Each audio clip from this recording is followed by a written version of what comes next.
Chapter 1. My father's position as Prime Minister. In the Crimson Capital, the Li residence. Wretched son, how can you spend your days engrossed in these vulgar books? I have been a paragon of wisdom throughout my life, yet I have birthed such a coward as you. Li Qian, his face flushed with anger, pointed at the young man seated regally in a grand chair, engrossed in his reading. Faced with the imposing figure of his father, a middle-aged man exuding an air of authority even in his fury, Li Hanjing felt a sense of helplessness. Li Hanjing had traversed time and space, previously a mere junior bureaucrat in his past life. However, it was peculiar that, thus far, he had not received any extraordinary abilities.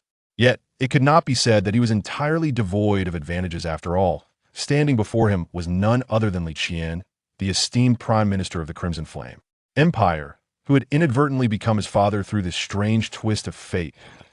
In the capital, he could indeed claim, "Father, Li Qian." Seeing that his father showed no signs of cessation, he lazily set aside the book in his hands. "Father, what do you mean by vulgar? I am engaged in serious matters here. Come, allow me to teach you how to pronounce these characters." Thus, Li Hanjing pointed at the words in the book and recited the 36 techniques of the bedchamber authored by the Ministry of Music. "Father, as a servant of the Ministry of Music, reviewing its text is part of my official duties. Do you understand?"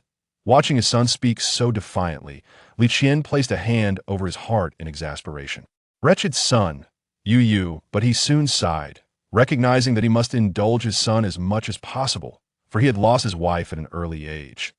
Even when his son expressed a desire to join such a disreputable institution as the Ministry of Music, he had acquiesced.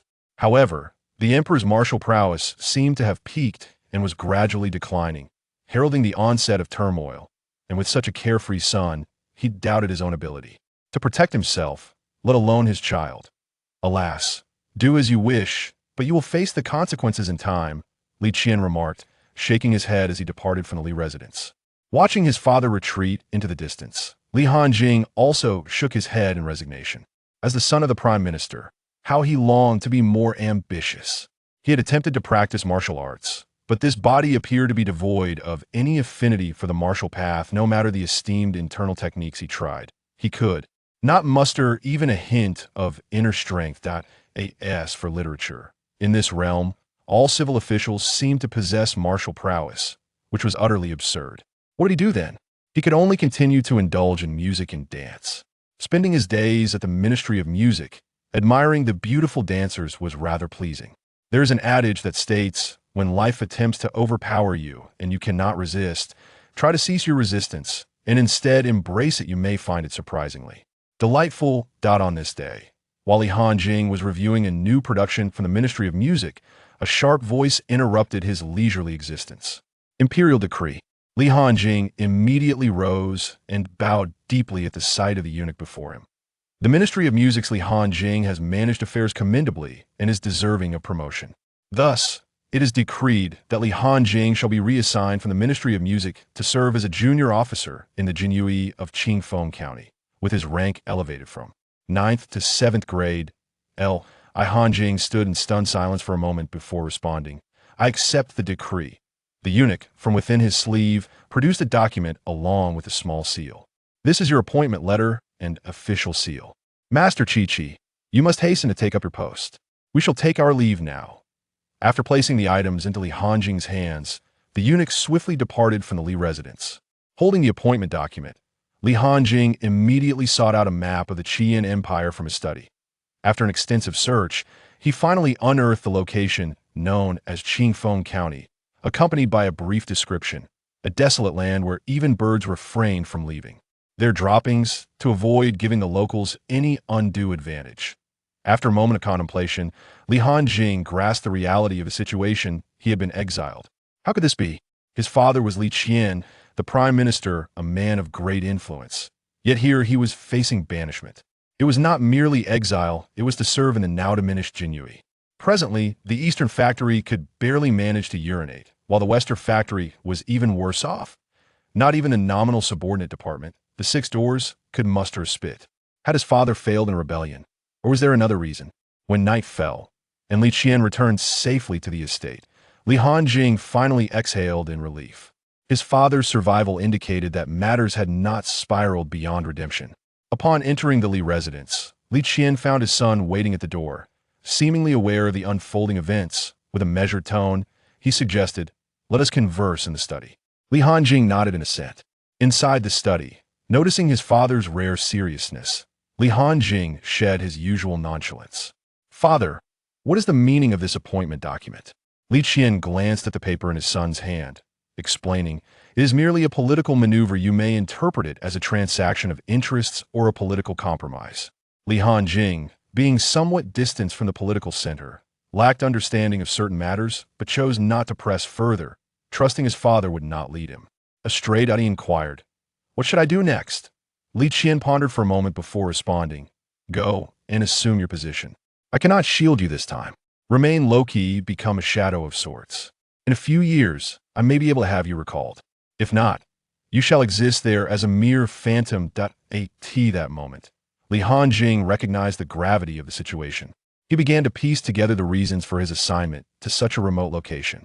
A shift in power was imminent, and as a high-ranking official, Li Qian was ensnared in turbulent waters. If they weathered this storm, the Li household would endure. If not, this arrangement would merely serve to preserve Li Qian's legacy. Li Hanjing felt a surge of emotion even in this critical juncture. His father sought to protect him. Yet he also grappled with a sense of helplessness in such high-stakes conflicts. He could offer no assistance to his esteemed father, resigned to fate.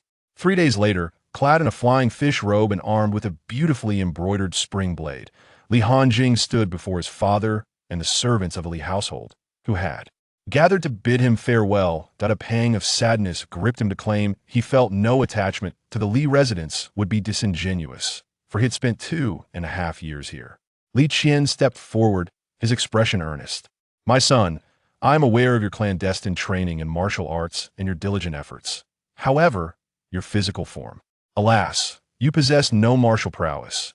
Once you arrive there, remember to maintain a low profile. Otherwise, with your resemblance to your father, you might find yourself sold off as a son-in-law to some affluent household. Li Hanjing. Is there such a way to flatter someone?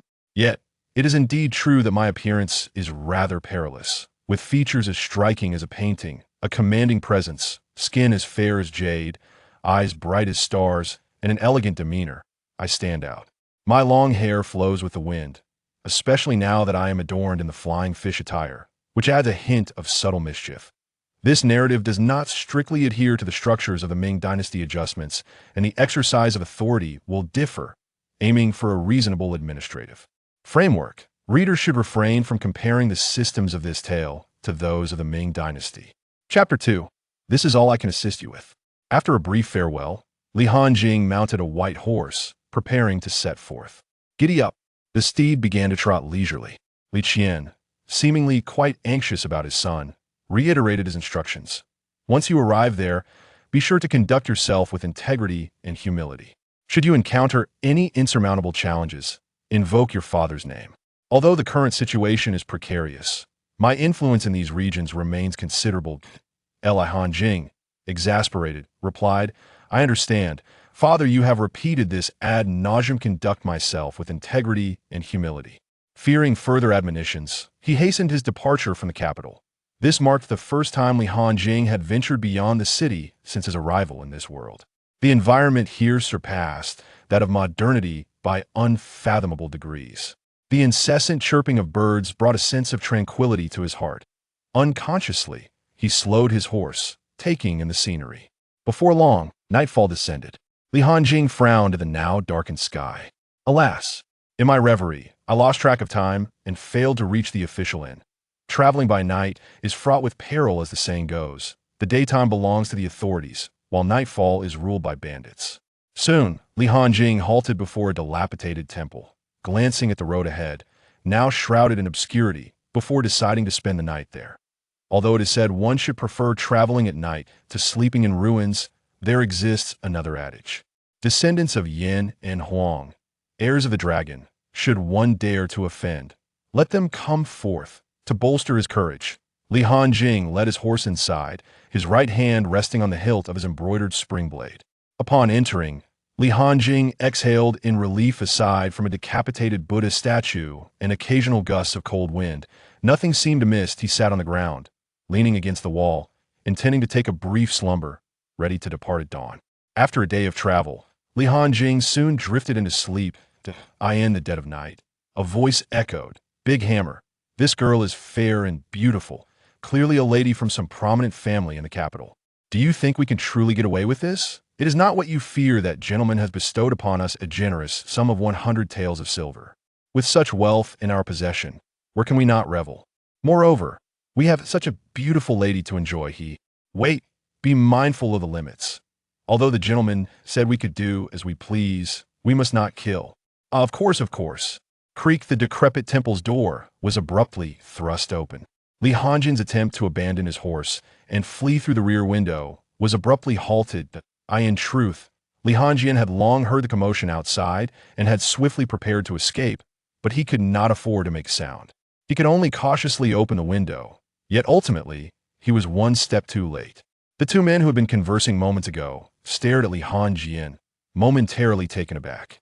One of them began to tremble slightly and whispered to his companion, What do we do? It's the Jinyiwei." Humph, humph, humph. Simultaneously, the woman slung over the shoulders of the man, named Che, caught sight of Li Hanjin and gazed at him with hopeful eyes, emitting soft sounds. Li Hanjin was not surprised by their reaction, although the Jinyiwei had recently fallen from grace. Their fearsome reputation still lingered. Intimidating such lowly thugs, who were often wielded like weapons by others, was undoubtedly effective. The critical point now was that if he were a legitimate Jinyiwei with martial prowess exceeding the 5th stage, he would have no fear of these two ruffians. Yet alas, he was merely a counterfeit. The three remained in a stalemate for a moment as Li Hanjin endeavored to project a fierce demeanor.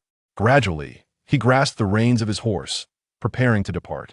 The two men dared not react, allowing Li Hanjin to approach the door. Suddenly, Chui whispered, "Let's take a gamble. If word of today's events gets out, we are surely doomed. Besides, the opponent is merely a small flag bearer with this dagger. It's either death or—" Swish. 2 crimson streaks of blood splattered onto the decapitated Buddhist statue. Clang! The embroidered spring blade in Li Hanjin's hand tumbled to the ground, his hands trembling uncontrollably, gazing at the two lifeless bodies on the floor. Li Hanjin gasped for breath, cold sweat pouring down his face. It was evident that from the very beginning he realized he could not simply walk away to escape. He had to take this risk. Sitting on the ground, he remained in a daze for some time, gradually recovering from the terror of his first kill. This dilapidated temple was no longer a safe haven. He grasped the horse and intended to leave. Humph, humph, humph. Li Hanjin then noticed that he had forgotten about the kidnapped woman still present. He crouched down to examine her closely, only to discover that her mouth was unbound, yet she could merely emit soft sounds, likely a mute. After a thorough inspection, Li Hanjin noted that the woman's complexion was flushed, her gaze somewhat dazed. It seemed she had been drugged. After untying the ropes binding her, he planned to depart. Having freed her was already an act of meddling in affairs he wished to avoid. After all, his father had advised him to be honest and low-key, to avoid trouble whenever possible. Who would have thought this woman possessed such strength, clinging tightly to his leg and exhaling warm breaths? Evidently, the aphrodisiac had taken full effect. However, Li Hanjin was not one to hesitate. Once he had decided to disregard a matter, he would do so resolutely. He forcefully withdrew his foot and strode towards the exit. Yet, as he reached the threshold, a pang of compassion struck him at the sight of a beautiful woman languishing alone in the dilapidated temple. He retraced his steps and, without knowing from whence it came, procured a stick, placing it in the woman's hands. "Here, this is all I can offer to assist you," he declared before departing the forsaken sanctuary without a backward glance. Unbeknownst to him, the woman's eyes widened, fixated on his retreating figure. Li Hanjin galloped swiftly along the road, the incident at the temple having driven all thoughts of the night from his mind. As for the woman, she had already faded from his memory. After all, he was not the protagonist of a novel, where the heroine falls victim to an intoxicating poison and the hero, in a bid to save her, becomes ensnared himself, leading to a series of melodramatic misunderstandings, ultimately culminating in an unexpected romance. Suddenly, a notification chimed. Ding! Congratulations, host, on achieving your first kill. The malevolent system is now officially activated. The galloping steed came to an abrupt halt. Li Hanjing grinned broadly. Ha ha ha ha ha. Ho ho ho. In the desolate wilderness, a chorus of eerie howls echoed, sending chills down the spine. Dog, do you have any idea how I have endured these past 2.5 years without you? It has been a torment, he lamented. That I have always been here for the past 2.5 years. You have danced to the rhythm of your own making. Chapter 3. After 2.5 years, I finally entered the martial path. Cough. Cough, cough. Let us not dwell on the past. Allow me to introduce myself, dog. Li Hanjing awkwardly cleared his throat. This system is named Despicable Deeds, free from any task-related pressure or penalties, emphasizing democracy. The primary currency for transactions is referred to as malefic value and slaughter value. Malefic value is acquired through illicit means, with 1 or 2 silver pieces equating to 1 point of malefic value. Slaughter value is obtained by committing acts of killing, yielding 1 point per act. The host has a first kill gift pack available for collection. Would you like to claim it? Upon hearing about the novice gift pack, Li Hanjing did not hesitate to click claim. Ding, congratulations, host, on your successful acquisition.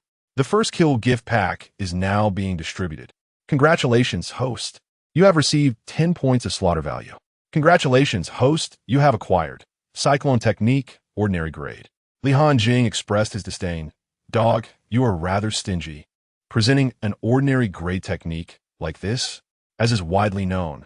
The martial arts techniques in the Qing Continent are categorized as follows: ordinary, excellent, superb, rare, precious, and epic.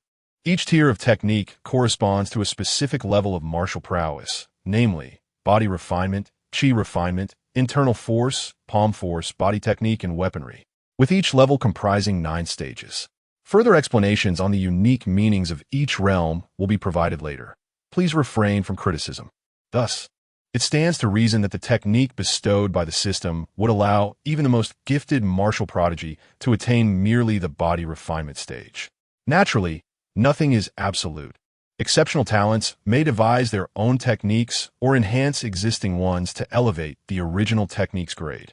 However, Li Hanjing possessed a keen self-awareness regarding his martial aptitude. Ding, host.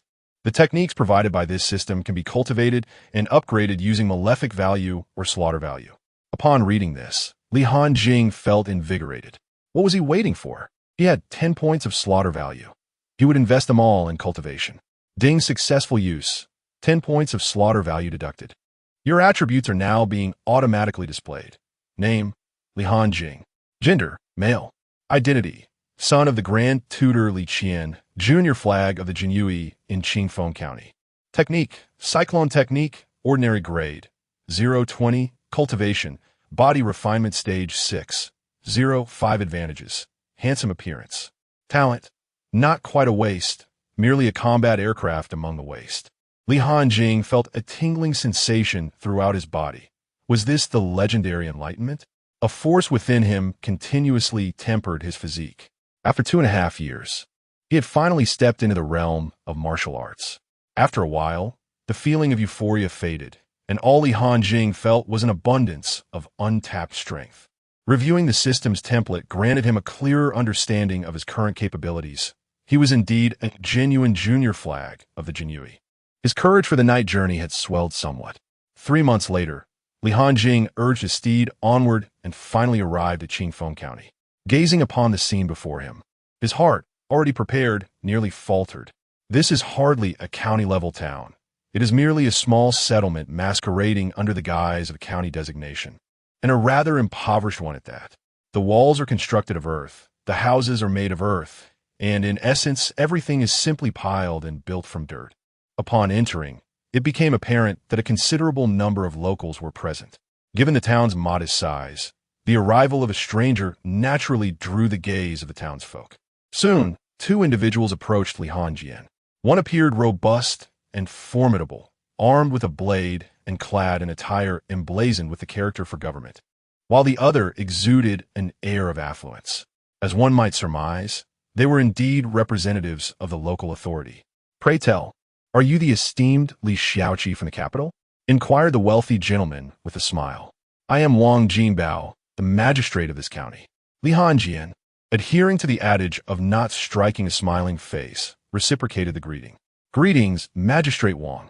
I am indeed Li Hanjing, and I appreciate your personal welcome. Curiosity piqued.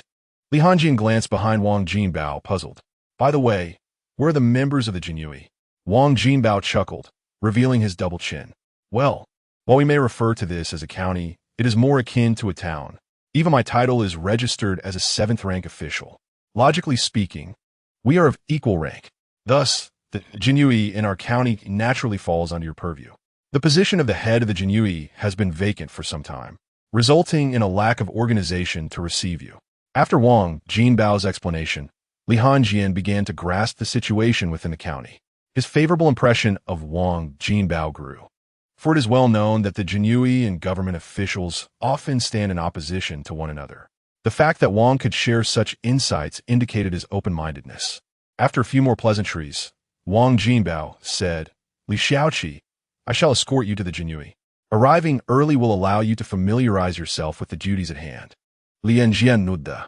Very well, I appreciate your guidance, Magistrate Wang. After walking for a while, Wang Jinbao halted and pointed to a relatively decent courtyard amidst the surrounding earthen structures. Ahead lies the Jinyiwei. I shall take my leave here. Remember to visit the magistrate's office tomorrow. Let us convene and discuss matters as our two institutions should. This locale is not akin to a grand city, and there is no need for rivalry. We shall address any issues collaboratively. Li Hanjing did not hesitate. All right, Magistrate Wang. I shall enter now, and we will converse further tomorrow. He then proceeded towards the Jinyiwei station. As Li Hanjing stood before the entrance of the Jinyiwei, he adjusted his attire. After all, it was his inaugural posting, and maintaining a respectable image was essential. Upon entering, he was greeted by a raucous gathering of about a dozen individuals, animatedly shouting and gesticulating, half-clad in their flamboyant uniforms, their faces flushed with excitement. Before him lay a scene that evoked no surprise in Li Hanjing. Regardless of the location, the age-old virtue of idleness persisted, especially in the absence of leadership. Li Hanjing retrieved 10 taels of gold from his bosom and stepped forward. With a resounding clap, he placed his wager. The gathering was momentarily taken aback, not due to Li Hanjing himself, but because gold had suddenly materialized on the table. Since everyone's salaries were dispensed in silver, the unexpected appearance of gold stirred a wave of bewilderment. Curious glances were exchanged, revealing a fresh face among them. One individual queried, Hey, old Liu, why does this young man's attire differ from ours? And why does his belt bear silk threads while ours do not? At last, someone grasped the situation. A minor officer of the Jinyiwei. The hierarchy within the Jinyiwei includes formal Jinyiwei, minor officer, chief officer, 100 households, 1,000 households, 10,000 households, commanding assistant, commanding deputy, and commanding officer. The belt worn signifies one's rank. Corresponding to formal Jinyiwei, none, minor officer gray, chief officer green, 100 households blue, 1,000 households purple, 10,000 households gold. Further elaboration on this structure will be provided later, as some details may undergo revision. Chapter 4. Greed and impunity upon hearing these words. The crowd hastily set aside their silver coins and stood up in a flurry. They had long been aware that a new officer had been appointed to the vacant position of the small flag officer. Yet they had not anticipated his arrival to be so swift. As a dozen individuals awkwardly formed a semblance of a line, they began to call out, Sir, small flag officer. Li Hanjing managed a slight nod, recognizing that despite the waning power of the Jinyiwei over the years, the rigid hierarchy remained firmly etched in everyone's minds. A new official often ignites a fervor, and this first spark was destined to ignite. As Li Hanjing paced back and forth, he scrutinized each individual. Look at yourselves, he admonished, bare-chested and disheveled. Where is the semblance of the esteemed Jinyiwei? It is no wonder that other departments regard us with disdain. In the past, I would have offered a retort, but now, witnessing your appearance, I concede that the criticisms are warranted. You are indeed the most lackluster cohort I have ever led. With a thunderous crash, he shattered the gambling table in front of him, startling the assembly with his formidable presence. After the outburst, his tone softened. What you did in the past is no longer my concern. But now that I am here, we shall adhere to my rules. Starting tomorrow, all of you must rise at the hour of the rooster, engage in an hour of physical training before breakfast, and subsequently patrol the streets. I make it abundantly clear that from the moment I arrived, your days of ease are over. If any of you cannot accept this, feel free to submit your resignation to me. You have all been relegated to this desolate place, yet you still have grievances? At that moment, a subtle voice of dissent emerged. Hanjing smirked slightly, having anticipated a scapegoat. Otherwise, he would have struggled to assert his authority. After all, those present were seasoned veterans of the Jinyiwei, often relegated to such a location due to either lackluster martial prowess or having crossed influential figures without a protective background. Having lingered here for too long, they had lost their aspirations for advancement. The usual promises of promotions and raises no longer held sway, and only force would suffice. Who uttered that remark? Step forward. Hanjing commanded. He expected to expend considerable effort to identify the culprit, but to his surprise, a burly man with an exposed torso promptly stood up. With an expression of defiance, he declared, "It was I who said it. What do you intend to do about it? Look at you, with your tender skin and unformed features. How dare you attempt to discipline us? When I served the Jinyiwei, you were still in your infancy. Indeed, on what grounds do you presume to reprimand us? While we may lack distinction, we have endured our share of toil, only to be exiled to this forsaken place. And now you wish to impose further demands upon us?" Seeing someone take the initiative to speak out, the others quickly rallied in agreement. In response to the man's taunts, Hanjing merely chuckled lightly. "And yet, it is I who occupies this position, not you." The imposing figure seemed to have been struck at a sensitive point, brimming with indignation. "Damn it! I have rendered meritorious service to the Jinyiwei. My martial prowess has reached the 5th stage of body training. Were it not for your dashing presence, I would have assumed this position myself. What do you bark about?" Hanjing contended sharply. "Is this my fault? Before my arrival, I was well informed that the position of the minor flag was vacant for over half a year, and I received my transfer notice only 3 months ago. It remains unclear whether it is a matter of incompetence or lack of connections above. Despite my 5th stage of training, I am still merely a foot soldier." The sarcasm was palpable, and the burly man could no longer contain himself. "Pretty boy, today I shall demonstrate the disparity between a practical martial artist and someone of your ilk." With that, the robust figure clenched his fist, veins prominent, and unleashed a full-force strike towards Hanjing. With remarkable composure, Hanjing met the blow, then swiftly retaliated with a powerful kick aimed at the man's lower body. Thud! The giant collapsed to the ground, and Hanjing promptly stepped onto his body, bellowing to the crowd, "Who else? Anyone else who dares to defy me, step forward. I shall deal with each of you in turn." The onlookers, witnessing the fallen figure beneath Hanjing, fell silent. Although this pretty boy had been demoted from the capital, he evidently possessed some skill. Hanjing was quite satisfied with this display. "Good. Since no one opposes, I shall await you here tomorrow at the hour of the rabbit. Should anyone fail to appear..." Suddenly, Hanjing's gaze fell upon the coins that had scattered on the ground. "Ahem. Gambling during my tenure is unacceptable. All of this silver shall be confiscated and submitted to higher authorities at an appropriate time." The crowd grimaced, for those coins represented their wages. Yet Hanjing's earlier display of authority rendered them momentarily speechless. Seeing this, Hanjing did not bother to count the coins, hastily stuffing them into his clothing before turning to leave for the quarters designated for the minor flag within the Jinyiwei. Upon entering the room, the composed countenance of Hanjing transformed, revealing traces of pain as he shook his arm. "Goodness, that brute's punch left my hand numb." Despite being a stage higher in body training, he realized there existed a significant distinction between practical combat experience and the theoretical knowledge he had acquired. Had a newly promoted minor flag been present, he would have surely suffered great embarrassment. Once the strength in his arm returned, Hanjing retrieved the silver coins he had tucked away earlier.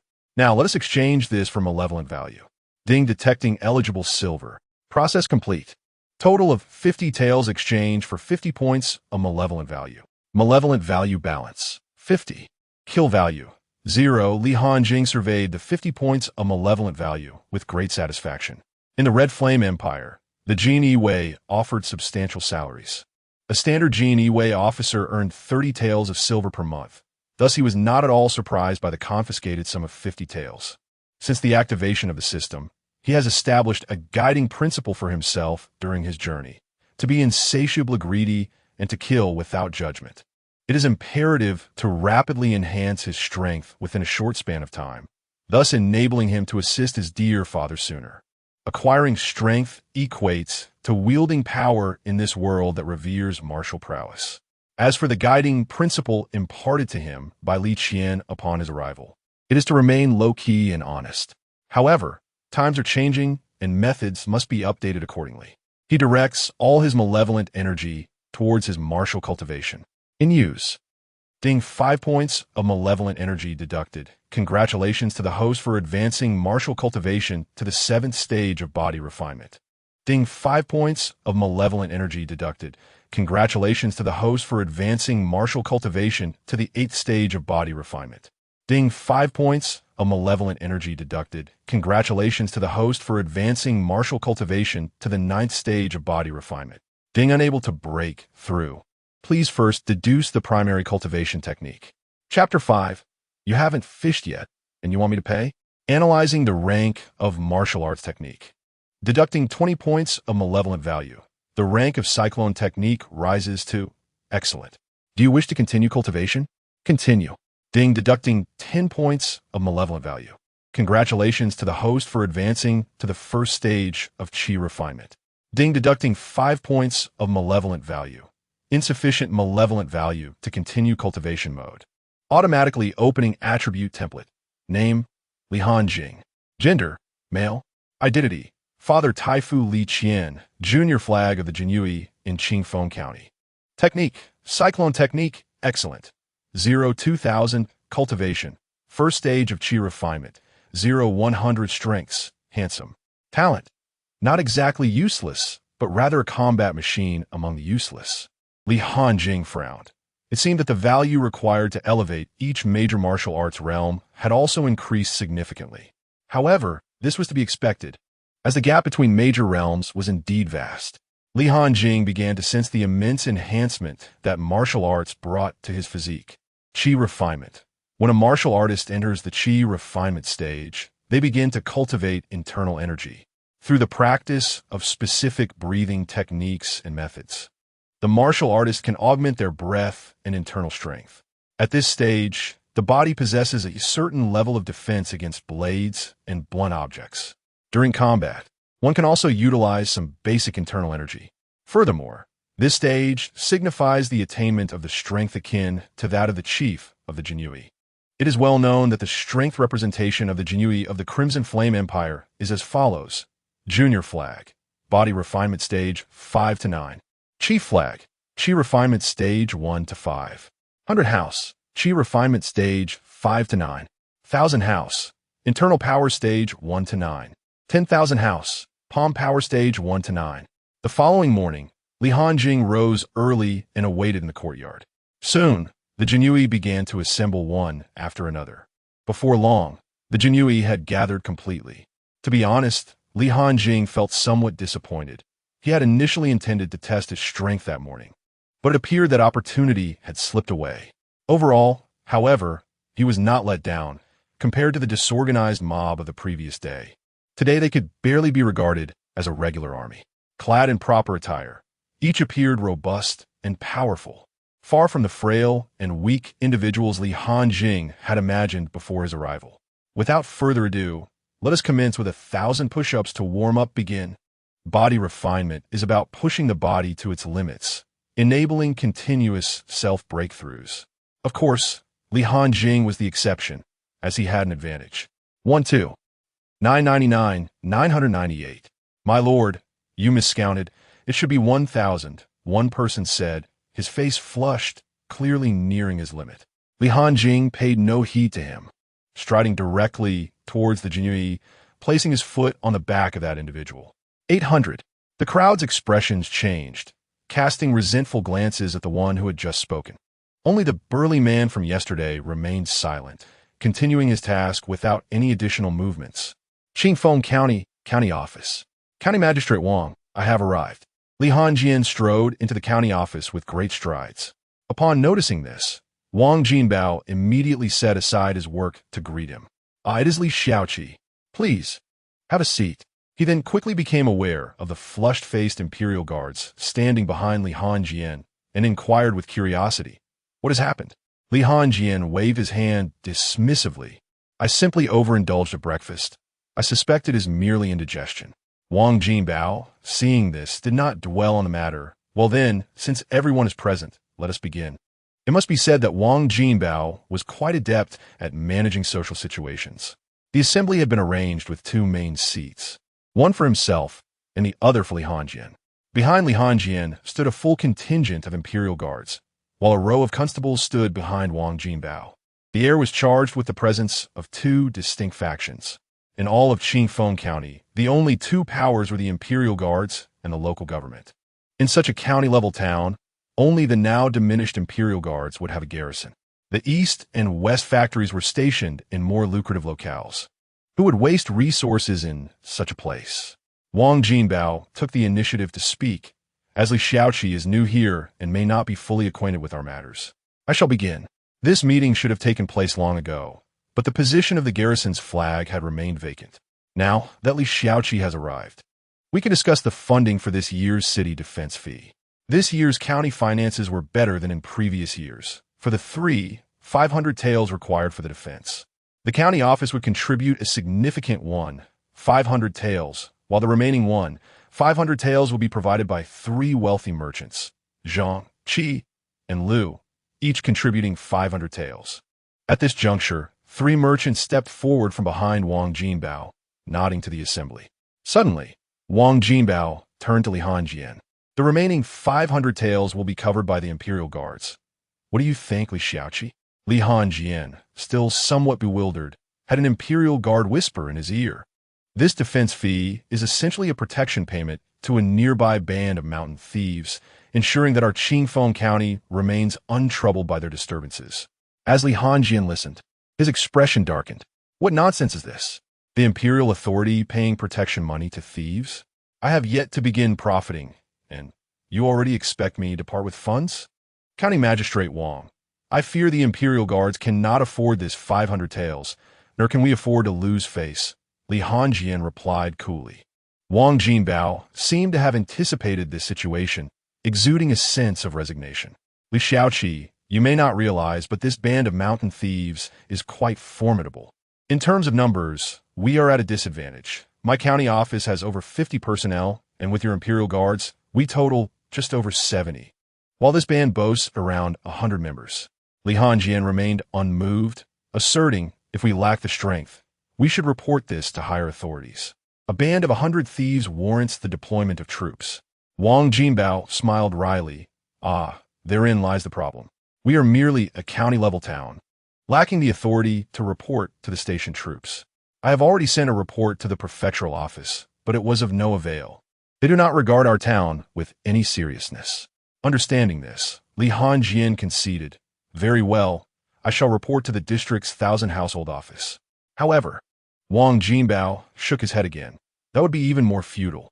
I have heard that the leader of this band of thieves is the younger brother of an officer in the Imperial Guards. The previous leader met a similar fate, and now the grave rises a few centimeters high. You are still young. There is no need to sacrifice your life over this matter. This indeed presents a challenge. How formidable is the leader of the bandits? Li Hanjing inquired suddenly, evidently formulating his own plans. Wang Jinbao promptly replied, he is at the 8th level of body refinement, while his followers are merely a disorganized rabble, relying solely on his personal strength and the backing he receives to create chaos. Wang Jinbao seemed to recall something and cautioned, Li Xiaoqi, do not entertain the notion of single-handedly exterminating these brigands. I understand you have recently been demoted from the capital and are eager to achieve results to prove yourself. But once life is lost, nothing else matters. Chapter 6. Lu Yuan's pledge. Li Hanjing nodded in agreement. County Magistrate Wang, there is no need for concern. I possess the discretion to handle this matter. Let the 500 taels be covered by our Jinyiwei.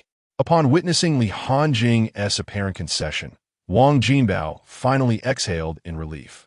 He harbored no desire for upheaval. His sole wish was for the county magistrate to serve diligently until retirement. Once the significant matters were settled, only trivial pleasantries remained. Soon, Li Hanjing and his companions departed from the county office. Qing County, the garrison of Jinyiwei. Bang, bang, bang. Enter. Observing the newcomer, Li Hanjing felt a twinge of curiosity. What brings you here? The visitor was none other than the burly man who had made a scene upon Li Hanjing's appointment the previous day. In truth, Li Hanjing found himself intrigued. This man appeared to be in his early 30s, possessing commendable martial prowess for someone at the grassroots level. While he might not achieve the rank of Qianhu, the position of Baihu was certainly within reach. Yet, he had inexplicably been assigned to this remote locale. Essentially, his fate was sealed in Qing County, with little hope for advancement. The man hesitated, seemingly grappling with his words, before finally speaking. My lord, are you planning to cover the city defense fees? Li Hanjing was taken aback by the inquiry, considering that, as a seasoned veteran, the man should have grown accustomed to such matters. After a moment of silence, Li Hanjing refrained from hastily responding to the man's question. Sensing the shift, the man appeared to infer the answer and declared, I shall not disturb your rest, my lord. Suddenly, Li Hanjing called out to him, Provide me with your reasoning. The man realized that Li Hanjing harbored doubts regarding the integrity of the Jinyiwei. His eyes glistened with unshed tears, imbued with a hint of bloodlust. 5 years ago, I served as Baihu in Ziyuan County. I had a wife and a daughter. One day, the brother of a Baihu from the Jinyiwei, while dividing spoils in the city, took a liking to my wife. When I was away, this man brazenly invaded my home in broad daylight, violating my wife, and in the process, my daughter was tragically killed by him. Their influence was formidable, leaving me powerless. I sought justice at the Qianhu office, only to be met with a transfer order. Li Hanjing, interrupting, inquired, So this Baihu's brother is the mountain bandit? The man nodded. Indeed, he is called Jiang Yin, the younger brother of Jiang Wen, the Baihu of Ziyuan County. Li Hanjing comprehended the gravity of the situation. It was clear why the man had been relegated to this desolate place. While a Baihu might refrain from killing a fellow member, it was a simple matter to suppress an ordinary Jinyiwei officer. Suddenly, the man knelt before Li Hanjing. My lord, if you can aid me in avenging this wrong, I, Lu Yuan, shall serve you as a loyal servant for life. Li Hanjing queried, I am but a lowly officer. Why do you believe I possess the means to aid you in vengeance? Lu Yuan replied, Yesterday, during our sparring, you effortlessly withstood my full force strike, revealing that your strength far exceeds the mere training stage. Li Hanjing, upon hearing this, stroked his chin thoughtfully. Indeed, you possess a certain perceptiveness. Lu Yuan suddenly bowed deeply. My lord, I implore you to assist me. Faced with Lu Yuan's desperate pleas, and after hearing the tragic tale, others might have felt their blood boil. Yet, Li Hanjing merely remarked, By tomorrow, I shall require a reason that convinces me you are willing to toil for me. Although he had not engaged in court affairs since his arrival, as the son of the Grand Tutor and the Prime Minister, he had witnessed much, particularly during his father's tumultuous era. While he could not provide assistance, he was also cautious about employing individuals indiscriminately, lest he become a liability. Upon hearing Li Hanjing's words, Lu Yuan resolved without hesitation and exited the room. That night, a torrential downpour struck Qing County, accompanied by thunderous roars. My lord, may I enter? A somewhat heavy voice penetrated Li Hanjing's chamber. Come in, he replied. The door creaked open to reveal Lu Yuan, drenched to the skin, standing before him. Blood dripped from his hands, but the rain quickly washed the floor clean. Upon closer inspection, Li Hanjing was startled to find a severed head, its wide-open eyes fixed upon him. Lu Yuan quietly stated, This is Yuan Ming from our Jinyiwei. This morning, he spoke ill of you. Though Li Hanjing had seen death before, encountering a severed head was a first. Suppressing his discomfort, he smiled and replied, Very well. Tomorrow night, we shall confront that bandit leader. Lu Yuan bowed deeply, thanking him, and then closed the door as he departed. As he watched Lu Yuan leave, Li Hanjian's expression grew complex. Such is the nature of people. Without leverage, trust remains elusive. This is the essence of both court and underworld. The notions of gentlemanly integrity, camaraderie, and the chivalrous act of aiding the wronged are but ideals. To gain another's assistance, one must offer an equivalent reward. For instance, Lu Yuan seeks vengeance through Li Hanjian, while Li Hanjian desires trusted allies. Thus, Lu Yuan must provide Li Hanjian with leverage. Moreover, Li Hanjian had no intention of paying a sum. This was pivotal in breaking free from the stagnation of Qing County, which offered no political achievements or rewards. Therefore, why not seize the opportunity? The following morning, Li Hanjian opened the door to find the Jinyiwei assembled in the courtyard, whispering amongst themselves. Upon his arrival, they seemed to find their resolve. Lu Yuan suddenly called out, "My lord, Yuan Ming from our Jinyiwei has vanished. We searched the entire Genie office, and since he is not a local, he could not have gone elsewhere." Li Hanjian appeared to have anticipated this. "Oh, I sent him on an errand. There is nothing to worry about." The others were relieved to hear this. Otherwise, the sudden disappearance of a court official could lead to significant repercussions, potentially undermining local authority or even affecting the court's influence over the realm. Regardless of one's official rank, one must confront the living and the dead alike. Under the veil of night, two figures clad in flying fish attire met. Li Hanjian spoke first. "Has Yuan Ming arrived?" Lu Yuan patted the pouch at his waist. "Indeed, I have brought it. I assure you, I will not cause any trouble for you, my lord." "Then let us proceed," Li Hanjian replied. "To the Daotsong Mountain, Black Wind Stronghold." A burly man leered at the beauty before him. "Linger, grant me a kiss. The chief is insistent. I have recently entered my nursing period. Would you care to taste?" "I must indulge," he replied. "By the way, Linger, coming to see me at such a late hour, won't your husband notice?" At this, the beauty's brow furrowed in annoyance. "You have no idea how infuriating it is. That useless man insisted on visiting me tonight." But barely a moment passed before he proved incapable. "Now, my body is utterly restless, which is why I have sought refuge with you, chief." The burly man laughed heartily. "So, you are saying that I am quite exceptional?" The woman blushed. "Indeed, exceptional." Chapter 7. The Slaughter on the Mountain. Just as the burly man was about to fire the cannon, he suddenly noticed something amiss. Panicking, he scrambled out of bed and grasped the large machete beside him. "Who are you? How did you get in?" Lu Yuan's face darkened to an extreme. "Have you forgotten me, Jiang Yin?" Upon closer inspection, Jiang Yin burst into laughter. "Ha ha ha, so it's Lu Yuan. I must say, your wife is truly alluring." Provoked by this remark, Lu Yuan drew his ornate spring knife, intent on striking. Just as Lu Yuan was on the verge of losing control, Li Hanjian restrained him, calmly stating, "Allow me, you are not his match yet." As he spoke, Li Hanjian charged towards Jiang Yin. As a master of the 8th stage of body refinement, Jiang Yin's reflexes were naturally sharp, and he swiftly reacted. Chaos erupted instantly, and the woman present screamed in fright at the commotion. Observing this, Li Hanjian promptly hurled the spring knife with force. Thud! The knife pierced through the woman's abdomen as if it were mere parchment, pinning her firmly to the wall. After all, this was the enemy's stronghold.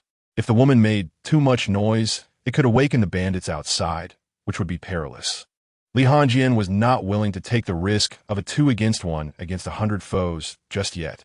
Regaining his focus, Jiang Yin swung his machete towards Li Hanjian. In response, Li Hanjian channeled his internal energy into his right hand and unleashed a powerful punch towards Jiang Yin. Clang! The machete emitted a dull sound upon impact.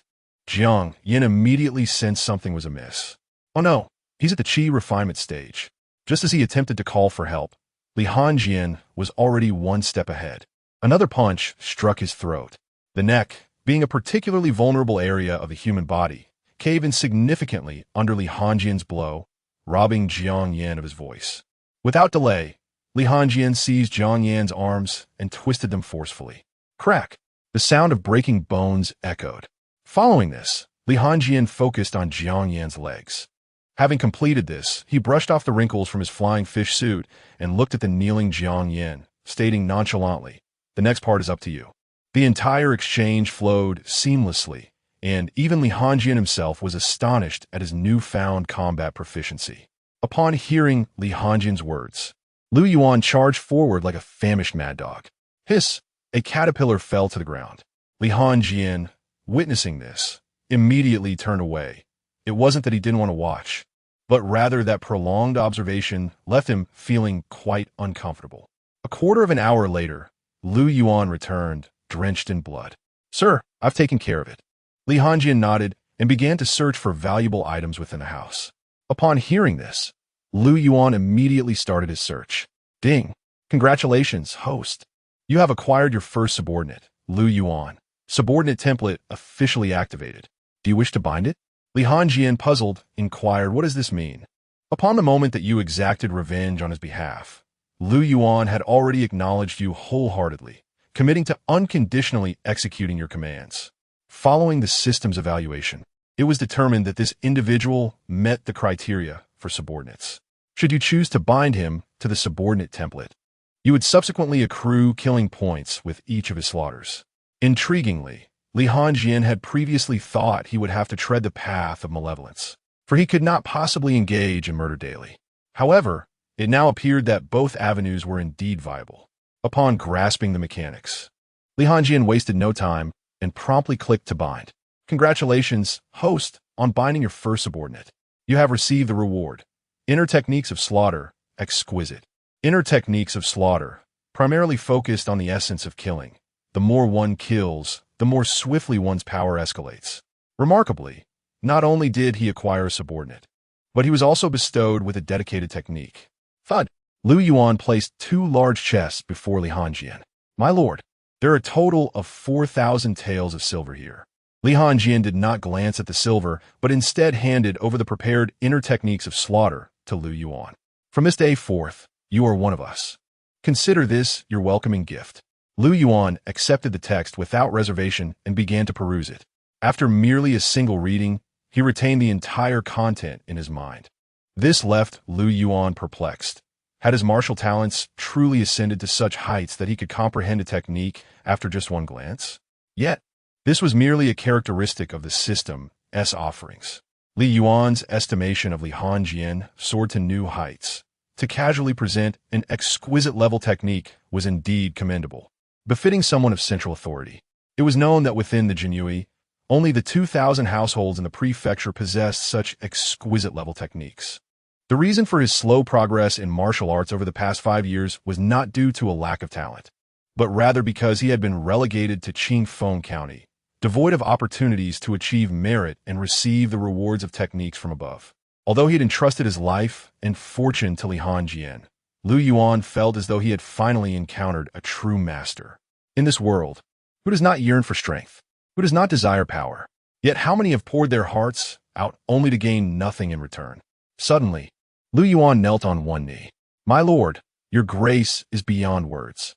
From now on, whether it be ascending a mountain of blades or descending into a sea of flames, I shall heed your commands." Li Hanjin offered no reply, instructing him to carry the 2 chests of silver and, moreover, the head of Jiang Yan. "Yes, my lord." Soon, the 2 arrived at the entrance of the mountain stronghold. Li Hanjin gestured toward several barrels of oil that had been prepared in advance. "You know what to do." Lu Yuan nodded, taking the barrels of oil and pouring them in every corner of the stronghold.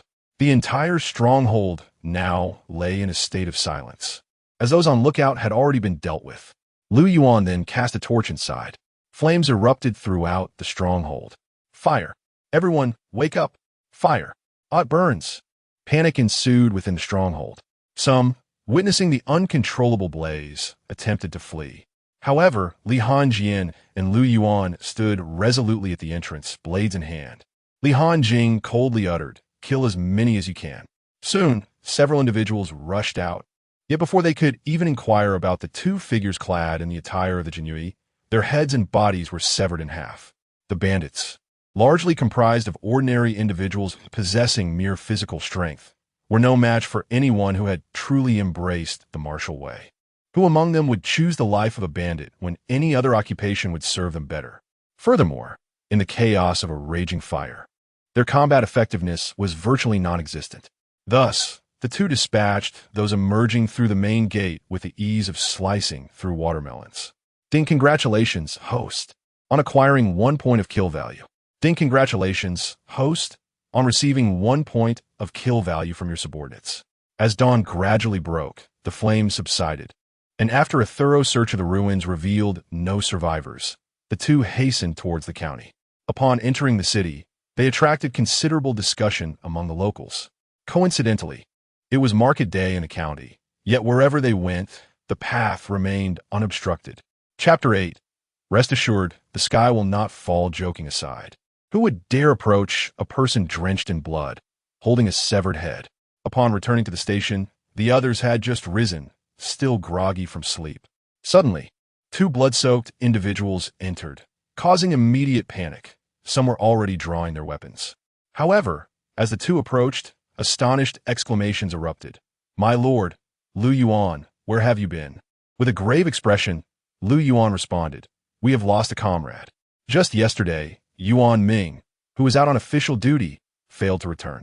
My lord sensed something amiss. Upon investigation, we discovered that the last known sighting of him was at Daotsang Mountain.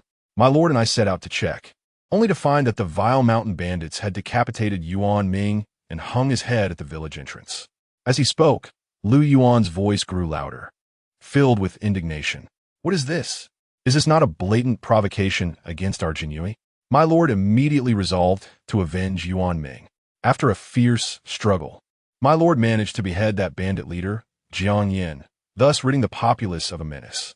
Only then did the crowd notice that each of the two men held a severed head, one of Yuan Ming and the other of Jiang Yin, whom they had seen before. Through Lu Yuan's vivid and coherent recounting, the crowd swiftly believed his tale. The incident quickly stirred up a commotion throughout Qingfeng County. Li Hanjing promptly penned a letter, urging immediate delivery to the county's Qianhu office. Wang Jinbao soon received the news and hurried to the Jinyiwei station. Initially, he thought that even if Li Hanjing were displeased, he would refrain from any rash actions, especially considering Jiang Yan's formidable strength, being an 8th-tier martial artist. However, he underestimated Li Hanjing and his own prowess. It seemed he had misjudged the capabilities of those sent down from the central government. Even a demoted official was not to be trifled with. Upon entering the Jinyiwei station, Wang Jinbao sighed upon seeing Li Hanjing. "Li Xiaoqi, why are you so impulsive? Did we not agree to discuss matters together? You have killed Jiang Yan. How can Jiang Baihu let this go unpunished?" Li Hanjing retorted with righteous fervor, "County Magistrate Wang, do you not know that my subordinate was murdered? If I do not act, what becomes of our dignity in Qingfeng City? What are the Jinyiwei's authority?" Wang Jinbao found himself at a loss for words. After a pause, he said, "Alas, it is my fault for not making this clear. Jiang Yin, despite appearing weaker compared to others, manages to extort protection fees in the other 8 counties. Do you know why this is?" Li Hanjing dismissively replied, "I do not know, nor do I care. He killed my subordinate. I would still slay him regardless." Seeing Li Hanjing's obstinate demeanor, Wang Jinbao felt exasperated. "Jiang Yin has connections far beyond a mere Baihu. The silver he pillages each year, I have heard, involves a Qianhu from the county who has a stake in it, as well as officials from the county government. Li Xiaoqi, you have come from the central authority. If you have any connections, now is the time to use them. Otherwise, should the county hold you accountable, it will be a heavy burden to bear." In response to Wang Jinbao's concern, Li Hanjing's demeanor softened. "Well, County Magistrate Wang, please return to rest. I have it under control."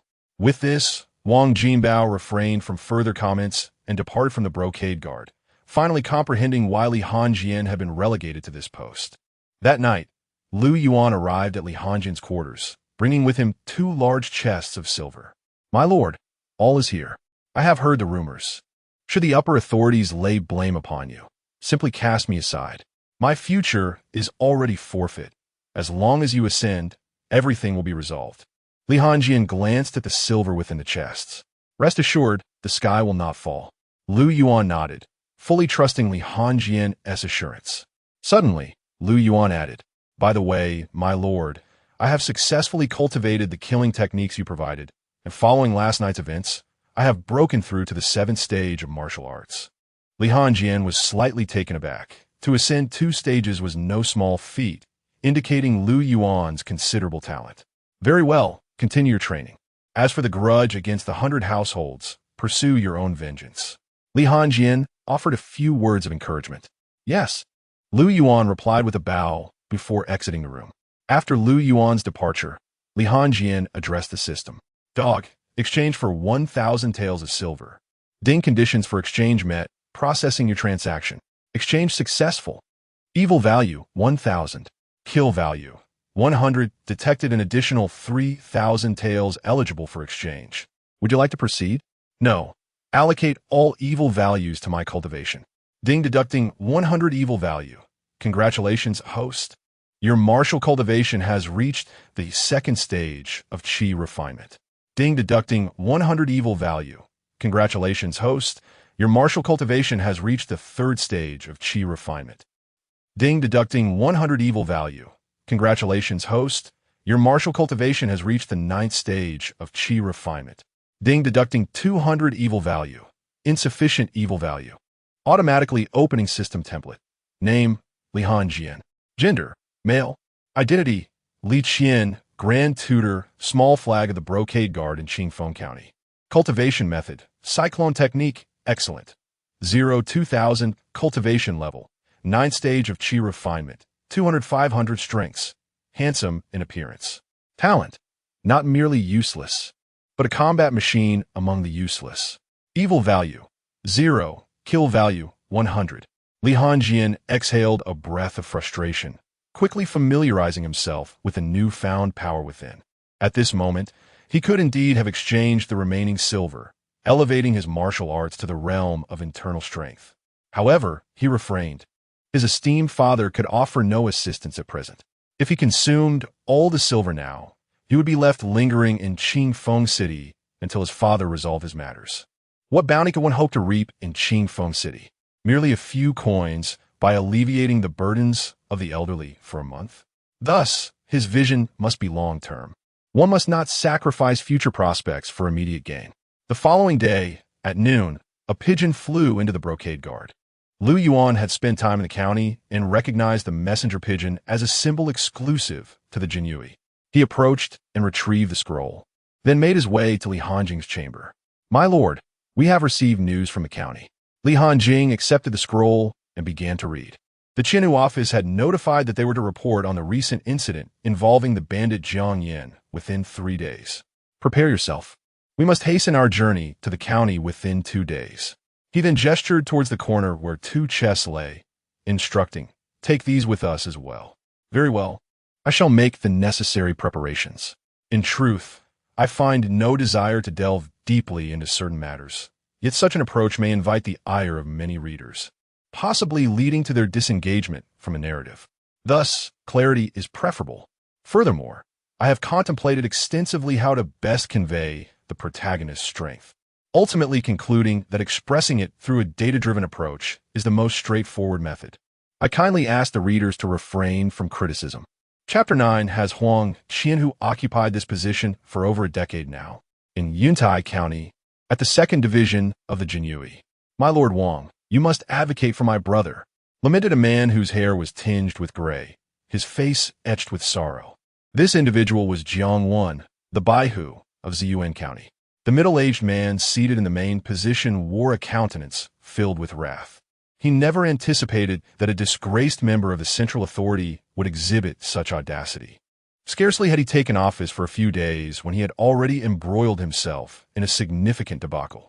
The local officials had also come to inquire, ostensibly for information, but more so to assign blame. The current Jinyiwei was no longer what it once was. Anyone could find themselves under scrutiny. Initially, a minor flag had committed an inappropriate act, and there were methods to address it. Yet, what troubled him was that this young man had been dispatched from the central authority. Although he had been demoted, there might still be connections at play, as he had received vague counsel from Li Wanhui in the province, who advised him to refrain from asking too many questions. When he inquired about how to handle the situation, Li merely suggested that he act as usual. Seeing that Wang Qianhu remained silent, Jiang Wen began to weep. My lord, Our family is in dire straits. Our lineage is at an end. After uttering this, Jiang produced 3 notes, each worth 1,000 taels of silver. My lord, given that our lineage is severed and I have no heirs, these savings too will cease to be passed down. It would be more prudent to donate them to the Jinyiwei so my brothers can live a better life. This will be my final contribution to the Jinyiwei. Wang Qianhu, taken aback, pondered Jiang Baihu's intentions. With a heavy heart, Jiang continued, with our lineage extinguished, I find it difficult to serve the court any longer. Moreover, I am growing old, and it is time to make way for the younger generation. Upon hearing this, Wang Qianhu stepped forward and placed a reassuring hand on Jiang Wen's shoulder. Jiang Baihu, you are the backbone of our Yuntai County Jinyiwei. You cannot abandon your post. I assure you, at tomorrow's assembly, I will deliver a satisfactory response, a response grounded in justice. He then discreetly tucked the 3 silver notes into his own robe. Jiang Wen, his voice choked with emotion, exclaimed, My lord, you are truly a modern-day Bao Qingtian. He feigned a gesture to kneel before Wang Qianhu, who promptly intervened. As a member of the Jinyiwei, we are sustained by the imperial treasury. It is our duty to uphold the dignity of the court, to never wrong an innocent person, nor let a villain escape justice. Acting with integrity is fundamental. There is no notion of being a hero or a sage. Your wisdom is unparalleled, my lord, Jiang replied. 2 days later, in Yuntai County, at the 1st Division of the Jinyiwei. My lord, may I trouble you to announce my arrival? It is Li Hanjing from Qingfeng County. I previously informed Lord Huang of my visit. Li Hanjing arrived at the entrance of the 1st Division of the Jinyiwei with Lu Yuan, the young Jinyiwei guard. Taken aback by being addressed as my lord by a mere flag, quickly regained his composure. You're Lord Li, correct? I shall inform the higher-ups immediately. Please wait a moment. Upon finishing his words, the young Jinyiwei swiftly made his way inside. Li Hanjing smiled to himself, realizing that wherever one may be, a few well-chosen words can facilitate matters. Although the individual before him was merely a regular Jinyiwei, he hailed from the county, and addressing him as Sir would certainly not offend. Such is the nature of bureaucratic circles. Even if one's martial prowess surpasses that of others, one must bow when the occasion calls for it. Of course, once one's strength reaches a certain pinnacle, authority must yield its ground. Before long, the young Jinyiwei emerged with a broad smile. Lordly, please, he said. Under the guidance of the young Jinyiwei, Li Hanjing and Lu Yuan quickly arrived at the location where the Qianhu conducted official business. Their eyes were met by an elderly gentleman, likely in his 50s, who appeared quite amiable. Having prepared himself beforehand, Li Hanjing approached and cheerfully remarked, Lord Huang, I have come to report to you in advance regarding the Jiangyan incident. Huang Wenxuan set down his brush and glanced at Li Hanjing, nodding slightly. Quite impressive. Full of vigor, he said briefly before resuming his writing. Engrossed in his own affairs, Li Hanjing could not help but frown. This old fellow was completely ignoring his attempts at conversation. However, he quickly composed himself as Lu Yuan brought forth the confiscated illicit funds to present to Lord Huang. Upon seeing this, Huang Wenxuan's interest was piqued, and he jested. It seems you are not entirely fearless after all. Li Hanjing replied, Not at all. Merely fulfilling my duties, hence my immediate report to you. Huang Wenxuan appeared unimpressed, stating that since it was a report, there was no rush. They could present it at the conference the following day, along with the 2 boxes of illicit funds. Li Hanjing's smile faded upon hearing this. It seemed the old man had lost some of his avarice with age. Yet, he found himself with no other choice but to seek out Huang Wenxuan. In Yuntai County, there were 2 Qianhis among the Jinyiwei, Huang Wenxuan and Wang Li. The reason he sought out the older Huang instead of the younger Wang was that Jiang Wen fell under Wang Li's jurisdiction, and approaching him would be nothing short of futile. Thus, Huang Wenxuan was the only option available to Li Hanjing. Understanding that this was a precarious gamble, he had no recourse but to proceed. Remaining in Qingfeng County would lead to his demise. Even with a system at his disposal, it could not render him invincible in an instant, and he was not arrogant enough to dismiss others simply because he possessed a system. Unlike the protagonist from the novels of his previous life, who would brazenly flaunt their newfound powers in front of formidable figures without any backing or development. He recognized that in reality, such bravado would lead to swift obliteration. Only with a solid foundation could one fully harness the potential of the system. Since Huang Wenxuan was impervious to persuasion, Li Hanjing felt compelled to rely on his own secondary advantage. With a sigh, he retrieved a gleaming silver token from his pocket and placed it upon Huang Wenxuan's desk. He casually seated himself on a nearby chair and poured a cup of tea from Huang Wenxuan's teapot, sipping it with an air of indifference. I have heard that Huang Qianhu has held his position for nearly a decade. Has there been no intention from above to bestow upon you this esteemed technique, allowing you to advance further? Huang Wenxuan gazed vacantly at the token upon the table, pondering its significance. He then turned the token over to examine it more closely. The Grand Tutor. Suddenly, Huang Wenxuan's hand trembled instinctively as he grasped the token, causing it to clatter back onto the desk. His previously relaxed posture became notably tense. Huang Wenxuan cautiously inquired, who is Li Xiaoqi? Chapter 10. His desire for advancement. Li Hanjing had fully anticipated Huang Wenxuan's reaction. It is essential to acknowledge the vast expanse of the territory of the Crimson Flame Empire, comprising 9 counties and 1 prefecture, 6 prefectures and 1 state, 3 states within a domain, and the empire itself spanning 4 complete domains. The rank of a captain within the Imperial Guard is merely of the 6th grade, while Li Hanjing holds the prestigious position of a 1st-grade Grand Tutor, a status that a mere captain could scarcely fathom. In fact, the very qualification to meet him is beyond their reach. To put it bluntly, a mere sneeze from his esteemed father could potentially eliminate countless captains. Thus, it is no wonder that Li Hanjing struggles to conceive the terrifying nature of the political strife in which his father is involved. A conflict so formidable that even someone of his father's stature finds it daunting, prompting him to preemptively safeguard his legacy from entanglement. Li Hanjing did not rush to respond to Huang Wenxuan's inquiry. Before revealing the truth, he could maintain the facade of a competent subordinate. Yet once the truth was laid bare, it would render his father, Li Qian, seemingly redundant. Noticing Li Hanjing's reluctance to speak, Huang Wenxuan chose to remain patient, waiting quietly. After leisurely finishing his tea, Li Hanjing finally spoke. I am merely the least distinguished student under the Grand Tutor, and I feel quite embarrassed to admit that I was sent here as a form of punishment for a minor transgression. Now, faced with this predicament, how could I possibly have the audacity to seek assistance from my esteemed seniors? Li Hanjing had no intention of disclosing his identity as Li Qian's son, for such a revelation would undoubtedly create considerable commotion. He believed that his father would prefer to keep his son's affairs discreet. This was evident from the moment he departed, as his father had continuously urged him to maintain a low profile, which was, in fact, a means of safeguarding him. However, it seemed that he was destined to disappoint his father. Upon hearing this, Huang Wenxuan grasped much of the situation. Nevertheless, he would not genuinely believe that Li Hanjing's assignment to a remote locale signified abandonment by the influential faction led by the Grand Tutor. It was likely a test of character. After all, that heavy token of authority could not be easily dismissed. If he had indeed been forsaken, would he still possess such a token? Huang Wenxuan stroked his chin thoughtfully. Indeed, it would be unwise to trouble those in higher positions with such trivial matters, as it could adversely affect our Imperial Guard in Yintai Prefecture. Li Xiaoqi must be weary after traveling from Qingfeng County to the prefecture.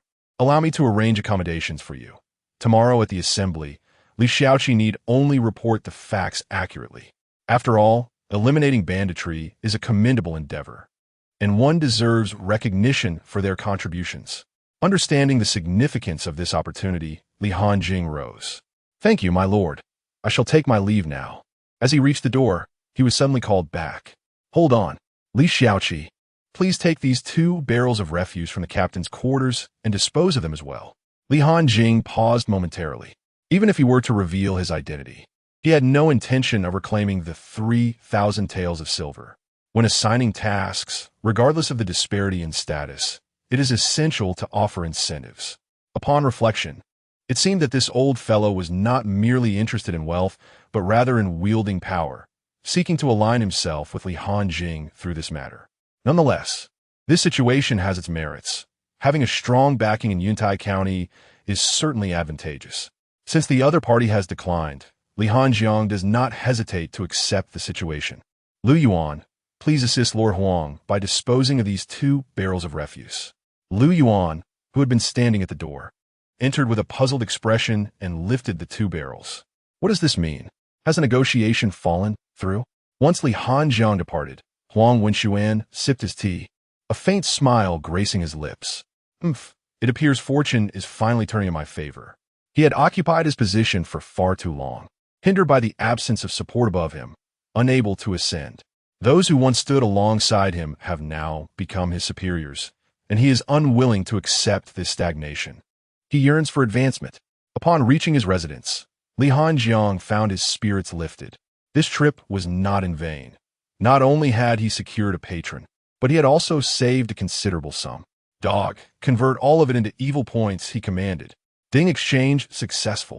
Evil points, 3,000. Kill points, 100. All to be cultivated. Deducting 300 evil points. Qi refining 9th stage perfected. Deducting 2,000 evil points to deduce cyclone technique. Deduction successful. Cyclone technique has reached exquisite. Congratulations. Host has broken through to the first stage of internal power. Deducting 700 evil points, 100 kill points. Insufficient points, automatically opening attribute template. Name, Li Hanjiang. Gender, male. Identity, father, grand tutor Li Qian, junior officer of the Jinyiwei in Qing County. Technique, cyclone technique, exquisite. 0-20,000, cultivation. First stage of internal power, 800-2000. Advantages, handsome in appearance. Talent, not merely a waste, but a combat-ready waste among wastes. Evil points, 0. Kill points, 0. At this moment, Li Hanjiang closed his eyes, feeling the subtle flow of energy around him. Internal power realm, Qi transformation. With the ability to manifest strength, ordinary blades and weapons can no longer inflict harm. With a deep breath, he expelled a wave of internal energy, regaining his composure.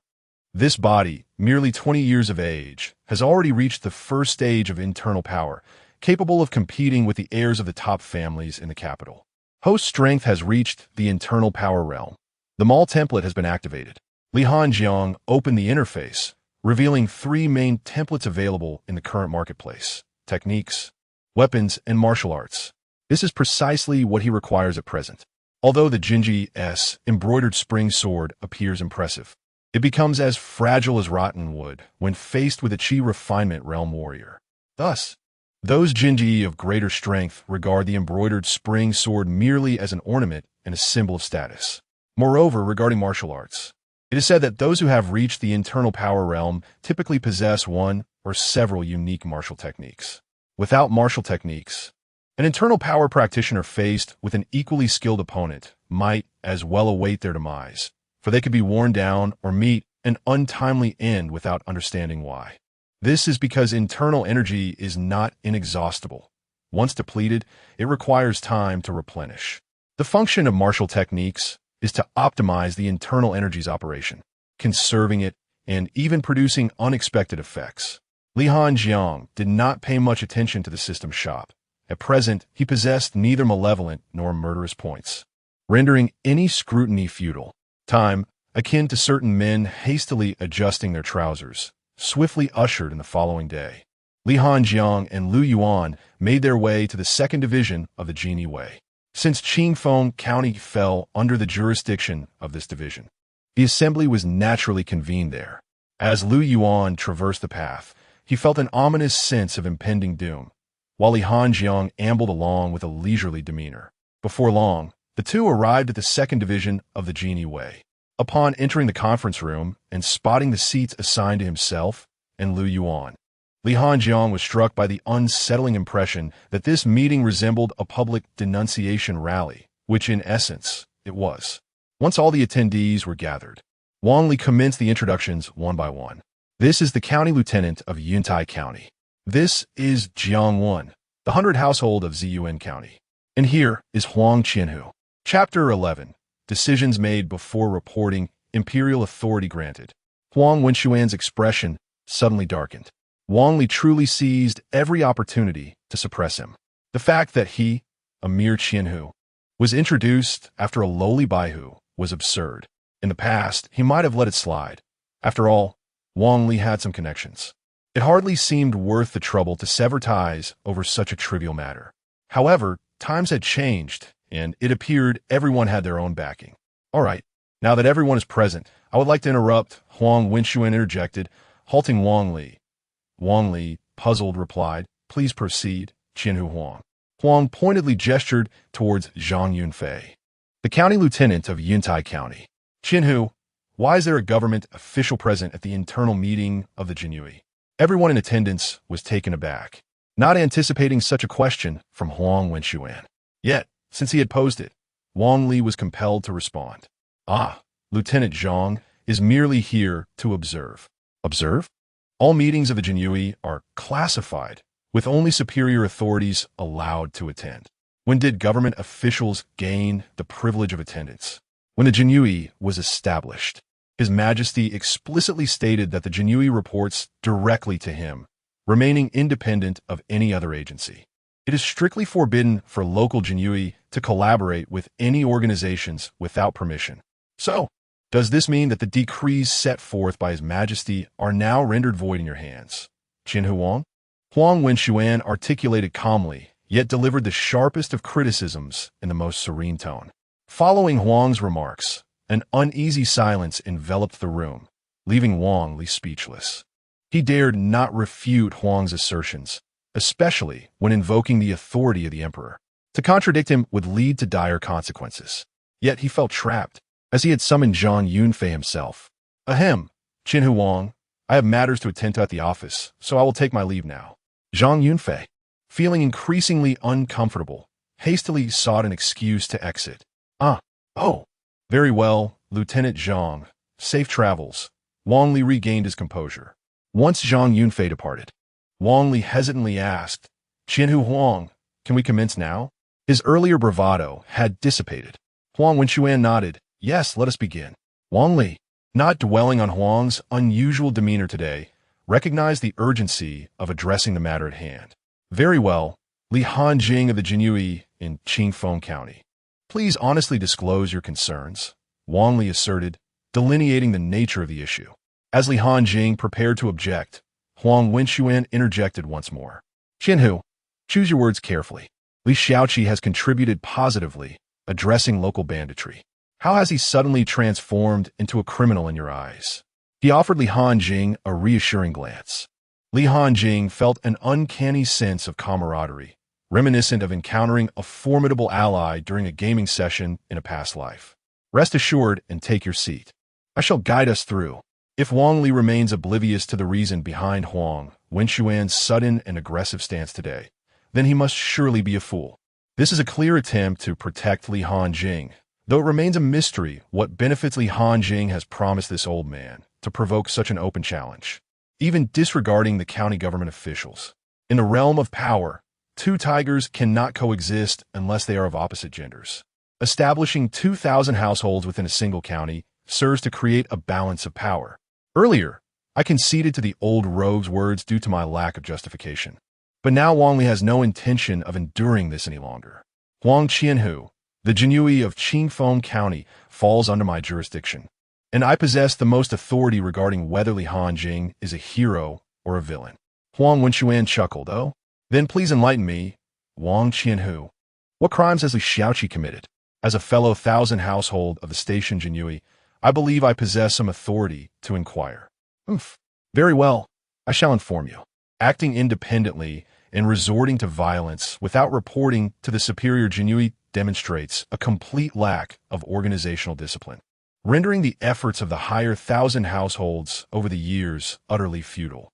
To speak frankly, we had already documented the bandit activities of Jiang Yan's gang in our second household, yet we were investigating a larger fish behind the scenes, preparing to uproot the entire operation. Now, with the deaths incurred, our leads have vanished. Huang Wenxuan had underestimated Wang Li's audacity. A larger fish? Are you referring to yourself? In this shared territory, who is unaware of your affairs? Huang Wenxuan calmly sipped his tea. Wang Qianhu, let us set aside the veracity of your second household's plans and discuss the matter of Li Xiaoqi's independent actions. Wang Li scoffed, huh? Huang Qianhu, even if you were to shout it from the rooftops, my second household has certainly not received any prior action report from Li Hanjing. Suddenly, Huang Wenxuan slammed his hand on the table, startling everyone present. Wang Li, have you lost your senses mingling with those bureaucrats? What are all these formal procedures? Do you not know the nature of our Jinyiwei? Allow me to impart 8 words to you. Act first, report later. A privilege granted by imperial power. Faced with Huang Wenxuan's sudden and fierce demeanor, Wang Li felt a pang of intimidation. Huang Wenxuan seized the moment. Had it been during my youth, even if we were of equal rank, if you dared consort with those from the county office, I would not hesitate to eliminate you. This declaration rendered even Wang Li silent.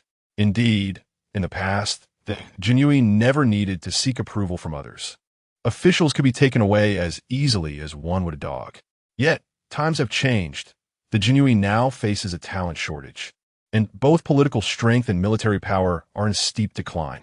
Sensing the shift in dynamics, Jiang Wan, who had remained silent until now, hastily interjected, "My Lord Wang." This call snapped Wang Li back to reality, allowing him to exhale a sigh of relief as he cautiously regarded Huang Wenxuan. After years of collaboration, Wang Li had long viewed Huang Wenxuan as merely an old man biding his time until retirement. Now, he finally comprehended that experience is indeed a formidable weapon. Just moments ago, Huang Wenxuan unexpectedly employed a coercive interrogation technique against himself, and, astonishingly, he failed to react. Such skills are commonplace among the venerable members of the Jinyiwei, as their immense power during that era relied heavily on instilling fear during investigations. Wang Li let out a bitter laugh. Since the commencement of the assembly, he had been led by the nose by the opposing party. It appears that today, resolving matters with Li Hanjing is beyond reach. Perhaps the theme of today, as conference, should be altered to discuss how to reward Li Xiaoqi for his contributions. Huang Wenxuan retracted his earlier imposing demeanor, once again adopting a more amiable disposition. Even Li Hanjing had not anticipated such a shift in circumstances. It was surprising how Huang Wenxuan, with just a few words, could transform the nature of the discussion. He is undoubtedly a talent, albeit one skilled in negotiation, possessing clear and logical reasoning. If he had a substantial background, even if his martial prowess were lacking, his achievements would not have allowed him to remain in the position of 1,000 households for so long. Chapter 12. The challenge of rising from humble origins. Huang Qianhu, I believe we should heed your counsel and refrain from punishing Li Hanjing. However, he has indeed disrupted our plans at the second institution. Thus, let us weigh his merits against his faults and forego any rewards. Upon hearing that not only would Li Hanjing evade punishment, but potentially receive a reward instead, Wang Li swiftly objected. The individual he had intended to discipline was now being considered for commendation. How could he maintain his authority to command troops if such news spread? Moreover, he had gathered intelligence indicating that Jiang Wan had influence within the government. Otherwise, Zhang Yunfei would not have come to support even the most minor of bandits today. Listening to Wang Li's renewed opposition, Huang Wenxuan sighed softly. Alas, Wang Qianhu, it seems our discussion is leading us nowhere. Let us refer to the regulations of the Jinyiwei. If I recall correctly, Article 78953 states that if a county-level Jinyiwei Qianhu cannot reach a consensus on a matter, it may be escalated to the state-level Jinyiwei, which will dispatch envoys to investigate and make a determination. Wang Li's lip curled in frustration. You are quoting regulations as if this were a trivial matter. Must we report such a minor issue to the state-level Jinyiwei? What will they think of me, that I lack the capability to resolve even this? How can I expect to rise in rank? Huang Wenxuan, being of advanced age, likely had little concern for promotions, but Wang Li had only just turned 40. After weighing the pros and cons, Wang Li reached a decision. Upon reflection, Huang Qianhu, I concede that you are correct. We cannot demote a meritorious individual due to indirect losses, as this would adversely affect the morale of those beneath us. Thus, I propose we promote Li Xiaoqi to the position of chief standard-bearer. What say you, Huang Qianhu? Seated nearby, Jiang Wen's complexion turned the color of liver. What did this mean? He had invested a substantial portion of his wealth into this endeavor, only to find that not only had the mission failed, but the opposing party was being rewarded. If it were within his power, he would have liked nothing more than to slap Wang Li across the face for such incompetence. Seemingly aware of Jiang Wen's displeasure, Wang Li added, according to the jurisdictional regulations, Li Xiaoqi falls under my domain. Therefore, I hold the primary say in his placement. Let us assign him as chief standard-bearer in Ziyuan County. Jiang Wen's expression immediately brightened. While Li Hanjing would not face immediate consequences, the assignment placed him firmly in Jiang Wen's control, making it all too easy to deal with him later. Huang Wenxuan furrowed his brow, casting a glance at Li Hanjing. Understanding the silent communication from Huang Wenxuan, Li Hanjing recognized that if he were unwilling, there were methods to counter him. Yet, this arrangement aligned perfectly with his own aspirations for advancement. Being placed under Huang Wenxuan's jurisdiction would mean a more stable path, although with Huang Wenxuan overseeing him, his ascent would be limited to the rank of Baihu. In contrast, under Wang Li's command, he would have greater latitude, even if matters escalated. The embarrassment would fall squarely on Wang Li. Throughout history, has any individual in a high position achieved stability and security in their youth? Were they not all embroiled in turmoil on their way up? Moreover, he had the assistance of a system to support his rise. In a previous life, I was overly cautious within the system, and only upon reflection did I realize that time had slipped away, leaving me too late to act. Li Hanjin then nodded towards Huang Wenxuan. Huang Wenxuan, comprehending the unspoken understanding, refrained from saying more. Very well, let us proceed according to Wang Qianhu's intentions. Wang Li finally exhaled in relief, genuinely fearing that Huang Wenxuan might produce some regulations or principles to criticize him. Not only had a constructive critique meeting transformed into a promotion discussion, but he had also faced harsh criticism from peers of equal rank. Who could endure such a fate? As for whether Li Hanjin's capabilities matched the standards of general, no one seemed to care. In such minor positions, a little connection sufficed to bypass any scrutiny. Only when ascending from 100 households to 1,000 must one meet stringent criteria.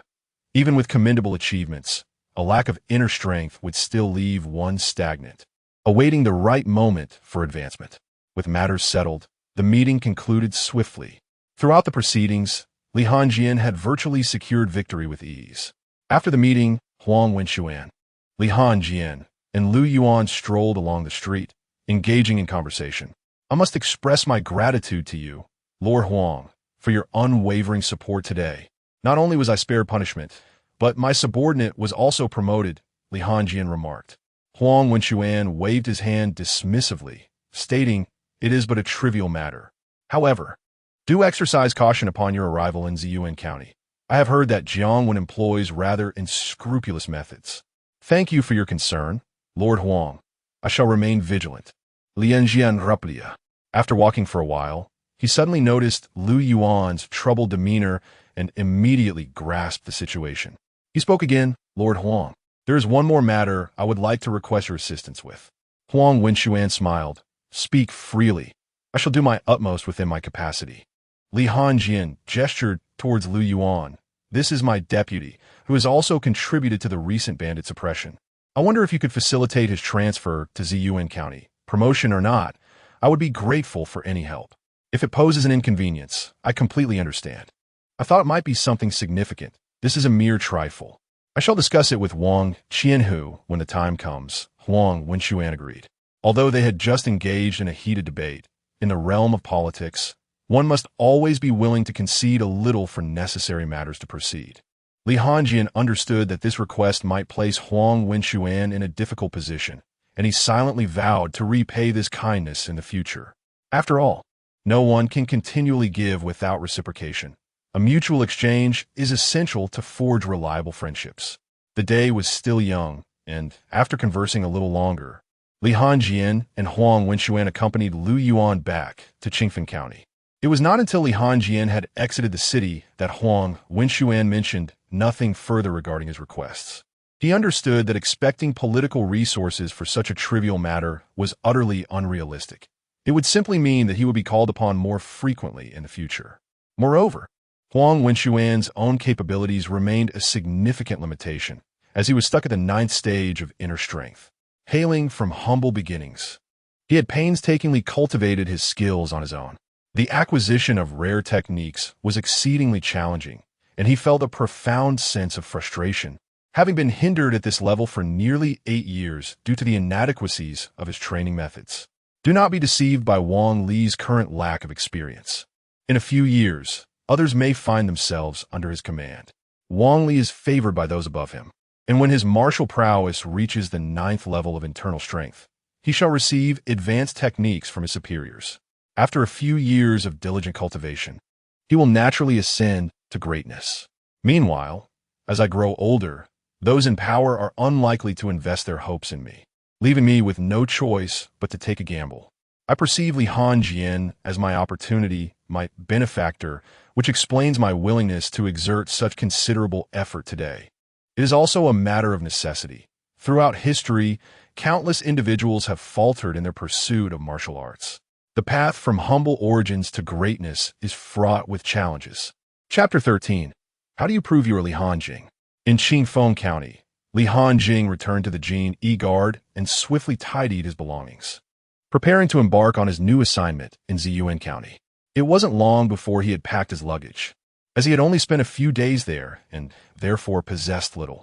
Upon exiting, he discovered that Lu Yuan had been waiting for him at the door, which elevated his impression of Lu Yuan. There's a saying that one should never keep their superior waiting. The other members of the Jinyiwei Guard looked upon Lu Yuan with envy, lamenting how he had managed to be the first to earn the favor of the official, having only mingled for a few days and was now whisked away from this desolate place. Had they known, they would have endeavored to curry favor with the official as well. Yet, hindsight is always clearer. They had previously dismissed Lu Yuan as merely a demoted minor officer. Furthermore, Lu Yuan's abilities had already reached the level of a minor officer. Who else could he have taken with him? As Li Hanjing departed, he paid no heed to the other guards, as there was little to discuss, and some of them he could barely recall by name. Naturally, there was no poignant farewell scene of a superior being sent off by tearful subordinates. Before leaving, Li Hanjing felt it prudent to pay a visit to the county office to greet Wang Jinbao. After all, the latter had been gracious since his arrival, even during times of trouble, so it was only courteous to inform him of his departure. At the county office, Li Hanjing, accompanied by Lu Yuan, entered and found Wang Jinbao. Upon seeing both return safely, Wang Jinbao was somewhat incredulous. It was known that the previous minor officer had met an untimely demise due to youthful impulsiveness while handling a similar matter. Yet, Li Hanjing had emerged unscathed, indicating his connections above. No wonder he dared to take such risks.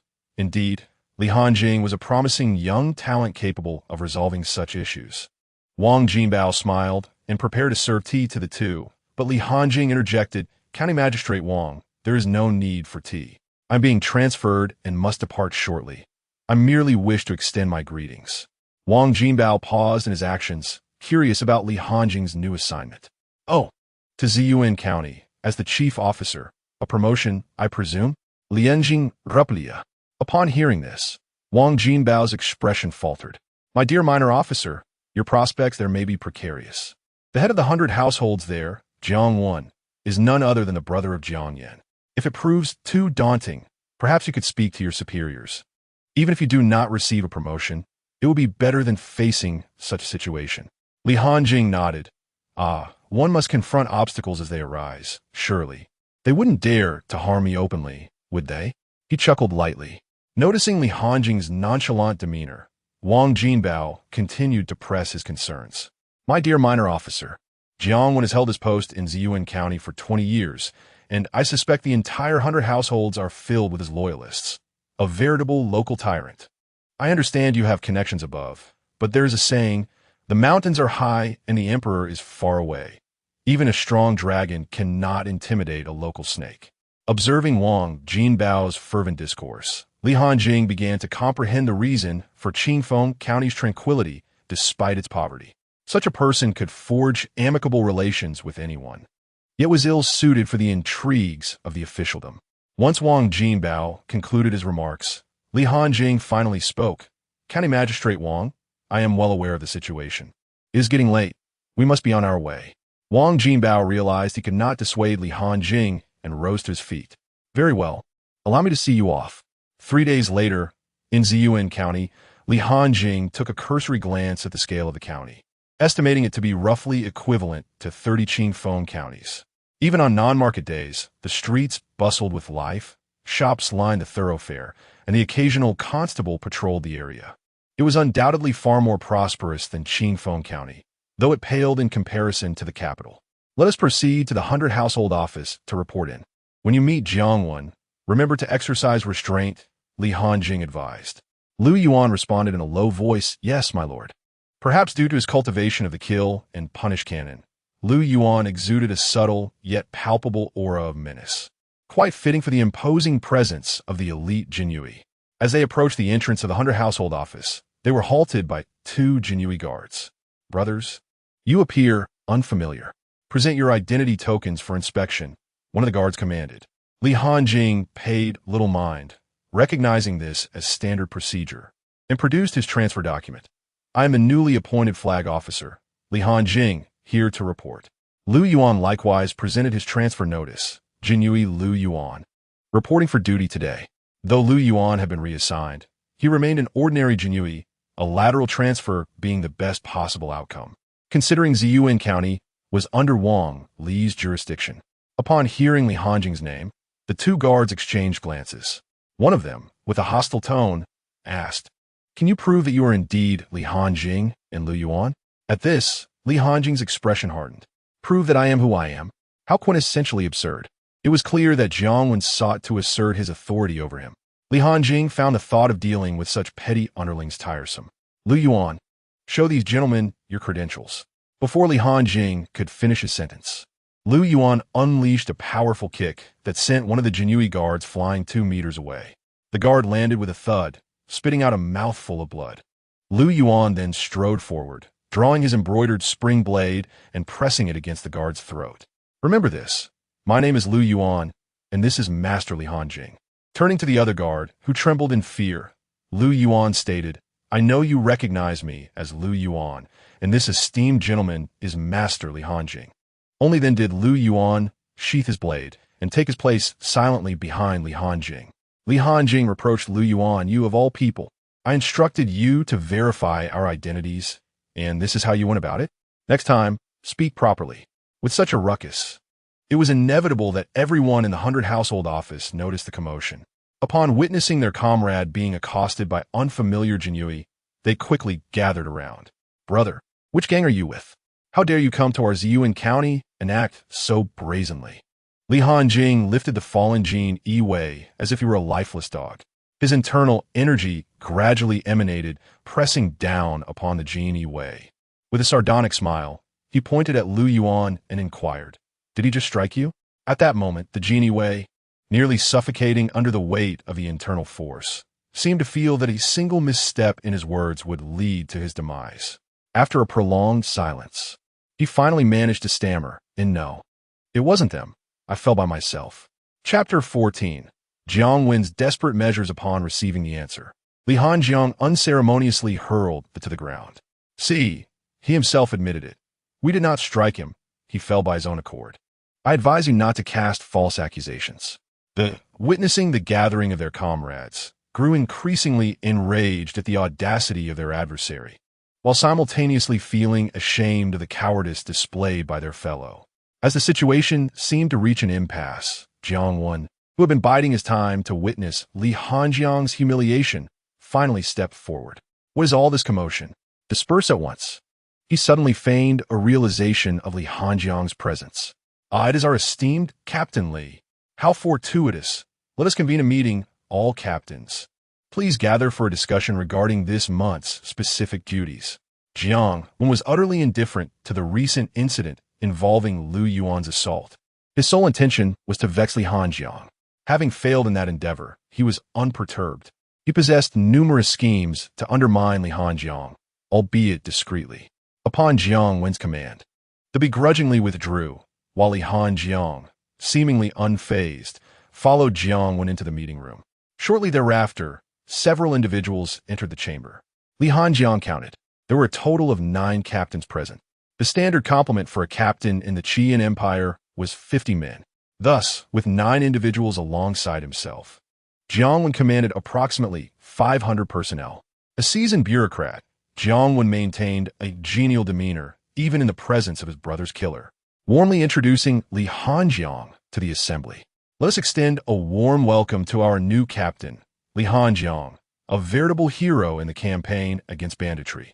Jiang Wen emphasized the term campaign against banditry with deliberate weight.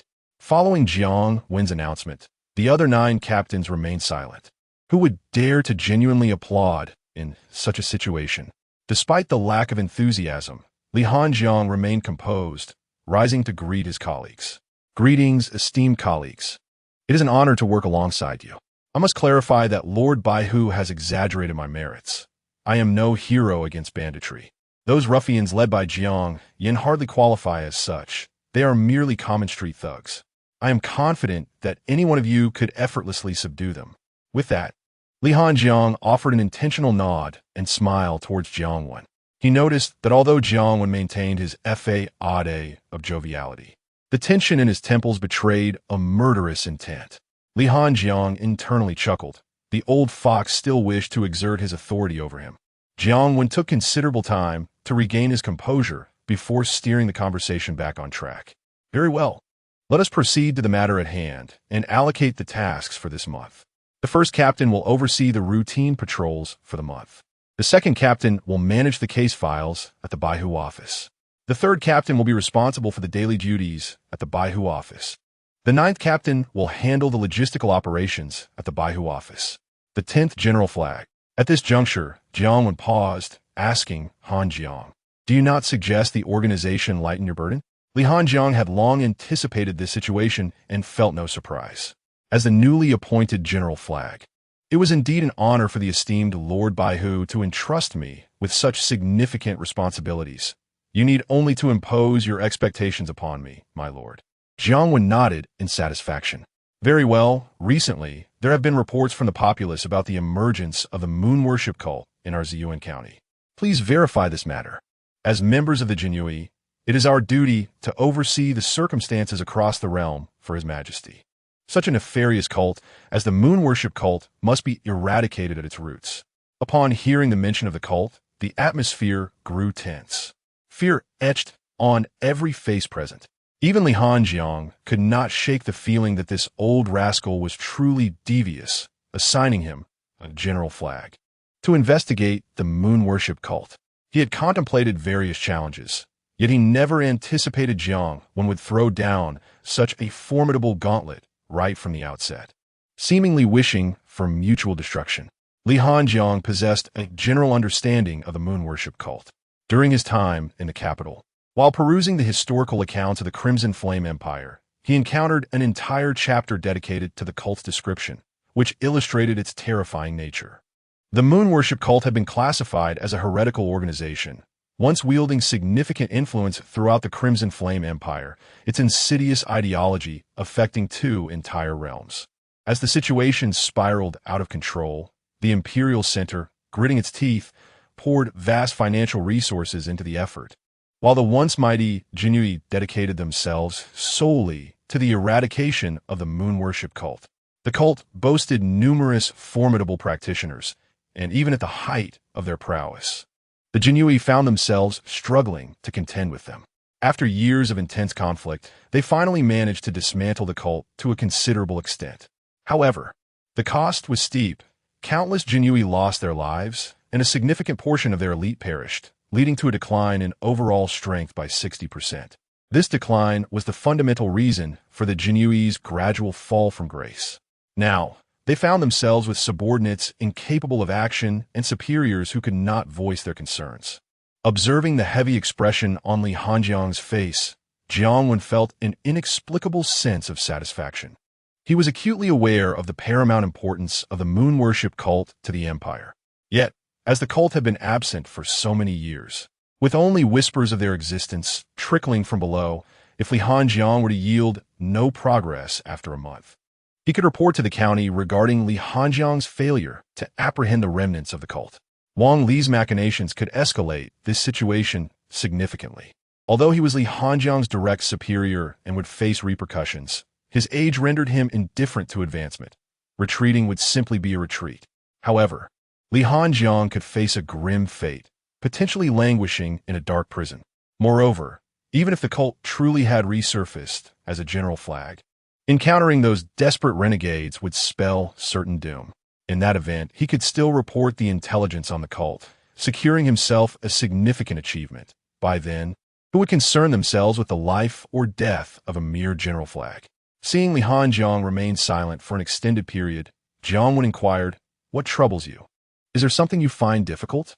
I am aware of the sensitive nature of this matter. If you encounter any obstacles, do not hesitate to inform the office, and we shall do our utmost to assist you." He chuckled, recognizing that there was no escaping the situation he found himself in.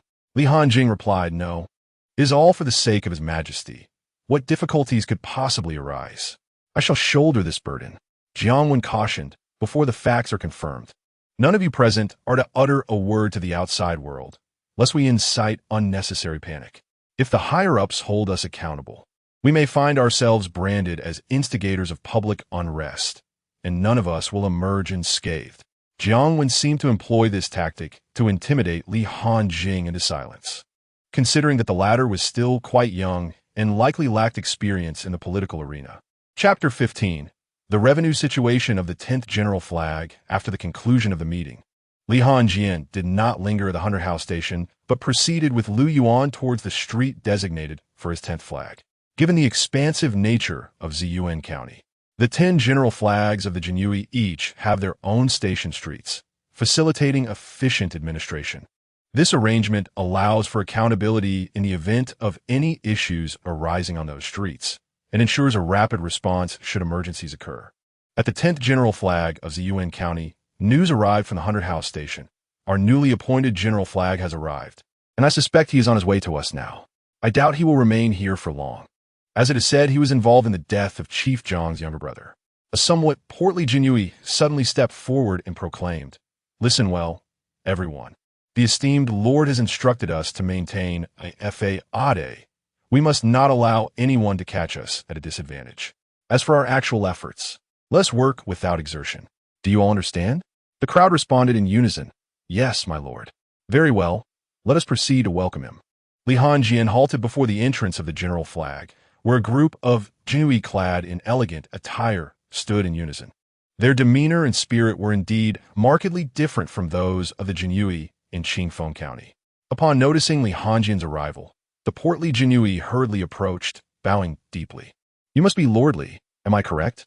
Since the other party had made a commendable effort to present themselves properly, Li Hanjian felt it prudent to reciprocate with a congenial demeanor, for in the realm of officialdom, appearances often dictate interactions. With a faint smile, he nodded yes. "That would be me." Seeing this, the portly Jinyiwei's smile broadened.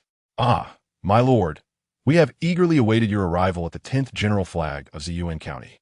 Allow me to introduce myself. I am Zhao Wang, the leader of the first small flag, and currently serving as the acting General Flag. You cannot imagine the anxiety I have endured daily." Li Hanjian, puzzled, inquired, "Oh, and why is that?" Zhao Wang replied, "I am acutely aware that my abilities are wholly inadequate for the role of General Flag. I constantly worry that some calamity will occur under my watch. However, with your arrival, my concerns have been alleviated." Li Hanjian could not help but admire Zhao Wang's skill and flattery. Yet, he remained cautious not to be swayed by such compliments. After all, this was Jiang Wen's domain, and one could never be too careful, even when stepping outside for a brief moment. After exchanging pleasantries, Li Hanjian followed Zhao Wang and others into the administrative hall. Once everyone was seated, Li Hanjian cleared his throat and stated, "As I am new here, I shall refrain from using formalities. I'm not yet acquainted with certain matters regarding our flag. Zhao, please enlighten me." Zhao Wang nodded, "Certainly, my lord. Our general flag comprises 52 Jinyiwei and 3 small flags. The street under the jurisdiction of our 10th General Flag is called Hojia, which hosts numerous shops." Noticing Zhao Wang's lengthy exposition, Li Hanjian promptly interrupted, please. Just tell me the additional monthly revenue of our 10th flag. Zhao Wang was momentarily taken aback by Li Hanjing's direct inquiry, as it was rather inappropriate to broach such a sensitive subject so bluntly.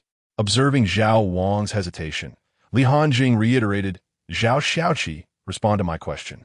It would be prudent not to feign ignorance, for if I uncover the truth myself, it may not end well for you." Zhao Wang sighed, pondering the lack of decorum exhibited by this young official from the central authority, which perhaps explained the unfortunate fate of Jiang Baihu's brother. Initiating an investigation into such matters right away jeopardized the livelihoods of his subordinates, inevitably inciting widespread discontent. Moreover, the practice of the Jinyiwei collecting protection fees in various streets was tacitly accepted by the higher-ups. Zhao Wang recognized that should Li Hanjing pursue this investigation, it would be futile to conceal the truth, and thus he reluctantly stated the total protection fees across the streets amount to over 500 taels each month. Li Hanjing, maintaining a stoic demeanor, declared, "Very well, we shall conclude today's meeting here.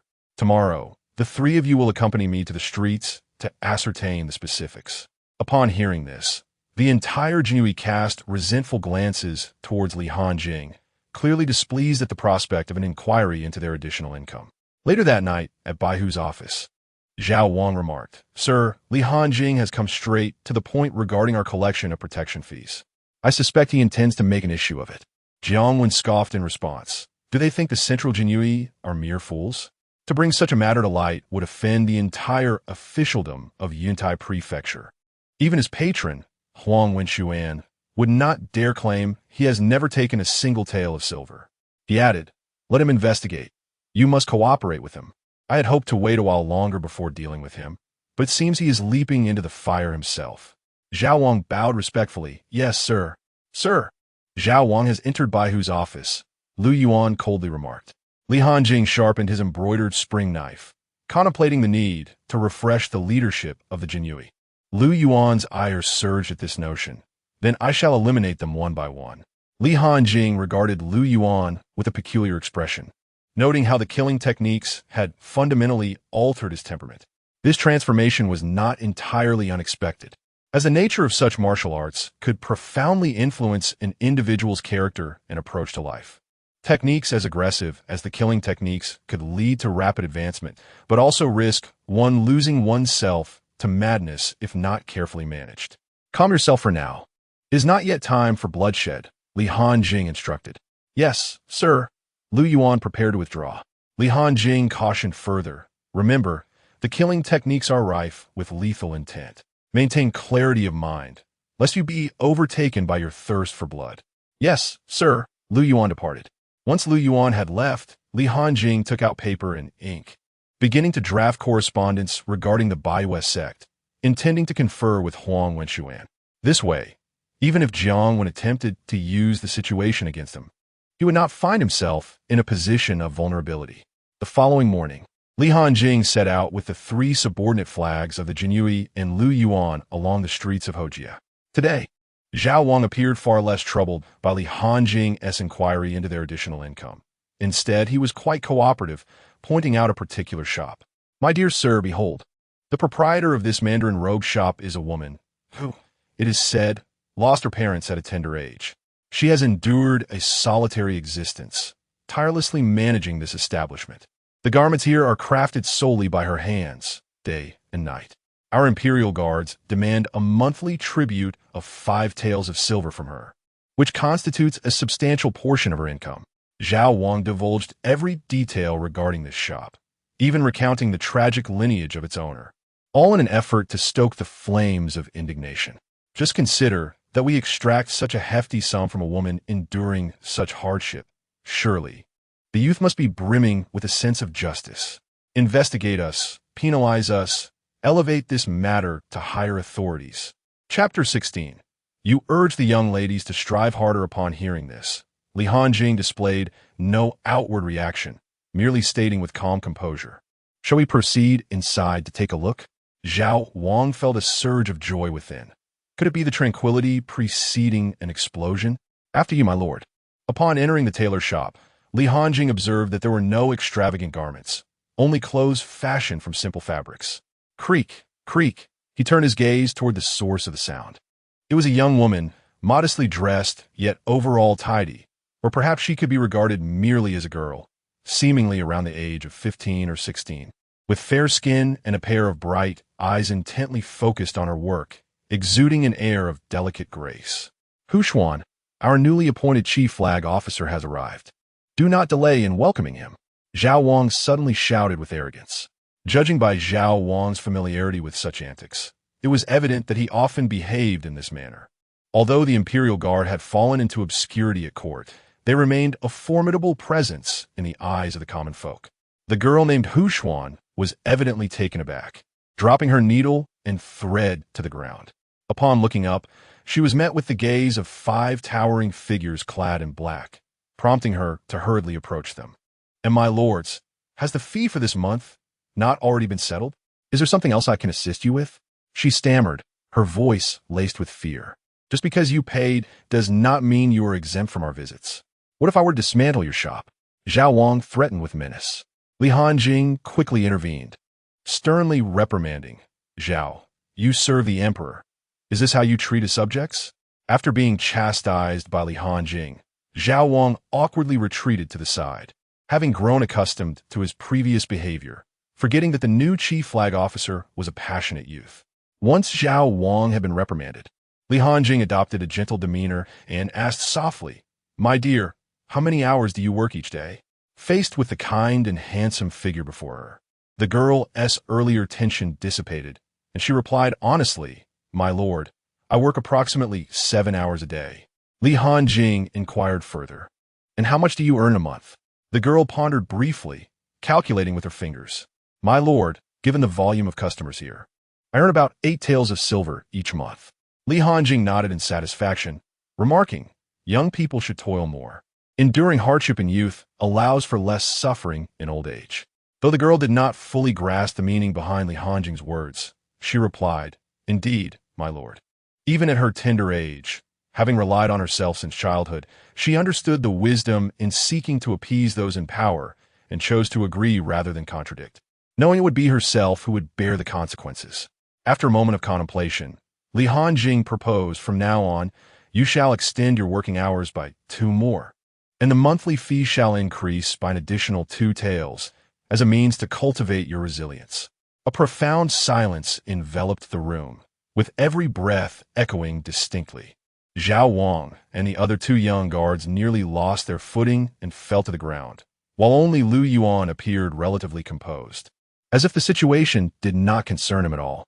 The girl swallowed hard, her bright eyes gazing at Li Hanjing in confusion. "Sir, this..." Li Hanjing wore a puzzled expression. "What is it? Can the young lady not endure hardship?" Suddenly, Lu Yuan approached with a fierce demeanor. The girl quickly regained her composure, shaking her head vigorously, her voice laced with a sense of grievance. "Sir, I can endure hardship. I truly can. Indeed, it is always beneficial to embrace a bit of hardship," Li Hanjing remarked as he turned and strode down the street. "Let us proceed to the next establishment. Ensure the accounts are meticulously recorded. I want the silver amount to match the records next month." The 3 young guards followed him, slightly dazed. Zhao Wang, however, felt a chill run down his spine. Wasn't this supposed to be about righteous fervor? What is happening? As they made their way to the next shop, Li Hanjing unexpectedly encountered an elderly gentleman selling handmade toys. He turned to Zhao Wang beside him and asked, "How much do you collect from him each month?"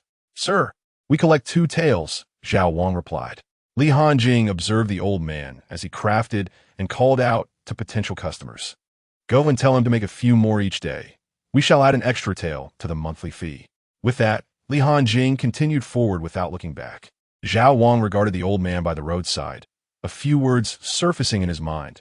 Living Yama. After a morning's work, Li Hanjing finally devised a reasonable plan for the monthly fees the Thicker Street Jinyiwei would collect. He had nearly visited all the shops in Thicker Street by midday. Zhao Wang, at some point, had acquired a piece of paper densely filled with numbers. He numbly pointed towards a nearby tavern, stating, "Ahead lies the last establishment we manage in Thicker Street. Yihong Courtyard pays the highest protection fee, contributing nearly 500 taels each month. Li Hanjing chuckled. A wealthy establishment indeed. We must pay them a visit. With a jovial demeanor, he entered Yihong Courtyard. Ah, my lord, why not indulge us tonight? I've recently learned a few new skills, and I assure you, I will attend to your comforts. The laughter echoed. Very well. Tonight, I shall see what skills you possess. Let's see if I can wear you out. You are truly insufferable. It must be said that Yihong Courtyard was the liveliest of all the establishments Li Hanjing had visited. The matron approached with enthusiasm. Ah, Zhao Xiaoqi, have you come to revel again today? Qing'er happens to be free. I shall summon her to accompany you. Zhao Wang, feeling rather awkward, introduced. This is our newly appointed leader, Lord Li. He has come see you. The matron, quick-witted, realized her mistake in not distinguishing between guests and promptly apologized. Oh dear, my eyes must be failing me. I did not even notice Lord Li. How about this? Today, I shall arrange for 2 young ladies to assist you at no charge to Lord Li. Li Hanjing waved his hand dismissively, insisting that it was unnecessary. He merely wished to alleviate some of the burden given the flourishing nature of her business. The madam, momentarily perplexed, inquired, My lord, what does this mean? Li Hanjing raised 2 fingers, declaring that the monthly expenses would increase by 2,000 taels. Although the madam's expression faltered upon hearing this, she forced a smile and replied, My lord, are you jesting? Our modest establishment can barely manage to part with 500 taels each month. Li Hanjing paid no heed to her protestations. If you cannot meet the demands, it indicates a lack of effort. With so many young women at your disposal, they should strive to entertain more gentlemen each day. I am confident that 2,000 taels will not pose a challenge. Chapter 17. The Ceiling of the Yihong Courtyard. The unruly commander, upon perceiving that Li Hanjing was not jesting, the madam's expression turned icy. Is this something Jiang Baihu is aware of? If you intend to impose additional charges, summon Jiang Baihu. Bang! Li Hanjing did not respond to the madam's comments. Instead, he swiftly drove his embroidered spring blade into the sign of the Yihong Courtyard, exuding an air of chilling authority. This street is under my command. If I permit you to impose charges, it is a concession. If you continue to dawdle, I shall seal your entire establishment. The overwhelming force of Li Hanjing's presence silenced everyone in attendance, transforming the previously raucous Yihong Courtyard into a realm of quietude. The madam attempted to retort, Your superior, Jiang Wen. However, upon noticing the madam's intent to invoke Jiang Wen's name to intimidate Li Hanjing, Zhao Wang whispered something in her ear. Yet the madam, undeterred, grew even more incensed. I care not for any discord between you and Jiang Wen. Do you even comprehend whose business this is? Zhao Wang, summon all the Jinyiwei to assemble here. At this moment, Li Hanjing had entirely dismissed the madam's remarks. Zhao Wang, understanding Li Hanjing's intentions, hesitated. My lord, this. Li Hanjing cast a frosty glare at Zhao Wang. What is this? Are you unable to follow my command? Must I report to the county office to issue you an order? Zhao Wang felt quite distressed, caught between his immediate superior and his higher authority. Yet, witnessing the murderous intent emanating from Li Hanjing, he ultimately chose to acquiesce, resolving to report to Jiang Wen afterward. My lord, I shall return to summon the brothers at once. Zhao Wang acted swiftly, and soon, a group of figures clad in black and wielding blades rushed in. Zhao Wang hurried over. My lord, everyone has arrived. Li Hanjing nodded and called out to the patrons. Jinyiwei are executing their duties. Clear the premises.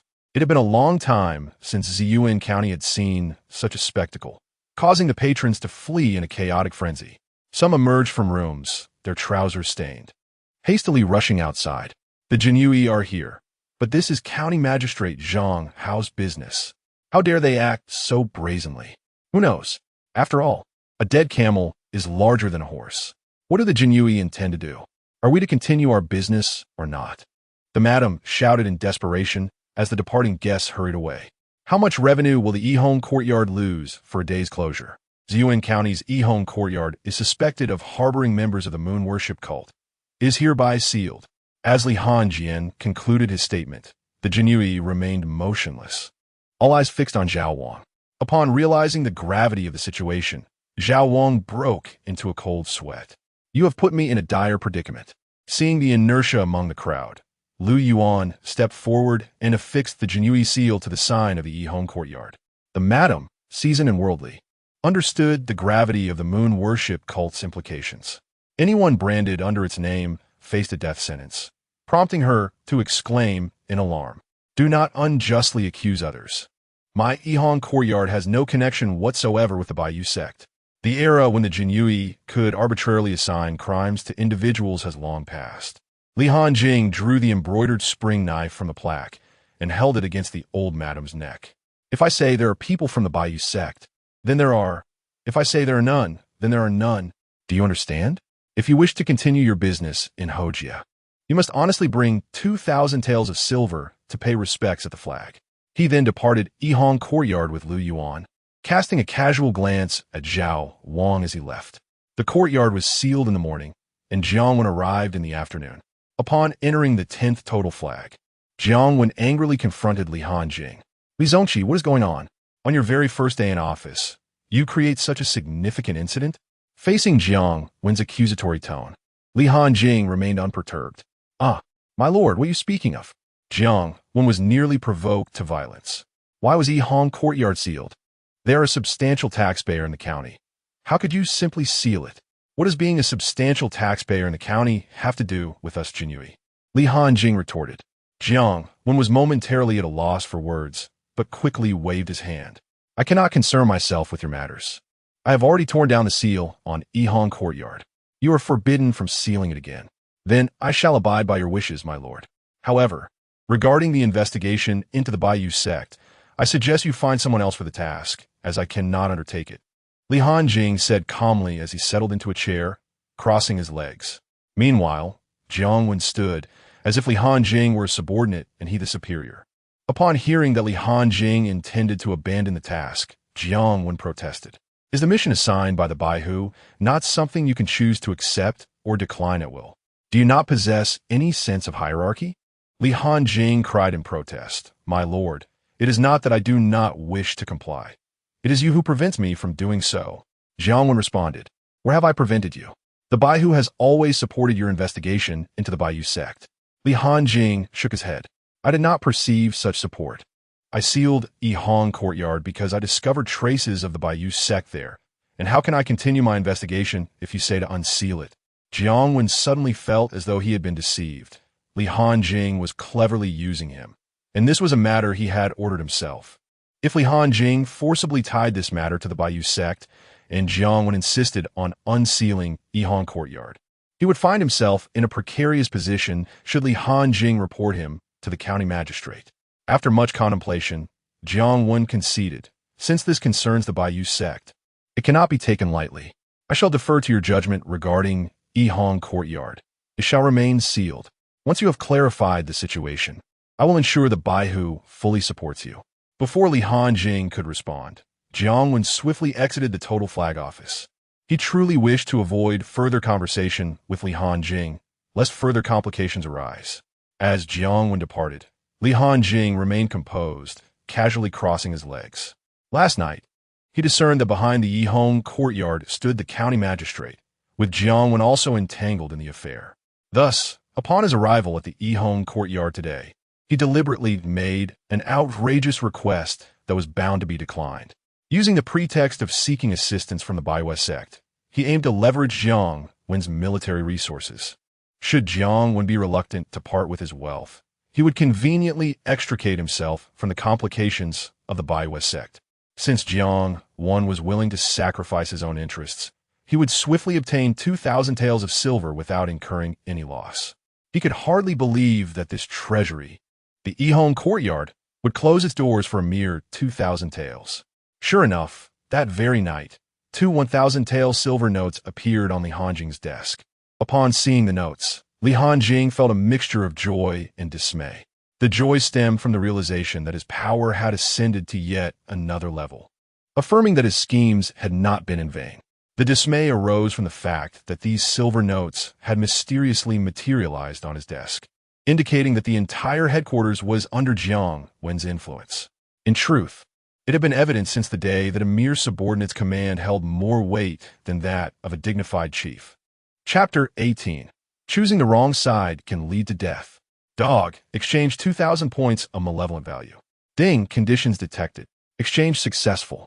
Malevolent value balance, 2,000. Li Hanjing pondered for a moment before accessing the martial arts page of the system's marketplace. Now, ascending to the next tier required precisely 2,000 points. Even if he allocated the entirety of this malevolent value, it would only facilitate a modest enhancement. However, procuring martial arts techniques would yield a far more significant advancement in actual combat proficiency. System Marketplace, Martial Arts page, Exquisite level, Iron Will, commonly referred to as Iron Block. Its function in combat is to swiftly channel inner strength to any part of the body, thus withstanding opponents' assaults. When cultivated to perfection, one can instantaneously mobilize inner strength for comprehensive defense. Price, 1,500.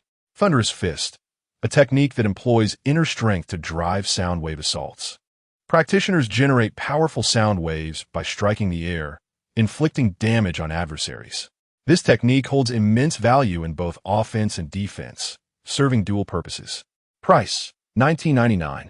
Flying Swallow Kick, a highly challenging leg technique characterized by its lightness and swiftness, with inner strength converging in the legs, enabling aerial maneuvers akin to a soaring swallow. This technique is primarily used for close-range attacks, capable of delivering significant damage in a brief span. Price, 1999. The dog purchased the Thunderous Fist. Deducting 1999 malevolent value. Purchase successful. Li Hanjing briefly surveyed the martial arts techniques within his reach and ultimately opted for the Thunderous Fist, as it offered a versatile balance of offense and defense. At that moment, additional information regarding the Thunderous Fist flooded his mind. Attribute template reassessing. Name, Li Hanjing. Gender, male. Identity, Li Qian, esteemed father and commander of the Imperial Guard in Yuan County. Martial arts, Cyclone technique, exquisite, 0, 20,000, cultivation. Inner strength level 1, 800, 2000.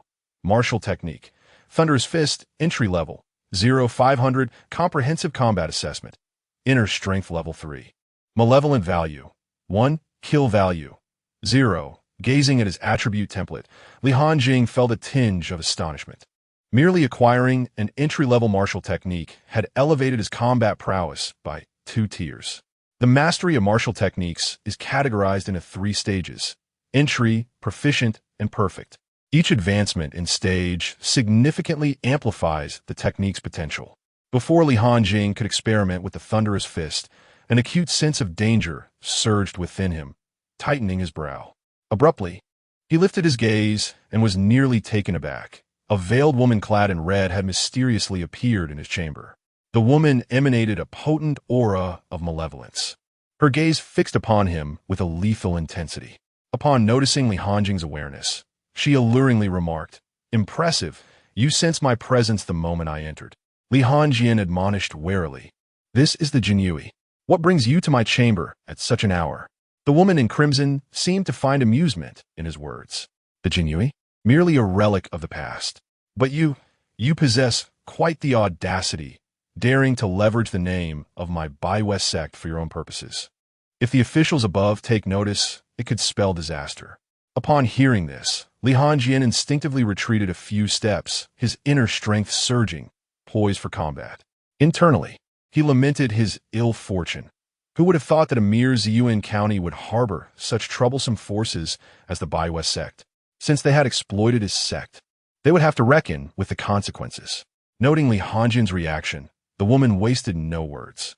Her right hand coalesced with malevolent energy and struck towards him. Li Hanjing swiftly unleashed his martial technique, the Thunderclap Fist. Bang!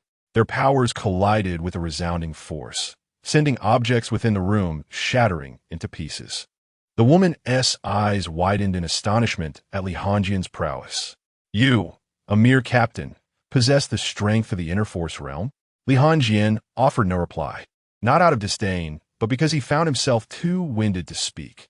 While he sensed that his opponent was also of the inner force realm, she was at least of the 7th tier or higher. If not for his thunderclap fist, he would have likely succumbed by now. Boom. Crash. Ultimately, the woman struck Li Hanjing in the chest with a single palm, propelling him through the room and into the courtyard of the Jinyiwei headquarters. Spitting blood, Li Hanjing struggled to his feet and shouted, "The Jinyiwei has been invaded. Come out and apprehend the intruder." His voice, amplified by a hint of inner strength, roused the entire contingent of Jinyiwei. Upon realizing that the Jinyiwei were under assault, they were filled with righteous fury and swiftly armed themselves. How dare they steal from the Jinyiwei? Do they not know how many eyes the Wang family has? Over 50 men quickly emerged from their quarters, only to be met by the intimidating figure of the woman glaring at them. What is this? Brothers, does this not seem like a thief to you? You are not alone, the woman murmured, her expression a mix of complexity as she regarded the group. It appears I must eliminate all witnesses. This was an oversight. With that, she transformed into a shadow and lunged at them. Meanwhile, Li Hanjing had discreetly positioned himself behind the others, swiftly locating Lu Yuan and yanking him aside. "Gulme, we cannot fight this." Noticing Li Hanjing's injuries, Lu Yuan wasted no time and, amidst the chaos, led him towards the exit. As they neared the door, Li Hanjing suddenly recalled something and coldly commanded, "Block the main entrance." Understood. Lu Yuan hastily secured the door. My hand, my hand." Wails of despair echoed from within the headquarters.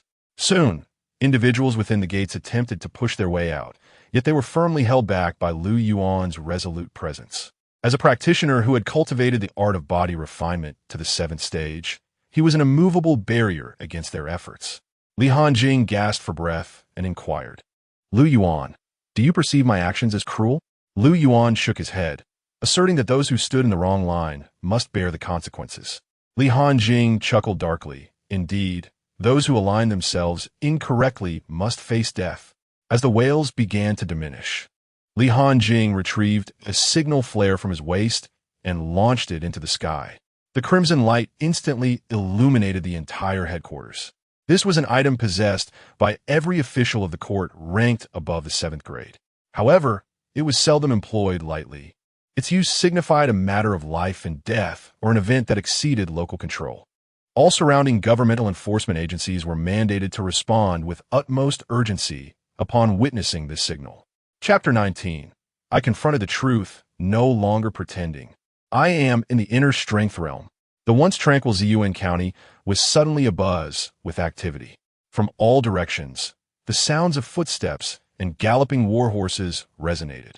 The woman in red, sensing the commotion around her, swiftly dispatched the remaining imperial guards and prepared to depart. However, she halted and with a swift motion, leapt forth from the ranks of the guards. Utilizing her lightness skill, she searched for a moment before channeling her inner strength, launching a powerful strike towards a specific direction. Li Hanjing, who was resting, felt a fierce wind rushing towards him and quickly gathered the scant remaining inner strength within him to unleash the thunderclap fist. The air around him twisted, forming an invisible wall that shielded his body. Yet, with a crack, the air barrier shattered in less than 3 seconds. The gale violently struck Li Hanjing's abdomen, sending him flying a full 10 meters away, pain coursing through him as if it beckoned him to surrender. Such power could not possibly emanate from one merely at the inner strength realm, yet it was undeniable that his opponent was indeed at that level. The only explanation was that their martial arts prowess was undoubtedly superior, at least surpassing his own. Truly resilient and still standing, the woman in red declared, preparing to unleash another palm strike. "Who dares to engage in combat here?"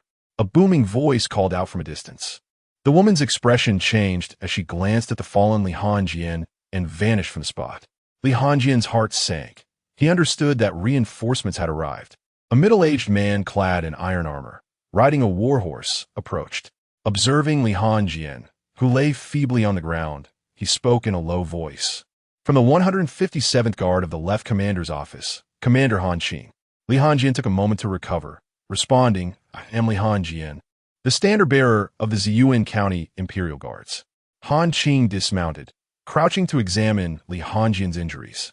Noticing some displacement of his internal organs, he inquired further, "Was that signal sent by you?" Li Hanjing nodded. "The moon worship sect exists in Ziyuan County. Our entire banner has been decimated by them. Upon hearing the name of the sect, Hanjing's expression grew grave. Rest well. I will investigate the scene. The following morning, the 10th banner was bustling with activity. Hanjing, are you all right? My heart sank when I heard you were in trouble, Huang Wenxuan exclaimed, drenched in sweat as he looked at the weary Li Hanjing sitting in a chair. Li Hanjing shook his head. I am fine. A few days of rest will suffice. Soon, Wang Li entered, also sweating profusely, panting heavily as it was evident he had hastened over, expending his inner strength. Meanwhile, Jiang Wen stood discreetly, attempting to minimize his presence. As Huang Wenxuan and Wang Li arrived, Han Qing began to speak. Qinhu Huang, I have investigated. The imperial guards who perished last night were all killed with a single strike.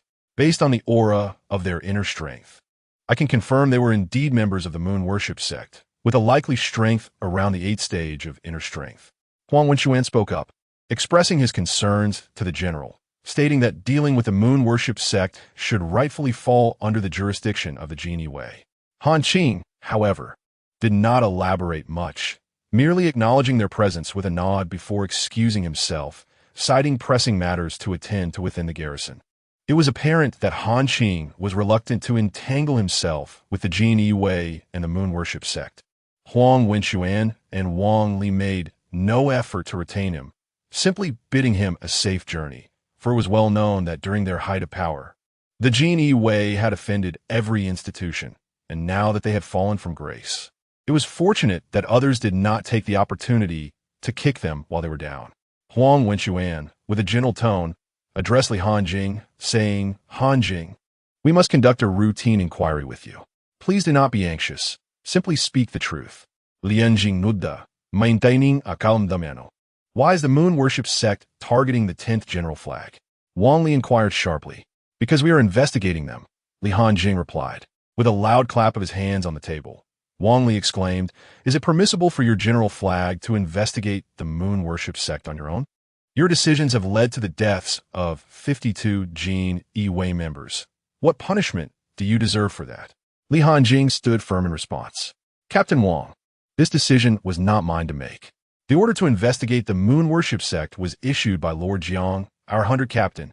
Upon hearing his name mentioned, Jiang Wen lowered his head, reflecting on the unexpected repercussions of the moon worship sect's existence. Wang Li cast a frustrated glance at Jiang Wen, pressing further. Given that your adversaries are masters of internal strength, how is it that only you and Lu Yuan emerged unscathed? Have you engaged in any unsavory dealings with the moon worship sect? As Wang Li's inquiries intensified, Huang Wenxuan intervened. Captain Wang, Hanjing is one of our own in the Jinyiwei, not a criminal. What is the meaning of your questioning? The investigation into the moon worship sect was orchestrated by Jiang Wen. I suggest you direct your questions towards him. Without waiting for Wang Li to retort, Li Hanjing unleashed his internal energy, shattering the table with a resounding force, his power radiating throughout the room. Captain Wang, can you now comprehend why I survived? I am revealing my true self. I am at the realm of internal strength.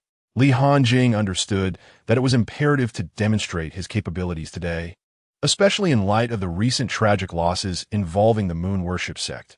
The provincial Jinyiwei would undoubtedly take a keen interest in the matter. If everyone else had perished and only he and Lu Yuan remained, it would leave them with no reasonable explanation, potentially escalating matters to the province and granting Wang Li ample opportunity to target him, especially since Huang Wenxuan had little influence at the provincial level. Or else he would not have remained a mere captain of the Jinyiwei for so many years. Wang Li gazed at Li Hanjing, utterly astonished. What nonsense is this? A 20-year-old at the realm of internal strength? Surely there must be some mistake. Initially believing Li Hanjing to be demoted, he now realized he was a central figure sent from the capital to experience life in the provinces. It was no wonder Huang Wenxuan had staunchly defended Li Hanjing during their previous discussions. He must have known all along. Meanwhile, Huang Wenxuan, though outwardly composed, felt a tempest of emotions within. A 20-year-old at the realm of internal strength. Such an individual would undoubtedly be regarded as part of the core circle, even among the disciples of the Grand Tutor. Originally, I presumed that Li Hanjing was merely a peripheral figure among the disciples of the Grand Tutor. However, to my astonishment, I, Huang Wenxuan, have finally stood in the right place after so many years. At this moment, Jiangwen appeared as despondent as if he had lost a brother, realizing that he had indeed provoked an individual he ought not to have. Suddenly, Wang Li chuckled, all right, I have complete faith in Li Xiaoqi. My earlier inquiries were merely standard protocol, following the actions of our imperial guards. Pray tell, Li Xiaoqi, is your health in good order? Li Hanjing disregarded Wang Li's inquiry and turned to Huang Wenxuan, saying, My lord Huang, have your questions concluded? I find myself rather fatigued and in need of rest. Huang Wenxuan, with a cheerful nod, replied, Indeed, we have finished our inquiries. Hanjing, do take care of your safety in the face of danger. Do not rush headlong into every situation. I shall not disturb your rest further. The remaining matters will be clarified with the higher authorities, and we can expect a resolution in about 3 days. Very well, I shall see you off. Li Hanjing began to rise, but was promptly pressed back down by Huang Wenxuan, admonishing, Hanjing, you are injured. There is no need for such formalities. Prioritize your rest, for that is of utmost importance. Thank you for your consideration, Lord Huang, Li Hanjing replied. The two engaged in a light conversation, entirely neglecting Wang Li, who stood awkwardly by, feeling utterly perplexed. Am I mistaken? Li Hanjing is, after all, my subordinate, he thought. Yet, he could not contest this, especially after having previously received Jiangwen's silver notes to trouble him. Thus, Wang Li could only silently follow Huang Wenxuan as they departed. Chapter 20. Promoted to a captain. Bold reforms. 3 days later, the Jinyiwei from the prefecture sent a representative once more. The visitor was Huang Wenxuan. Hanjiang, I bring you splendid news. Can you guess what it is? Li Hanjiang, perplexed, replied, Lord Huang, please spare me the jest. I cannot possibly guess. With a smile, Huang Wenxuan stroked his beard and produced an official document from his bosom. To Li Hanjiang, the chief of Ziyuan County's Jinyiwei, your exceptional intelligence and valor in combating the Bayou cult have led to its retreat, sparing Ziyuan County from devastation. This is a significant merit. After deliberation, the Jinyiwei has decided to promote you to the position of captain, a rank of the 7th grade. Furthermore, Lu Yuan, who assisted you, is also promoted to the chief of Ziyuan County. Li Hanjiang understood that his swift ascent from chief to captain was due to Huang Wenxuan's considerable efforts. The document clearly indicated that he had single-handedly repelled the Bayou cult. It seemed that this favor was growing more substantial by the day. By the way, Lord Huang, what will happen to Jiangwen? Li Hanjiang suddenly inquired. Huang Wenxuan patted Li Hanjiang on the shoulder. Ah, he is aging and should retire. His peaceful departure is largely thanks to Wang Li's efforts. The leadership of the Jinyiwei in Ziyuan County should indeed be entrusted to someone as young and capable as you. Indeed, Li Hanjiang replied with a chuckle, feeling no need for formalities among allies. Huang Wenxuan, upon hearing this, appeared pleased. It seemed Li Hanjiang was beginning to see him as a comrade. Your strength has reached the level of internal energy mastery. You possess the necessary qualities to become a Qianhu. If you take the time to consolidate your skills over a year or two, you may soon stand on equal footing with me.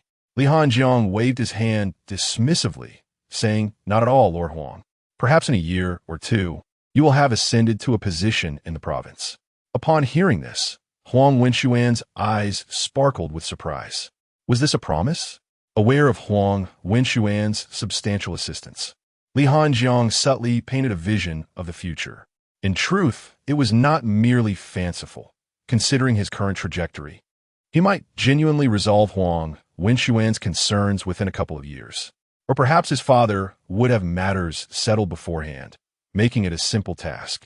After a cordial reception, Huang Wenxuan expressed his intention to return to the prefecture to handle some affairs. Once Huang Wenxuan departed, Li Hanjiang summoned Lu Yuan. Lu Yuan, orders have arrived from above. You are now to assume the role of chief of the 10th flag, taking over my position. I shall become a captain, and the chief position is now vacant. In due course, we will seek new recruits throughout Ziyuan County. I require some promising young talents. In the realm of officialdom, It was customary for one to have personal guards, and Li Hanjiang was no exception. Very well, my lord. By the way, I have a matter I would like your assistance with, Lu Yuan said. Speak freely, Li Hanjiang encouraged. This was the first time Lu Yuan had made a request since joining him, and Li Hanjiang was eager to oblige. I wish to kill someone. Li Hanjiang fell silent for a moment. All right, I have heard that there are many serious offenders imprisoned in the captain's facility. You may handle them as you see fit. Li Hanjian could comprehend Lu Yuan's rather extreme demands. The more bloodshed one indulged in, the quicker the ascent in cultivation. If one were to adhere to conventional training methods, it could take an entire year to make even a modicum of progress. Upon receiving his answer, Lu Yuan was poised to depart when Li Hanjian abruptly interjected. That old scoundrel Jiang, one has retired. Once your strength is sufficient, ensure he disappears. When one cuts grass, one must uproot it. The animosity between them and Jiang, one has reached a lethal threshold. Moreover, does he truly believe he can scheme against us and then retreat unscathed? Such fortune is rare. Understood, my lord. The following day at the 100 House, Li Hanjian occupied the principal seat, surveying the 10 commanding officers below him. Ahem, I shan't introduce myself, as I trust you are all familiar with me. With my appointment as the 100 House leader, it is imperative that we usher in a new atmosphere in Ziyuan County's 100 House. I hope for your enthusiastic cooperation in my endeavors. The 9 commanding officers below felt as if they had ingested something foul. Just days prior, they had conspired against him, and now he was their direct superior. Where could they voice their grievances? Yet, at times, one must confront reality, and the 9 commanding officers reluctantly forced smiles onto their faces. My lord, it is our privilege to have you as our leader. I am confident that under your guidance, the 100 House will ascend to new heights. Indeed. Li Hanjian reciprocated the laughter, adding, that would indeed depend on your support. Suddenly, Li Hanjian's demeanor shifted, his expression turning grave. Since we are to embrace a new atmosphere, we must adopt new policies. Last night, I examined our financial ledgers in the 100 House, aside from the monthly salaries allocated from above. The total contributions after each flag deducted their necessary funds amount to merely around 7,000 taels. This is woefully insufficient for the 100 House, which is in dire need of repairs and renovations. Thus, let us increase the contributions by an additional 3,000 taels. Is there any objection? Lu Yuan was the first to comply. My lord, the 10th flag has no objections. The remaining 9 flags, after a moment of contemplation, echoed their agreement. My lord, the first flag has no issues. My lord, the second flag has no issues. What folly would it be to dissent? Jiang Wen, who had long entrenched himself in Ziyuan County, had fallen from grace shortly after targeting Li Hanjian. To even broach the subject of additional income in a meeting reflects the magnitude of Li Hanjian's backing. Furthermore, the fact that Li Hanjian, at merely 20 years of age, occupied the position of 100 House leader indicated his formidable prowess. They were but minor commanding officers. What leverage did they possess to contest him? Li Hanjian was pleased with their reactions. Obedience would serve him well for the time being. He continued, very well, I shall now present my second requirement. I have observed that many of our Jinyiwei members, aged 50 to 60, have yet to surpass the 5th stage of body refinement. Yet they still occupy positions within the Jinyiwei, stifling the influx of fresh talent into our ranks. Let us consider that those within the ranks of the Jinyiwei who have yet to surpass the 3rd stage of body refinement and are over the age of 50 should retire, making way for the younger generation. It is imperative to rejuvenate and invigorate our esteemed Jinyiwei. Those who have achieved the 3rd stage of body refinement at 50 or older should be reassigned to various towns to utilize their remaining vigor. The 9 chief flags were taken aback by Li Hanjian's immediate call for such significant personnel adjustments. Yet, upon reflection, it is quite reasonable. During Jiang Wen's tenure, he arranged for his relatives, including distant uncles and even pets, to be placed within the ranks of the Baihu, ensuring they all receive their share of imperial provisions. Furthermore, a new official must certainly install individuals whom he can trust. It is not long before some among them are likely to be replaced. I grant each of you a month's time for the rejuvenation and revitalization of the Jinyiwei. I expect to witness visible changes. I will conduct inspections across the flags in a month's time. Should I encounter any elderly individuals. I will promptly report to the county and have your official hats removed." The chief flags expressed their commitment, declaring, "My lord, we shall ensure the task is accomplished." "Very well, let us conclude today's meeting here. Chief Liu, please remain for a moment." Chapter 21. Subordinate Power Template. The crowd dispersed swiftly, leaving only Lu Yuan behind. "Come, I shall escort you to the dungeon." The dungeon of the 100 House was initially quiet, but it soon erupted into a cacophony of noise. "Hey, when did the Imperial Guard acquire such a pretty boy? Just look at his fair complexion. It's making my mouth water," remarked a rugged man with disheveled hair. Licking his lips, "Hey, pretty boy, take a look at your elder brother. Would you like him to indulge you?" Another inmate suddenly let out a whistle. These prisoners, confined in this lightless dungeon, had long been deprived of female company, and their proclivities had inevitably warped. Someone like Li Hanjing was regarded as a rare gem in their eyes. Li Hanjing, however, remained unfazed and simply took a seat. Lu Yuan brandished the keys, unlocking a heavy door of the dungeon. "So, you're feeling bold, are you?" Without further ado, Lu Yuan wielded his embroidered spring knife and struck down. "Ah, my!" The scream was abruptly silenced as Lu Yuan swiftly severed the inmate's throat. The dungeon was not soundproof. Hence, the horrifying scene was visible to all. The raucous prisoners fell into an eerie silence. Lu Yuan then produced another key and unlocked a different cell. "Enjoy some saliva, do you?" He thrust the knife into the inmate's mouth, twisting it to sever the tongue. This time, however, he did not hasten to end the life, but instead watched the inmate writhe in agony. Li Hanjing sensed an overwhelming aura of bloodlust emanating from Lu Yuan. Lu Yuan's pupils glowed crimson as he savored the suffering of the man on the ground. Witnessing such a scene sent chills down Li Hanjing's spine. Was the art of slaughter truly this grotesque? By the end of the morning, Lu Yuan's strength had ascended to the first level of qi refinement, while Li Hanjing accrued 200 points of killing value. A month later, "My lord, the personnel for the 10th banner have been fully recruited, all according to your specifications." Lu Yuan presented the documents he held. Li Hanjing perused them, noting that they were predominantly young individuals without backgrounds, making them more susceptible to loyalty. Detected that the host's subordinate count has surpassed 50. Subordinate template is upgrading. Upgrade complete. System all dependency is upgrading. Upgrade complete. Automatically opening the new subordinate template. Subordinate character. Name, Lu Yuan. Gender, male. Cultivation method. Art of slaughter, 0, 20,000. Cultivation level, first stage of qi refinement. Subordinate force, 10th total banner of Ziyuan County. Count, 50. Collective cultivation method, none. Comprehensive combat power, second stage of body refinement. One must admit, the system's update was impressive. Even Lu Yuan's cultivation method could be upgraded. This was to be expected, as the art of slaughter was a product of the system. Most importantly, the activation of the subordinate power template allowed for a detailed understanding of the overall strength of the forces at one's command. The host suddenly received a reminder from the system, indicating that the system mall had updated its exclusive purchase templates for subordinate forces. Li Hanjing, prompted by the system, took note of the updates and opened the mall's templates. System mall, exclusive template for subordinate forces. Martial arts section. Sha Qi Ju, excellent transforms qi into malevolence, refining the essence of malevolence within, enhancing the body, and continuously strengthening one's physique. Price, 1,000. Weapons section, not yet unlocked. Martial techniques section, not yet unlocked. After perusing the new mall template, Li Hanjing resolved to purchase a martial art for his subordinate forces to cultivate, as he intended to nurture a personal guard brigade.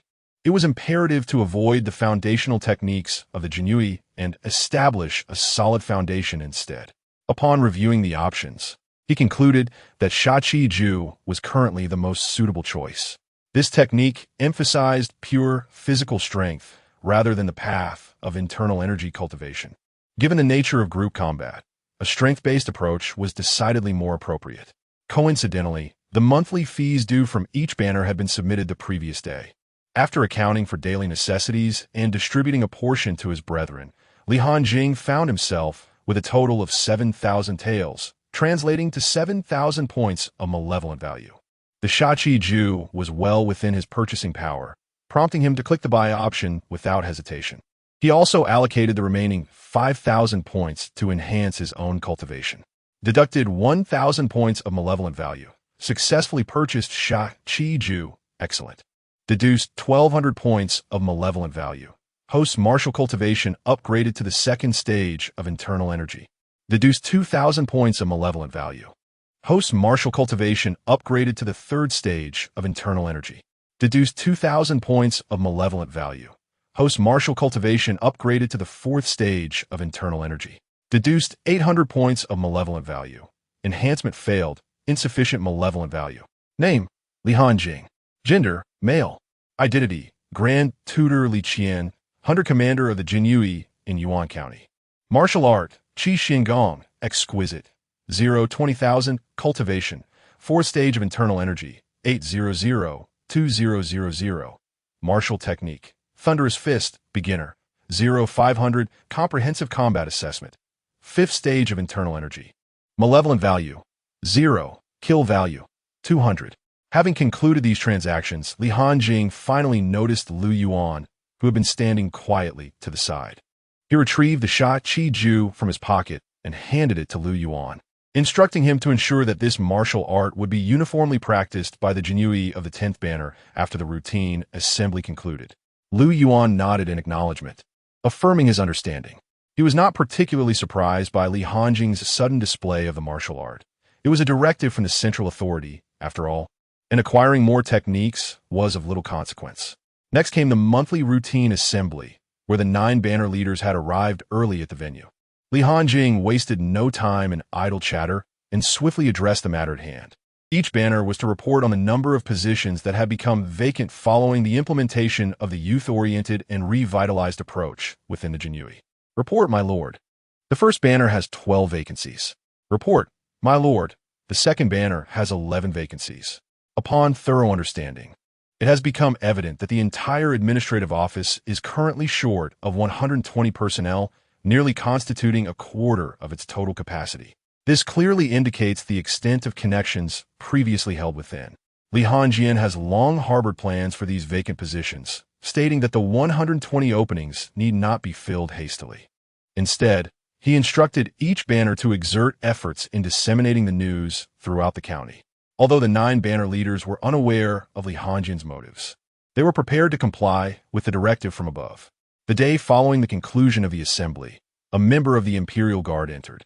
My lord, there is an individual outside who claims to be a grain merchant from the county and wishes to meet you. Should we dismiss him or proceed otherwise? Li Hanjing smiled and replied, A guest is always welcome. Please allow him to enter. As you command, my lord. Chapter 22. This brings us to the matter of authority. Shortly thereafter, a broad-shouldered middle-aged man, adorned with clear jade rings on each of his 10 fingers, strode into the room. You must be the newly appointed captain of the 100 House, he exclaimed with a grin. I've heard much about the young and handsome captain of the Jinyiwei, and now that I see you in person, it is indeed as they say. Allow me to introduce myself. I am Li Yukai, a modest businessman in the county. Li Hanjing merely nodded in acknowledgement. Mr. Li, you're being overly modest. Nearly all the grain in this county passes through your hands. That is no small enterprise. After this remark, Li Hanjing returned his attention to the ledger, leaving Li Yukai standing there feeling somewhat at a loss. For reasons unknown, despite Li Hanjing's youth, he exuded an extraordinary aura of authority. After a considerable pause, Li Hanjing set aside the ledger and, patting his own head, remarked, Oh dear, how forgetful of me. I nearly overlooked your presence, Mr. Li. Please take a seat. Thank you, my lord, Li Yukai said, rubbing his slightly numb thighs as he sat down. Li Hanjing then inquired, Might I ask what brings you to my office today, Mr. Li? True to his merchant nature, Li Yukai seized the opportunity without hesitation. My lord, I have heard rumors that the Jinyiwei has recently opened up a number of positions. I was wondering. Li Hanjing promptly interrupted with a cold retort. Mr. Li, personnel matters within the Jinyiwei are not for a merchant such as yourself to inquire about. Is it that the Jinyiwei's prison has lost its potency in recent years? Li Yukai trembled at the rebuke, fearing that the young man before him might condemn him to that very prison. He hurried to clarify, "No, no, my lord. It seems I misspoke. What I truly meant to convey is that since the Jinyiwei is looking to recruit new personnel, I was considering offering to fund the uniforms and equipment for our new Jinyiwei officers." Seeing that his words had found their mark, Li Hanjin's expression softened somewhat. "Ah, I misunderstood you, Mr. Li. Just how much are you willing to invest?" After much contemplation, Li Yukai raised 2 fingers. 2,000 taels? Li Hanjin said nothing, but merely fixed his gaze upon him. The pressure mounted on Li Yukai, beads of cold sweat trickling down his forehead. Even though the Jinyiwei may have diminished in stature, dealing with him still felt overwhelmingly daunting. "My lord, I meant to say, for 1,000 taels." Upon hearing this, Li Hanjin instantly rose to pour a cup of tea for Li Yukai. "Truly, you are a renowned businessman in our county, full of responsibility and loyalty to the court." Li Yukai wiped the sweat from his brow. "You flatter me, my lord. This is merely what we merchants ought to do." Li Hanjin suddenly added, "By the way, the Jinyiwei is facing significant personnel shortages. I have not been here long, and since you have resided in our county for quite some time, might you introduce me to any capable individuals?" Li Yotsai's eyes lit up. "Indeed, my lord. I happen to know of such a person, a promising young talent, only 19 years old and already at the 3rd level of body refinement." Li Hanjin took a sip of his tea and inquired, "What is his name?" "Li Yuqian, Li Youkai Raplia." Li Hanjing nearly dropped the teacup from his hand upon hearing this. Was it a fear that others might not realize the wealth of his family? Since this was a recommendation from Master Li, I shall undoubtedly place my trust in it. I shall summon him to report to the Jinyiwei tomorrow under my name. Li Yukai immediately rose, expressing that it was an honor to receive the trust of the esteemed official, and presented 4,000 taels to him. Seeing this, Li Hanjing admonished, "Master Li, your awareness requires improvement. What do you mean by for me?" "This is for the Hunter household's office, for the Jinyiwei, for the court." Li Yukai lightly tapped his lips, remarking, "You see my mouth, it always tends to speak foolishly. No matter, I shall be more cautious in the future. You may dismiss me now. I have some matters to attend to." "Very well, continue with your duties," Li Hanjing replied, as he began to usher him out. Li Yukai did not linger, swiftly departing from the Hunter household's office. There was no alternative. Interacting with the newly appointed head of the office was exceedingly uncomfortable, for he bore not the demeanor of a mere 20-year-old youth, but rather that of a cunning fox entrenched in the bureaucracy, deftly maneuvering him. Li Hanjing glanced at the 4,000 taels on the table, aware that his threshold would soon be crossed repeatedly in the days to come. Despite the Jinyiwei's unfavorable reputation, many would strive fervently for the opportunity to secure a position within its ranks. Such is human nature. My criticism is not born of disdain, but rather from my inability to ascend to your level. Moreover, in this dynasty, aspiring to an official position within the Jinyiwei is comparatively more accessible, as it operates under special recruitment. In contrast, entry into the government necessitates passing both the national civil examination and the final military assessment, providing a pathway to officialdom. Given the stringent requirements of government service, those who succeed therein inevitably possess a significant advantage in terms of advancement. The highest-ranking official of the Jinyiwei, the commander, is merely a 3rd-grade official. However, pursuing a path through the government opens the door to the potential of ascending to 2nd-grade officials and even 1st-grade dignitaries. Yet comparing the 2 paths is not straightforward, as it involves the matter of the authority associated with each position. During times of influence, even a 3rd-grade commander of the Jinyiwei might dare to apprehend certain 2nd-grade officials, while others would hesitate. For instance, the Minister of War, a 2nd-grade official, would be untouchable without irrefutable evidence, given the high authority of his position. Conversely, 2nd-grade governors and provincial inspectors could be apprehended at will, as these roles are often nominal and lack substantial power. As for 1st-grade dignitaries, the Jinyiwei typically refrains from acting against them.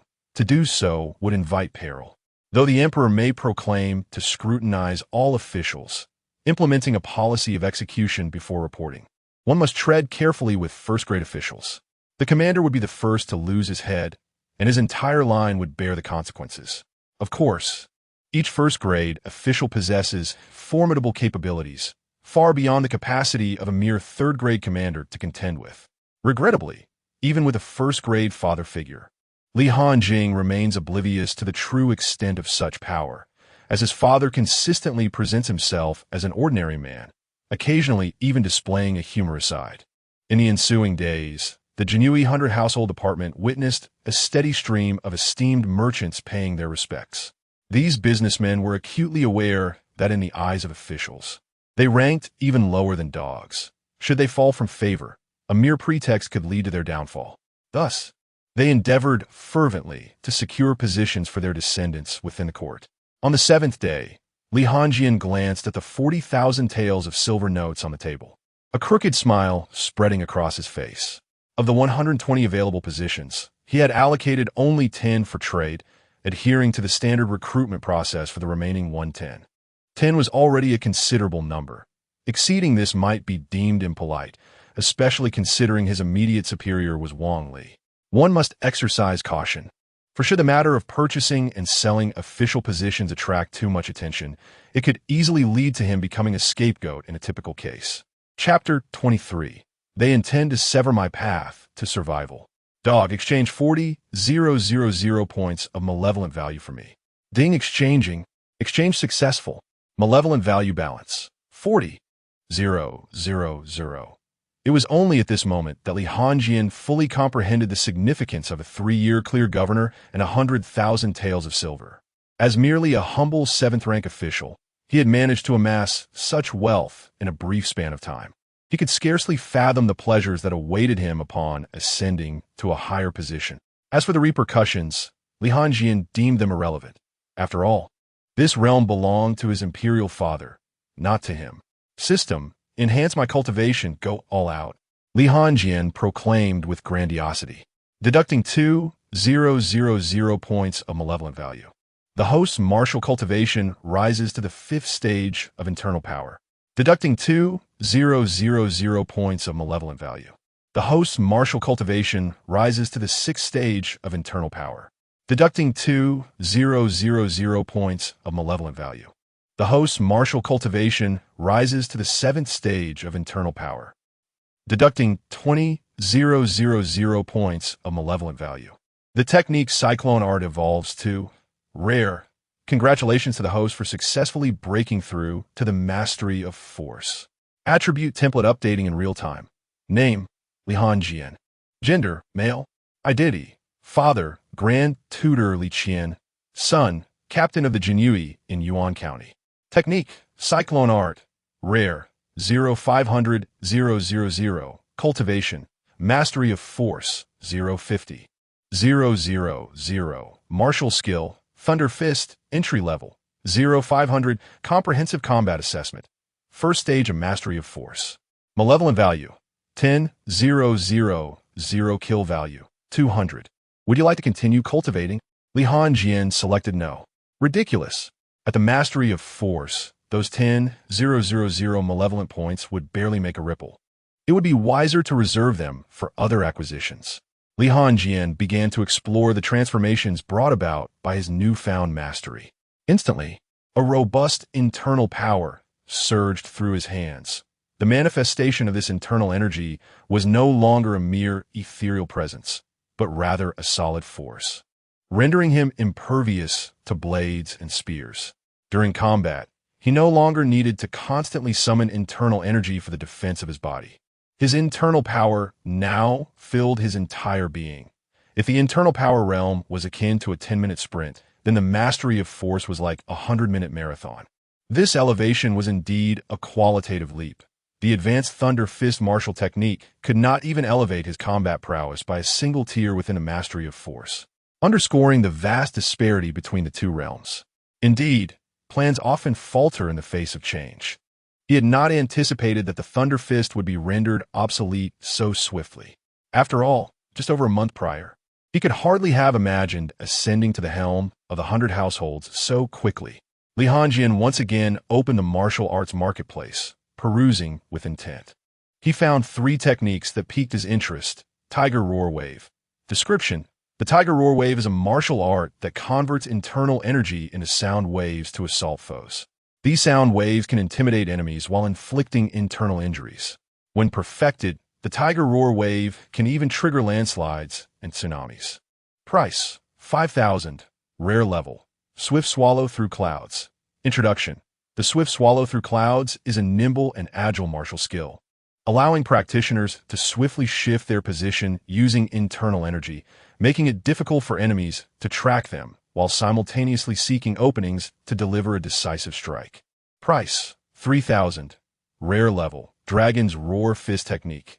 Introduction: The Dragon's Roar Fist Technique is a restrained yet forceful martial art that emulates the roar and fluid movements of a dragon. Mastering this skill requires rigorous training of the entire body, fortifying muscles and bones to enhance the destructive power of one's attacks. Additionally, by mimicking the form and sound of a dragon, practitioners can amplify their presence and intimidation. Price: 5,000. Rare level: Li Hanjing ultimately chose Tiger's Roar Wave and Swift Swallow Through Clouds.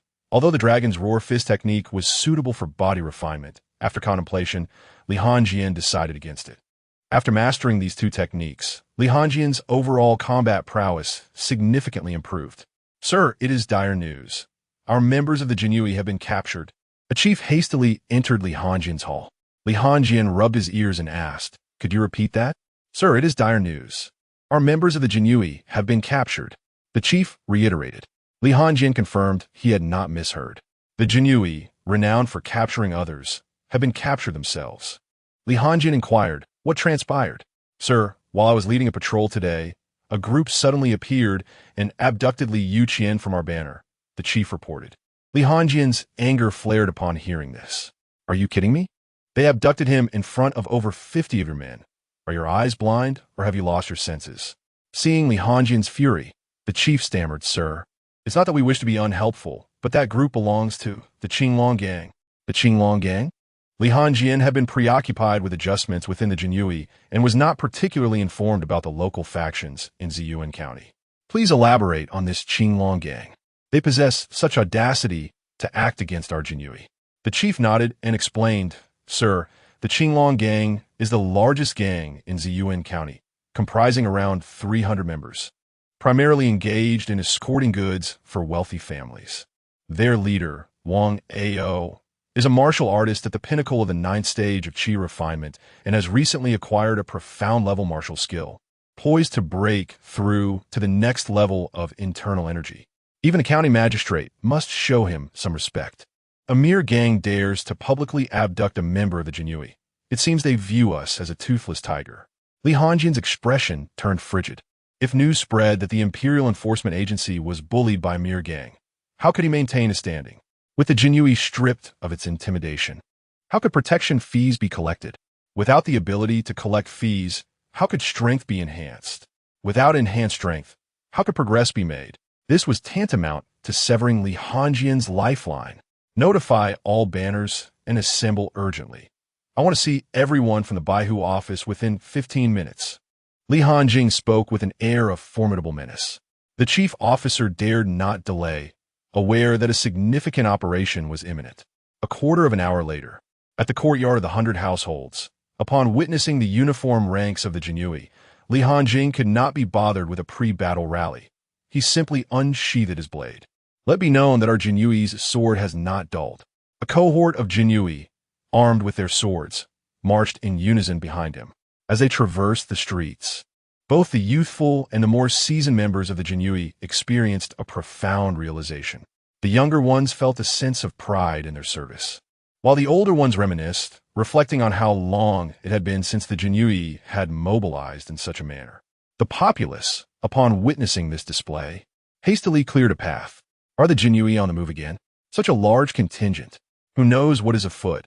It seems something significant is brewing in Ziyuan County. Halfway to their destination, dozens of constables obstructed Li Hanjing's path. The leader, clad in official robes, approached. "I am the county magistrate of Ziyuan. Why has the Jinyiwei initiated such a grand operation without prior notice to the local government? This has instilled fear throughout the county. If public order and stability falter, who shall bear the responsibility?" Chapter 24. Is it excessive to conduct such actions in my domain? Li Hanjing's gaze was piercing as he fixed his eyes on the leading county magistrate. His right hand gently pressed upon the magistrate's shoulder. In that fleeting moment, the magistrate felt as though a mountain had descended upon him, causing his legs to involuntarily buckle. Despite his grimacing face, he strained to keep his legs straight. Yet it was a futile effort.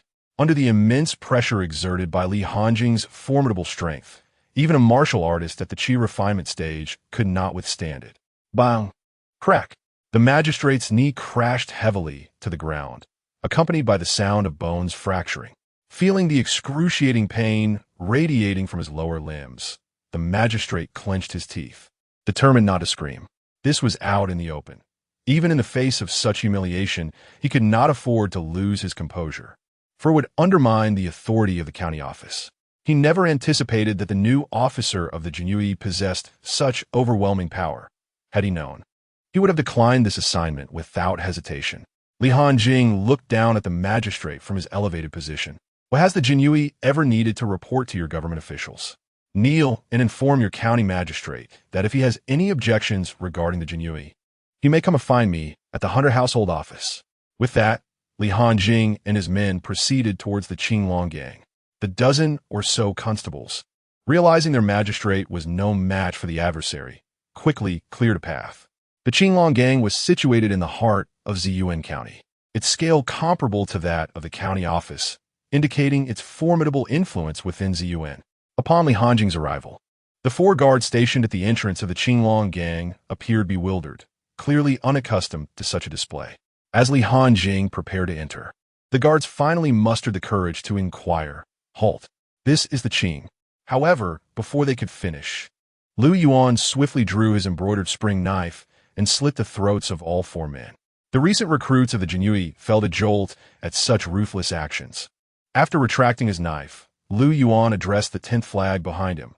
"From now on, if anyone engages you in idle chatter, simply kill them. Today, I have a task for each of you. Eliminate no fewer than 2 individuals. If you fall short, you may need to inflict a wound upon yourself to compensate." "Understood, my lord."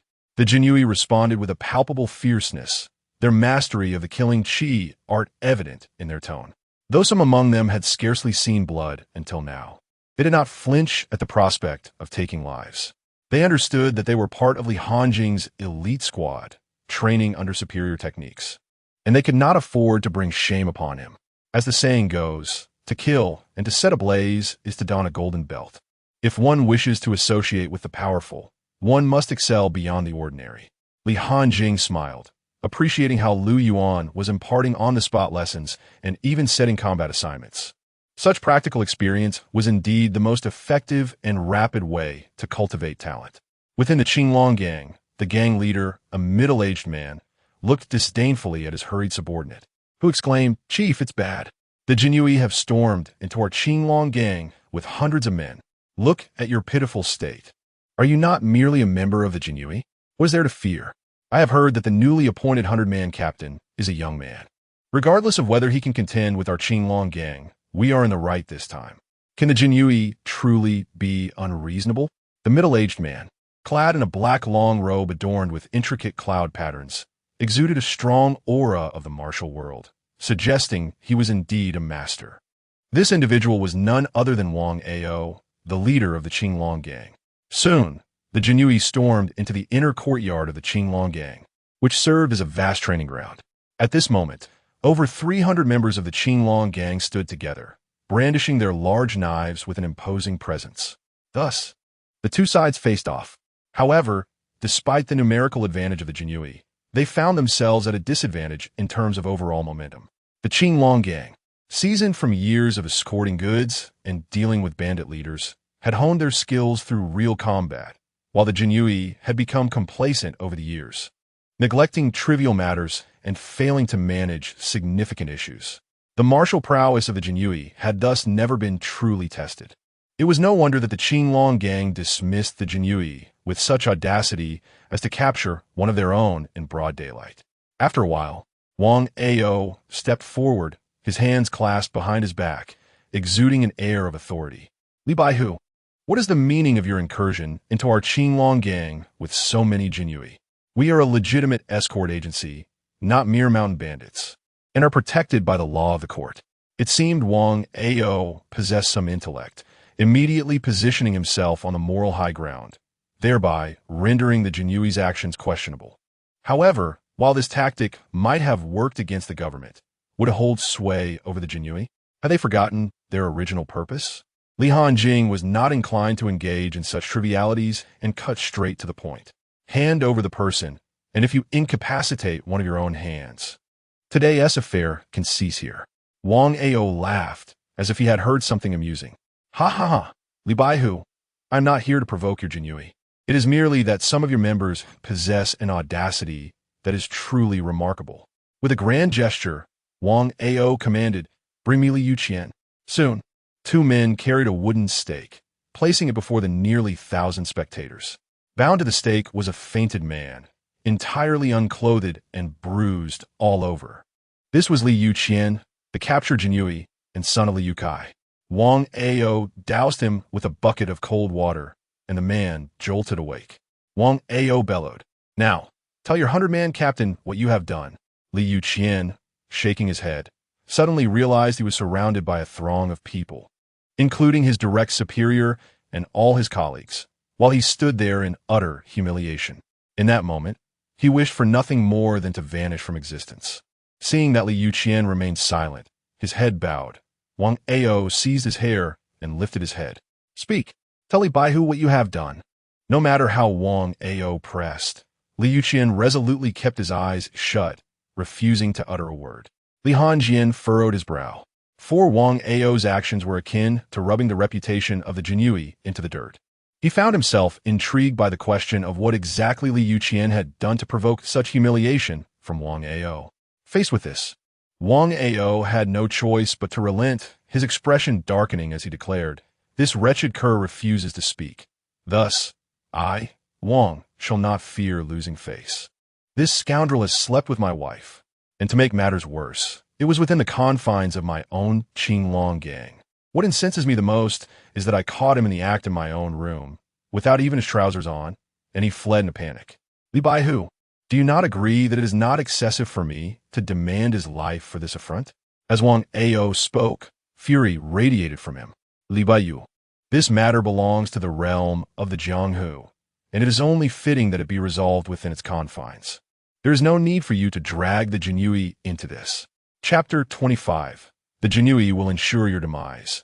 You must await your fate with resignation. Upon hearing Li Yuqian's exploits in the martial world, Li Hanjing could not help but give him mental thumbs up. More ruthless than a mere tough guy, he truly resembled a wolf, daring to sleep with another man's wife within his own stronghold. Li Yuqian recognized that his fate was sealed today. No one would come to his aid in this predicament. He resolved to embrace his demise with indifference. "Ha! Wang Ao, do not besmirch my name. It was your wife who seduced me, claiming that you, with your meager endowments, could never satisfy her." He laughed heartily. Bang! Without a hint of emotion, Wang Ao delivered a punch to Li Yuqian's abdomen, rendering him silent, clearly knocked unconscious by the pain. "Li Baihu, now that we have clarified the matter, lead your men away," he commanded, maintaining the dignity befitting a leader despite the humiliation inflicted by Li Yuqian. In the martial world, one must uphold a certain ethos. Li Hanjing shook his head. "As a member of the Jinyiwei, any matters concerning our own must be handled by us. What right do you, a mere vagabond, have to intervene in our affairs?" Wang Ao chuckled at this remark. "Li Baihu, do you believe the Jinyiwei still holds the same standing as it did decades ago? You are all but irrelevant now. To put it bluntly, should I decide to end your life, I could easily placate those above me with a mere token gesture. I advise you to tread carefully." With that, Wang Ao stood with his hands clasped behind his back, exuding an overwhelming aura. He was supremely confident in his prowess within Ziyuan County. Now, at the pinnacle of the 9th stage of Qi refinement, combined with his mastery of advanced techniques, it would not be an exaggeration to claim he was on the verge of the internal power realm. Who in Ziyuan County could rival him? The Jinyiwei, intimidated by Wang Ao's presence, began to waver. A cautious captain stepped forward. "My lord, This Wang Ao is immensely powerful, and given that Li Yuqian bears responsibility for this situation, it is unwise to risk our lives for him. Li Hanjing remained unfazed by the captain's trepidation. For the revelation of his own prowess in the internal power realm was known only to 2,000 households in the county and Jiangwan, who had since retired and had no inclination to share such matters. Moreover, the current Jinyiwei comprised individuals largely driven by self-preservation, having long since lost their former ferocity. With a calm demeanor, Li Hanjing replied, "If you were in peril next time, should I extend my assistance or not?" The captain was rendered speechless. "I expect your resignation on my desk by tomorrow," Li Hanjing stated as if discussing a trivial matter. Then, Li Hanjing gathered his internal energy at the tip of his toes. Whoosh! Before the captain could react, Li Hanjing's figure transformed into a mere blur. The onlookers felt a gentle breeze as Li Hanjing appeared before Wang Ao. This technique, known as flying swallow piercing the clouds, was one he employed for the first time, and it brought him considerable exhilaration. Compared to relying solely on internal power for lightness, this technique was a full 50% swifter, and he had merely scratched the surface. Wang Ao gazed vacantly at Li Hanjing, who was now so close, and suddenly, with a swift motion, he was sent flying. Boom! Li Hanjing delivered a powerful kick towards Wang Ao, causing him to soar backward as if gravity had abandoned him. During his aerial flight, a peculiar phrase emerged in Wang Ao's mind. At 35, the martial spirit shattered by a single kick. Almost immediately, Li Hanjing pursued him with the grace of a swift swallow, landing blows upon the airborne Wang Ao. With each strike, he unleashed his mastery of internal force, shattering the very floor beneath them. Wang Ao's internal organs erupted in chaos, rendering him beyond salvation, his eyes rolling back in a final gasp. Lianjing Krucha Lazili, Ramarking. Do not think that the Jinyiwei merely took your wife. They would have you dead without hesitation. The Jinyiwei must be dealt with by our own. He then disdainfully kicked Wang Ao's lifeless form aside. The onlookers were momentarily stunned by the spectacle. Was the leader of the first gang in Ziyuan County defeated so swiftly? Soon, realization dawned upon them. It must be due to internal mastery. Otherwise, how could such terrifying power exist? We must flee. Their leader is dead. The once formidable presence of the Qinglong gang dissolved into chaos, scattering in all directions. Lu Yuan immediately led the 10th banner into battle, with the remaining Jinyiwei following suit, albeit belatedly.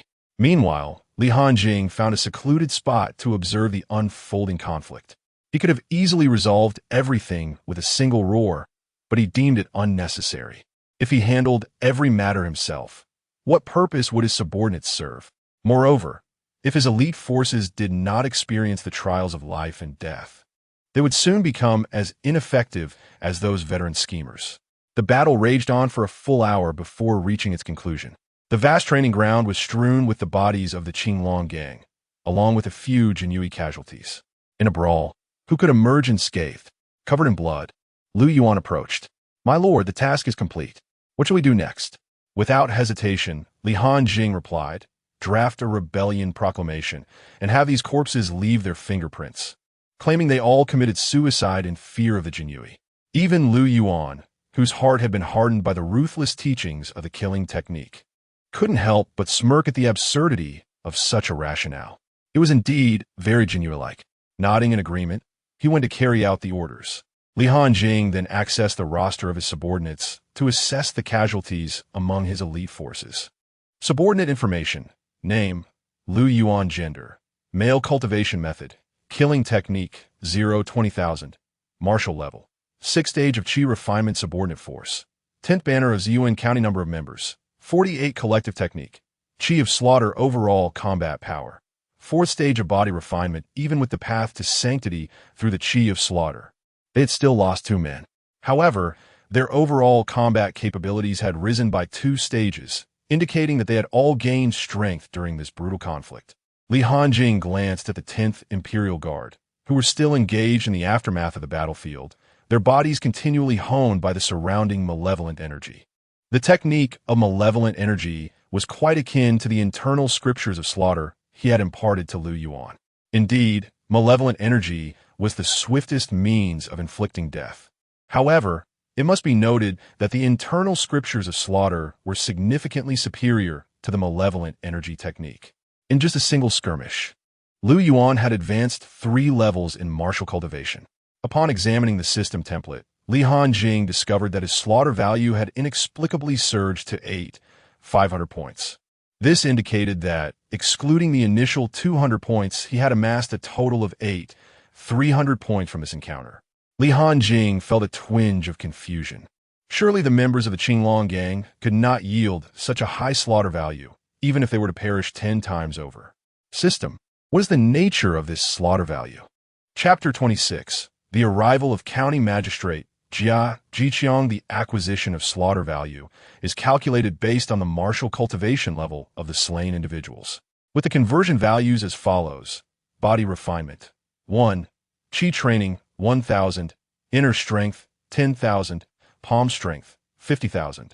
Upon reflection, it became clear that Liu Yuan had just killed 3 members of the Qinglong gang at the Qi training stage and had personally dispatched Wang Ao, totaling 8,000.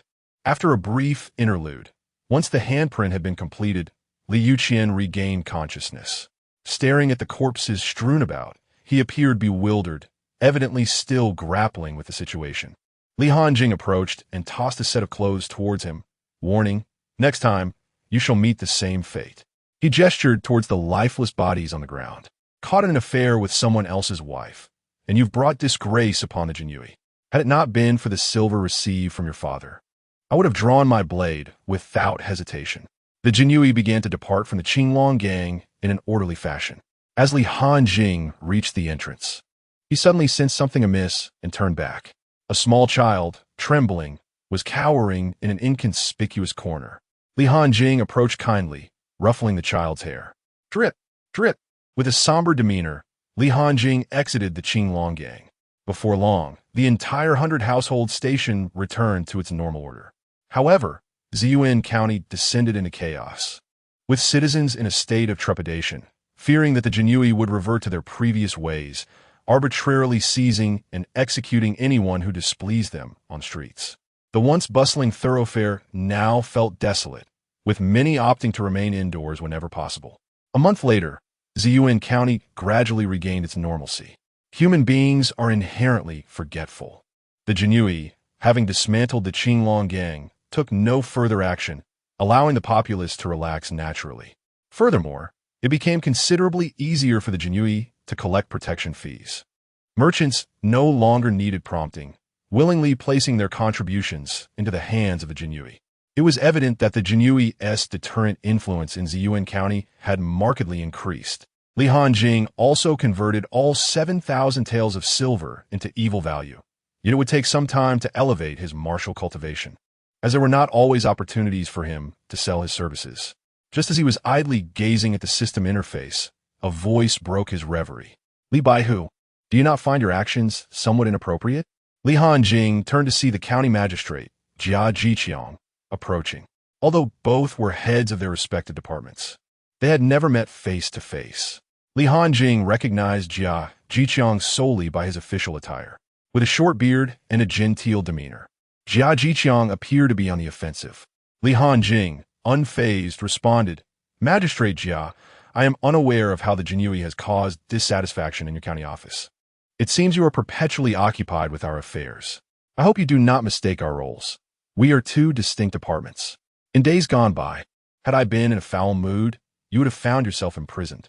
As he spoke, Li Hanjing casually placed his feet upon the table. In response to Li Hanjing's derision, Jia Jiqiang remained largely unperturbed and continued speaking. "Li Baihu, you have swiftly seized control of the Yihong courtyard upon your arrival, and subsequently rendered the county's deputy incapable of walking.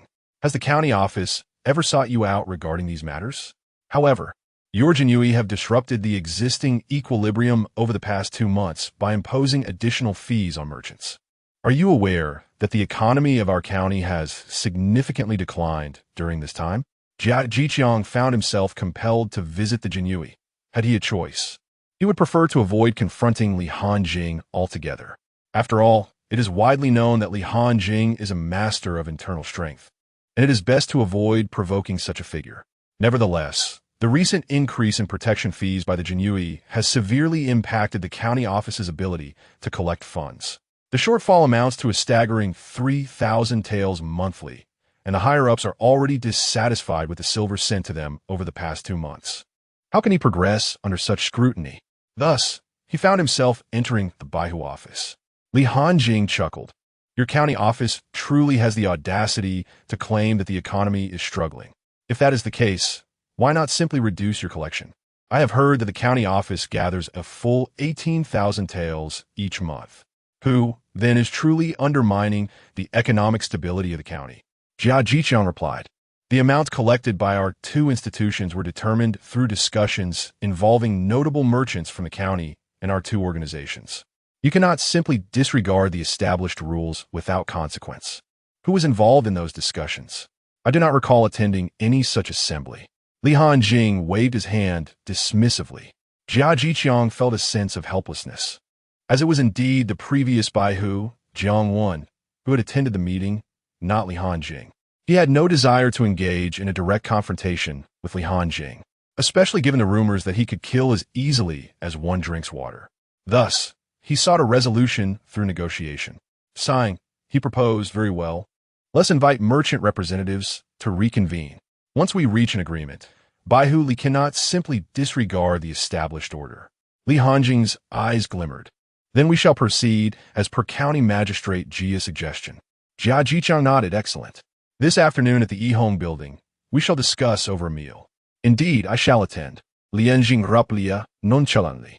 Satisfied, Jia Jiqiang departed from the Jinyiwei, knowing that the merchants, who frequently dealt with the county office, would ultimately align with his interests in the negotiations. In the afternoon, at the Yihong courtyard, Hanjing stepped inside once more.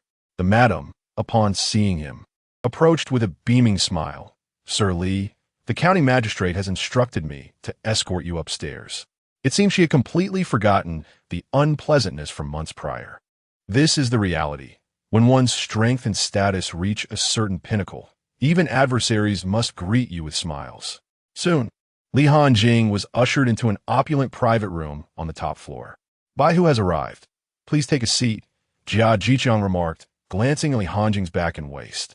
Noticing he was unaccompanied and unarmed, it appeared he had genuinely come to negotiate. Upon closer inspection, Hanjing did not appear as unreasonable as the rumor suggested. Jia Jiqiang remarked, Baihu, shall we indulge in a meal first or engage in conversation? Or perhaps you would prefer to indulge in some entertainment. At that moment, several attractive women appeared at the entrance. Hanjing shook his head, suggesting they converse first. He held little regard for these courtesans.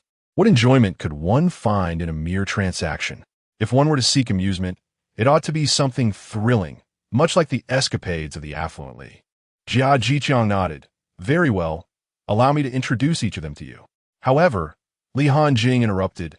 No need for introductions. Let us proceed directly. Jia Jiqiang found himself momentarily taken aback by Hanjing's assertiveness. Yet recognizing the latter's wishes, he acquiesced. Very well, I shall propose a plan on behalf of the county office. Henceforth, the county shall receive 20,000 taels monthly, while the Jinyiwei will take 5,000 taels. Jia Jiqiang's ambitions were indeed substantial, seeking not only to reclaim what was originally his, but also to acquire an additional share. In light of this, Hanjing felt no inclination to hold back. Chapter 27. Selling official positions? Audacious beyond measure. I propose a scheme akin to that of the county office, representing the Jinyiwei. Henceforth, each month, the Jinyiwei shall receive 20,000 taels, while the county office will collect 5,000 taels. Jia Jiqiang was momentarily taken aback. The proposal was indeed quite similar, merely a reversal of his own. He spoke up, stating that since both the county office and the Jinyiwei had submitted their plans, it was now time for the representatives of the merchants to present their scheme. Rather than allowing the merchant representatives to propose a plan, it was more about aligning them in support of one side or the other. At this point, a smile began to grace Jia Jiqiang's lips, as he had already conferred with the merchant representatives before Hanjing's arrival. Among the 15 representatives, one stood up. Honorable sirs, I am Li Yukai from the county grain shop. I believe both of your proposals are commendable. However, after careful consideration, I find the scheme of the Jinyiwei to be superior. It was evident that Li Youcai's vote was cast in favor of Li Hanjian. Jia Jiqiang was not surprised. For not long ago, Li Hanjian had rescued Li Youcai's son with the full force of the Jinyiwei.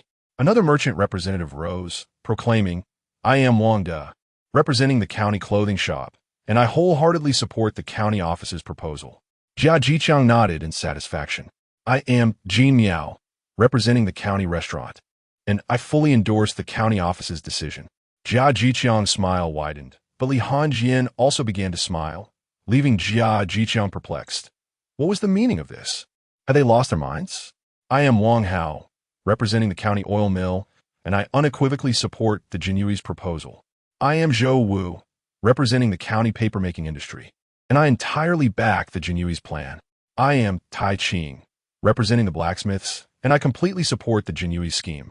Upon hearing this, the smile that had adorned Jia Jiqiang's face faded, replaced by a gradually stiffening countenance. This was not how the negotiations were meant to unfold. Ultimately, the tally was 10 votes for the Jinyiwei and 5 for the county office. Li Hanjian, rising from his seat, humbly expressed, Thank you, esteemed representatives, for your support of the Jinyiwei's endeavors. Henceforth, let us cultivate closer relations. With a smile, he continued, County Magistrate Jia, let us commence the execution of this proposal next month. Jia Jiqiang's face had turned a steely hue, and he remained silent for an extended period. He was struck with fear at Li Hanjian's cunning. After years of dominance in Ziyuan County, he found himself outmaneuvered by a newcomer who had only recently arrived. Seeing Jia Jiqiang's sullen demeanor, Li Hanjian spoke again. County Magistrate Jia, now that our business is concluded, shall we dine? The county office has pressing matters to attend to. You may eat. I shall take my leave, Jia Jiqiang retorted grimly, exiting the private room. The 5 merchants, witnessing this, also departed in kind. With the outsiders gone, the atmosphere lost its seriousness. Li Youcai raised his glass and stood up, addressing Lord Li. Not long ago, my unambitious son was fortunate to benefit from your formidable methods. Otherwise, I would have found myself without a descendant. I toast to you. Li Hanjing also lifted his glass, responding with courtesy. Now that I have joined the Jinyiwei, it is only fitting that I provide some support. At this moment, the representative of the blacksmiths also stood, raising his glass. Lord Li, has my son caused you any trouble in the Jinyiwei? If so, I apologize on his behalf. No need for such formality, Li Hanjing replied, raising his glass once more. The others stood up enthusiastically, for their sons were all serving in the Jinyiwei. When Li Hanjing announced the availability of 10 positions, he had conducted a comparison of identities among the applicants, all of whom were notable merchants from the county. However, one thing that Li Hanjing had not anticipated was that Jia Jiqiang would propose convening a meeting to discuss representation, ultimately causing him to stumble upon his own misfortune, which turned out to be an unexpected delight. As the revelry continued, Li Hanjing suddenly remarked, By the way, Tai Qing, the Jinyiwei is due for new equipment. The previous ones have become rather dull. This business shall not go to outsiders. I shall give it to you. Tai Qing was momentarily taken aback before quickly regaining composure. Lord Li, I am grateful for your trust. I will provide you with cost price and a proper receipt. Li Hanjing pointed at Tai Qing. You owe you. Enough of such matters. Let us eat and not waste the good intentions of County Magistrate Jia. Laughter erupted among the crowd. Later that night, at the Jia residence, Jia Jiqiang sat gloomily, sipping his wine. He could not comprehend why the merchants were aligning themselves with the Jinyiwei. Suddenly, a shadow appeared before him, accompanied by a slightly fatigued voice. County Magistrate Jia, why are you drinking alone? Upon hearing this, Jia Jiqiang looked up. Jiangwen, why are you not enjoying your retirement in peace, and instead come here at this hour? Jiangwen took a seat, sipped some wine, and remarked, It seems you have suffered quite a setback at the hands of Li Hanjing. Jia Jiqiang assumed Jiang when it come to mock him, and his mood soured. Huh, how much better are you? He has barely arrived, and you have already fallen from grace. Jiangwen paid little heed to Jia Jiqiang's taunt, countering, Do you not wish to know why those merchants have aligned themselves with Li Hanjing? Instantly intrigued, Jia Jiqiang asked, Does Jiang Baihu know something? Jiangwen scoffed. Do you recall the recent vacancies in the Jinyiwei? Hanjing audaciously offered 10 positions to those merchants, and their sons are now serving in the Jinyiwei. With such connections, how can you possibly prevail? Selling positions, Jia Jiqiang exclaimed in shock. Selling positions is a grave matter. While minor acts of corruption may be overlooked, such offenses are met with severe consequences. After all, who among us can claim to be entirely free of ulterior motives? However, the sale of official positions is altogether different. It undermines the very foundation of the state. While some individuals may be driven by greed and lust, they possess the capacity to manage their respective responsibilities effectively. In contrast, the majority of those who purchase their offices are utterly incompetent, lacking the virtue to match their positions. Over time, this will inevitably lead to chaos within the nation. Thus, those apprehended for selling official posts face severe and unwavering punishment. Jia Jiqiang seemed to perceive a chance for his own resurgence and inquired, "Is this news from Captain Jiang indeed true? And who has informed you?" Jiangwen responded with unwavering certainty, "Though I am retired. How long have I served in the Jinyiwei of Ziyuan County?" Upon hearing Jiangwen's assurance, Jia Jiqiang recognized the truth of the matter and promptly replied, "Captain Jiang, I owe you a significant favor in this regard. Tomorrow, I shall report this matter to the county and also discuss it with the governor," suggesting he coordinate with Captain Wang. After all, even in retirement, there is no rule against contributing one's remaining talents. Chapter 28. Why must you court death? Upon hearing Jia Jiqiang's promise, Jiangwen could not help but exhale in relief. Ever since his retirement a few months prior, he had lived in constant trepidation, fearing retribution from Hanjing. Just a few days earlier, a former subordinate had reported the matter to him, and his reaction alongside Jia Jiqiang had been equally fraught with agitation. If he could only bring down Hanjing, he could enjoy a comfortable retirement. Thus, upon perceiving the confrontation between Jia Jiqiang and Hanjing, he promptly seized the opportunity to seek out Jia Jiqiang. Meanwhile, in Ziyuan County, the imperial guards were on alert. "My lord, Jiangwen has gone to meet Jia Jiqiang, and just a few days ago, the former flag officer who submitted his resignation sought out Jiangwen," Lu Yuan reported. It appeared that Hanjing, fearing that Jiangwen might slip away before being dispatched, had instructed the 10th flag to station 2 men daily to monitor Jiangwen's movements. Putting the pieces together, Hanjing suddenly recalled something and commanded, "Immediately take the 10th flag and keep watch over the Jia residence. If Jia Jiqiang attempts to leave the city, intercept him outside." Lu Yuan bowed respectfully, affirming understood. As for Lu Yuan's ability to contend with Jia Jiqiang, Hanjing harbored no concerns. Lu Yuan had spent recent days in the dungeon, his strength having ascended to the 8th stage of Qi cultivation, while Jia Jiqiang remained at the 6th stage. After all, as a civil official, his prowess was not particularly formidable. The truly fearsome individuals were those who excelled in both literary and martial arts, and it was evident that Jia Jiqiang was not one of them. Otherwise, he would not merely serve as a county magistrate. As dawn broke, Jia Jiqiang eagerly mounted his horse and rode out of the city, intent on making his way to the prefecture. His spirits were buoyant, feeling as though the wind was as gentle as a spring breeze. However, upon leaving the city, an unsettling feeling began to creep in, leaving him in a state of unease. Where could Magistrate Jia be in such a hurry to go? Lu Yuan remarked coldly, as the 10th flag of the Imperial Guards suddenly appeared on the road, blocking Jia Jiqiang's path. The sudden emergence of so many men startled Jia Jiqiang, but he quickly regained his composure. "Imperial Guards? Step aside quickly. The governor urgently summons me for an important matter. If I am delayed, you will surely incur the wrath of Captain Wang." Lu Yuan was not swayed by such assertions. "Magistrate Jia, if you have matters to attend to, they can wait. Our captain wishes to speak with you.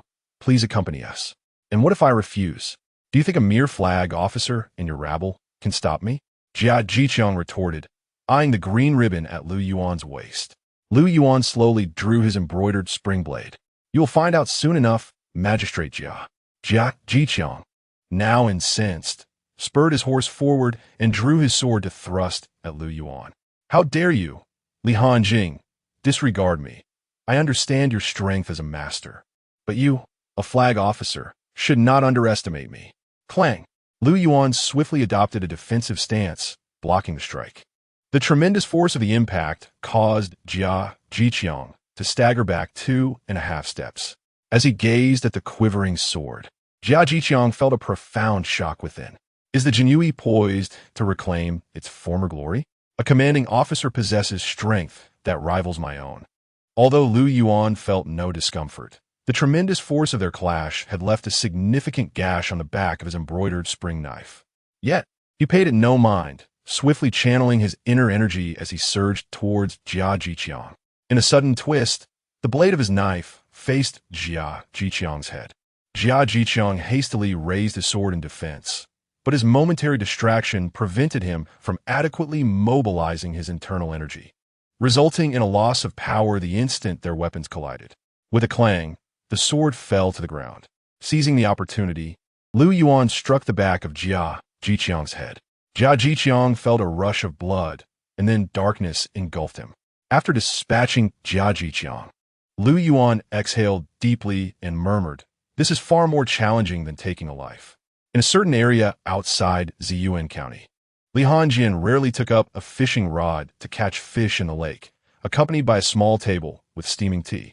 Surrounding him were expansive bamboo groves, enveloped in tranquility, with the remaining 8 commanding officers of the 100 House standing nearby. At this moment, they wore bewildered expressions, summoned so early in the morning, only to witness fishing. Before long, commotion arose from beyond the bamboo forest, and soon Lu Yuan arrived with the 10th Commander's genie, binding 3 individuals. Upon recognizing the faces of the captives, the commanding officer's composure faltered. After calmly sipping his tea, Li Hanjing stated, "Hang them up and wake them." "Yes," Lu Yuan responded. Moments later, the 3 were hoisted up, and Lu Yuan doused them with several buckets of water, rousing them from their stupor. Upon awakening and seeing Li Hanjing quietly fishing, they immediately fell into a state of panic.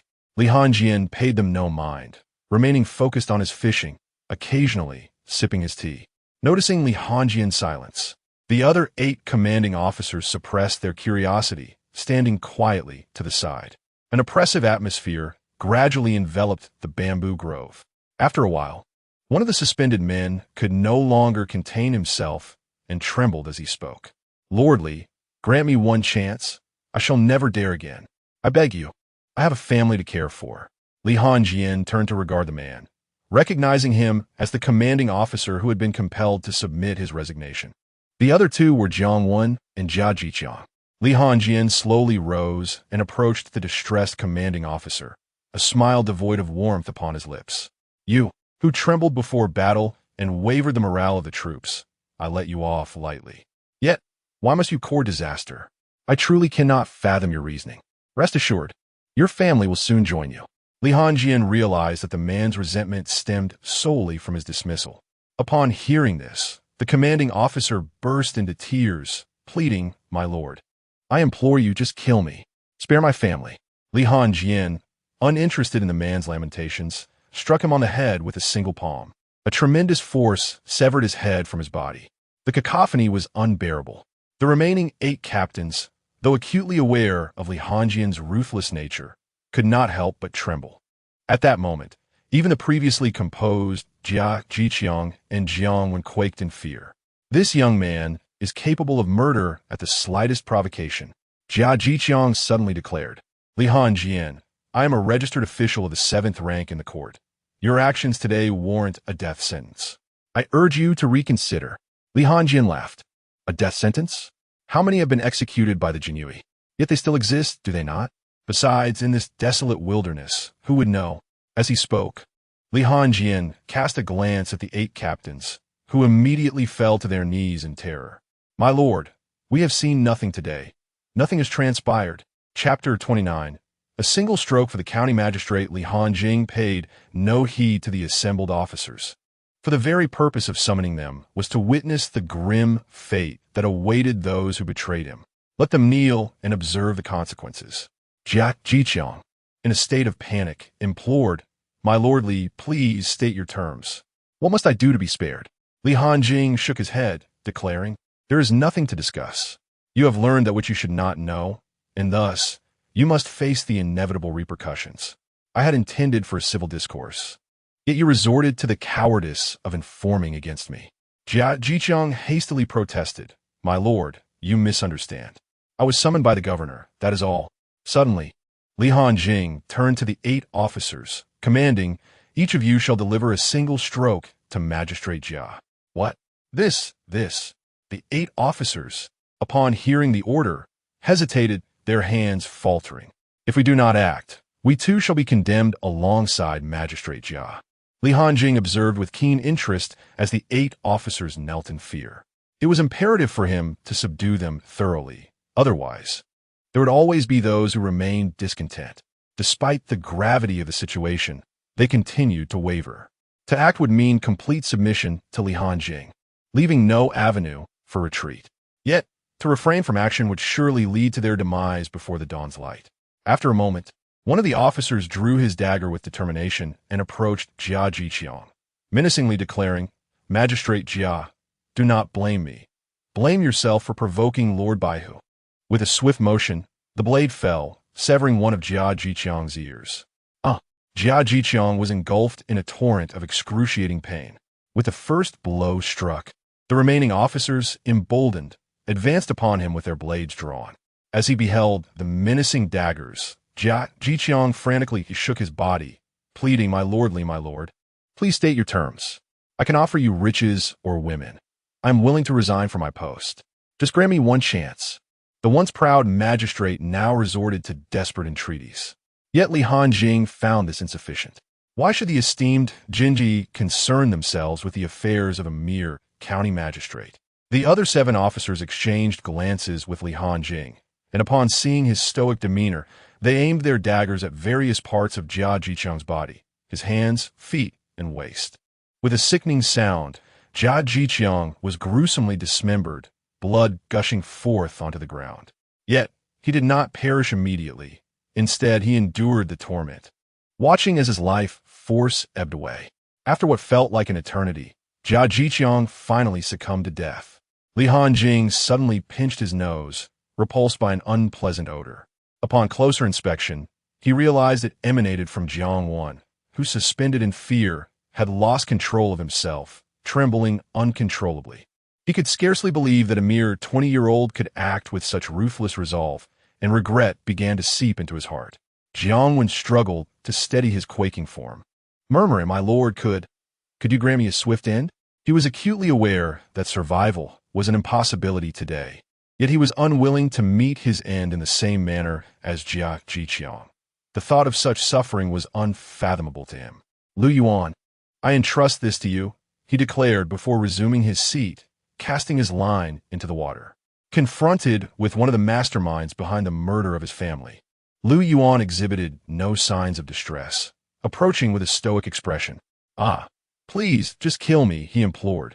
After a considerable pause, Lu Yuan approached Li Hanjing, carrying pieces of bait. My lord, allow me to prepare the fishing spot for you. Li Hanjing nodded calmly, tossing the bait into the middle of the lake, where the larger fish resided. Splash! Splash! Lu Yuan expertly cast the bait into the depths. Before long, Li Hanjing chuckled, lifting his rod. Well done, Lu Yuan. Your preparation has borne fruit. It hasn't been long, and already the fish are biting. He then addressed the 8 stun guards. Come. Today, I shall treat you to fish. Observing the fish being pulled from the crimson waters, one guard suppressed his discomfort and accepted the fish, stammering, Thank you, my lord. The following morning, the county office emanated a faint, metallic odor. The constables arriving for duty were immediately alerted by the unsettling scent and looked up, their hair standing on end. Heads, hands, and legs were displayed at various locations. This is bad. The county magistrate has been murdered. Word of the magistrate's death spread rapidly throughout the district, igniting a fervor. The dismembered body of a county leader hung ominously at the entrance of the office. What was this? A blatant affront to their authority. Had it merely been an accidental death, or had it not escalated to such extremes, the district could have contained the situation. But now, in Yuntai County, within the county office, County Lieutenant Zhang Yunfei remarked, Lord Prefect, The province is already aware of this incident and has sent a letter sternly criticizing our district for failing to maintain order, allowing such a grievous security issue to arise. Furthermore, within 3 days, officials from the Decisive will arrive to investigate the circumstances surrounding this event. Upon hearing this, Prefect Zhao Yang rubbed his temples in frustration. The arrival of investigators from the Decisive indicated that the district had lost any authority to conduct its own inquiry, making it impossible to downplay the situation. Moreover, for the entire county office, aspirations for promotion would be dashed for years to come. This was a severe blow to the district. The higher one rose in rank, the greater the access to martial resources. As the saying goes, a single misstep leads to a cascade of errors. Zhao Yang surmised that even if he persevered until retirement, he would be fortunate to attain but a single promotion. His animosity towards the individual who killed Jia Jiqiang grew. One could settle personal vendettas discreetly, yet this display was audacious beyond measure. As his irritation deepened, Zhao Yang declared, "From now on, cease collecting the monthly tributes for merchants, and ensure that your subordinates maintain decorum. During this period, as the Decisive officials arrive, I expect our county office to remain a bastion of tranquility. If anyone were to provoke me at this moment, they should not blame me, Zhao Yang, for being ruthless." The crowd nodded in agreement. It was indeed the governor. The true architect of the turmoil engulfing the entire Yuntai County, Li Hanjing, was currently reclining in his chair, calmly perusing a letter from Huang Wenchuan. The contents of the letter were as follows. Hanjing, the censorate is to temporarily establish its presence in your county. Although, structurally, they cannot directly investigate the Jinyiwei. If they wish to lodge a complaint, it will be quite simple for them to escalate matters. Recently, it would be prudent for you to exercise caution in your actions within the county. Let us defer all matters until after the censorate's departure. I shall not dwell on this further, but I must remind you of one thing. If the incident involving Jia Jiqiang is attributable to your Jinyiwei, ensure that you manage all repercussions meticulously and without hesitation. Those who must be dealt with should be eliminated without mercy. Upon finishing the letter, Li Hanjing promptly incinerated it. His decision to display Jia Jiqiang's body at the county office was intentional, aimed at inciting chaos and restructuring the power dynamics. This would enable him to gain complete control over Ziyuan County, without amplifying the situation. There would always be those who perceive the county office as more formidable than the Jinyiwei. Chapter 30. The arrival of the censorate upon hearing that officials from the censorate were to arrive in Yuntai County. The atmosphere within the local political arena could be likened to a profound camaraderie. 3 days later, the entourage of the censorate made their grand entrance into Ziyuan County, accompanied by the local constables who ensured the thoroughfare remained unobstructed. The delegation comprised over 20 individuals, and, as per standard protocol, they were expected to proceed to the local government offices for accommodation. However, the leader inexplicably altered their course, directing them straight toward the Imperial Guards. At the Imperial Guards in Ziyuan County, while the censorate was investigating a case, one member of the censorate stepped forward, brandishing a command token and addressing the guard stationed at the entrance. Without pausing to gauge the guard's response, he attempted to gain entry. Unfortunately, had it been any other faction on duty that day, the show of force might have intimidated them. However, it was the turn of the 10th banner this month. 2 Imperial Guards firmly asserted, "Halt! Did I grant you permission to enter? Do you not realize that this is the Imperial Guards? You cannot simply waltz in here with a token." This unexpected display of defiance left the censorate members momentarily stunned. Was it possible that the Imperial Guards could exhibit such resolve? The situation quickly reached a stalemate. A middle-aged man stepped forward, exuding an aura of authority that commanded respect without the need for anger.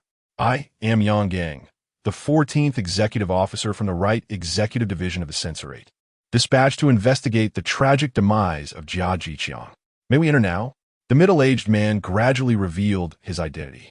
As an executive officer, he held a rank equivalent to the prefect of Yuntai County, yet his actual standing was superior to that of the prefect. The head of the executive division occupied a significant position, and the court typically assigned rare-level martial arts to officials of this caliber, effectively placing him on the precipice of mastery and power. Yang Gang could hardly believe that a mere imperial guard would dare to obstruct them after he had disclosed his identity. The guard at the entrance scoffed. I do not care how high your rank is within the censorate. This is the imperial guards, not the censorate. Without the word from our superior, Lord Li, you shall not enter today. As he spoke, an undeniable aura of intimidation radiated from him. This revelation startled Yang Gang. The mere guard from the Hunter household seemed to possess a greater presence than the guards from the state. At this moment, one of Yang Gang's companions could no longer contain himself, declaring, "We have shown considerable restraint thus far by not forcing our way in. Do not mistake our courtesy for weakness. Step aside. By heavens, can we truly be bullied in Ziyuan County?" He exclaimed, "Brothers, someone dares to breach the Imperial Guards." Upon witnessing the impending confrontation, the guard promptly summoned reinforcements. With a resounding thud, the sound of marching footsteps echoed as rows of guard from the 10th Banner arrived at the entrance, drawing their blades and preparing for battle. Tensions escalated as both sides bristled for conflict. At that moment, Hanjing emerged, and upon his arrival, the Imperial Guards parted to create a pathway. "Young Executive Officer, is it wise to force your way through the Imperial Guards?" Yang Gang, with a rather grim expression, spoke. "You must be the Captain Hanjing. We have a few inquiries regarding the tragic demise of Jia Jiqiang." "Inquire me?" Hanjing retorted. "I, as a member of the Jinyiwei, directly serve His Majesty and am not subject to any other authority. What gives you the right to question me?" Before Yang Gang could respond, the individual beside him interjected. "The censorate." Bang! In an instant, a fleeting shadow darted by, sending the man flying, blood spilling from his lips. The entire sequence transpired so swiftly that Yang Gang was left utterly bewildered, while Li Hanjing had effortlessly returned to his original position. Li Hanjing coldly remarked, "It is only the Jinyiwei who interrogate others. I have yet to encounter anyone daring enough to question us. This has always been the case and remains so." Yang Gang merely glanced at his fallen subordinate without uttering a word. Those who meddle deserve their fate. Moreover, considering Li Hanjing's earlier display of speed, Yang Gang had no confidence in apprehending him. "Master Li, since you assert that our censorate lacks qualification, I shall take my leave for now. In a few days, I will send someone more qualified to speak with you." With that, Yang Gang departed the captaincy, accompanied by the censorate officials. Prior to his descent, Yang Gang had heard whispers in the county regarding a 20-year-old individual possessing profound internal strength, which he had found somewhat incredulous. However, it now seemed undeniable that such prowess at a young age foretold an imminent future. Therefore, it was unnecessary to engage in a contentious investigation over the Jia Jiqiang case. As for Li Hanjing, he had no trepidation. After all, he was not the one responsible for Jia Jiqiang's death. Days passed, and, as anticipated, Yang Gang returned, this time accompanied by several individuals clad in flying fish attire. Under Li Hanjing's prior directive, they smoothly entered the grand hall of the captaincy. Alas, some within the Jinyiwei were willing to act as hounds against their own kin. Upon entering, Yang Gang promptly initiated the conversation. "Captain Li, shall we finally discuss some matters?" Li Hanjing glanced at Wang Li and replied, "Of course. I am merely curious. What delectable treats have you provided your hounds to ensure their loyalty?" Wang Li's face flushed crimson as he retorted, "Li Hanjing, what do you mean by that?" Li Hanjing waved his hand dismissively. "Oh, it is nothing of consequence. I merely envy other departments. They protect their own, while we in the Jinyiwei seem to betray ours." Noticing a potential altercation brewing between the two, Yang Gang quickly interjected. "Captain Li, let us focus on the case at hand." Li Hanjing nodded in agreement. "Go ahead, I am listening." "We have investigated and found that Magistrate Jia recently had some conflicts with you regarding work matters. Is this true?" Yang Gang inquired. "Indeed," Li Hanjing acknowledged. "Due to the division of responsibilities, certain disagreements arose, but we have amicably resolved them through discussion." He casually fabricated a rationale to redirect the conversation. After all, one could hardly confess to disputes over protection fees, could they? Yang Gang seemed disinclined to delve deeper into the matter and subsequently inquired, "What is your perspective on the disappearance of Magistrate Jia the day after your discussion, with his body surfacing at the county office on the third day?" Li Hanjing promptly replied, I possess no opinion on the matter. I learned of Magistrate Jia's demise on the third day as well. I am not the primary informant. Thus your inquiry holds no merit. Yang Gang pressed on. On the day of Magistrate Jia's disappearance, what were you engaged in, Li Baihu? Is there anyone who can vouch for your whereabouts? Li Hanjing responded with a smile. Yang, although I am perplexed as to why you are employing the language of interrogation, I shall assist you as your fellow official. On the day of Magistrate Jia's vanishing, I arose early, purchased a fishing rod, and went fishing. The local fishing gear merchants can attest to this, as can the captains of the Jinyiwei. I even treated them to some fish that day. Chapter 31. The Jinyiwei of Jiangzhou Yang Gang's expression instantly relaxed. Haha, Li Baihu, do not take offense. The Decisive has always conducted its investigations in this manner, treating everyone equally. He understood, for our Jinyiwei tends to approach cases with even greater gravity, Li Hanjing replied. Ah, Li Baihu, there's something I forgot to mention. Hanjing Qing Continent. During our conversation, the other officials of the Decisive began individual discussions with the other commanders.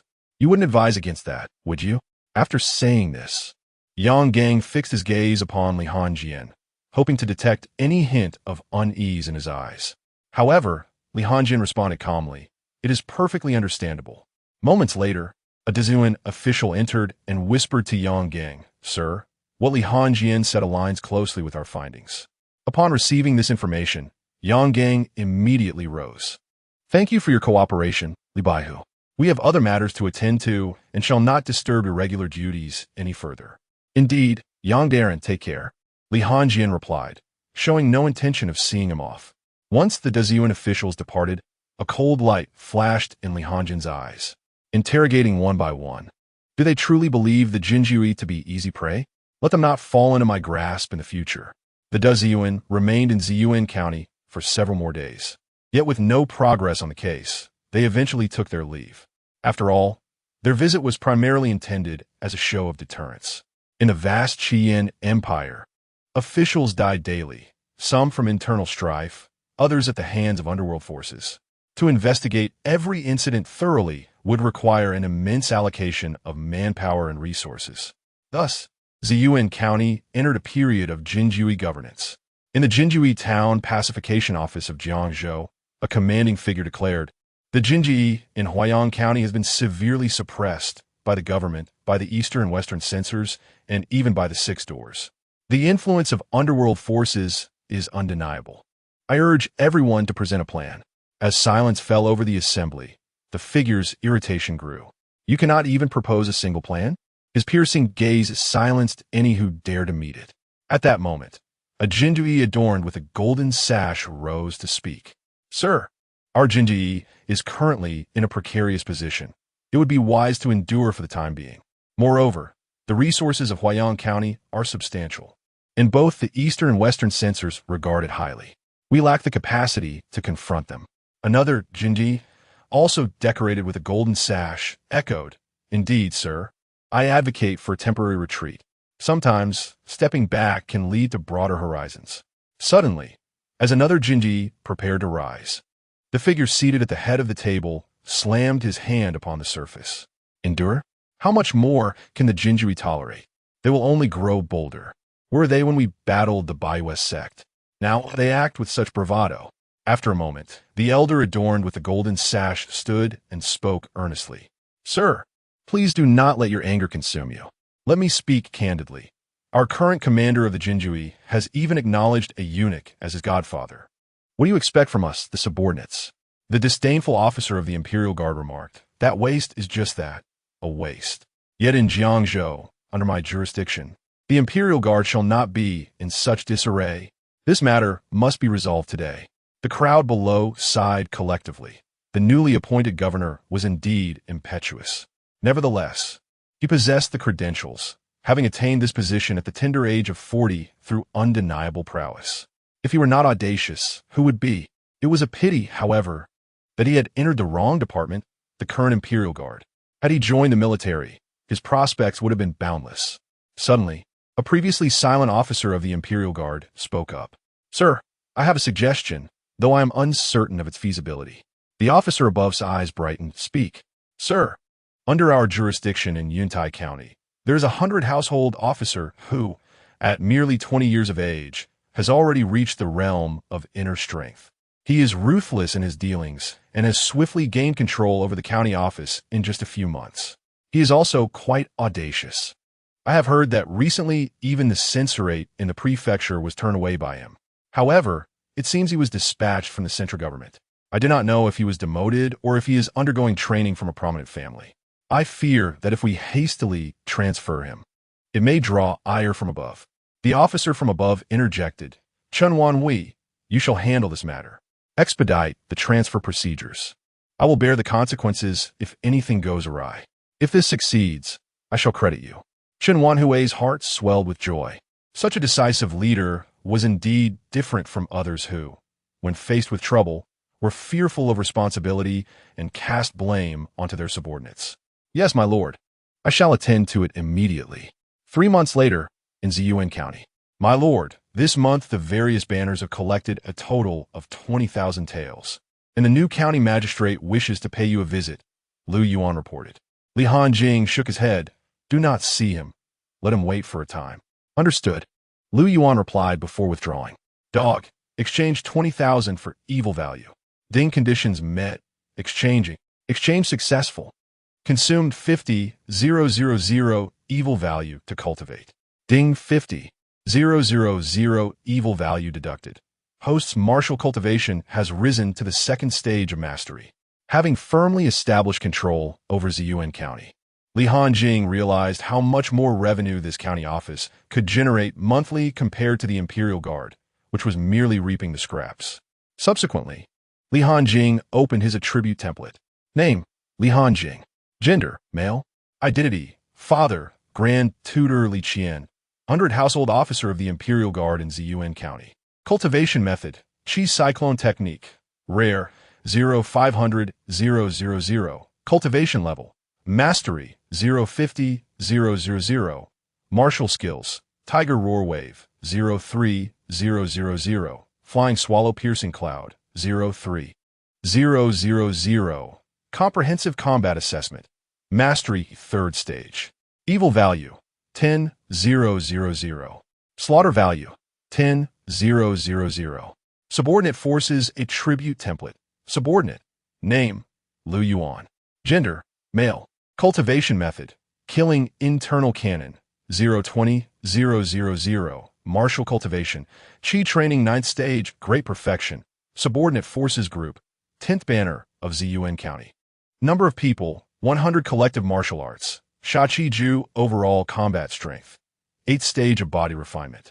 Regarding the developments over the past 3 months, Li Hanjing was quite content.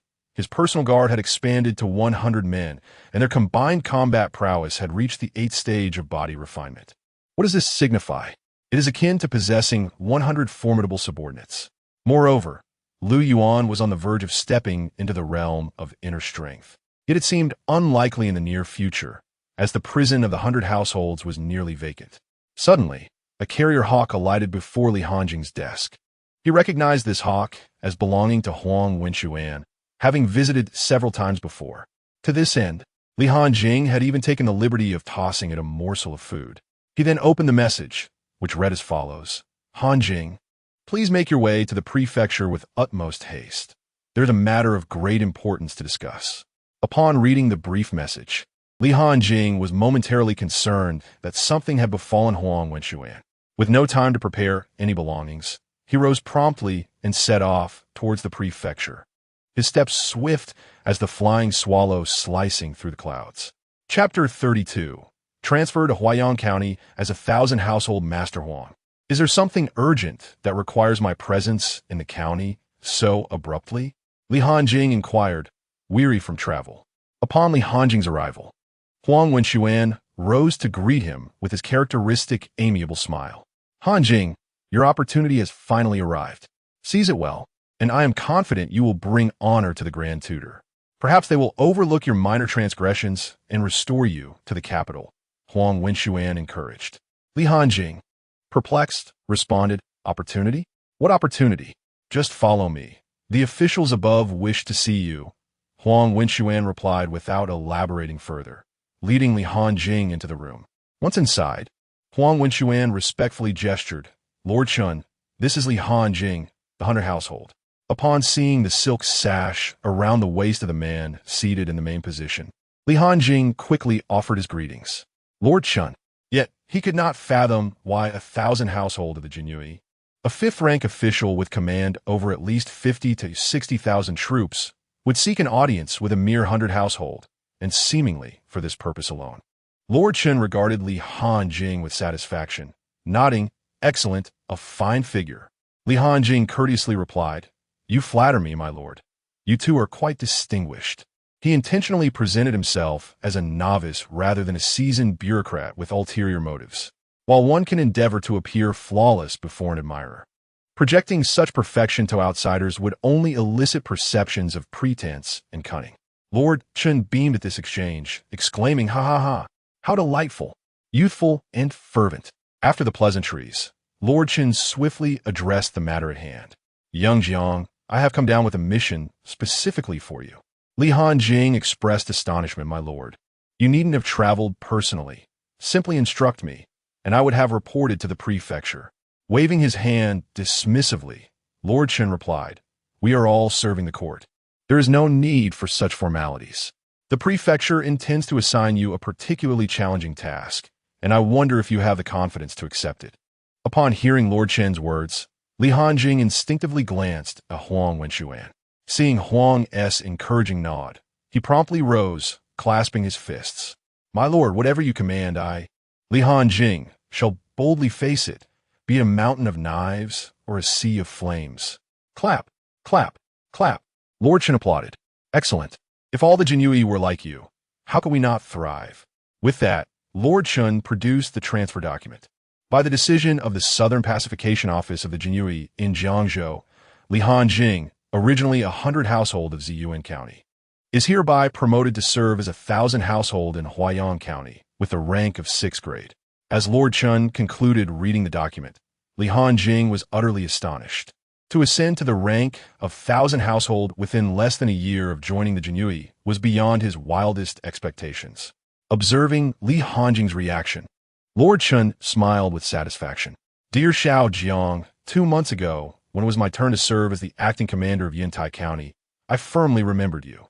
Therefore, at this recent assembly of the Town Pacification Department, I ardently supported your appointment as 1,000 household. When you arrive at Huaiyang County, do not bring shame upon me. The Southern Town Pacification Department of Jiangzhou has a total of 10,000 households, who take turns serving as the chief officials of various counties. This system is designed to prevent certain individuals from completely corrupting the counties beneath them."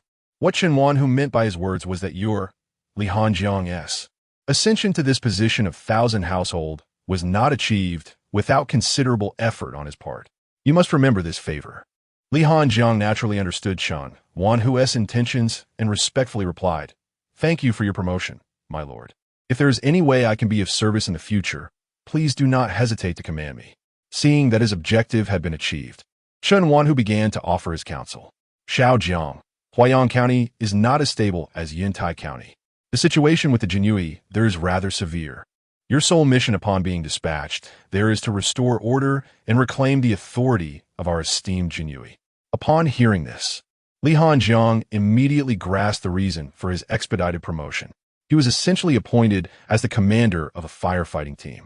As for why more seasoned 1,000 households were not sent to handle the crisis, it was because they had already mismanaged their own counties, and sending them to extinguish fires might only result in further calamity. Thus, the responsibility naturally fell upon the shoulders of a younger individual like himself. Nevertheless, this maneuver had indeed shortened the time it would take for him to achieve the rank of 1,000 household by several years. Li Hanjiang promptly vowed, "My lord, I shall not disappoint your expectations or those of the Town Pacification Department."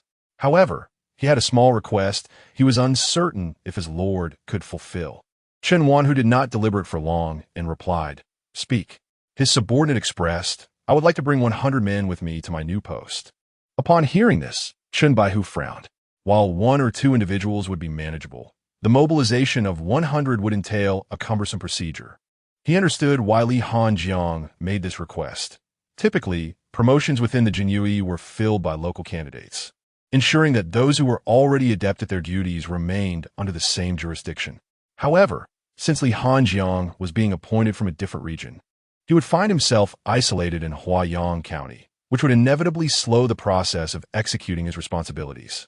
Just as Chen Wan, who hesitated over whether to acquiesce to Li Hanjing's request, he suddenly recalled the words of his superior. If the sky were to fall, he would bear the weight. He promptly stated, "Very well, we shall make an exception. I agree to this request, but your performance in Huaiyang County must surpass expectations. Otherwise, I will have difficulty justifying it to my superiors." Li Hanjing smiled. Such a promotion was indeed perfect. "Thank you, my lord. I will ensure a satisfactory report is delivered." Chen Wanhu nodded. "Good. Attend to the affairs of Ziyuan County promptly and proceed to your new post in Huaiyang County. The province has been quite busy lately, so I shall take my leave." Subsequently, Li Hanjing, alongside Huang Wenxian, escorted Chen Wanhu to the door. After Chen Wanhu departed, Huang Wenxian sighed. "A few months ago, I could still address you as Hanjing. Now I must call you Thousand Householdly." Li Hanjing smiled and said, "My lord, please refrain from teasing me. You may simply call me Hanjing from now on." Huang Wenxuan suddenly grew serious and patted Li Hanjing on the shoulder. "The situation in Huaiyang County is far more dire than merely what Lord Chen has indicated. Once we arrive there, I will be of no assistance to you. When the time comes that you find yourself truly powerless, do not hesitate to seek help from your senior brothers and sisters." In truth, had it not been for Li Hanjing's formidable background, Huang Wenxuan would never have advised him to undertake this matter. Otherwise, he would have been left with nothing but bones. "Thank you for your concern, my lord. I will heed your advice." Glancing at Huang Wenxuan, who had been of such great assistance, Li Hanjing felt it was time to reciprocate, lest he be perceived as a heartless scoundrel who simply donned his trousers and departed. He then opened the rare-level martial arts page in the system marketplace. Chapter 33. Clean it up for me. Beep opening for you. System Mall Technique Section 1. Essence Absorption Technique. This method allows one to draw the vital energy from the external environment into the body, enhancing both internal power and vitality. Price, 20,000. 2. Indestructible Vajra Technique. A highly defensive martial art that strengthens one's resilience and ability to withstand attacks through the cultivation of various body parts and internal energy. Price, 18,000. 3. Pure Yang Youth Technique. This technique focuses on cultivating the youthful essence of yang energy, employing specific breathing methods and mental control to awaken latent potential, enhance kidney function, strengthen essence, and improve internal power and disease resistance. Price, 15,000. Li Hanjing glanced over the selections and ultimately decided to clear all his kill points and evil points to purchase the essence absorption technique. After all, the indestructible Vajra technique was not suitable for someone in their 50s, and as for the pure Yang technique, it was even less appropriate. At this age, shouldn't one be allowed to enjoy life? "My lord," Li Hanjing began, "during my time in Yuntai County, you have helped me immensely. I've been eager to find a way to repay you, but could not think of what to offer." Huang Wenxuan cast a sidelong glance at Li Hanjing. "Hanjing, speaking so formally makes it seem as if you regard me as a stranger." Li Hanjing quickly denied. "How could that be? I thought about it and realized I have nothing substantial to offer. Hence, I wish to present this to you. I simply cannot shake off the feeling of not giving you something." As he spoke, Li Hanjing reached into his bosom. Seeing this, Huang Wenxuan immediately refused. "Oh, I don't want it. If you persist, I might just get angry." He already had more than enough money, and it would serve little purpose to accept more. However, when Li Hanjing produced a volume of martial arts from his robe, Huang Wenxuan was momentarily stunned. His hand, poised to reject, found itself caught in indecision. "My lord, I understand you regard me as your junior. Surely you cannot refuse a gift from a junior." Li Hanjing pressed the essence absorption technique into Huang Wenxuan's hand, simultaneously alleviating the awkwardness of Huang Wenxuan's desire to accept yet unwillingness to speak it. Clearing his throat, Huang Wenxuan said, "Since you have expressed yourself so clearly, to refuse would imply a certain estrangement on my part." At that moment, Huang Wenxuan recalled something. Shen Wanhua has some words that are not convenient to relay in person. He asked me to convey a message. Act freely. The Lord of the Pacification is backing you. Also, regarding the position of the 100 households in Ziyuan County, Wang Li is already compromised. I will send my people to take up the role, so you need not worry about Wang Li seeking revenge later on. It was evident that Huang Wenxuan likely knew about the incident involving Jia Jiqiang, and many others were also aware, though lacking concrete evidence. Li Hanjing nodded in understanding. Then, my lord, I shall return to prepare for my departure and will not disturb you further. Yes, safe travels. Do visit Yuntai County when you have the time, and let us keep in touch. Huang Wenxuan did not insist on keeping Li Hanjing, as his thoughts were now entirely consumed by the volume of martial arts in his hands. Had Li Hanjing not been present, he would have eagerly begun to comprehend the techniques on the spot. All right, then you take care. Li Hanjing responded, not long after returning to Ziyuan County. Li Hanjing led a formidable contingent of 100 men towards Huaiyang County. As for Ziyuan County, he had already established the situation. Should the subsequent leaders face oppression, Li Hanjing could only lament that this was the prevailing trend of the Jinyiwei. At present, his authority allowed him to ensure that within his jurisdiction, the Jinyiwei maintained its due decorum, while other matters were beyond his control. Naturally, should his status change in the future, the circumstances would be altogether different. 10 days later, in Huaiyang County, City Gate Constable, Sir, which department do you represent? Li Hanjing, the Eastern Factory. City Gate Constable. Ah, please enter, sir. City Gate Constable. Halt. Who are you?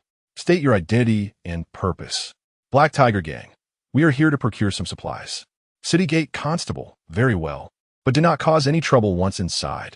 As it came time for Li Hanjing and his men to pass, Lu Yuan stepped forward and produced his token. Jinyiwei. Upon seeing the token, the constable smiled. Ah, the Jinyiwei. A silver tael per person to enter. Lu Yuan frowned at this. The previous group had not been charged. Not even the gangs of the underworld. Why were they being subjected to a fee? The constable, visibly displeased, retorted, this is the rule in Huaiyang County. The Jinyiwei must pay to enter. Hurry up. Will you pay or not? If not, step aside and do not obstruct others from entering. The constable showed no regard for the 100 Jinyiwei, arrogantly eyeing Lu Yuan. In response, Lu Yuan delivered a swift kick to the constable's knee, causing him to collapse to the ground. Despite his attempts to rise, a wave of weakness rendered him unable to stand. The other constables, noticing the commotion, drew their weapons and approached. Is the Jinyiwei seeking to stir trouble? Do you dare to lay hands on my officials? Lu Yuan, disinterested in conversation, dealt each one a kick in turn. In no time, the constables were all kneeling at the city gate. Li Hanjing, shaking off his black cloak, dismounted and approached the fallen constables. He took a silver tael, pressing it firmly in his hand until it shattered into powder. Li Hanjing then slowly raised it before the constables. You wanted silver, did you? Lick it clean. One constable, emboldened, raised his head defiantly. Dare to touch us, and await the county's retribution. I will make you kneel and lick the ground where I tread. Li Hanjing stepped closer to this constable, placing his foot upon his head and pressing down with a cold, chilling voice, lick. The friction between the constable's skin and the ground produced a disturbing sound. The constable struggled desperately, attempting to alleviate the pressure upon him. After an agonizing moment, Li Hanjing finally lifted his foot. However, the constable's body seemed to lose all support, collapsing to the earth. The remaining constables, witnessing their comrade's plight, were drenched in cold sweat. That visage had been rendered unrecognizable, flesh and blood marred beyond recognition, and the chest lay still, suffocated to death. Li Hanjing turned his gaze towards the other constables. Shall I assist you in licking? My lord, no need. We shall manage ourselves. The other constables immediately shook their heads, bowing their heads as they began to lick the silver remnants. The world is vast, and perhaps it is the greatest of all. What does a moment's humiliation amount to? At this moment, the city gates were surrounded by a throng of onlookers, all captivated by the spectacle. Is it true? Do the imperial guards dare to act against officials? Look at the imposing demeanor of this group. Each exudes a chilling aura of menace. They are clearly not the imperial guards of Huaiyang County. One must blame these constables for their lack of discernment. Is that so? I recently heard that a new 1,000 household would be arriving in our county. Could it be this individual? I see he is adorned with a purple sash, draped in the distinctive cloak of 1,000 household.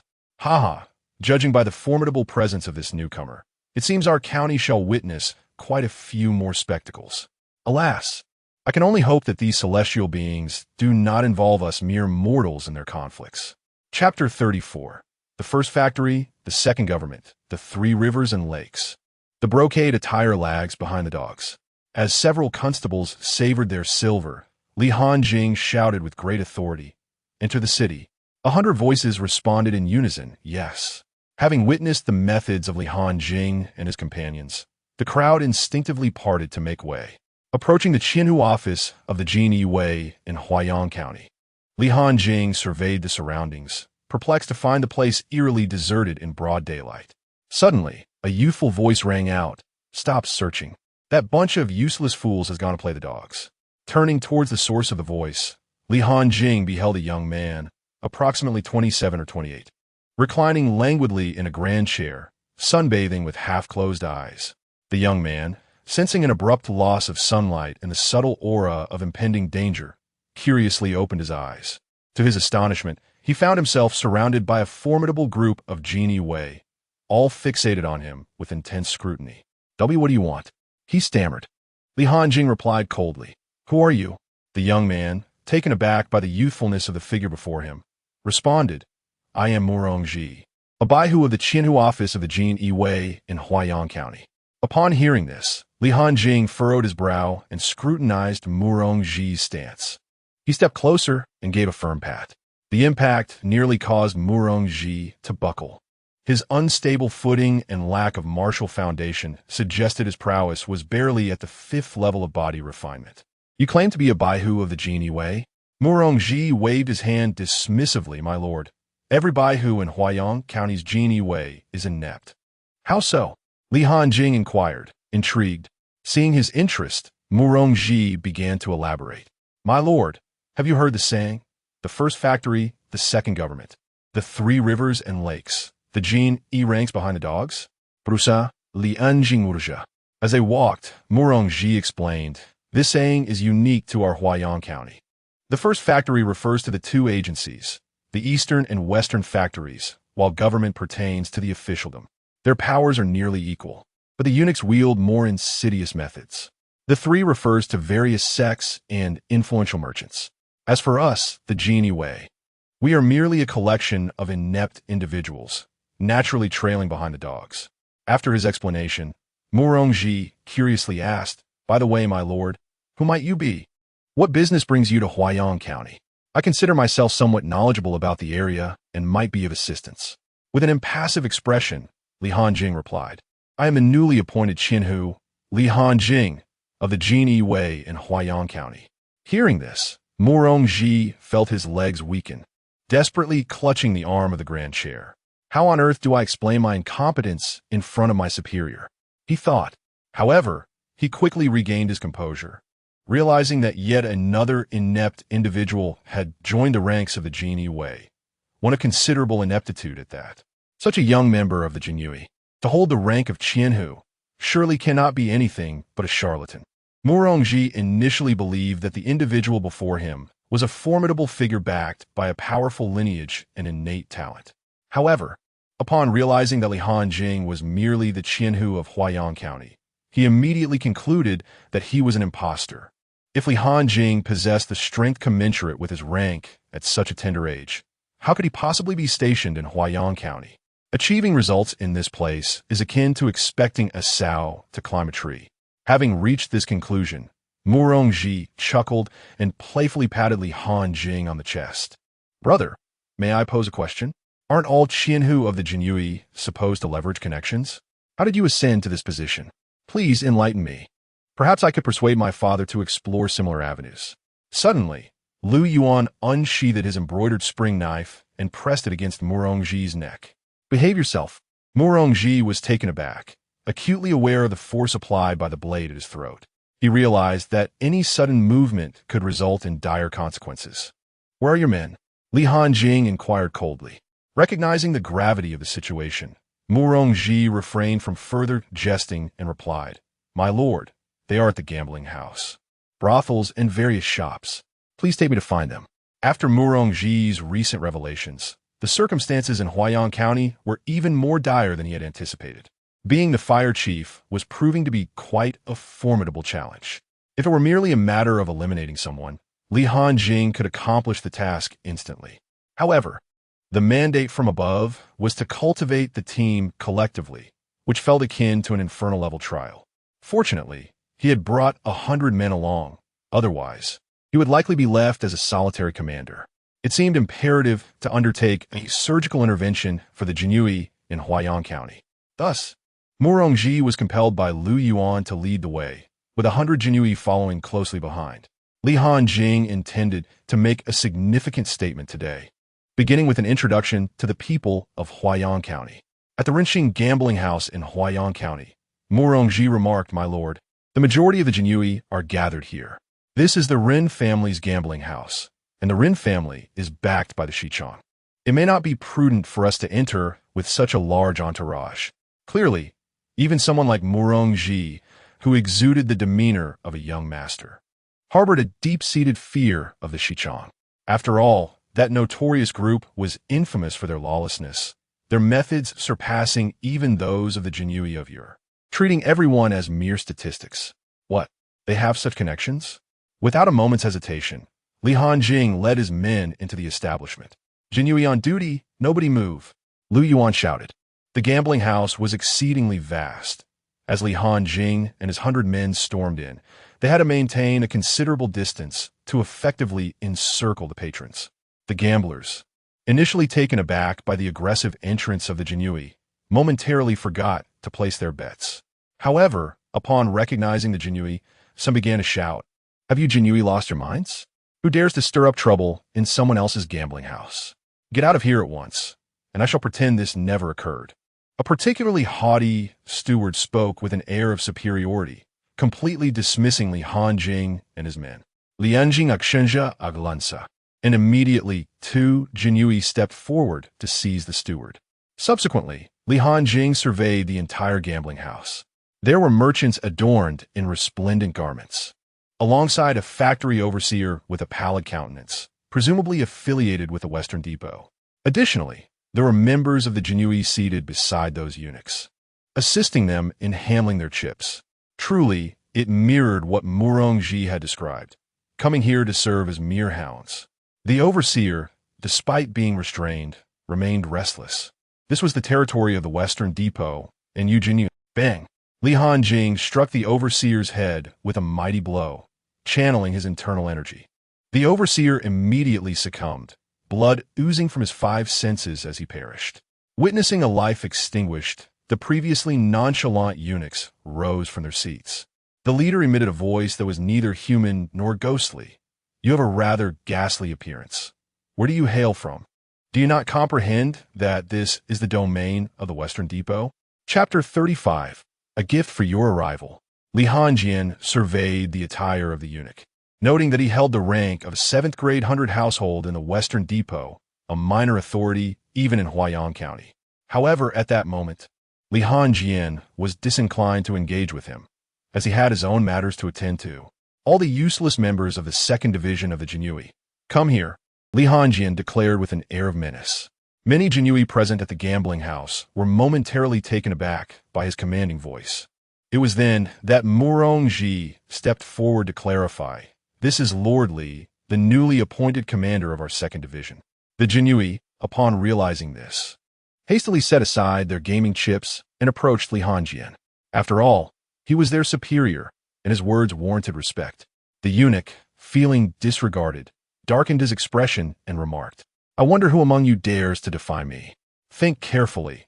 If you proceed, it will be tantamount to opposing the Western Depot, and you know all the consequences of such an act." Upon hearing this, the Jinyiwei who had intended to rise now hesitated. Clearly, they harbored a deep-seated fear of the Western Depot. Otherwise, they would not have found themselves reduced to mere spectators at the gambling table. Lianjian admonisha.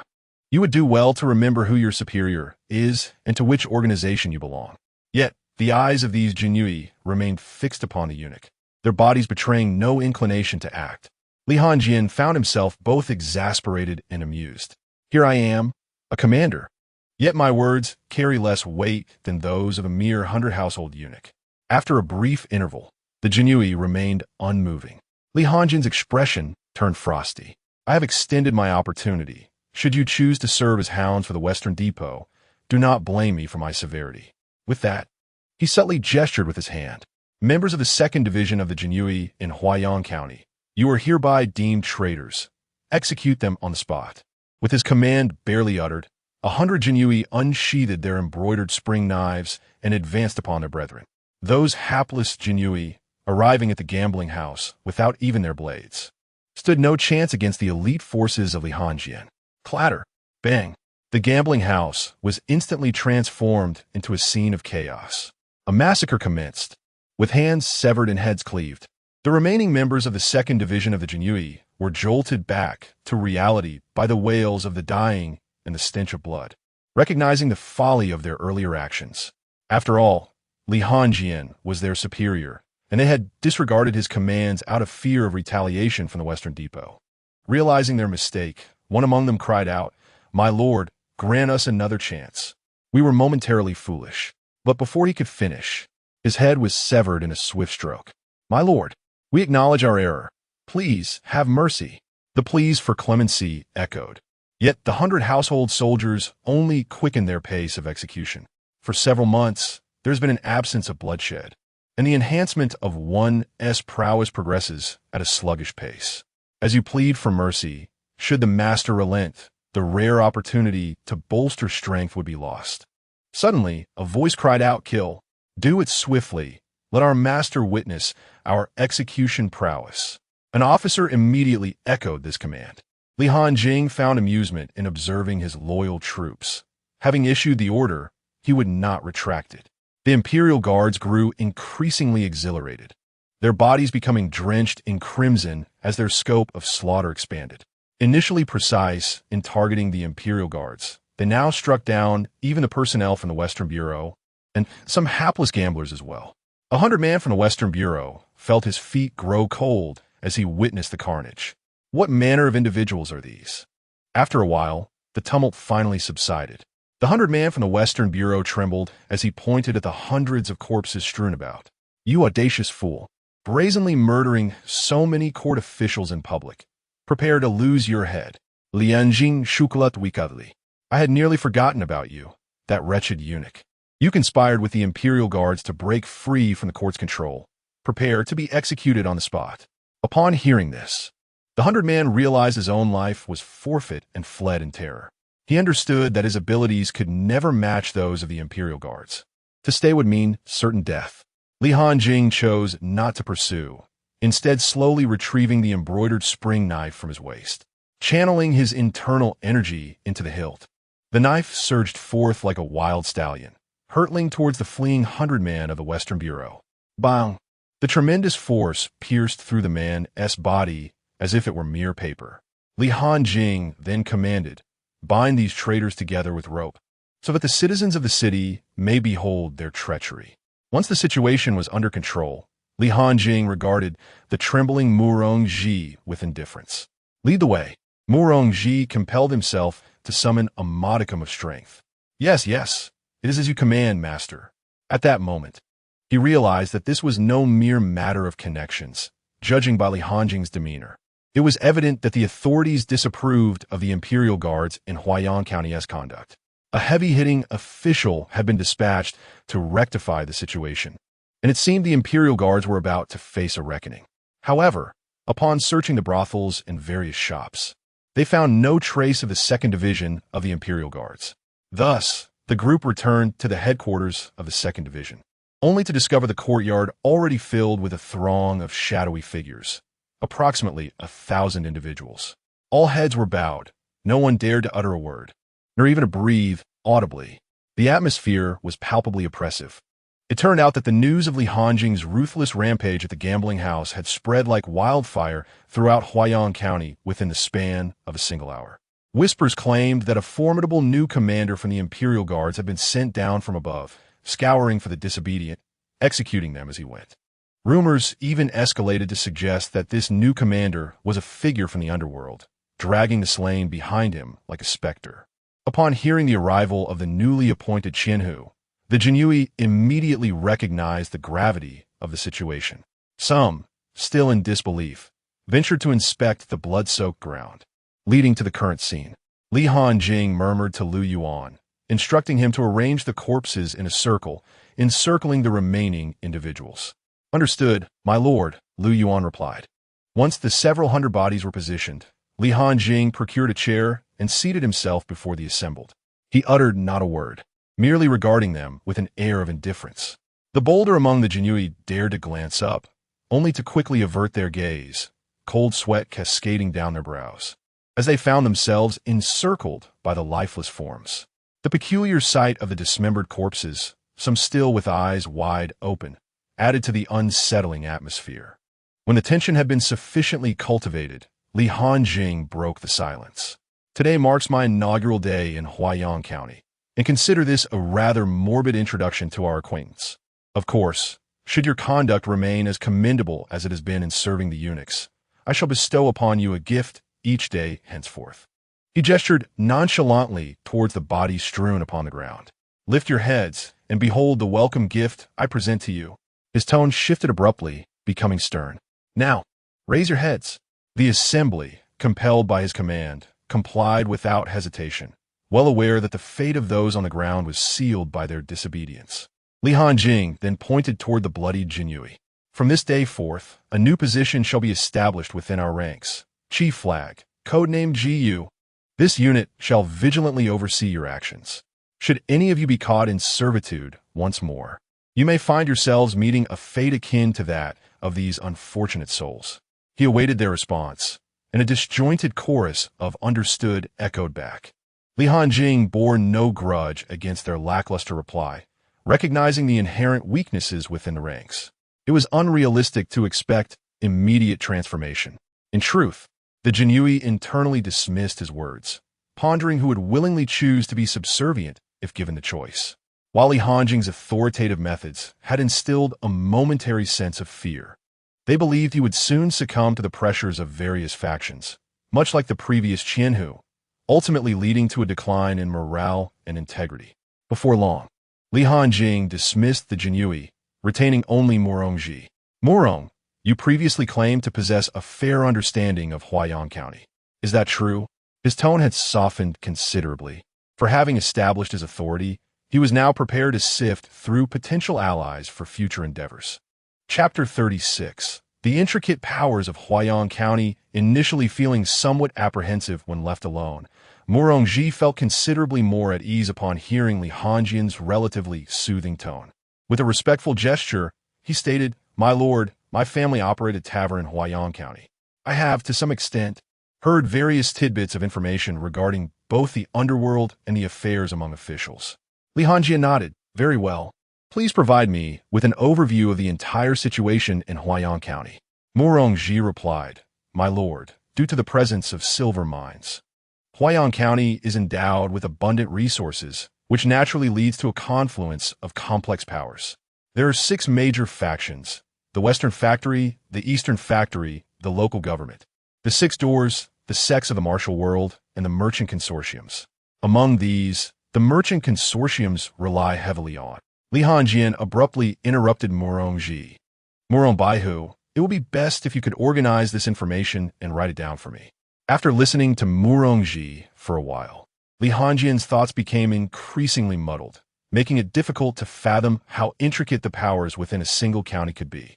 Upon hearing this, Murongji picked up a pen and began to write. The 5 major factions are Western Factory, Eastern Factory, local government, martial sects, and merchant consortiums. Each merchant consortium typically has the backing of one of the other 5 factions, with every consortium choosing a powerful faction to provide financial support. The 8 merchant consortiums are Huibao Pavilion, Elegant Silk, Ancient Rhythm Porcelain, Ink Fragrance Bookstore, Cloud Brocade Embroidery Workshop, Treasure Antiquities, Wanyuan Shop, and Fuchang Tower. The martial sects are divided into 6 major sects: Flying Eagle Sect, Thunder Sound Sect, Azure Wave Sect, Golden Light Temple, Swift Wind Valley. and the subsect of the Heavenly Tao sect. Among these, the subsect of Heavenly Tao is the most formidable force in Huaiyang County, as they are backed by the Heavenly Tao Mountain, a presence that even the two factories must regard with caution. Upon reviewing this information, Li Hanjing finally grasped the profound intricacies of Huaiyang County. The influence of Heavenly Tao Mountain could be felt even here. He had some knowledge of it from his time in the capital, understanding that even the emperor must treat the leader of Heavenly Tao Mountain with utmost respect. Furthermore, it is said that the leader is accompanied by legendary celestial masters who have lived for centuries. Typically, one begins to extend their lifespan upon reaching the internal power realm, which can allow one to live to approximately 130 years. The mastery of strength realm may extend life to about 160 years, while the body technique realm could allow one to reach around 200 years, and the weapon mastery realm approximately 260 years. This is the current classification of realms that Li Hanjing is aware of, considering a celestial master who has lived for centuries. One wonders what level of martial prowess they must possess. Thus, Li Hanjing promptly resolved to tread carefully, preferring to avoid entanglements with the Heavenly Tao subsect if possible. After processing the situation in Huaiyang County, he meaningfully addressed Murongji, saying, "Murong-Baihu, you must be aware that I am here on a mission." Murongji nodded in acknowledgement, replying, "Of course, I understand. However, it is not that I underestimate you, my lord. It is simply that without the support of a consortium, and given the overall strength of the Jinyiwei, it would be exceedingly difficult to navigate Huaiyang County." Li Hanjing was well aware of the situation. The current Jinyiwei was in dire need of a substantial overhaul, which would necessitate a considerable sum of funds. However, the Jinyiwei lacked the backing of merchant consortiums, leaving them to ponder the source of such finances. Would they resort to selling positions akin to Ziyuan County? Setting aside whether anyone would wish to purchase a position within the Jinyiwei in Huaiyang County, even if there were interested parties, Li Hanjing would not dare to sell. This was not Ziyuan County. Powerful factions were closely monitoring the situation. Should Li Hanjing attempt to sell official titles, he would be prepared to live the life of a sycophant. If he were to displease anyone, they could easily manipulate the situation, leading him straight to the prison for a free meal. As for relying on the meager monthly funding from the court to recruit talented and capable young individuals, they would likely prefer to live as beggars rather than serve in the Jinyiwei. With no power or wealth, who would be willing to work for them? Thus, the first step was to attract a consortium. Li Hanjing inquired, "Mu-Baihu, do you know any merchants in Huaiyang County?" Upon hearing this, Murongji understood Li Hanjing's intentions and smiled wryly. "My lord, the more reputable merchants tend to steer clear of us Jinyiwei." Bang, bang, bang. Li Hanjing's fingers rhythmically drummed on the chair. "Which faction has your family invested in here in Huaiyang County?" Realizing Li Hanjing was turning his attention towards him, Murongji quickly replied, "My family has invested in the Fuchang Tower, which has sought refuge with the Tianyi Mountain branch. After all, the Tianyi Mountain branch is the most moderate in this region." Upon hearing the name Tianyi Mountain, Li Hanjing nodded in disappointment. "Oh, then there's no issue. You may leave for now." "Understood, my lord." Murongji breathed a sigh of relief. He had no desire to be caught in the turmoil of divine beings battling, risking his life without even knowing how it would happen. Living the life of a young master was far more comfortable. Li Hanjing rubbed his temples, realizing he needed to present some genuine incentives. This situation resembled the investment attraction strategies of his past life, without offering attractive policies. Why would anyone choose to invest in his domain? In Huaiyang County, if one did not showcase their strength, why would others pay protection fees?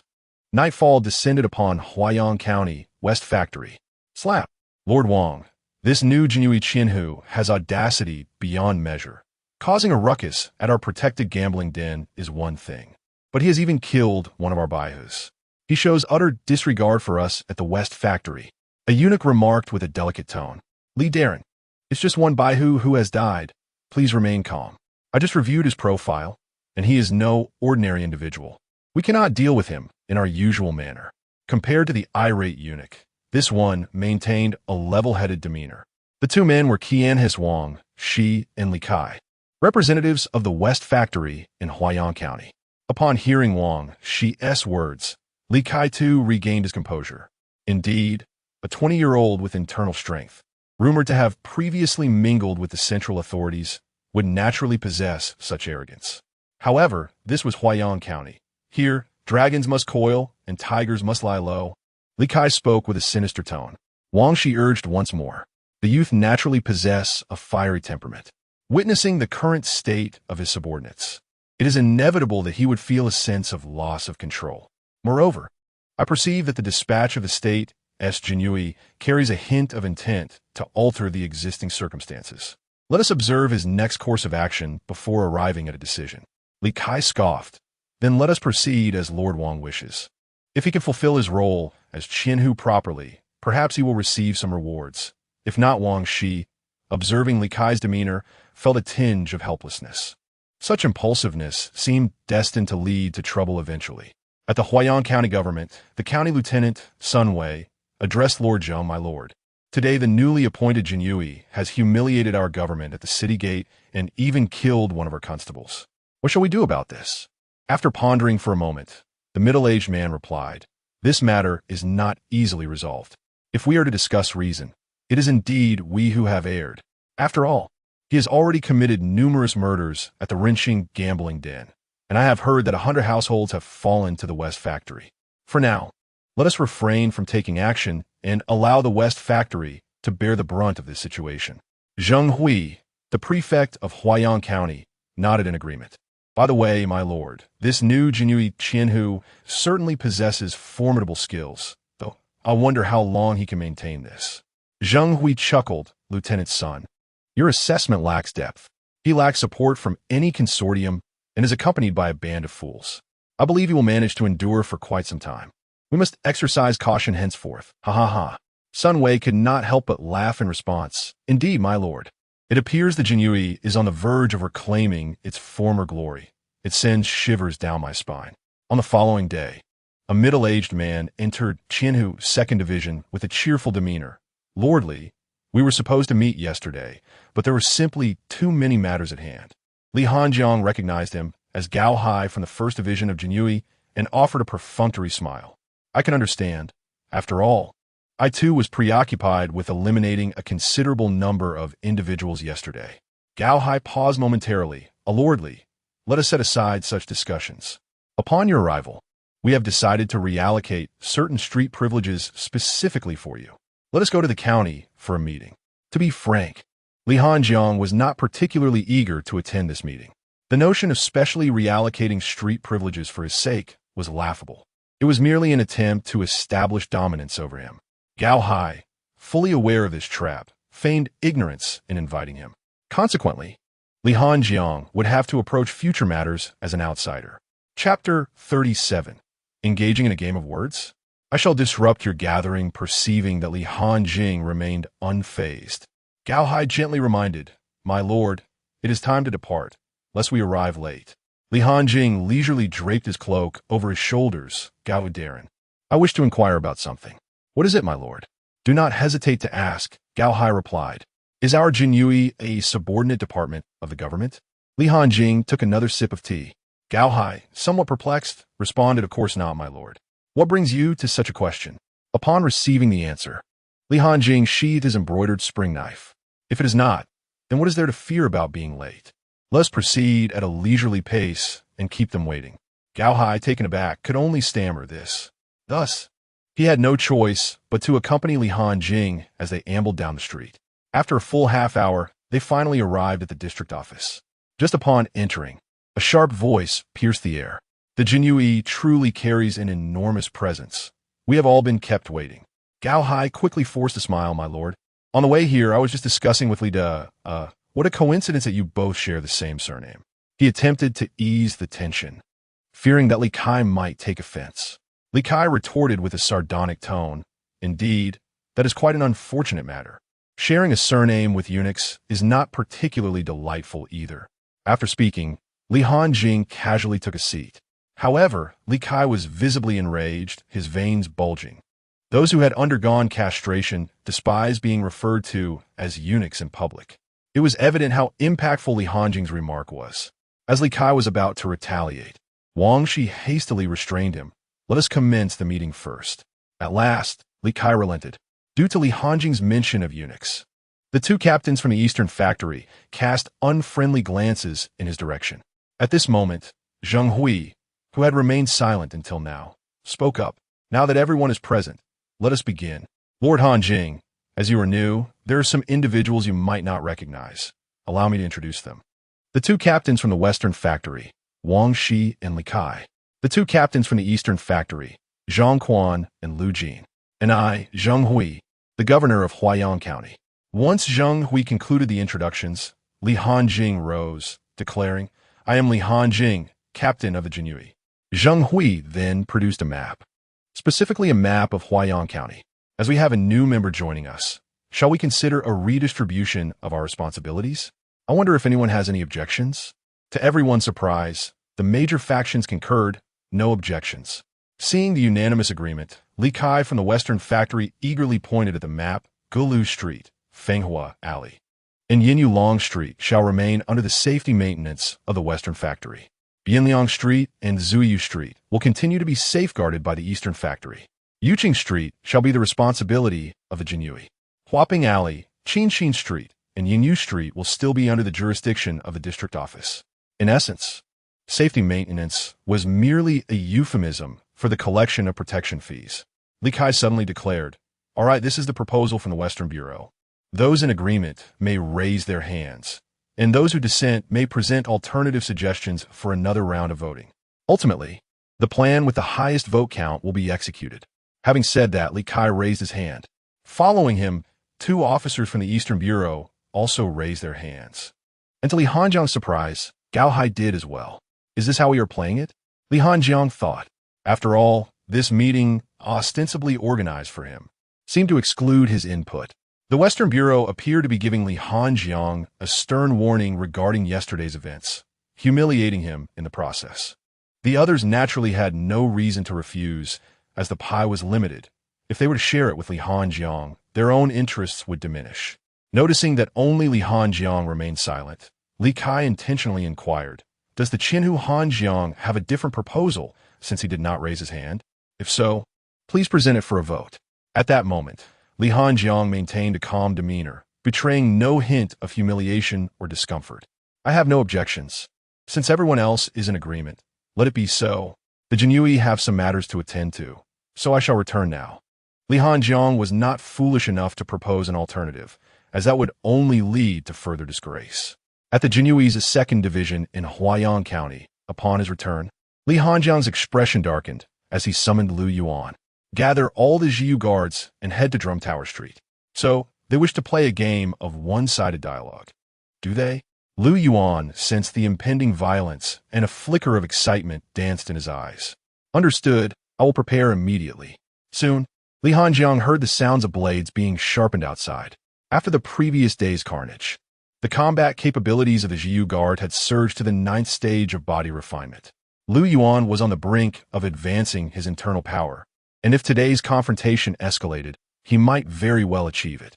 As he observed the rows of armed Jinyiwei emerging from the Qinhu office, their menacing aura drew the attention of the crowd. What is happening? Has the Jinyiwei changed their style? Are they now going about with such ferocity?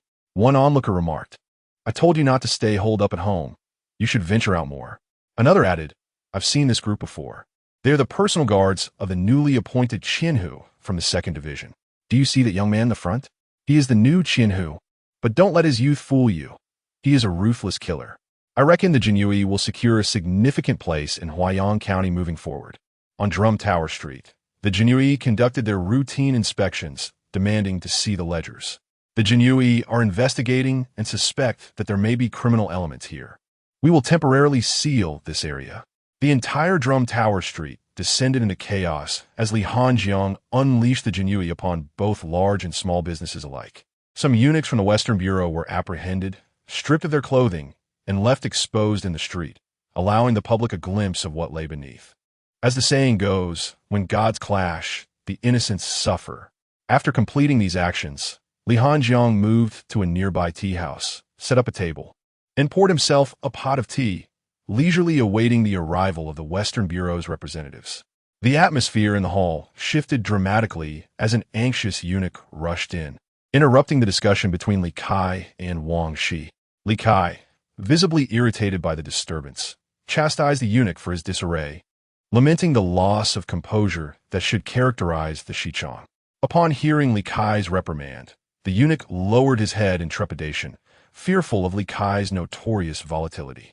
After a moment of silence, Li Kai commanded, "Speak, what is it?" The eunuch hesitantly raised his gaze and reported, "My lord, the Jinyiwei have swept through Gulu Street, and they have captured dozens of our men, stripping them of their clothing and leaving them exposed in the streets." A sudden burst of anger erupted from Li Kai. "How dare he, Li Hanjing? He pretends to agree to the plan while scheming against me in secret."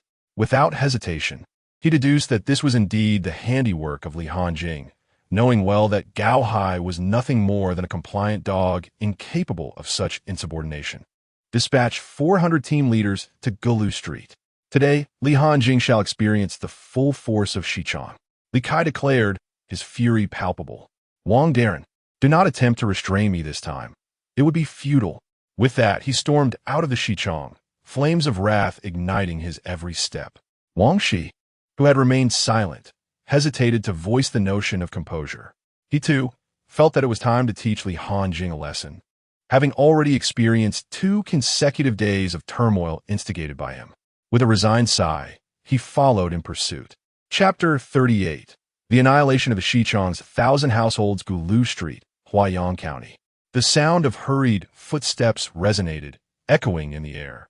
Lu Yuan spoke in a calm tone, "Draw your swords."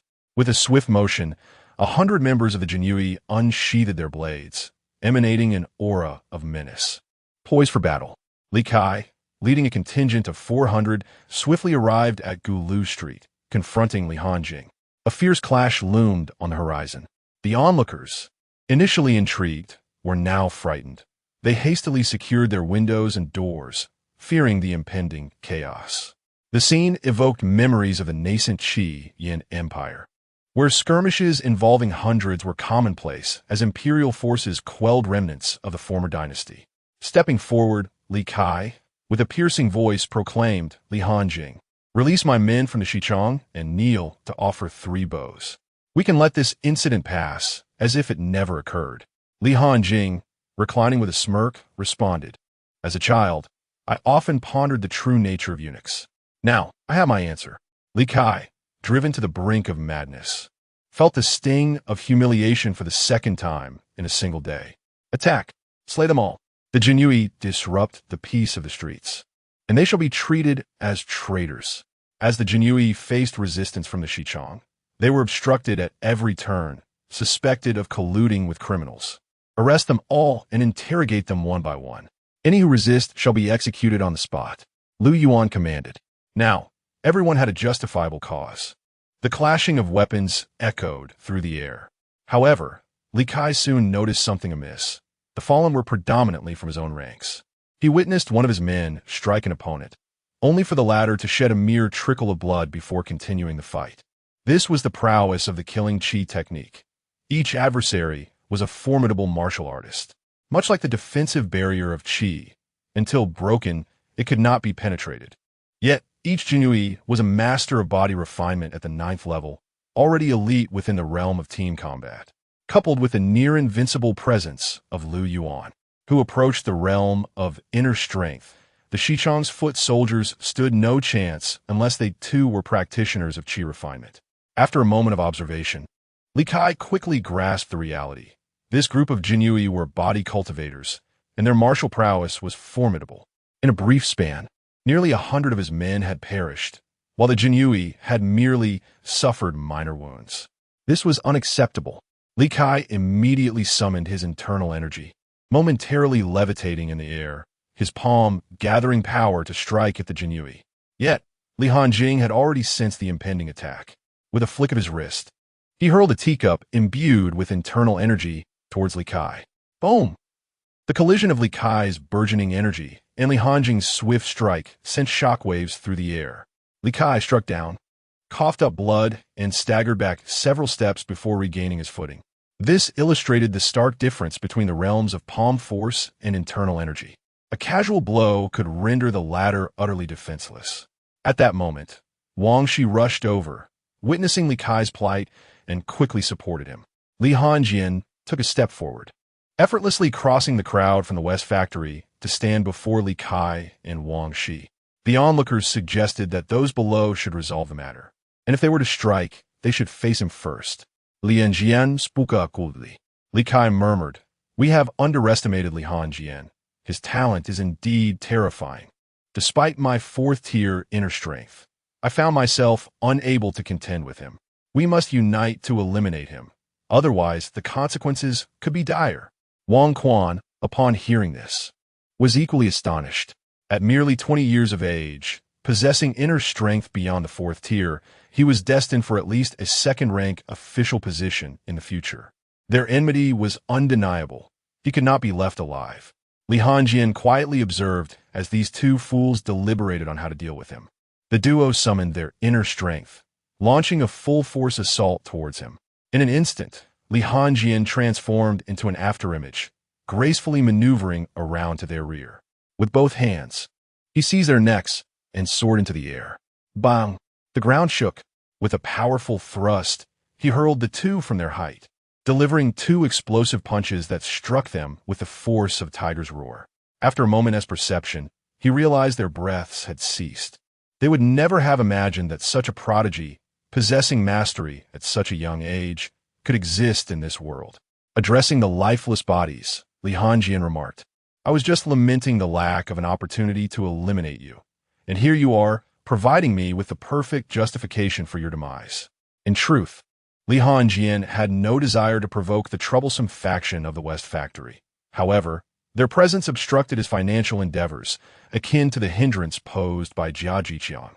The West Factory was already in a position of power. The unprovoked killing of two of their 1,000-house leaders would undoubtedly lead to complications. Yet, since these two had initiated hostilities against Li Hanjing, even should the matter escalate to higher authorities, he would remain unscathed. With the demise of the 2,000 house leaders, the 400 miscellaneous personnel of the West Factory were swiftly dealt with. Li Hanjing, lifting the bodies of the two leaders, turned his gaze toward the merchants who had been covertly observing and coldly stated, "Now do you understand whom you should align yourselves with?" Such a large-scale confrontation invariably attracted the attention of various factions. Zheng Hui soon arrived with hundreds of constables. Given that a significant incident involving several hundred individuals occurred within his jurisdiction, he, as the governor, could not escape accountability. Thus, upon receiving news, he hastily came to mediate. However, upon witnessing Li Hanjing standing over the fallen bodies of the two West Factory leaders, he felt a chill run down his spine. This was serious. So many lives had been lost, including two leaders of that notorious organization. Li Hanjing addressed Zheng Hui with an air of indifference. "The imperial guards are handling the case. Those of irrelevant status should distance themselves from this location." At these words, Zheng Hui found himself paralyzed with apprehension, refraining from taking a single step forward. With two of the West Factory's leaders dealt with by Li Hanjing, he was uncertain if he could be a match for him. Zheng Guigestur Toa Li Hanjing. In light of such turmoil, brace yourself for the West Factory's vengeful retaliation. A youth with such formidable strength, yet lacking the wisdom to exercise restraint. What a pity. Li Hanjing merely smiled in response, remaining silent. Meanwhile, in Jiangzhou, at the town guard office, Chen Wanhua reported with a hint of concern. "My lord, Li Hanjing has caused a great calamity in Huaiyang County. What has transpired?" The Jinyiwei above replied coolly. "He has committed murder in Huaiyang County, taking the lives of two officers from the Western Factory. Given the temperament of those from the Western Factory, it is unlikely that Li Hanjing will escape unscathed." The Jinyiwei above felt a surge of excitement. What audacity! Indeed, he had chosen the right individual. This is precisely how one should confront the decrepit officials of the Western Factory. If this continues, the Jinyiwei in Huaiyang County will soon be restored. Chen Wanhui rolled his eyes and said, "My lord, the pressing issue is that he has slain two officers from the Western Factory. What shall we do when they come knocking at our door?" The Jinyiwei above looked at Chen Wanhui with an expression of exasperation. "Look at your pitiful demeanor. What, the Western Factory? If I cannot protect even a subordinate who has devoted himself to the Jinyiwei. Then I may as well relinquish my position as the prefect and return home to till the fields. Chen Wanhui sighed helplessly. It seemed that his new superior, Li Hanjing, was of the same stubborn ilk, talented yet unyielding. Lord Jiang, what grandiose words you speak. In your eyes, the Western factory is hardly worthy of consideration, is it? A feminine voice interjected. Chapter 39. The 5 armies commandery, 3 eunuchs clad in the attire of the Western Depot, entered with an air of coldness, locking eyes with the chief officer of the Jinyiwei. Upon recognizing the visitors, the chief officer furrowed his brow. He was acquainted with the leader among them. The deputy chief eunuch Luo Jin, a 4th-rank official who held a higher position than himself, overseeing the operations and management of the Western Depot across the entire Xianwang domain. There were 6 deputy chief eunuchs in total, 1 for each of the 4 domains and 2 in the central region. The Western Depot was notorious for its fierce protection of its own, and it was quite unusual for someone of Luo Jin's stature to personally intervene over the deaths of 2 Qianis. Had it merely been a few deceased eunuchs from the province, he would not have bothered to engage at all. What brings you, Deputy Chief Luo, all the way from the domain to see me? Luo Jin took a seat leisurely. Jiang Qingyun, you are performing admirably as the pacification envoy of this branch. Should I report your commendable efforts to Lord Wang? Perhaps he will praise you to your commanding officer? Jiang Qingyun chuckled softly. Deputy Chief Luo, let us dispense with the pleasantries. If you have something to say, please speak plainly. I prefer not to beat around the bush. Hand over Li Hanjing. The Western Depot will not hold the Jinyiwei accountable for this matter, Luo Jin stated as if discussing a routine affair. After all, should the Western Depot recklessly suppress the current Jinyiwei, the latter would be utterly defenseless. Thus, Luo Jin did not hesitate to predict Jiang Qingyun's response.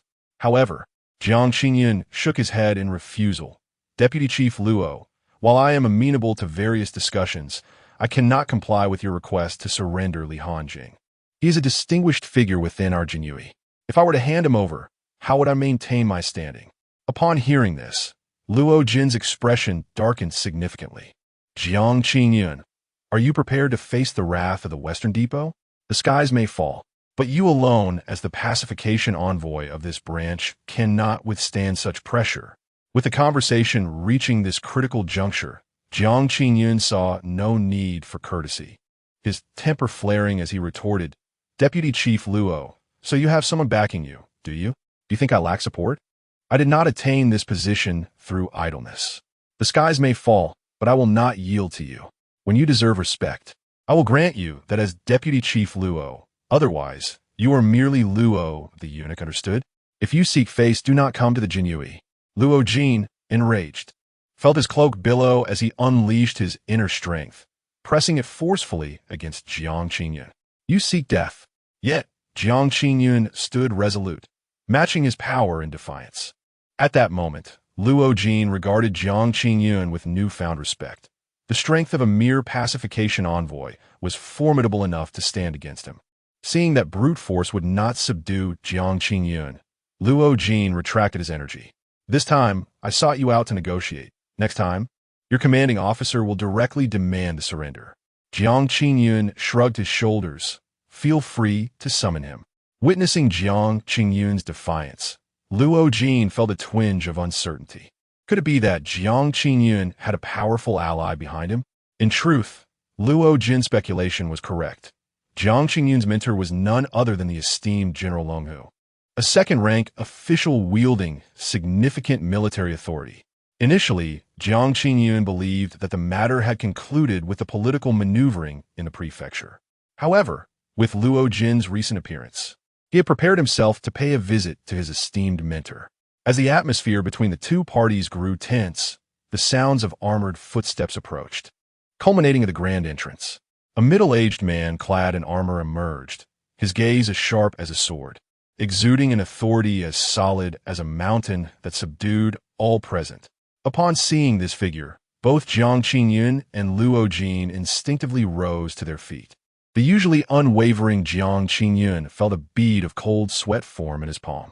"Your Excellency," he greeted with a cupped fist. Even Luo Jin, who had been exerting pressure moments earlier, followed suit, bowing respectfully. This man was none other than the head of the Xianwang region's governor's office, the highest military authority overseeing the local forces, with command over the entire Xianwang region's military during peacetime. He held a legitimate second-rank position. The governor's office consisted of 5 branches, one for each of the 4 regions and a central office, collectively known as the 5 Armies Governor's Office. The central office oversaw the 4 regional offices, and its head was a first-rank figure of considerable influence. With such a presence, how could those assembled remain composed? In terms of power, even Jiang Qingyun's mentor would seem somewhat diminished in comparison to this imposing figure. After a moment, the middle-aged man glanced at Luo Cheng. As an intermediary, I declare that the matter concerning Captain Li Hanjing of the Jinyiwei concludes here. What do you all think? Jiang Qingyun was taken aback. He had not yet sought out his mentor, yet reinforcements had arrived. He had anticipated that this individual was summoned for a significant issue, only to learn it was merely regarding a captain of the Jinyiwei. Luo Jin, feeling somewhat humiliated, recognized that Jiang Qingyun had initially stood firm only to find himself outmatched by someone with greater authority. No wonder Jiang Qingyun had dared to confront him earlier. He must have had this backing. Jiang Qingyun quickly protested. It was not me. I had no knowledge of this. Who summoned him? He promptly added, Your Excellency, the Jiangzhou Town Protectorate will comply with your directives. The middle-aged man nodded slightly before turning to Luo Jin. Is there anything troubling you, Master Luo? Would you like me to discuss it with Lord Wang in the central office? No. The Xianwang region's Western Bureau will also heed your arrangements, Luo Jin replied. His teeth clenched in frustration. Yet, under the circumstances, he had no choice. Although his superior held considerable weight in court, he would not jeopardize the standing of a legitimate second-rank official over 2 lesser captains. The middle-aged man nodded in satisfaction. Since we have reached an agreement, I expect no other outcomes. With that, he departed. However, his parting words served as a caution to the Western Bureau. Since matters have been settled, there should be no underhanded tactics, such as assassination or framing. Any such attempts would have consequences. Once the middle-aged man had left, Jiang Qingyun regarded Luo Jin with a bemused expression. Did Master Luo travel all this way just to dine with the Jinyiwei before departing? Do not fret. The balance will eventually be restored. With a grand flourish, Luo Jin strode towards the door, leading his entourage. Jiang Qingyun promptly declared, Then I shall await you here while the heavens of your Western Bureau come crashing down. His voice resonated loudly, lest Luo Jin fail to hear him. At that moment, Chen Wanhua gazed at Jiang Qingyun with admiration, acknowledging the brilliance of his strategy and the remarkable prowess he displayed, especially with an official from the supervisory office advocating for him. Jiang Qingyun smiled and replied, Enough of your flattery. Attend to your own affairs. Yes, my lord. Once everyone had departed, Jiang Qingyun began to reflect calmly. He did not believe he possessed the connections necessary to warrant the direct involvement of a high-ranking official in this matter, even if he were to solicit the assistance of his esteemed mentor. At best, his mentor would merely relay a message from above, without personally addressing such a trivial issue. Chapter 40. The Jinyiwei prefer their own way of doing things. After a moment of contemplation, Jiang Qingyun had a revelation. Was not Li Hanjing directly dispatched from the central authorities? The connection to the governor's office was likely his. Yet, the lord of the office does not bear the surname Li. Wait a moment. The surname Li? Suddenly, Jiang Qingyun's mind flitted to a notion, but he quickly dismissed that absurd thought. How could it possibly be that individual? That would be utterly terrifying. Huaiyang County, Jinyiwei Qianhu Division 2. In recent days, Li Hanjing had been waiting in vain for any news from the state. The silence from a Jinyiwei was one thing. Yet the Xichang, notorious for its fierce protection of its own, also remained uncharacteristically quiet. This was indeed perplexing. At this moment, various factions were watching with bated breath, eager to witness Li Hanjing's fate. Should Li Hanjing falter, the Jinyiwei would remain unchanged. However, if he persisted, it would signify the inclusion of the Jinyiwei among the prominent forces in Huaiyang County. Just as Li Hanjing was engulfed in his discontent, Lu Yuan entered. My lord, a woman is requesting to see you. Li Hanjing, in a foul mood, replied, I will not see her. Lu Yuan nodded. Understood, my lord. She claims to be from Huibao Pavilion. Upon hearing the name Huibao Pavilion, Li Hanjing quickly added, Wait, please let her in. Huibao Pavilion is one of the 8 major financial conglomerates in Huayang County. Before long, a woman of enchanting figure and smooth, delicate skin stood before Li Hanjing. Her features were striking, her countenance gentle, and her elongated eyes glimmered with allure as she donned a flowing white gown, smiling softly at Li Hanjing. Caught off guard by her beauty, Li Hanjing momentarily lost his composure before hastily redirecting his gaze. He succinctly summarized the woman's appearance with 3 words, utterly captivating. Before Li Hanjing could utter a word, the woman stepped forward. My lord, I apologize for the intrusion. Allow me to introduce myself.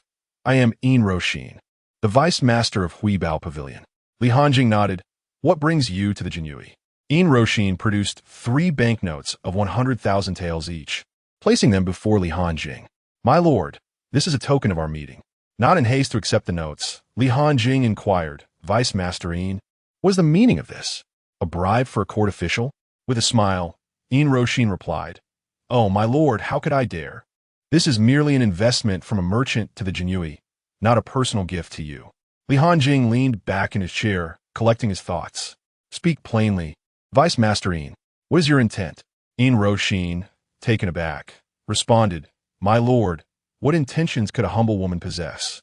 Your recent elimination of those tyrants from the Xichang has truly brought relief to many, and this is merely a gesture of gratitude to the Jinyiwei.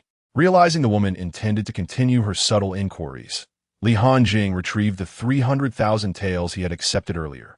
That is unnecessary. It is the duty of the Jinyiwei to eliminate those disloyal to the court. Now, I have other matters to attend to. Please take your silver and leave. With that, Li Hanjing gestured for her to depart. Seeing that Li Hanjing was indeed intent on dismissing her, Yin Roshin retracted her smile. I wish to invest in your Jinyiwei, or rather, to invest in you. Li Hanjing smiled and said, Master Yin, has your Huibao Pavilion not already invested in the government, and in the Imperial Guards as well? Wouldn't that provoke the authorities? Yin Roshin shook her head, replying, No, it is I, personally, who invests in you. This statement piqued Li Hanjing's interest. Oh, personally? Fascinating. Could you elaborate on the nature of this investment? Yin Roshin extended 2 pristine fingers, stating, 200,000 taels each month, 100,000 for the Imperial Guards, and 100,000 for your private affairs. To be honest, this proposition stirred Li Hanjing's interest. After a moment of contemplation, he made his decision. Very well, please outline what you need me to do. Yin Roshin's expression suddenly turned serious. Support me in ascending to the position of Master of Huibao Pavilion. Once I become the Master, I will invest in the Imperial Guards under the name of Huibao Pavilion, ensuring that the monthly contributions will only increase. Li Hanjing frowned. This is tantamount to placing me in direct confrontation with the authorities. But did you not come to Huayang County prepared for such a scenario? Moreover, various merchants have already established their own investment influences. It is nearly impossible for the Imperial Guards to attract significant funding. Our collaboration would yield a mutually beneficial outcome. Yin Roshin's words struck home. Li Hanjing preferred engaging with individuals like her, as it simplified matters considerably.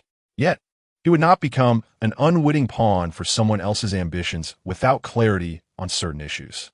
Master Yin, please tell me how many supporters you have within Huibao Pavilion. Yin Roshin replied without hesitation, only myself. Li Hanjing stifled a laugh, retracting his earlier statement. This woman was not particularly astute. So after all this, you're the only one who believes you should be the master of Huibao Pavilion? Yin Roshin seemed to sense Li Hanjing's skepticism. Sir, you may find me foolish, but I have no choice, otherwise I would perish. Alaburata, lianjian urja. Yin Roshin nodded, realizing that honesty was essential if she sought his assistance. Huibao Pavilion was founded by my father. 3 years ago, I witnessed my uncle, the current master, murder my father to seize power. To survive, I chose to feign ignorance, all while plotting my revenge. She spoke these words with a calm demeanor, her face betraying no emotion, a habitual practice. Any sign of vulnerability could lead to her demise. With this revelation, Li Hanjing began to comprehend her trust in him. You place your life in my hands? He queried. Sir, your prowess is well acknowledged, having slain 200 men from the Western Depot without consequence. Besides, I have no alternatives. The power dynamics in Huayan County have stagnated. Any attempt to seek alliances elsewhere would likely result in me being delivered as a favor to my uncle. He has already begun to encroach upon my businesses, seemingly intent on eliminating me. Therefore, why would I not choose you? Li Hanjian uploaded Herr Jandorf. It is indeed refreshing to encounter someone as forthright as you, Li Hanjing.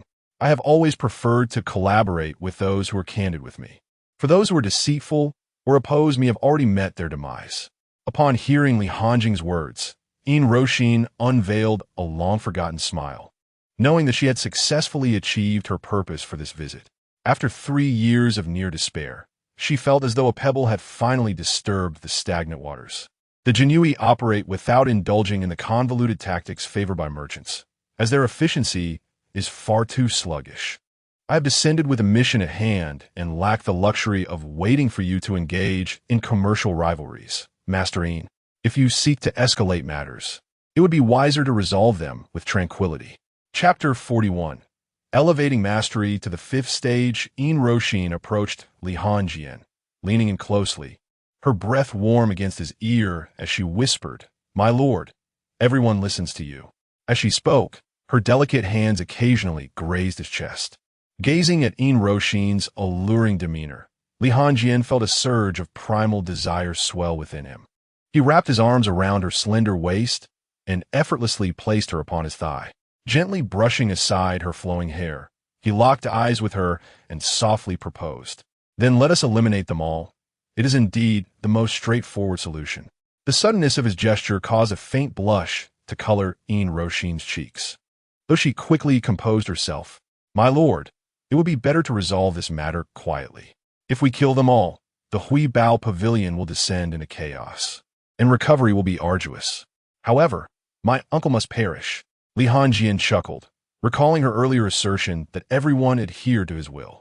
Did you not just claim that you would heed my words? With this, Yin Roshin wrapped her arms around his neck. My lord, I now follow your every command. Yet, Li Hanjing's tone turned icy, laced with an undercurrent of menace as he declared, If you truly listen to me, do not attempt to bind me with such tactics. He then forcefully pushed her away. In response to his abrupt change, Yin Roshin could only offer an awkward smile. Lordly, it has been a pleasure collaborating with you. I shall take my leave now, as I have other matters to attend to. Li Hanjing nodded slightly, instructing her, Make sure to compile a list of individuals connected to the Hui Bao Pavilion that I can communicate with. I wish to see it before nightfall. Having resolved to take action, he aimed to strike with the ferocity of thunder, catching his adversaries off guard. A slow approach would only allow them to enlist the authorities, leading to a protracted commercial battle. After all, he needed a financially robust and well-functioning Hui Bao Pavilion, which meant certain methods would have to be set aside. Understood, Yin Roshin replied. As he observed her departure, Li Hanjing exhaled in relief. He had nearly succumbed to desire. Yin Roshin was undoubtedly one of the most enchanting women he had ever encountered. Yet, he recognized that, in the absence of absolute strength and authority, he could not afford such a vulnerability. Throughout history, countless formidable figures had met their demise through entanglements with women. His own father was a living testament to this truth. Having once been enamored with a woman he had never met before, yet his father remained restless, ever aspiring for greater heights, an endeavor fraught with peril. The higher one ascends, the greater the dangers become. Unlike the current times of wielding immense influence, his mother had fallen victim to political adversaries. To this day, Li Qian remained ensnared in guilt, which explained his unwavering kindness towards Li Hanjing, for the latter was the sole remnant of his wife's legacy. System, exchange 20,000 sim points. Ding conditions met. Exchange successful. Li Hanjing exchanged only 20,000 sim points, reserving another 10,000 for recruiting troops for the Jinyiwei. System, expend 150,000 sin points for cultivation. Ding deducting 50,000 sin points. Host martial cultivation elevated to the 3rd stage. Beep 50,000 malice points deducted. Hosts martial cultivation upgraded to the 4th tier. Beep 50,000 malice points deducted. Hosts martial cultivation upgraded to the 5th tier. Attribute template automatically opened. Name, Li Hanjing. Gender, male. Identity, Grand Tutor Li Qian. Captain of the 2nd Division of the Imperial Guards of Huayan Prefecture. Cultivation technique, Cyclone technique, rare, 0500,000, realm, mastery level 5, 050. 000, martial skills, Tiger Howl Wave, 03000, Flying Swallow Piercing Clouds, 03000, Comprehensive Combat Assessment, mastery level 6. Malice points, 50,000. Kill points, 0. Subordinate forces, a tribute template. Subordinate character, name, Lu Yuan. Gender, male. Cultivation technique, Qing Iner Canon, 020. 000, martial cultivation, Qi training level 9, perfection, subordinate force group. Huayan Prefecture, Imperial Guards. Jinyiwei number of members, 100 collective technique. Fiendish Qi formula comprehensive combat power. Body refinement level 9, perfection. Li Hanjing had plans for the remaining 50,000 malice points. He had recently noticed that Lu Yuan's embroidered spring knife was chipped. Moreover, having fought unarmed for so long, it was indeed time to acquire a weapon. Li Hanjing opened the weapon shop. System store, weapon template, Frost Cold Sword. Description: the Frost Cold Sword is an elegant and formidable longsword, forged from a rare metal known as frost iron, which becomes even harder and sharper in cold environments, extinguishing ordinary flames upon contact. Price: 20,000. Carefree fan. Description: entirely crafted from superior fine iron. The fan body is incredibly resilient, making it difficult to destroy even for those at the mastery level. A small mechanism is located at the handle, and pressing the fan tip will swiftly reveal 12 sharp blades, catching opponents off guard. Price: 30,000. Dual killing blades. Description: the raw materials for forging were nourished by blood for 3 years, endowing the weapon with a natural aura of death, capable of instilling great fear in adversaries during attacks, thus preventing them from fully concentrating on the battle. Price: 20,000. System: purchase the Carefree fan and dual killing blades. Beep 50,000 malice points deducted. Purchase successful. After the purchase, Li Hanjing took out the Carefree fan and began to manipulate it. The entire fan body was black and quite heavy, yet resembled an ordinary fan. Whoosh! Li Hanjing pressed the small mechanism, and 12 small blades shot out instantly. This was precisely the effect he desired, the old 6 fan. Subsequently, Li Hanjing retrieved the dual killing blades, infused with a menacing aura, perfectly suiting Lu Yuan's demeanor. He then called Lu Yuan forth. Here, I noticed your embroidered spring knife is no longer usable, so I specially acquired a weapon for you. See if it suits you. Li Hanjing handed over the dual killing blades. Lu Yuan gently touched them, revealing a satisfied smile. Thank you, my lord. I'm very pleased. Li Hanjing nodded in acknowledgement. Satisfaction is paramount. By the way, disseminate the message to the Jinyiwei, inviting talented individuals to join our ranks. Those who possess the requisite skills, specifically those at or above the 5th stage of physical training, shall receive a monthly stipend of 200 taels, with additional benefits tailored to their specific capabilities. Furthermore, notify the heads of the 3 counties under my jurisdiction to convene at the prefecture. Since my appointment, I have yet to meet them. Indeed, I shall attend to this matter promptly. Regarding the recruitment of soldiers with substantial remuneration, Li Hanjing had long contemplated this strategy, albeit previously hindered by financial constraints. To swiftly bolster the Jinyiwei's combat prowess, the mercenary model proves the most expedient and effective approach. No training required. They can engage in battle immediately. Later, Li Hanjing glanced at the documents strewn across his desk, feeling a twinge of frustration. It must be acknowledged that wherever one serves in government, an endless stream of paperwork awaits, some for the higher-ups and others submitted by subordinates. It appears the time has come to seek a civil servant to assist me. Otherwise, The daily handling of such matters will continue to be a source of vexation. Moreover, it seems somewhat inappropriate to burden Lu Yuan, a martial expert, with these mundane tasks. That evening, Li Hanjing received comprehensive information regarding Hubei. The details were meticulous, listing a total of 20 individuals capable of meaningful discourse. However, all were merely martial practitioners at the Qi refining stage. The overall strength of these merchants was rather modest. Thus, their reliance on powerful factions is understandable. Those who are formidable, yet not affiliated with the imperial court, cannot be classified as merchants, but rather as sections. After perusing the documents, Li Hanjing addressed the 100 poised Jinyiwei, his voice steady yet clear. Tonight, I commend your efforts. Upon the successful completion of your tasks, each shall receive a reward of 100 taels. Previously lacking sponsors, we now have supporters, and naturally, we must ensure our subordinates are duly compensated. Chapter 42.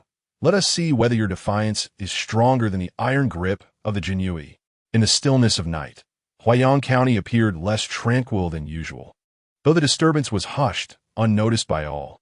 By midnight, Lu Yuan and his companions returned to the Jinyiwei, burdened with 20 black burlap sacks. In the second division of the Qianhu, a certain dungeon. My lord, we have captured them all.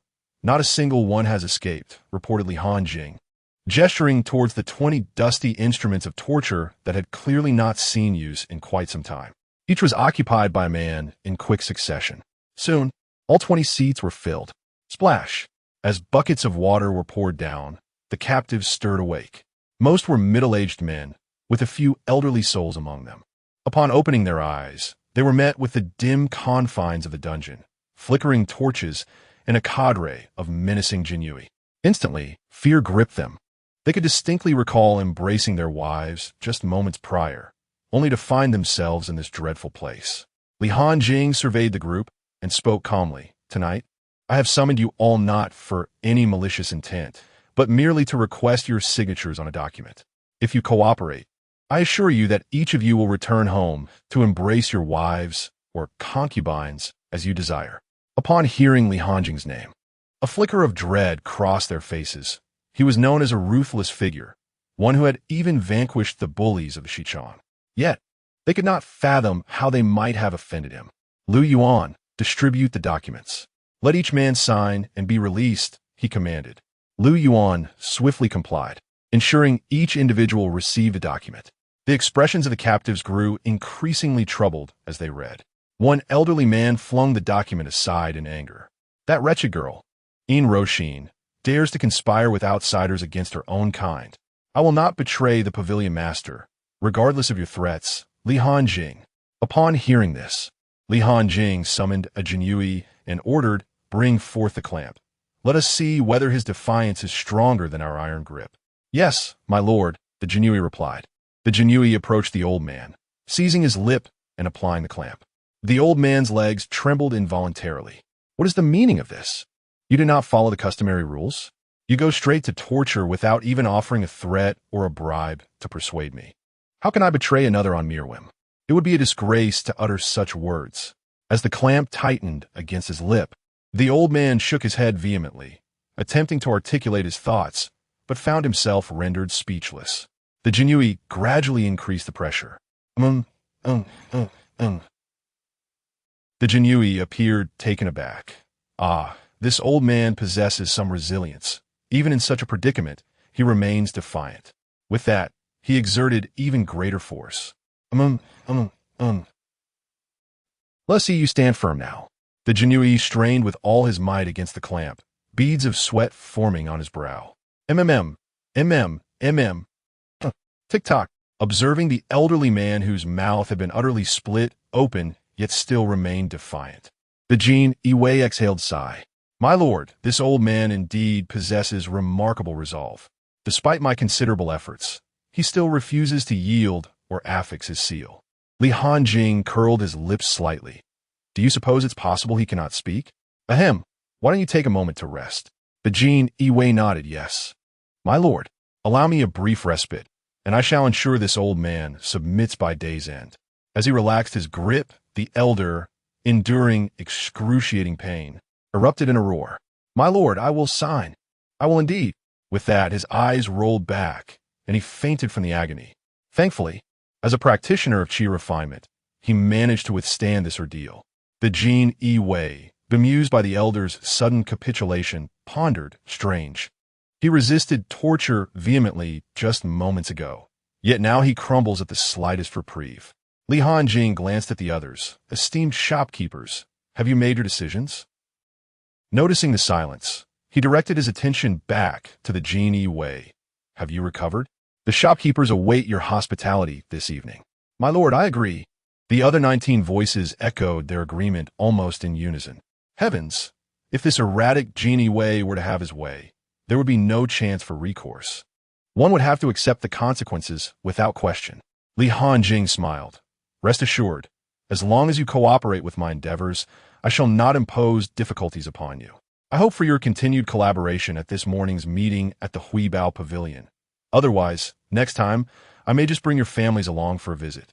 The crowd nodded vigorously. As dawn broke over the Huibao Pavilion, Hanjing stealthily entered Roshin's chamber, where the decor exuded elegance and refinement. Roshin lay asleep in her bed. Rather than disturb her, Hanjing casually selected a chair and settled down. Suddenly, a gust of wind rushed past, and a dagger swiftly darted towards him. Hanjing merely pressed down slightly on the chair to evade the strike. Master Yin, please remain calm, he stated. Upon hearing the familiar voice and recognizing Hanjing, Roshin sighed in relief. With a clatter, she tossed the dagger onto the table and sat opposite him. At that moment, Roshin wore only a simple nightgown, her fair legs exposed in the air. I have lived in constant fear of him silencing me for 3 years. My lord, is there something you wish to discuss so early in the day? Hanjing nodded placidly. From today onward, you shall be the master of the Huibao Pavilion. Those few words left Roshin momentarily stunned. What does my lord mean by this? It is as it sounds. It is merely a business association. Should you disregard potential losses, it could vanish at any moment, Hanjing replied. His words served as a warning to Roshin, underscoring that he could replace anyone at will should he choose. Roshin felt a surge of emotion.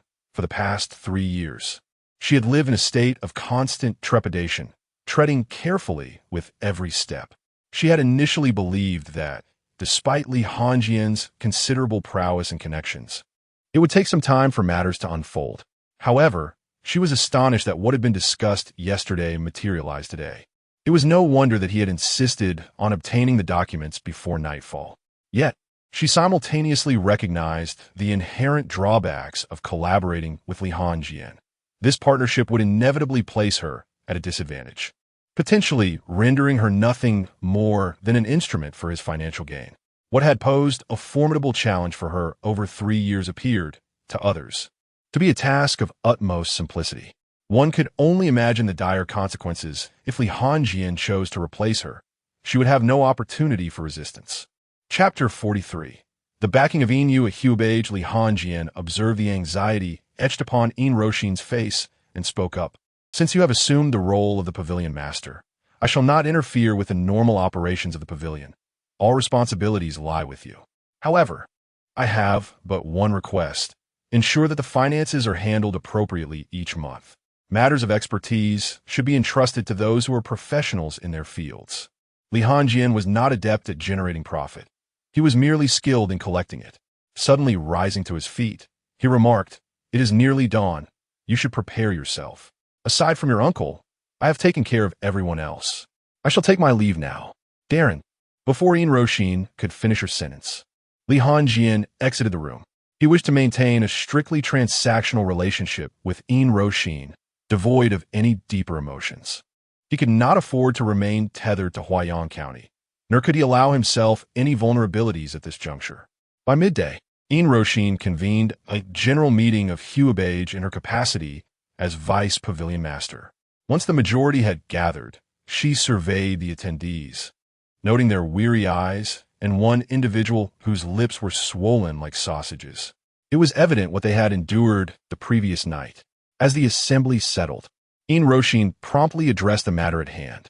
"The reason I have summoned all of you here today, dear niece, what does it signify that you convene a general assembly without informing me? The the pavilion master.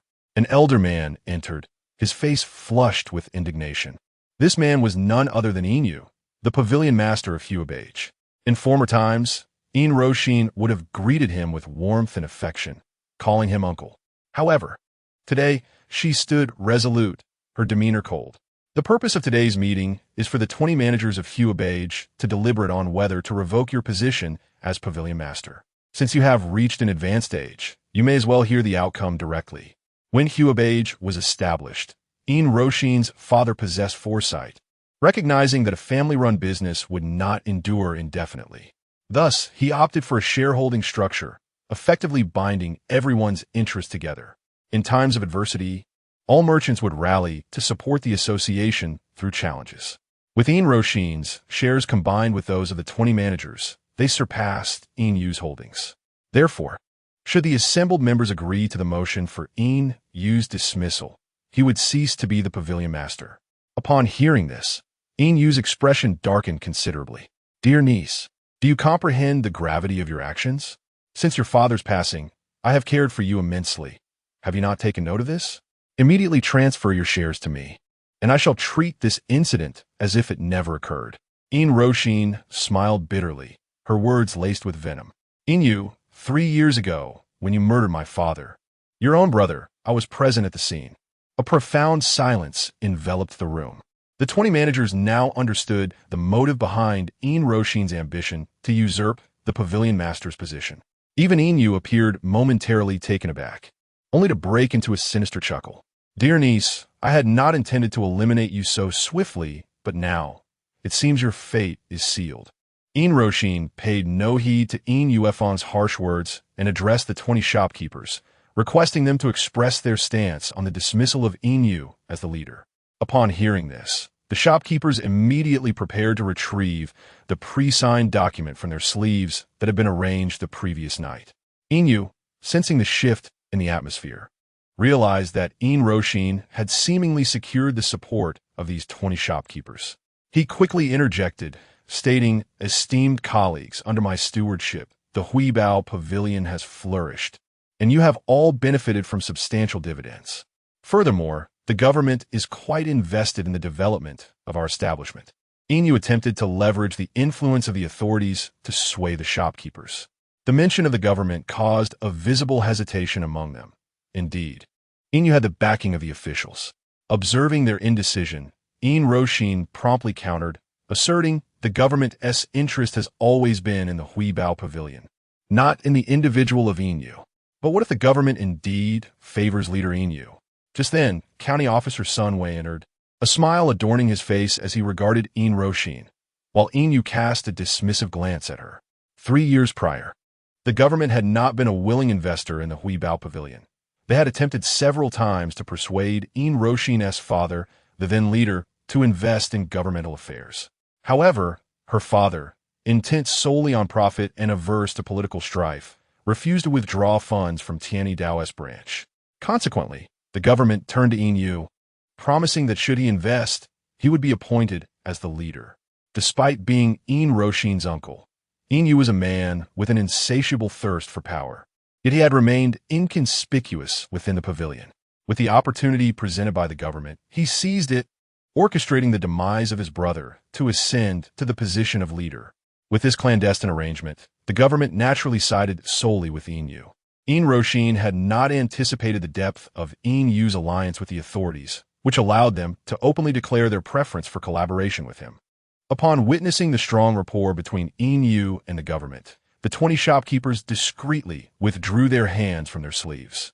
Although the recent actions of the imperial guards had instilled fear, they were still not as formidable as the government. Moreover, it remained uncertain how deeply Roshin was connected with the guards. What if her influence was merely a matter of financial transactions? With the situation under his control, Jinyiwei, with a cheerful demeanor, suggested, "Let us alter the focus of our meeting. Those in favor of expelling Roshin from the Commerce Association, please voice your opinions." Having reached this pivotal moment, Jinyiwei decided to eliminate Roshin once and for all. Previously, he had refrained from taking action due to her ownership of numerous shops, which were loyal to her father. He could not afford to lose her while wishing to inherit her assets. However, now that Roshin had uncovered his role in her father's demise, the likelihood of him acquiring her shops had diminished, thus rendering her existence unnecessary. Nonetheless, the 20 shopkeepers remained reticent, still shaken by the recent intimidation from the imperial guards. Particularly, an elderly man with a sausage-like mouth scanned the room nervously, clearly waiting for others to make their decisions before he dared to voice his own. Sun Wei stepped forward, inquiring, "What is the matter? Did I not articulate my point clearly enough, esteemed shopkeepers? The government is particularly interested in Master Inu." Under the pressure exerted by Sun Wei, several shopkeepers raised their hands in support of the decision to expel Roshin from the guild. "Dear colleagues," he continued, "did we not agree last night to cooperate with my endeavors? Why has there been a reversal today?" Li Hanjing, accompanied by over 20 imperial guards, entered brandishing their blades. Although Li Hanjing had not attended the meeting, it did not imply his absence, as it was merely an internal conference of the Huibao Pavilion. He found it inappropriate to make an appearance. However, with the government's intervention, the imperial guards were compelled to take action. Subsequently, each guard unsheathed their embroidered spring knives, positioning themselves behind the 20 shopkeepers. With a resounding clap, Li Hanjing slammed his iron fan upon the table and declared, "I too shall express the stance of the imperial guards. Our focus is squarely on Master Roshin." Chapter 44. A firm takeover of Huibage. Li Hanjing spoke coldly. "Ladies and gentlemen, it is time for you to make a choice." The shopkeepers, already wavering, immediately produced the documents upon seeing the lurking Jinyiwei behind them. "My lord, we stand with you," the elder with the sausage-like lips declared first. Inu observed the sudden intrusion of the Jinyiwei and understood why Roshin had endured for 3 years only to explode now. She had found a powerful ally. Sun Wei assessed the situation. If Roshin gained control of Huibage, the government would have little to say. Should the Jinyiwei secure the support of Huibage, a new force would emerge in Huayang County. The most critical aspect was how much silver the government would lose each month. With these thoughts in mind, even in the face of Li Hanjing, Sun Wei stood up. "Sir, your authority seems rather excessive. Threatening these shopkeepers who contribute to the county's economy is quite audacious." Bang! Li Hanjing crushed Sun Wei underfoot. As a practitioner of the first stage of internal power, Sun Wei found himself utterly powerless, unable even to rise. "Call your governor here. Let us see if he dares to speak to me in such a manner. Not long ago, there were 2 dead eunuchs, but by now, they should have been reborn." Upon witnessing Li Hanjing's disregard for a figure like Sun Wei, the shopkeepers no longer hesitated and promptly presented their documents. Seeing his ally capitulate, Inu quickly interjected, "My lord, I too can invest in the Jinyiwei, even willing to serve as your dog. Whatever amount Roshin invests monthly, I shall double it." Hiss! Li Hanjing swiftly ended Inu's life. Though tempted by Inu's offer, he understood that today he could sell the government, but tomorrow he could sell himself. Former Huibage Master Inu, suspected of murder, was killed on the spot during resistance. Li Hanjing casually declared, providing a rationale. He then crouched down to look at Sun Wei. "Return and inform Zhenghui. Huibage and the Jinyiwei are now under our control. If he has any objections, I shall take the Jinyiwei to the government for a visit." With the matter settled, Roshin sought out Li Hanjing alone. "My lord, I provided you with 300,000 yesterday, and I did not anticipate matters would resolve so swiftly. Here is the 300,000 in silver notes. A token of gratitude for your personal support and that of the Jinyiwei. Once I clarify the accounts, I will send someone to deliver the rest." Li Hanjing accepted the notes without hesitation. It was rightfully his. Those shopkeepers seem rather disobedient. Look for an opportunity to replace them. If blood needs to be shed, consult Lu Yuan from the Jinyiwei. Roshin nodded, expressing her gratitude. "Thank you, my lord." Notijin had hesitation.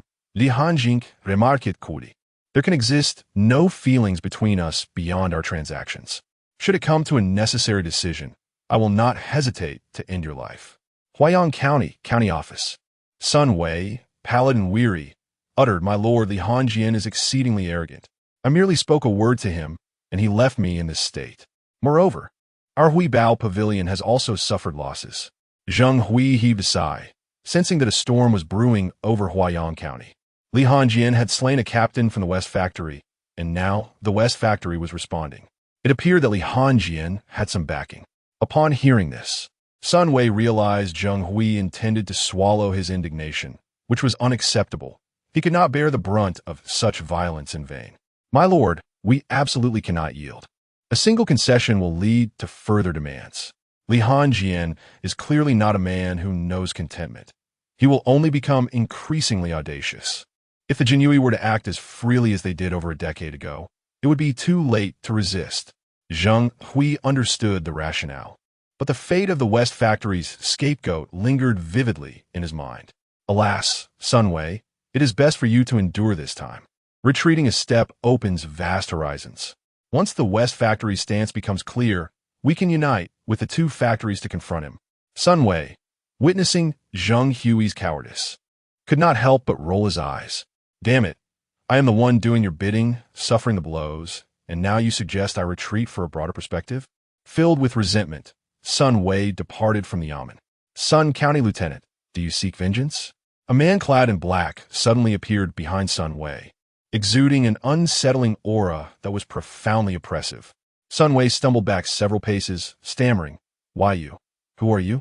The man in black did not respond directly, but inquired, You need only tell me if you desire revenge. I can assist you. Suppressing his fear, Sun Wei declared, I not only desire vengeance. The man raised an eyebrow, intrigued. Oh, Sun Wei coldly replied, I wish for Zheng Hui to perish as well. After years of servitude to him, sustaining injuries while fulfilling his tasks, he dares not utter a word in my defense. Furthermore, I aspire to be the prefect. The man in black erupted in a laughter. Such ambition. However, if you heed my counsel, all of this shall be within reach. Very well. The following day, the news of Hui Bao Pavilion abandoning the government to ally with the Jinyiwei spread like wildfire. The once feeble image of the Jinyiwei began to fade away. Having executed individuals from the West Factory and seized the treasury of the government, who would still dare to consider the Jinyiwei as inept? The reputation of the Jinyiwei was now firmly established, and at this moment, Lu Yuan took advantage of their rising fame, disseminating the news that the Jinyiwei were recruiting. Those who fancied themselves as chivalrous wanderers naturally grew curious and sought to witness the situation of the Jinyiwei. In a flash, the Jinyiwei's second division was bustling with visitors. That night, my lord, in accordance with your request, we have screened 30 martial artists today, but none possess the Qi refinement stage. Li Hanjin furrowed his brow, realizing that out of the multitude that had come to audition on the first day, only 30 met the criteria, and the quality was lacking. It was likely to decrease further henceforth. This method seemed but a drop in the bucket. The current Jinyiwei is in urgent need of manpower. The street seized from the Xichang requires guards, and the Huabage also necessitates adequate protection. With only 100 capable individuals at my disposal, the rest are mere dross. Li Hanjing has observed that some of the minor officers have yet to even grasp the martial arts. It is unreasonable for him to personally attend to every trivial matter. Suddenly, Lu Yuan produced a letter. My lord, during today's recruitment event, someone discreetly slipped this letter into my pocket. Oh, to manage to place a letter unnoticed on Lu Yuan indicates that the individual possesses formidable skills, at least above the level of internal energy. Li Hanjing took the letter and glanced at it. Fang's Sect? Chapter 45. The Temptation of the Eagle Faction. The letter contained no explicit messages, merely instructing him to meet in the outskirts that night. Li Hanjing pondered this. He had no prior dealings with the Eagle Faction. Why must he venture into the wilderness at such a late hour? Yet, human nature is such. Once aware of something, one feels an unsettling urge to seek confirmation. To ease his mind for the evening, Li Hanjing accessed the system template. He exchanged 300,000 points of malevolent value. Ding exchange successful, conditions met. He consumed 200,000 points for cultivation. Deducted 50,000 points. Host's martial prowess elevated to the 6th stage of power mastery. Deducted 50,000 points. Host's martial prowess elevated to the 9th stage of power mastery. Subsequently, Li Hanjing allocated his remaining 100,000 points to the techniques Flying Swallow through clouds and Tiger's Roar Wave. Deducted 3,000 points. Flying Swallow through clouds upgraded to proficiency. Deducted 30,000 points. Flying Swallow through clouds upgraded to perfection. Deducted 3,000 points. Tiger's Roar Wave upgraded to proficiency. Deducted 30,000 points. Tiger's Roar Wave upgraded to perfection. Attribute Template. Name, Li Hanjing. Gender, male. Identity, Grand Tutor Li Qian. Captain of the 2nd Division of the Jinyiwei in Huayang Prefecture. Cultivation Technique. Cyclone Technique. Rare. 0500 000. Cultivation Level. 9th Stage of Power Mastery. 050 000. Martial Arts. Tiger's Roar Wave. Perfect. Flying Swallow through clouds. Perfect. Comprehensive Combat Assessment. Great Perfection of the 9th Stage of Power Mastery. Malevolent Value. 34,000. Kill Value. 0. Upon reviewing his attribute template, Li Hanjing felt a measure of reassurance.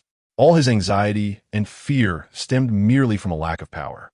It was evident that he must swiftly fulfill the task assigned to him by the province and ascend in rank. After all, as a mere captain, he had amassed such wealth. Had he remained in Ziyuan County, his progress would have been woefully slow, perhaps only advancing a stage in a year. A breakthrough to the realm of agility seemed an eternity away. Nightfall outskirts. The dark night was filled with howling winds that rushed past Li Hanjing's ears. Upon arriving at the designated location of the Eagle faction, he found it utterly deserted. Li Hanjing frowned. Was he being toyed with? However, he soon sensed something amiss. The silence was unnaturally profound. Suddenly, several piercing cries rang out. Though it was night, with Li Hanjing's mastery of power, he could see clearly. Above, several large. Ahem, eagle's sword. Without warning, several shadowy figures leapt from the great birds, attacking Li Hanjing without provocation. Facing foes from all directions, Li Hanjing remained unperturbed. To him, their strength resembled that of mere children. With fervor, Li Hanjing unleashed his inner energy, which spread outward like wildfire. The shadowy figures were swiftly subdued by the overwhelming force of his energy. Since they had initiated the confrontation, they might as well prepare for their demise. Li Hanjing remarked with nonchalance. An elderly man spoke. My lord, please hold your horses. I am Zhou Quan, the leader of the Flying Eagle sect, and I wish to discuss a potential collaboration with you. I merely intended to greet you earlier. Li Hanjing chuckled. Do you truly believe that, given your current circumstances, you possess the qualifications to engage in a discussion of partnership with me? Then how might I earn the privilege of such a discourse with you? Zhou Quan inquired. I am not particularly fond of your greeting style. How about this?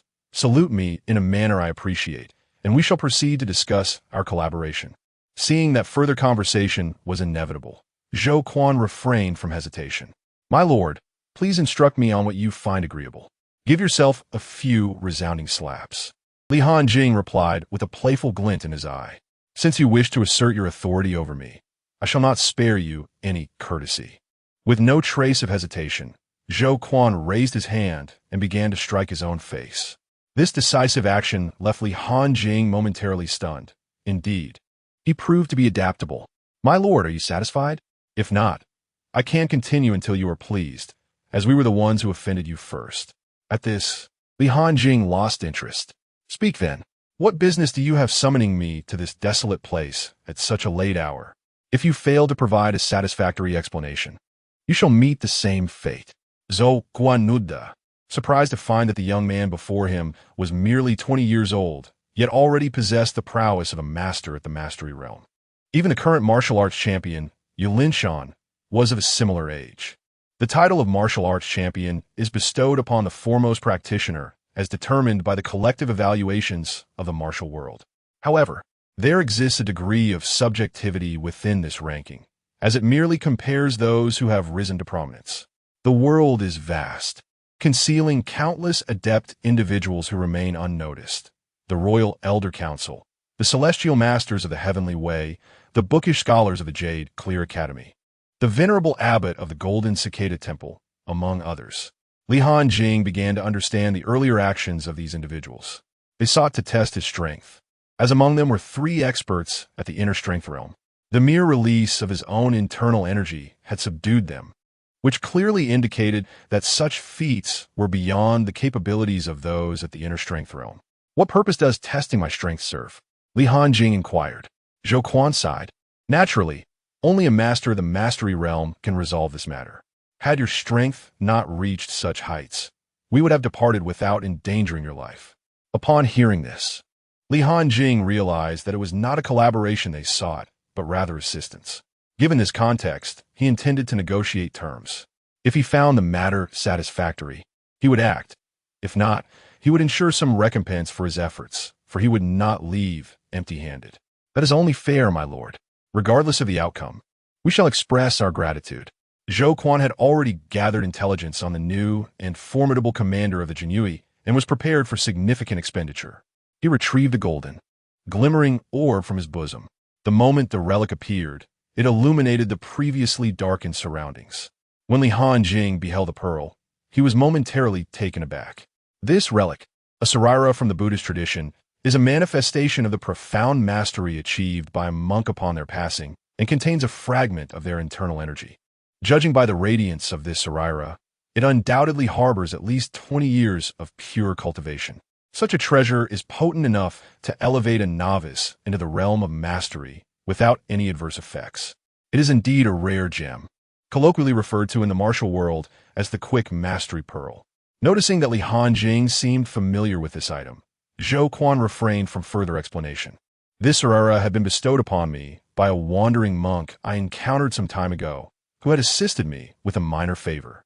Initially, I was unaware of its significance, but after some inquiries, I discovered its immense value. I promptly returned to the site of our meeting in hopes of locating him once more, only to find that he had already passed away at that very spot. Regrettably, no disciple within our sect possesses the qualifications to transcend into the realm of mastery, and I am left to ponder who might have leaked this information, condemning us to bear this burden of possessing such a treasure. Chapter 46. I prefer the practical over technique. The bald monk from Jinyiwei Temple insisted that the monk in question belonged to their monastery and demanded the return of the relic. Was this not sheer nonsense? The monk's inner strength was remarkably formidable. If Jinyiwei Temple truly possessed such a high-ranking monk, would they still be struggling in Huayang County? They intended to seize it if we refused to comply. The abbot of Jinyiwei Temple, possessing some talent, had surprisingly advanced to the realm of palm power. Under his authoritative influence, in collaboration with Baibo's sect and Lei's sect, they had effectively encircled our Fei Ying sect's mountain stronghold.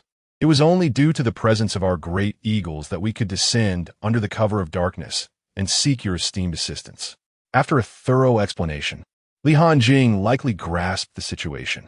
This can be arranged. State your price, he replied succinctly. Zhou Quan's heart leaped with joy. My lord, if you agree to assist, we shall present this relic to you. He extended the relic forward, but Li Hanjing did not accept it.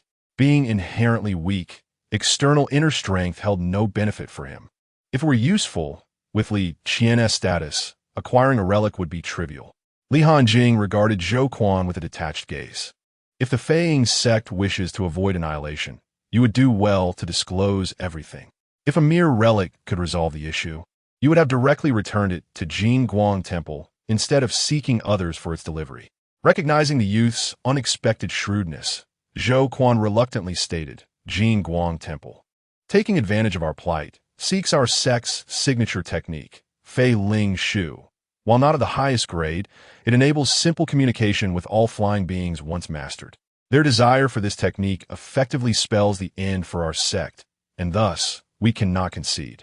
Li Hanjing's eyes brightened. This was far more enticing than a mere relic. Such esoteric techniques were not available in the marketplace, only martial skills, methods, and weapons. The utility of Fei Ling Shu was vast: intelligence, surveillance, reconnaissance, and more. Reflecting on Zhou Quan's words, Li Hanjing remarked thoughtfully, with the three major sects and their masters of palm power, a single relic seems insufficient. Zhou Quan's expression shifted dramatically. My lord, if you desire Fei Ling Shu as well, then you may as well kill me. I would rather die than relinquish it. Li Hanjing shook his head. I have no need for it. Upon realizing that Li Hanjing was not after Fei Ling Shu, Zhou Quan exhaled in relief. Then, my lord, state your terms. We of the Fei Ying sect shall comply with what we can. I require your entire sect to join my Jinyiwei. As allies, I shall naturally provide protection. A sly smile crossed his face. I seek not techniques, but people. Acquiring techniques necessitates retraining. Yet people are readily available. Zhou Quan was taken aback. My lord, it is well known that those in the martial world hold the court in disdain. To have them submit to the authority. Li Hanjing questioned in confusion. Do you doubt my ability to protect you? The adult remained silent, unable to articulate anything after a prolonged period of contemplation. After all, he had anticipated every condition prior to his arrival, except for this one. They looked down upon the court, and naturally, the court held them in disdain as well. He simply could not fathom how Li Hanjing could propose such a condition. Having understood, he still felt that he could not entirely protect them.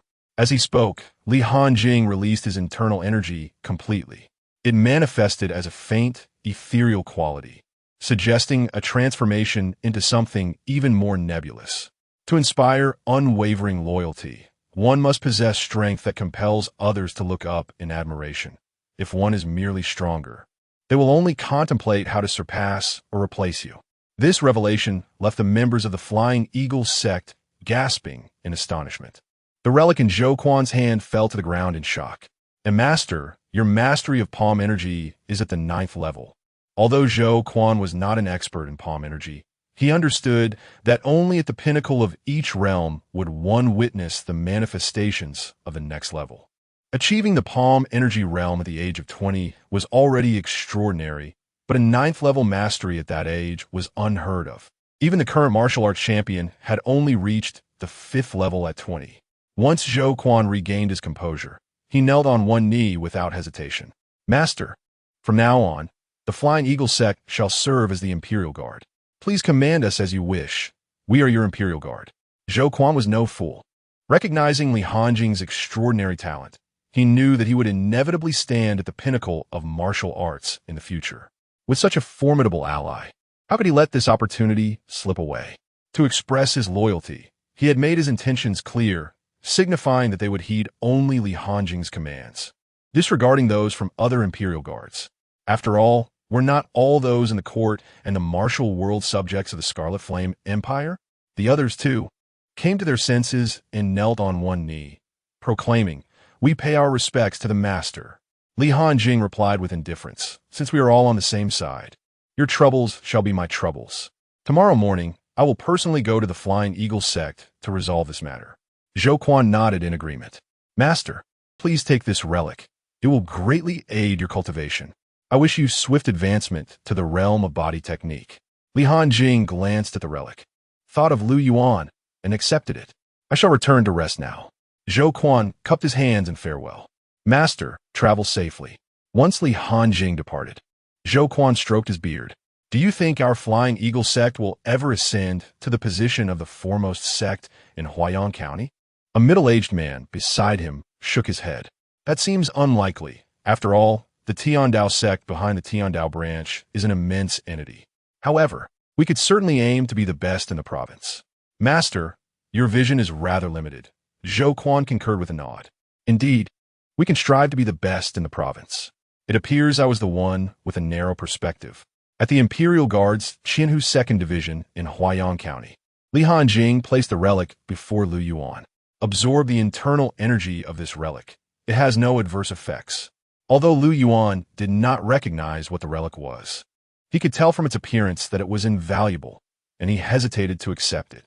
"My lord, it is indeed a waste for such a divine object to be bestowed upon me.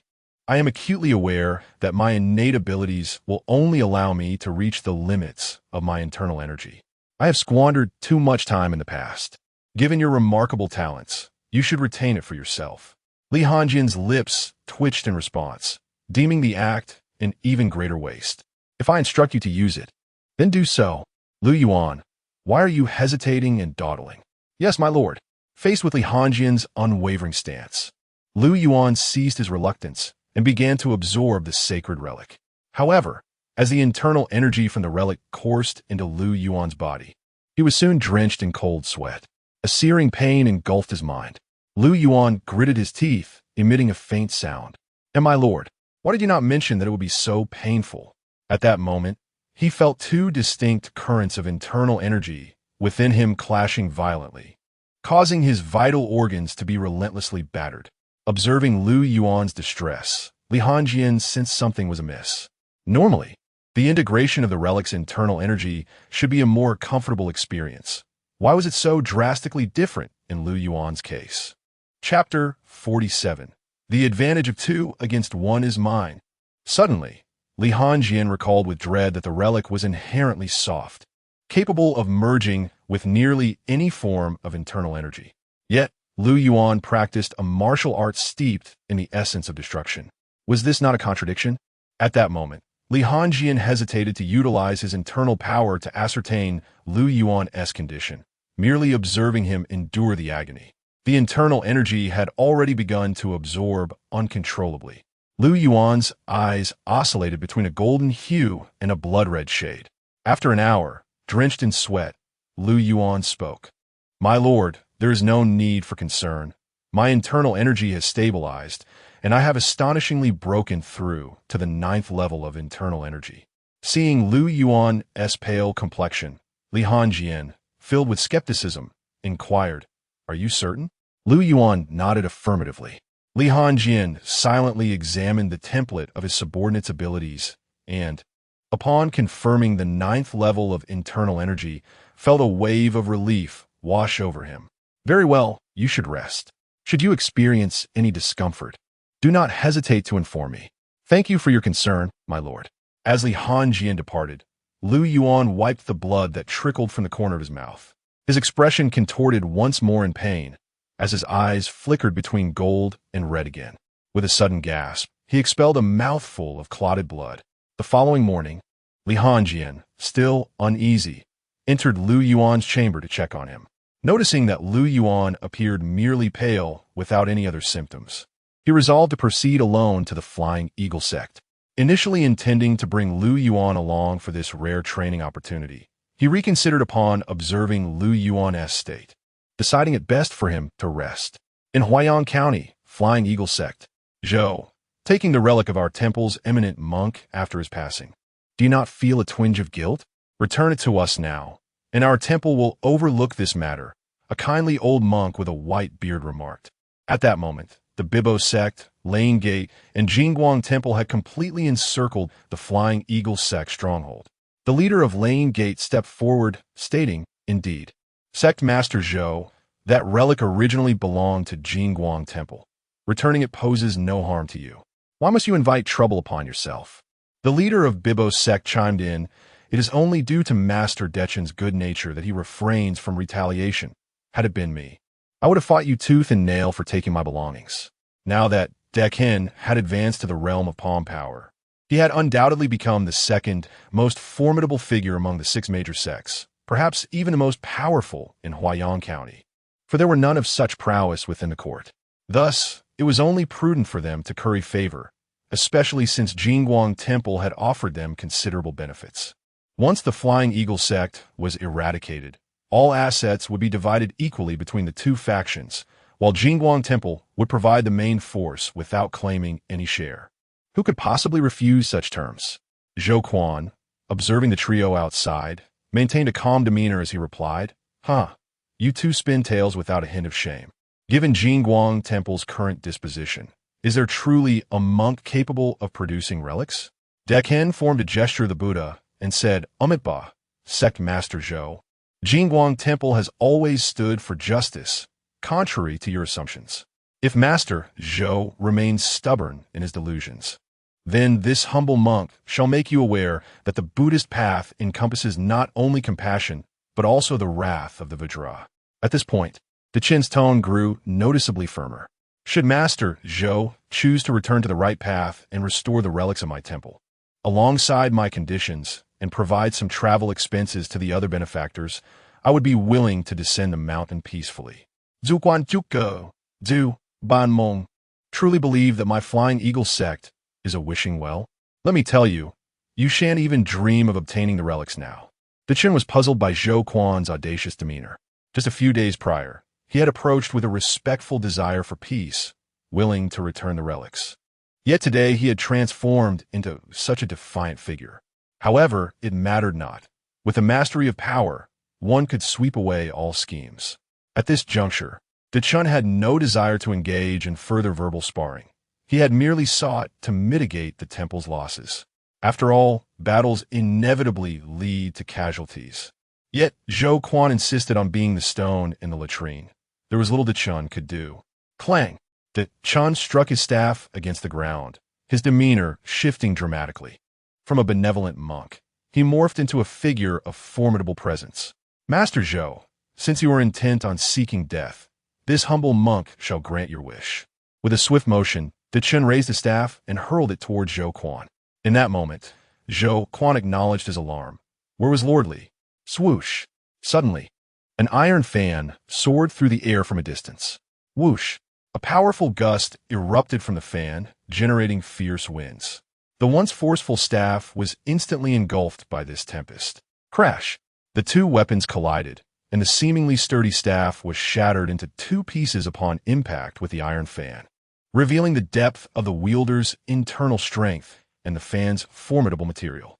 Dechun, you possess great audacity to assemble such a gathering for a brawl within the Empire's territory. Li Hanjing had appeared before the crowd without notice. My lord, I thought I would not see you again. Zhou Quan greeted with a respectful bow. Dechun, observing his staff, now rendered into fragments, furrowed his brow. I presume you are the Qianhu Li Hanjing of the Jinyiwei? I am quite familiar with your colleague, Qianhu Gaohai. I implore you to disregard this matter and depart. My Jingguang Temple shall offer generous rewards in due time. Dechun was reluctant to involve the court, for if Li Hanjing were to be slain, it would undoubtedly provoke the military governor's attention, which would be dire. Despite the court's internal strife, if the forces of the martial world were to provoke officials, the ramifications could be severe. Li Hanjing remained unfazed. Dechun, gathering such a multitude, are you preparing to rebel against the court? Master Li, this humble monk harbors no desire to be your enemy. I urge you to contemplate this matter carefully. Dechun maintained his stance of non-aggression. In truth, he was not only wary of the court's personnel, but also uncertain of Li Hanjing's prowess. Just moments ago, the opponent had severed his iron staff with a single strike, an act beyond the capabilities of an ordinary practitioner. Master Dechun, you are a formidable expert of the power realm. Why waste words with the court's lackeys? Just deal with him. The master of the Thunder Sound sect is a robust man, utterly exasperated by the endless chatter of those who, despite their incessant babble, fail to engage in actual combat, wasting precious time. Seeing this, Deccan could only shake his head in resignation. Since Li Qianhu was so obstinately stubborn, he could no longer refrain from being impolite. Master Niu and sect leader Deng, you two shall deal with Li Hanjing, while I shall take it upon myself to confront Zhou Quan. Deccan declared to the two standing beside him. Niuman nodded, saying, rest assured, Abbot Deccan against Li Hanjing, who is merely of the inner strength realm. Our advantage lies with us. With that, Niuman brandished his blade and charged towards Li Hanjing. Although Deng Lu felt an unsettling sense of foreboding, he followed suit, weapon in hand, compelled by the actions of the Thunder Sound sect's master. Deccan, however, did not rush into the fray. Instead, he called out, everyone, your sect leaders have already engaged. You may join in. The disciples of the Golden Light Temple will provide support from the rear to prevent any enemy ambush. Li Hanjing observed all of this, noting how cautious Deccan was, unwilling to suffer even the slightest loss. Had it not been for this encounter today, it was entirely possible that Deccan could have forged a significant legacy in Huaiyang County. Alas, fate had brought them together. As the opposing forces advanced, Zhou Quan prepared to issue the order to attack, but Li Hanjing halted him. There is no need for you to engage. The disciples of the Flying Eagle sect are the backbone of the intelligence network I am establishing. They must not perish here. Huh? My lord, but the enemy is already upon us. While you possess the 9th stage of mastery, they number in the thousands. Zhou Quan exclaimed. Oh, I see now. You have brought the Imperial Guards with you, correct? Li Hanjing shook his head. I came alone. Zhou Quan's expression darkened instantly. My lord, if you tell us not to engage, are you not simply condemning us to death? Li Hanjing glanced at Zhou Quan with impatience. Do you harbor some misunderstanding about the ninth stage of mastery? Embrace your doom. At that moment, Niu Man had already reached Li Hanjing. Facing the assault from an opponent of the inner strength realm, Li Hanjing could not be bothered to defend himself, bracing himself to endure Niu Man's full force strike. Why did he not evade? Because he was resolute. Clang! Niu Man's hefty blade struck Li Hanjing's shoulder, yet he remained unharmed while Niu Man's weapon shattered. Confounded, Niu Man gazed at the remnants of his short blade. With a casual gesture, Li Hanjing unleashed a wave of internal energy, piercing through Niu Man's body. Blood splattered onto Deng Lu, who stood behind Niu Man. At that moment, Deng Lu finally comprehended the gravity of the situation. This Li Hanjing was indeed a master of the mastery realm. Without hesitation, he turned to flee, exclaiming, "Dechen, you have betrayed me." Boom! A careless stroke of internal energy from Li Hanjing obliterated Deng Lu. Observing this scene from a distance, Dechen immediately recognized that Li Hanjing was of the mastery realm. He promptly resolved to flee. Although he too was of the mastery realm, the distinction between an aged master and a vigorous one was clear to him. Moreover, the internal energy Li Hanjing had unleashed did not resemble that of someone who had just recently ascended to the mastery realm. In an instant, Li Hanjing transformed into a fleeting shadow, appearing before Dechen. With a deft motion, he pressed a button on the iron fan. Sharp blades sprang forth in an instant, aiming for Dechen's throat. As Dechen gazed at the blood gushing from his neck, he hurriedly clutched at his wound. You, he stammered, before slowly collapsing, breathless. Ding, congratulations, host. You have acquired 50,000 points of kill value. The disciples of the three factions, witnessing their three leaders dispatched with such ease, abruptly halted their advance. Li Hanjing surveyed the scene and, without hesitation, unleashed his formidable technique. Tiger's Roar Wave. Ding, congratulations, host. You have acquired 1 point of kill value. Ding, congratulations, host. You have acquired 1 point of kill value. Ding, congratulations, host. You have acquired 1 point of kill value. Ding, congratulations, host. You have acquired 1,000 points of kill value. Kill value balance, 70,000. Chapter 48. The mighty eagle gazing upon the sea of corpses. Zhou Quan conceded that his vision had indeed been limited. With a cheerful demeanor, he approached Li Hanjing. My lord, the day is still young. Would you care to explore our flying eagle sect? Very well, Li Hanjing replied, acknowledging his lack of familiarity with the sect. It would be prudent to take a look. Before long, Zhou Quan guided Li Hanjing into a sprawling bamboo grove. My lord, the reason our sect is named the Flying Eagle Sect is precisely due to these treasures, Zhou Quan remarked, gesturing towards the flocks of eagles surrounding them. Li Hanjing observed that the number of eagles here was certainly in the thousands. Zhou Quan continued his exposition. My lord, these eagles have been raised since their youth. And coupled with our sect's unique flying techniques, I am not exaggerating when I say that within 7 days, we can procure any intelligence throughout Huaiyang County, and indeed, all of Jiangzhou. To be candid, Li Hanjing was somewhat astonished by the intelligence-gathering capabilities of the Flying Eagle sect. Suddenly, his gaze fell upon several large cages, draped with black cloth, prompting his curiosity. What are these cages for? At this inquiry, Zhou Quan's demeanor shifted to one of seriousness. My lord, you may recognize this. He then instructed the disciples behind him, you may leave. The disciples, seemingly accustomed to such commands, swiftly exited. Zhou Quan stepped forward and removed the black cloth, revealing a magnificent eagle, nearly 5 meters in length, with piercing light yellow eyes. No wonder Zhou Quan claimed to have seen this. It was indeed the very eagle that Zhou Quan and others had ridden that day. Li Hanjing, having witnessed many peculiar sights in the capital, had never encountered such a colossal eagle. What species is this? Li Hanjing inquired.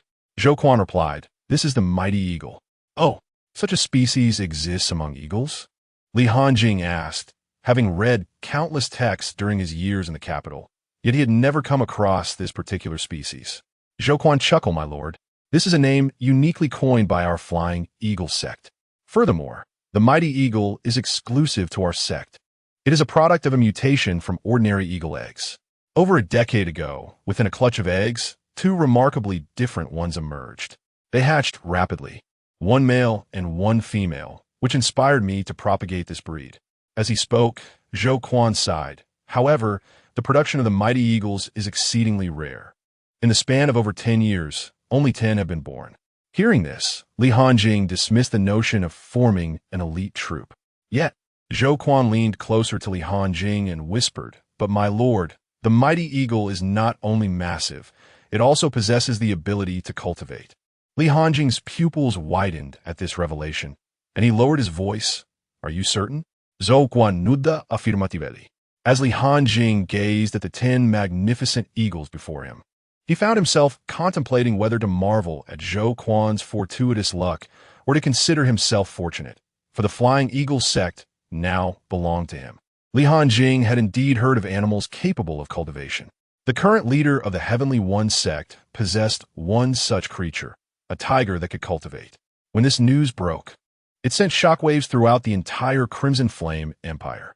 Fortunately, the owner was the sect master. Otherwise, had it been someone else, they would likely have met a grim fate by dawn. However, the sect master was not entirely fortunate, as he possessed only one such tiger, which made propagation impossible. It was rumored that he later sought out other ordinary tigers for mating attempts, but the offspring were merely stronger than average tigers. In contrast, Zhou Quan had directly acquired two, one male and one female. Suddenly, Li Hanjing inquired, "How many people are aware of these 10 eagles?" "My lord, only I and a few core elders are privy to this information. The disciples are not permitted to approach, and there are always elders on guard," Zhou Quan replied. Upon hearing this, Li Hanjing sighed with relief. If too many people were aware, it was only a matter of time before the news leaked. My goodness, 10 eagles capable of cultivation would undoubtedly attract numerous powerful factions eager to seize them. Not even his father, Li Qian, could contain such a situation. Thankfully, only a handful of individuals were in the know. Otherwise, Li Hanjing would have advised against any drastic measures. After all, an intelligence organization could not compare to the value of these 10 eagles. What levels of cultivation do these eagles possess? Li Hanjing asked. 3 are at the 9th stage of body training, while the others are at the 6th stage, Zhou Quan replied. Lianjing fronat. The first 2 have been with us for over a decade. Why have they yet to reach the Qi cultivation stage? Zhou Quan felt a wave of shame wash over him. My lord, it is indeed embarrassing. Such divine creatures are beyond our means to nurture. Their cultivation methods differ from ours. They require sustenance. And, as you know, most of our sect lacks sufficient funds to feed them. Li Hanjing nodded. That is simple enough. I shall allocate 50,000 taels from the Jinyiwei each month for you. Will that suffice? That will be ample, my lord, but Zhou Quan hesitated. Speak plainly. I do not appreciate dilly-dallying. Li Hanjing replied coolly. My lord, the ordinary meat for cultivation is still too slow. If we could acquire the flesh of martial artists, the progress will be much swifter. The more profound the inner strength of the martial artist, the quicker the enhancement. To consume humans, particularly martial artists, posed a significant challenge. After a moment's contemplation, Lianjing pata Zhou Quan shude. I will devise a solution. Truth be told, he regretted using the Tiger Roar wave to eliminate that group of enemies earlier. They had been reduced to mere rubble. To maintain a martial artist's inner strength, the flesh must be fresh. Otherwise, the inner power would dissipate within hours of death. Reflecting on this, Li Hanjing continued, I will arrange for these 10 eagles to be secretly transported to my Jinyiwei. I will personally oversee the matter. If this information were to leak, it would cause an uproar. Such treasures are best kept in my hands. Understood, my lord. Zhou Quan did not oppose Li Hanjing's decision to take the formidable eagle. Firstly, he was aware that such an extraordinary entity, if placed in his hands, he neither had the means to nurture nor the capacity to cultivate. Secondly, he understood that while the Flying Eagle sect may not openly harbor traitors, it certainly contained indiscreet tongues. Should word of this affair leak, it would likely lead to an exhaustive investigation by those formidable powers, fearing he might still possess a few hidden treasures. Suddenly, Li Hanjing recalled something important. In a few days, he should take his disciples down the mountain to register with the Jinyiwei. thereby officially becoming recognized members. This would lend credibility to their actions. Chapter 49. The Six Doors of Jianghu. The news of the annihilation of the Golden Light Temple, the Thunder Sound sect, and the Bai Bo sect swiftly spread throughout the county. It was unavoidable. The death toll had reached several thousand, making it impossible to remain unaware, especially with whispers of the Jinyiwei's involvement. Yet, at this moment, opinions were varied and no definitive conclusions were drawn. The authorities were reluctant to intervene, as the affairs of Jianghu were typically under the jurisdiction of the Six Doors. However, the Six Doors had been established for less than a decade, and its personnel had not yet expanded to every county. Unlike the Jinyiwei, an established and specialized institution whose presence could likely be felt even in remote villages. In Jiangzhou, at the Jinyiwei's town pacification office, two rows of individuals sat facing each other. The purpose of today's visit was to address a certain letter of complaint. You see, it appears that your Jinyiwei has overstepped its bounds, directly intervening in Jianghu matters without consulting us at the Six Doors, stated Song Yi, the commanding officer of the Jiangzhou Six Doors, as he tossed the envelope onto Jiang Qingyun's desk. Although Song Yi's hair was completely white, he was in fact somewhat younger, exuding an air of calm composure. Jiang Qingyun examined the contents of the letter, his expression darkening as he read. It was not the content of the letter that incensed him, but rather the identity of the writer. Though there was no signature, as the commanding officer of the Jiangzhou Jinyiwei, he easily recognized the handwriting of a subordinate who could engage in conversation with him. It was absurd that the complaint against the Jinyiwei had been penned by someone within their own ranks, and moreover, submitted to another institution. Noticing Jiang Qingyun's displeasure, Song Yi presumed it stemmed from anger over his subordinate's overreach. Is Li Hanjing a well-known figure in your Jinyiwei? His reach seems quite extensive, he remarked. Jiang Qingyun chuckled slightly. Song, your words are quite sharp.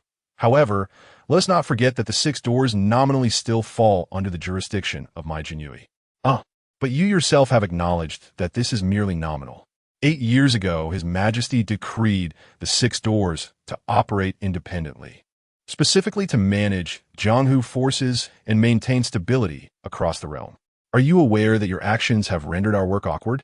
The sudden execution of 3 sects, resulting in nearly 3,000 deaths, has drawn the attention of the Giant Sword sect, which has approached me to inquire why the court is meddling in Jianghu conflicts. His Majesty had issued a command that we should not interfere with Jianghu matters unless provoked, lest we incite an uprising. I had to expend considerable effort to appease the Giant Sword sect. Otherwise, this situation could escalate to higher authorities, and you, Song, would undoubtedly face repercussions. Realizing that Song Yi had come to resolve the matter, and that their conversation would conclude here, Jiang Qingyun understood the true purpose of Song Yi's visit. It was a plea for favor. This incident indeed reflects poorly on our Jinyiwei, he conceded. It's a minor issue that has necessitated your personal intervention. Let this matter rest on my shoulders as a gesture of accountability. As for the younger personnel, they're still learning, so let it be. Jiang Qingyun took responsibility for Li Hanjing's actions, as it was he who had dispatched Li Hanjing to Huaiyang County, instructing him to act with freedom. Thus, the responsibility must be shouldered. Song Yi was slightly taken aback, remarking that it appeared Lord Jiang held his subordinate in high regard. In truth, the matter was not of great significance. He had merely come to convey that in future endeavors within the martial world, they ought to inform the Six Doors in advance. We support your efforts, and naturally, you must reciprocate our support. Jiang Qingyun smiled and nodded in agreement. Indeed, Lord Song, I believe it is time for lunch. Let us share a meal together. Song Yi consented with a nod. Before departing, Jiang Qingyun suddenly inquired, Lord Song, might I leave this letter of accusation with my Jinyiwei? Song Yi glanced at the letter in his hand, smiled, and replied, of course, that is no problem. Once Song Yi had taken his leave, Jiang Qingyun, filled with a fierce determination, sought out Chen Wanhui. He urgently summoned Li Qianhu to the state, thinking to himself that he had yet to meet this capable subordinate in person. Observing Jiang Qingyun's demeanor, Chen Wanhui mistakenly believed that Li Hanjiang had somehow displeased him, and he promptly set about writing a letter to notify Li Hanjiang. At Huaiyang County, Jinyiwei Qianhu Division 2, Jinyiwei entered in haste, reporting, my lord, It seems that Lord Lu has fallen into a frenzy, brandishing dual blades in the courtyard. We dare not approach. Upon hearing that Lu Yuan was in trouble, Li Hanjing quickly made his way outside. Indeed, Lu Yuan appeared to have lost his senses, rampaging through the courtyard. Li Hanjing scrutinized Lu Yuan's pupils and discerned that they were completely suffused with a crimson hue. Understanding the gravity of the situation, Li Hanjing immediately recognized that Lu Yuan was under the influence of murderous intent, leading to initial neurological chaos, with the impending risk of succumbing to madness and losing all rationality. However, Li Hanjing was not well versed in matters of madness and could only temporarily restrain Lu Yuan for the moment. He stepped forward and delivered a swift strike, rendering Lu Yuan unconscious. Suddenly, Murongji, who typically languished in idleness, approached. "My lord, it is evident that Lord Lu has encountered a deviation in his cultivation, succumbing to madness. I wonder if you have any means to address this?" Li Hanjing regarded Murongji, and since he had taken the initiative to step forward, it was clear he had a solution in mind. Murongji chuckled. "My lord, the Tiandao sect possesses profound knowledge regarding the mind and spirit. I believe their branch would be equally adept. Moreover, my family has invested in this very Tiandao branch, and I can certainly facilitate an introduction." Li Hanjing nodded. "I appreciate your assistance. Consider this a favor owed." Lu Yuan must be saved, as he was indeed a foundational asset since the inception of his endeavors. Murongji waved his hand dismissively. "My lord, you are too kind. As your subordinate, it is my duty to assist you. If we must speak of favors, then I have already benefited, as I wish to remain in your service." "Very well, I accept your proposal," Li Hanjing replied. Upon witnessing this, Murongji felt an immediate sense of relief. To speak candidly, he had been quite anxious lately, as Li Hanjing had begun to systematically eliminate those deemed unworthy. Particularly concerning was the rumor that the Flying Eagle sect had allied itself with the Imperial Guards, which suggested that a significant upheaval within the Imperial Guards was imminent, likely resulting in a thorough purge of the undesirables. Among those who had left the deepest impression on Li Hanjing as a worthless individual, Murongji found himself most perturbed. Should he be expelled by the Imperial Guards, he would have no choice but to return home and inherit the family estate. His leisurely lifestyle would come to an abrupt end. He had no interest whatsoever in managing the family business. After all, it was far more enjoyable to recline and indulge in leisurely pursuits, occasionally visiting the pleasure houses. Chapter 50.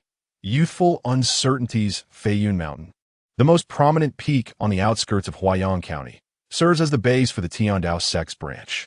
Towering majestically, it stands as a colossal barrier, emanating an aura of grandeur and solemnity. From any vantage point, it appears exceedingly lofty, seemingly a symbol of boundless authority and strength. The undulating terrain is accompanied by a meticulously constructed series of small bluestone steps that the Tiandao sect has laid out for ascending the mountain.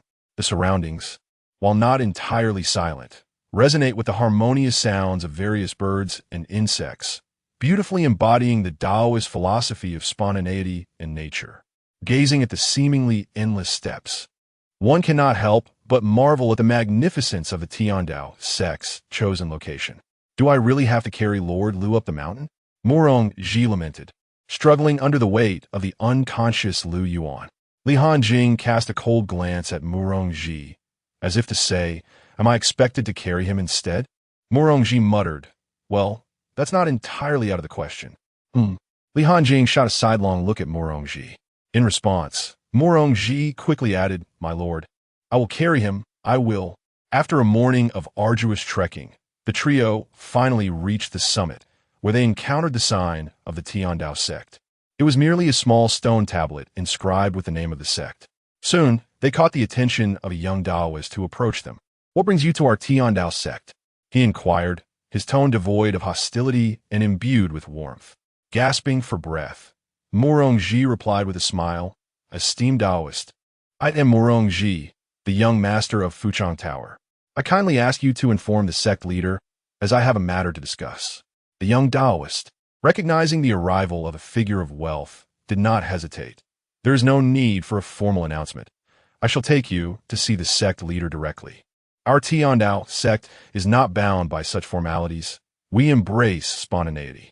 Thank you, Li Hanjing responded gratefully. Before long, the young Taoist led them into a hall. Sect leader, individuals from Fuchong Tower seek your audience. Very well, you may attend to your duties, replied an elder with an ethereal presence, smiling amiably. The Taoist then retreated, leaving Li Hanjing and his companions alone with the elder and a younger Taoist who stood behind him. The elder spoke first. I am aware of the matter that brings you here, and rest assured, our sect possesses the means to address it. Li Hanjing cast a puzzled glance at Murongji, who promptly shook his head, indicating that he had not made prior arrangements. That is indeed curious. How could this elder have known in advance? But now is not the time for such contemplation. Sect leader, since you are aware of our purpose, please state your terms for saving my subordinate. The elder adjusted his wispy white beard and chuckled. Do not call me sect leader. Refer to me as Taoist Lingming. As for the terms, Taoist Lingming, let him spar with me first before we discuss the terms, interjected the younger Taoist, silently observing Li Hanjing. Lingming Taoist was momentarily taken aback, but then responded, Li Qianhu, what do you propose? Li Hanjing furrowed his brow, uncertain as to what had provoked the young Taoist. However, since the other party had spoken and he was seeking a favor, refusal was not an option. Very well, if the Taoist wished to engage in a friendly spar, Li Hanjing would oblige. Shortly thereafter, a few individuals arrived at a relatively secluded training ground. Master Lingming observed the two on the stage, expressing his concerns with a hint of caution. Dao Xian, remember to hold back. Do not injure Officer Li. The young Taoist nodded indifferently. Li Hanjing paid little heed to Master Lingming's words, considering it merely a playful exercise with the youth. The young Taoist wasted no time. Advancing towards Li Hanjing with a swift, ethereal step, Li Hanjing casually assumed a defensive stance, prepared to absorb the impending blow. Yet, at the moment of impact, regret washed over him. What appeared to be a simple punch concealed tremendous force. The shockwave propelled Li Hanjing backward, and he quickly summoned all his internal strength to steady himself. No longer dismissive, he regarded the young Taoist with newfound respect. That kind of power was undoubtedly at the masterful level, and clearly the young man was no novice. It was no wonder Master Lingming had cautioned him to hold back. The fear of serious injury was very real. Indeed, it was understandable that Li Hanjing had underestimated him. The Taoist looked to be around 16 years of age. How formidable could a prodigy truly be? Had this taken place at the headquarters of the Heavenly Unity sect, he would not have dared to be so complacent. But could it be reasonable for such a talent to emerge from a mere branch sect? You haven't even used your full strength yet, the young Taoist remarked lightly. His words ignited a spark of competitive spirit within Li Hanjing. After all, they were both young men. He had his own advantages and would not be intimidated. Flying swallow piercing the clouds. Li Hanjing's form danced gracefully, weaving in and out before the young Taoist. With a surge of internal energy, he unleashed a barrage of attacks upon the young man. Each strike was both powerful and fluid, imbued with an intense offensive spirit. Initially, the young Taoist was able to deflect each blow, but soon found himself overwhelmed, sustaining hits from various angles. After a while, Li Hanjing paused, observing the young Taoist, now dust-covered and disheveled. Let us call it a day, he decided, recognizing that he was the one seeking assistance and not wishing to embarrass the other. From the sidelines, Master Lingming contemplated the unfolding scene.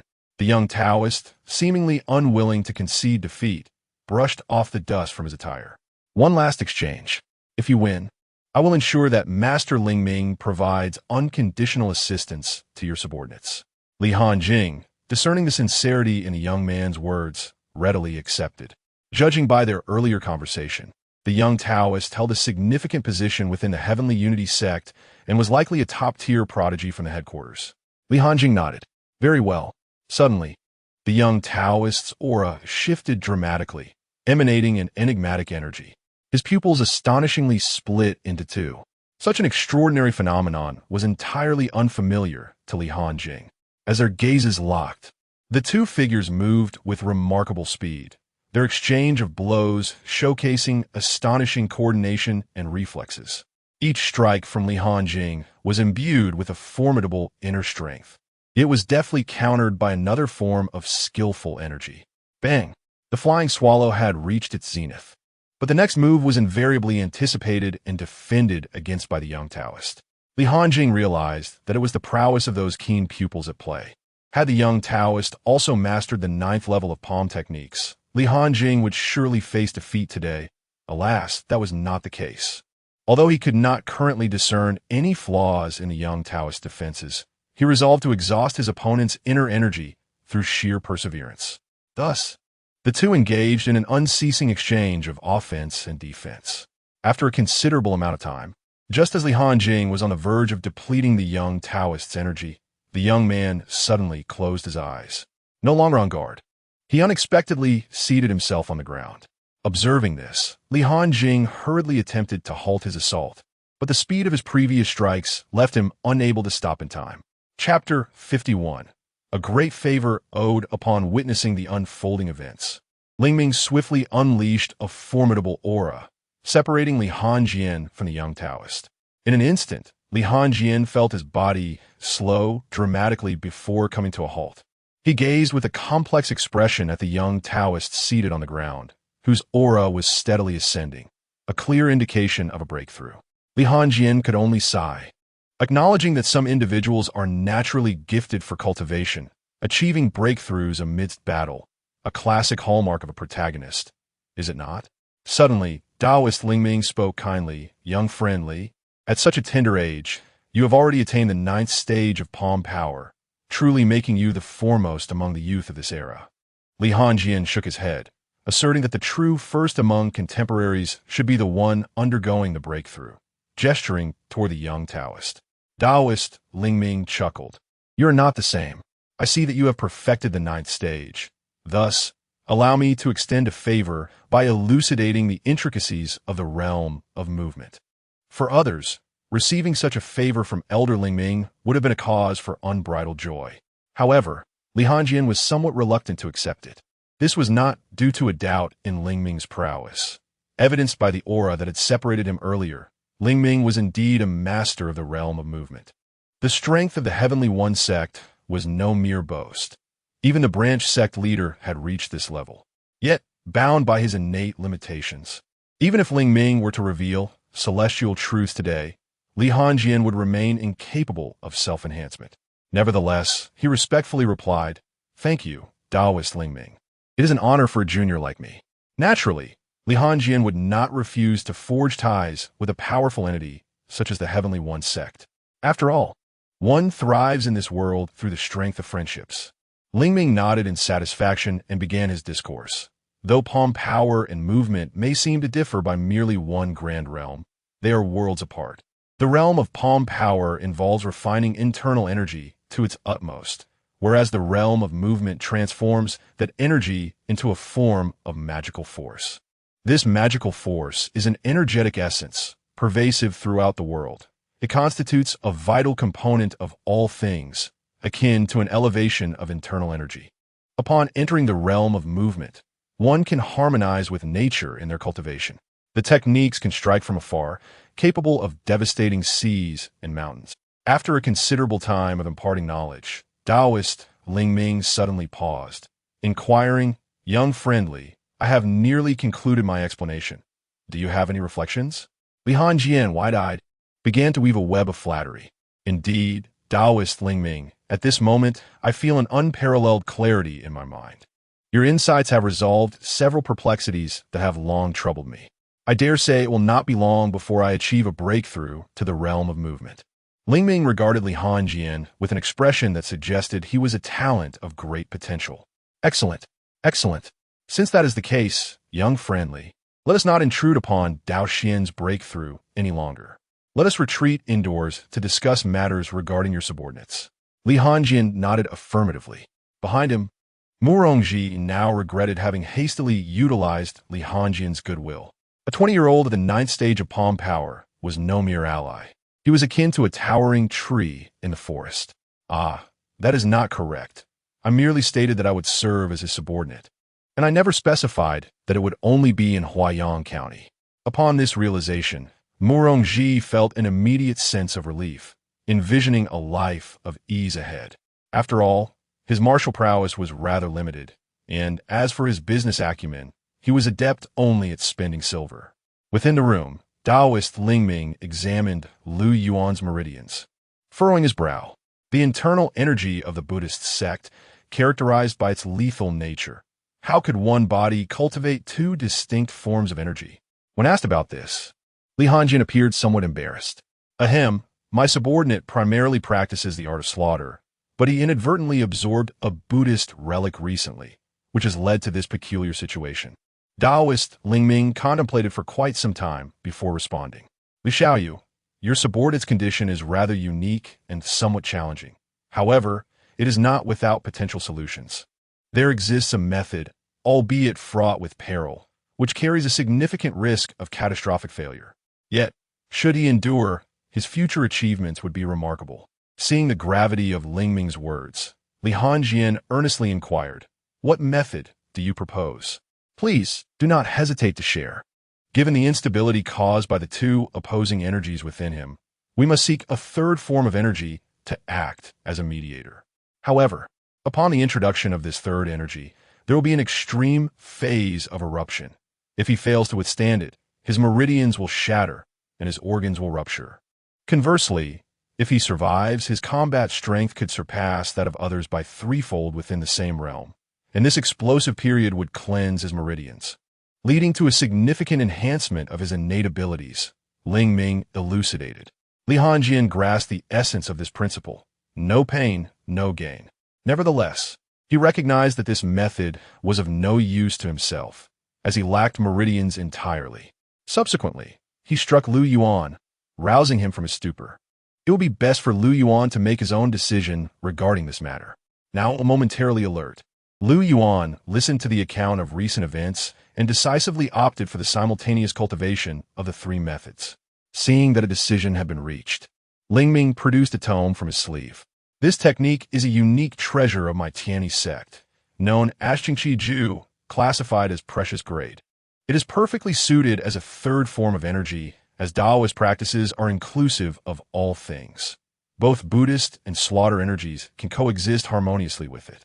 In light of our friendship, I shall present it to you free of charge and personally safeguard your practice. As he spoke, he gazed at Li Hanjing with a cheerful smile. It appeared that with age came wisdom. Li Hanjing promptly replied, "Taoist Lingming, such a valuable technique deserves a condition in return. Otherwise, I would feel deeply indebted." It was no jest. A precious grade technique could incite fierce competition among many, and even the elite guards of the prefecture did not possess such a treasure. Could he, Li Hanjing, ever repay such a monumental favor? He deemed it wiser to clarify the terms now, even if it required significant sacrifice, rather than accumulating an unknown debt of gratitude, for such obligations are unpredictable. Lingming smiled and waved his hand, saying, "Ah, my young friendly, your words are misplaced. In our Taoist philosophy, we place great importance on fate. The mere fact that we meet today is itself a manifestation of destiny. Moreover, you have just emerged victorious over Daoxian. As representatives of the celestial Tao sect, we must honor our word. When we declare unconditional support, it is indeed unconditional." Li Hanjing wished to say more, but Lingming continued. "Do you truly believe that our celestial Tao sect is composed of individuals who are untrustworthy?" With Lingming's words reaching such a point, Li Hanjing could only respond, "Then I thank you, Taoist Lingming. Should there come a time when you require my assistance, do not hesitate to call upon me." Chapter 52, Li Xiaoyu. I have stolen this item upon hearing Li Hanjing's agreement. Lingming immediately rose and approached Lu Yuan, utilizing the internal energy as prescribed in the teachings above. "I shall infuse Taoist magic to expedite your mastery of the Qingqi formula." Lu Yuan complied. Lingming then placed both palms upon Lu Yuan, channeling his magical energy into Lu Yuan's body. "Xiaoyu, I am about to enter. Brace yourself for the pain," he cautioned. Lu Yuan nodded in affirmation. With a thunderous surge, immense magical energy flooded into Lu Yuan's being. In an instant, cold sweat began to bead on Lu Yuan's brow. Three streams of internal energy commenced a chaotic dance within him, bombarding his organs with relentless ferocity. The excruciating pain was so intense that Lu Yuan bit his lip, drawing blood. For a full half-hour, the three forces within him remained in tumultuous disarray. Blood began to seep from Lu Yuan's senses. Observing this, Lingming's expression tightened with concern. This is dire. The internal organs are fracturing. If we do not stabilize the energies soon, even celestial beings would be powerless to save him. As he spoke, Lingming intensified his magical output, striving to subdue the two opposing forces within Lu Yuan. Yet, those energies seemed to possess a will of their own. Frantically seeking refuge in Lu Yuan's heart channel, Lingming felt helpless, wary of exerting too much force lest he inadvertently shatter the heart channel, thereby sealing Lu Yuan's fate. After a while, he reduced the flow of Taoist magic, observing Lu Yuan, who had succumbed to unconsciousness, and shook his head in despair. Li Xiaoyo, it appears your subordinate can no longer endure. He has lost his sense of self. My attempts to channel energy into him are futile. He cannot find the means to operate the Qing formula. Lingming's grim pronouncement cast a shadow over Li Hanjing, who felt despondent. In this world, aside from his estranged father, Lu Yuan held the highest place in his heart, especially since he had bestowed upon him the precious relic. At that moment, a faint azure light emanated from the small gourd at Lingming's waist. To his astonishment, it detached itself and transformed into a beam of azure light. Swiftly entering Lu Yuan's body, Lingming's anxiety escalated. Xiaoqing, come back. What are you doing? He quickly employed his magic to monitor Lu Yuan's condition. He beheld the small azure gourd engulfing Lu Yuan, voraciously absorbing all internal energy within him. In mere moments, the previously chaotic energies were entirely consumed. Following the absorption, the gourd began to merge seamlessly with Lu Yuan's meridians. Lingming, witnessing this, was filled with anguish. Xiaoying, no, if you merge with him, how shall I explain this to the sect leader? Come back. As the gourd vanished completely, leaving behind an azure mark on Lu Yuan's wrist, Lingming fell into utter despair. It is over. Xiaoqing has bonded with another. That old scoundrel Zhang will surely not let me off the hook. Meanwhile, Lu Yuan's complexion rapidly improved, and an indescribable aura enveloped him, an amalgamation of murderous intent, benevolence, and ethereality, a complete paradox. Li Hanjing looked at the somewhat dazed Lingming and could not help but inquire, Master Lingming, what was that azure gourd just now? Lingming rubbed his forehead and replied, Young friendly, this item is one of the 3 treasure artifacts belonging to the sect master of the Heavenly Dao sect, known as the Azure Wild Goose Gourd. It possesses the ability to encompass seas and mountains. Upon hearing this, Li Hanjing understood the significance of the item. The reason the weapon realm is termed as such lies in its uniqueness. Every master of the movement realm, in their pursuit of ascension to the weapon realm, must seek out an item to nurture, subsequently integrating it into their body, thereby transforming it into their own fated weapon. To be precise, it should be referred to as a fated artifact. Once an item becomes a fated artifact, even a most ordinary object can undergo a qualitative leap, acquiring some extraordinary capabilities. Naturally, the better the quality before it becomes a fated artifact, the greater the enhancement.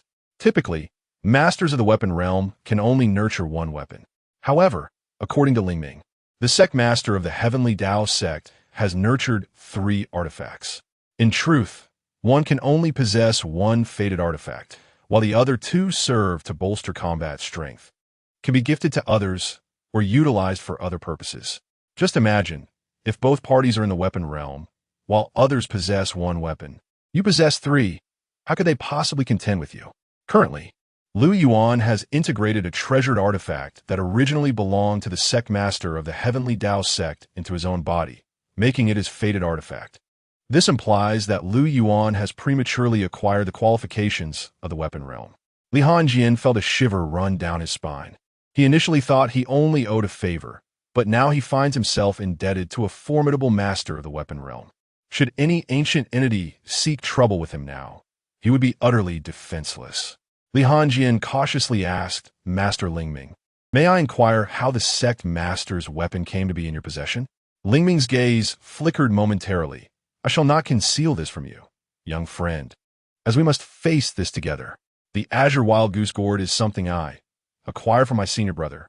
Upon hearing this, Li Hanjing realized the gravity of the situation. The item was stolen. It seemed he would have to return to the capital immediately to seek his father's assistance.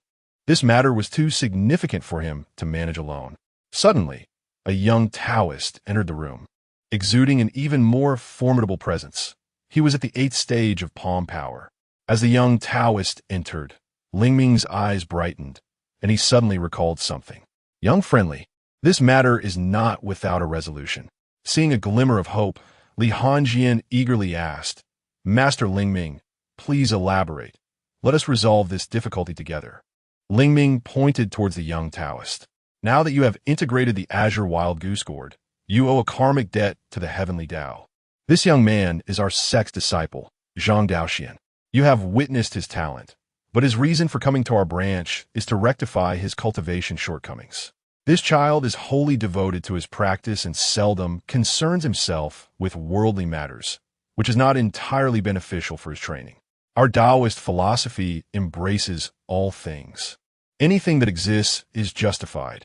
Thus, his purpose in coming here is to refine his heart. If young friend Li could take him down the mountain to cultivate his worldly sentiments, the matter of the Azure Wild Goose Gourd could be mutually resolved. The duration would be 3 years. Indeed, it is worthy of being a premier sect. Their approach to nurturing talent is meticulous, aiming to forge a being of impeccable virtue. Without a moment's contemplation, Li Hanjiao nodded in agreement. Master Lingming, I shall take on this task. In 3 years, I will certainly return to the Tao sect a disciple of high moral character and astute in action. Master Lingming nodded in satisfaction, then turned to Zhang Daoxian. Are you willing to descend the mountain with young friend Li to experience the world and refine your heart? Zhang Daoxian cast a casual glance at Li Hanjiao. Having triumphed over me, he is naturally inclined to accept. Observing this, Lingming exhaled softly. Young friend Li, the Qing Gourd is no longer an ordinary magical artifact. It has attained spiritual awareness. This is precisely why it chooses its master. I implore you to treat it with the utmost care and kindness. Chapter 53, Cold River. Someone has cast an eye remedy on you. The innate magical artifacts typically possess a spirit that may either be self-generated or externally infused. During combat, these artifacts can engage in battle autonomously, rendering them exceedingly precious. However, Li Hanjing began to harbor doubts. Could this item truly be mastered after merely 3 years of arduous training? Once Lu Yuan regained consciousness, Lingming promptly urged everyone to descend the mountain. You all should leave quickly. I have matters to attend to. Li Hanjing did not linger, leading the 3 down the mountain. As soon as the figures of Li Hanjing and his companions vanished from sight, Lingming hastily grabbed paper and pen. Esteemed senior brother, a message from the sect master. I must confess that I have pilfered your green wild goose gourd, and it has become someone else's possession. Please do not take offense, for it was not I who lost it. Rather, it was the young Taoist Master Daoxian who, in his naivety, encountered a prodigy and insisted on sparring, ultimately losing the item in the process. He too has descended the mountain to cultivate his worldly heart with that genius. Thus, senior brother, I bear only minor responsibility for the gourd's loss. The primary blame falls upon Taoist Master Daoxian. If you wish to lay blame, direct it towards him first. On the descent, Li Hanjing inquired, Lu Yuan, how does your body feel now? Lu Yuan moved his limbs and replied, My lord, I have successfully broken through to the mastery of palm power. I'm truly grateful for your efforts on my behalf. Not at all. We are all comrades. Li Hanjing responded nonchalantly. Having surpassed the realm of inner strength, Lu Yuan had indeed turned misfortune into fortune. Yuan, why do you not express your gratitude to me? Without my assistance, you would have perished. A melodious female voice suddenly interjected. Everyone paused, and Lu Yuan, momentarily taken aback, raised his wrist to look at the gourd's imprint. Puzzled, was that you speaking? The imprint began to flicker and transformed into a green gourd. Naturally, if it were not for me, you would be lost. the Gord's voice declared with a hint of arrogance. Yet Lu Yuan remained unfazed, stating coldly, "From now on, call me Lu Yuan. Do not refer to me as Yuan Yuan." The Gord's voice responded with dissatisfaction. "Why not? I wish to call you that." In truth, she did not know why, but she simply desired to do so. Just as Lu Yuan prepared to object, Li Hanjing interjected. "Lu Yuan, I promised Taoist Ling Ming that you would treat it kindly." "Yes, my lord." With Li Hanjing's authority backing him, Lu Yuan ceased to ponder how the green wild goose gourd should address him. Encouraged by the support, the gourd pressed further. "Yuan Yuan, you have yet to thank me. Hurry and express your gratitude." Lu Yuan glanced at Li Hanjing and softly said, "Thank you." Satisfied with his response, the green wild goose gourd fell silent and reverted to its imprint, concealing itself once more. Upon returning to the Jinyiwei, Li Hanjing received a notification from the province, urging him to visit the town protector's office at once. He sighed. It seemed he could not find a moment's respite lately. With the provincial summons in hand, Li Hanjing promptly rose to make his way to the Jiangzhou Jinyiwei town protector's office. Jiangzhou, the capital city, Xianhua City, indeed presents itself as a grand political hub, albeit lacking the vibrancy of the imperial capital. However, in terms of size, the imperial city pales in comparison. Upon arriving at the Jinyiwei's town protectorate, and after Li Hanjing disclosed his identity, he swiftly encountered Chen Wanhui, the official who had previously delivered his transfer orders. "My lord, your summons is quite unexpected. Is there a matter of urgency?" Lianjing Yingqidat. Chen Wanhui, upon seeing Li Hanjing, spoke with solemnity. "It is not I who requested your presence. Rather, it is Lord Jiang, the town protector, who wishes to see you. The Six Doors have learned of your unauthorized actions against the local factions in Huaiyang County. Your presence is likely required to address this situation. When you enter, proceed with caution." I could tell from Lord Jiang's expression that he was not pleased. Upon hearing this, Li Hanjing felt a sense of clarity. He had initially pondered whether there were developments from the Western Depot, only to realize that his summons was merely regarding two insignificant factions in Jiangzhou. Was the upper echelon of the Jinyiwei truly so fragile? A mere Six Doors incident had elicited such a strong reaction from a fourth-rank town protector. As Li Hanjing stepped into the room, a middle-aged man seated at the head of the table rose enthusiastically. "Lianjing, Liqianu." He greeted with a broad smile. Li Hanjing nodded, affirming, "Yes, my lord." Jiang Qingyun's smile widened. "Ah, Hanjing, according to protocol, I should have met you upon your promotion to Qianhu. But the circumstances were unusual at the time, so the procedure was overlooked. Now we may rectify that." Li Hanjing felt a twinge of confusion. Based on Chen Wanhui's earlier comments, he had anticipated a reprimand, yet this felt entirely different. Instead of remaining seated, Jiang Qingyun took a position beside Li Hanjing, clapping him on the shoulder. "Hanjing, do you understand why you were summoned to the state?" "Yes, regarding the incident at Jingguang Temple," Li Hanjing began, but Jiang Qingyun interrupted. "That is a trivial matter. It was merely the loss of a few thousand lives. I'm untroubled by the Western Depot. Why should I fear the insignificant pressure from the Six Doors? Rest assured, you may act boldly in Huaiyang County. I shall manage the rest." Jiang Qingyun's reassurances, however, only deepened Li Hanjing's perplexity. "Then, my lord, why have I been called here?" Without replying directly, Jiang Qingyun produced a letter and stated coolly, "Hanjing, someone is attempting to undermine you. Have you been attentive to the unity among your peers?" With that, he placed the report in Li Hanjing's hands. As Li Hanjing examined the letter, the implications of Jiang Qingyun's words became painfully clear. His expression darkened. "Hanjing, true comrades are those aligned on the same path. If one does not share that alignment, they are no true comrades, and thus, notions of unity become irrelevant," Jiang Qingyun elucidated. Li Hanjing comprehended the underlying message perfectly. Even without Jiang Qingyun's explicit guidance, he would act accordingly. "I understand your intent, my lord. Oh, by the way, Han Jiang, may I inquire about the position of the provincial governor in your domain?" Jiang Qingyun asked. To be honest, Jiang Qingyun felt somewhat uncertain at this moment. He had exhausted his network of connections, yet he could not uncover the slightest information regarding Li Hanjiang's background. Surely, he could not approach his esteemed mentor merely for this trivial matter. Previously, He had brazenly leveraged his mentor's influence to manipulate Li Hanjiang's position, confident in the support of his esteemed mentor, a second-rank official. However, following the recent incident with the Western Depot, he sensed that his mentor's protection might be waning. He had even begun to contemplate the possibility of relocating Li Hanjiang from Huaiyang County. After all, should any unfortunate incidents befall Li Hanjiang, he feared the repercussions would be too great for him to bear. Chapter 54. Do you dare to smuggle private salt? Li Hanjiang, upon hearing this, was somewhat perplexed. The governor? Jiang Qingyuan nodded affirmatively. Li Hanjiang shook his head, indicating unfamiliarity. Jiang Qingyuan, wearing an expression of understanding, remarked, "Ah, I see. If it's inconvenient to divulge, then so be it." Li Hanjiang thought to himself, I truly do not know him.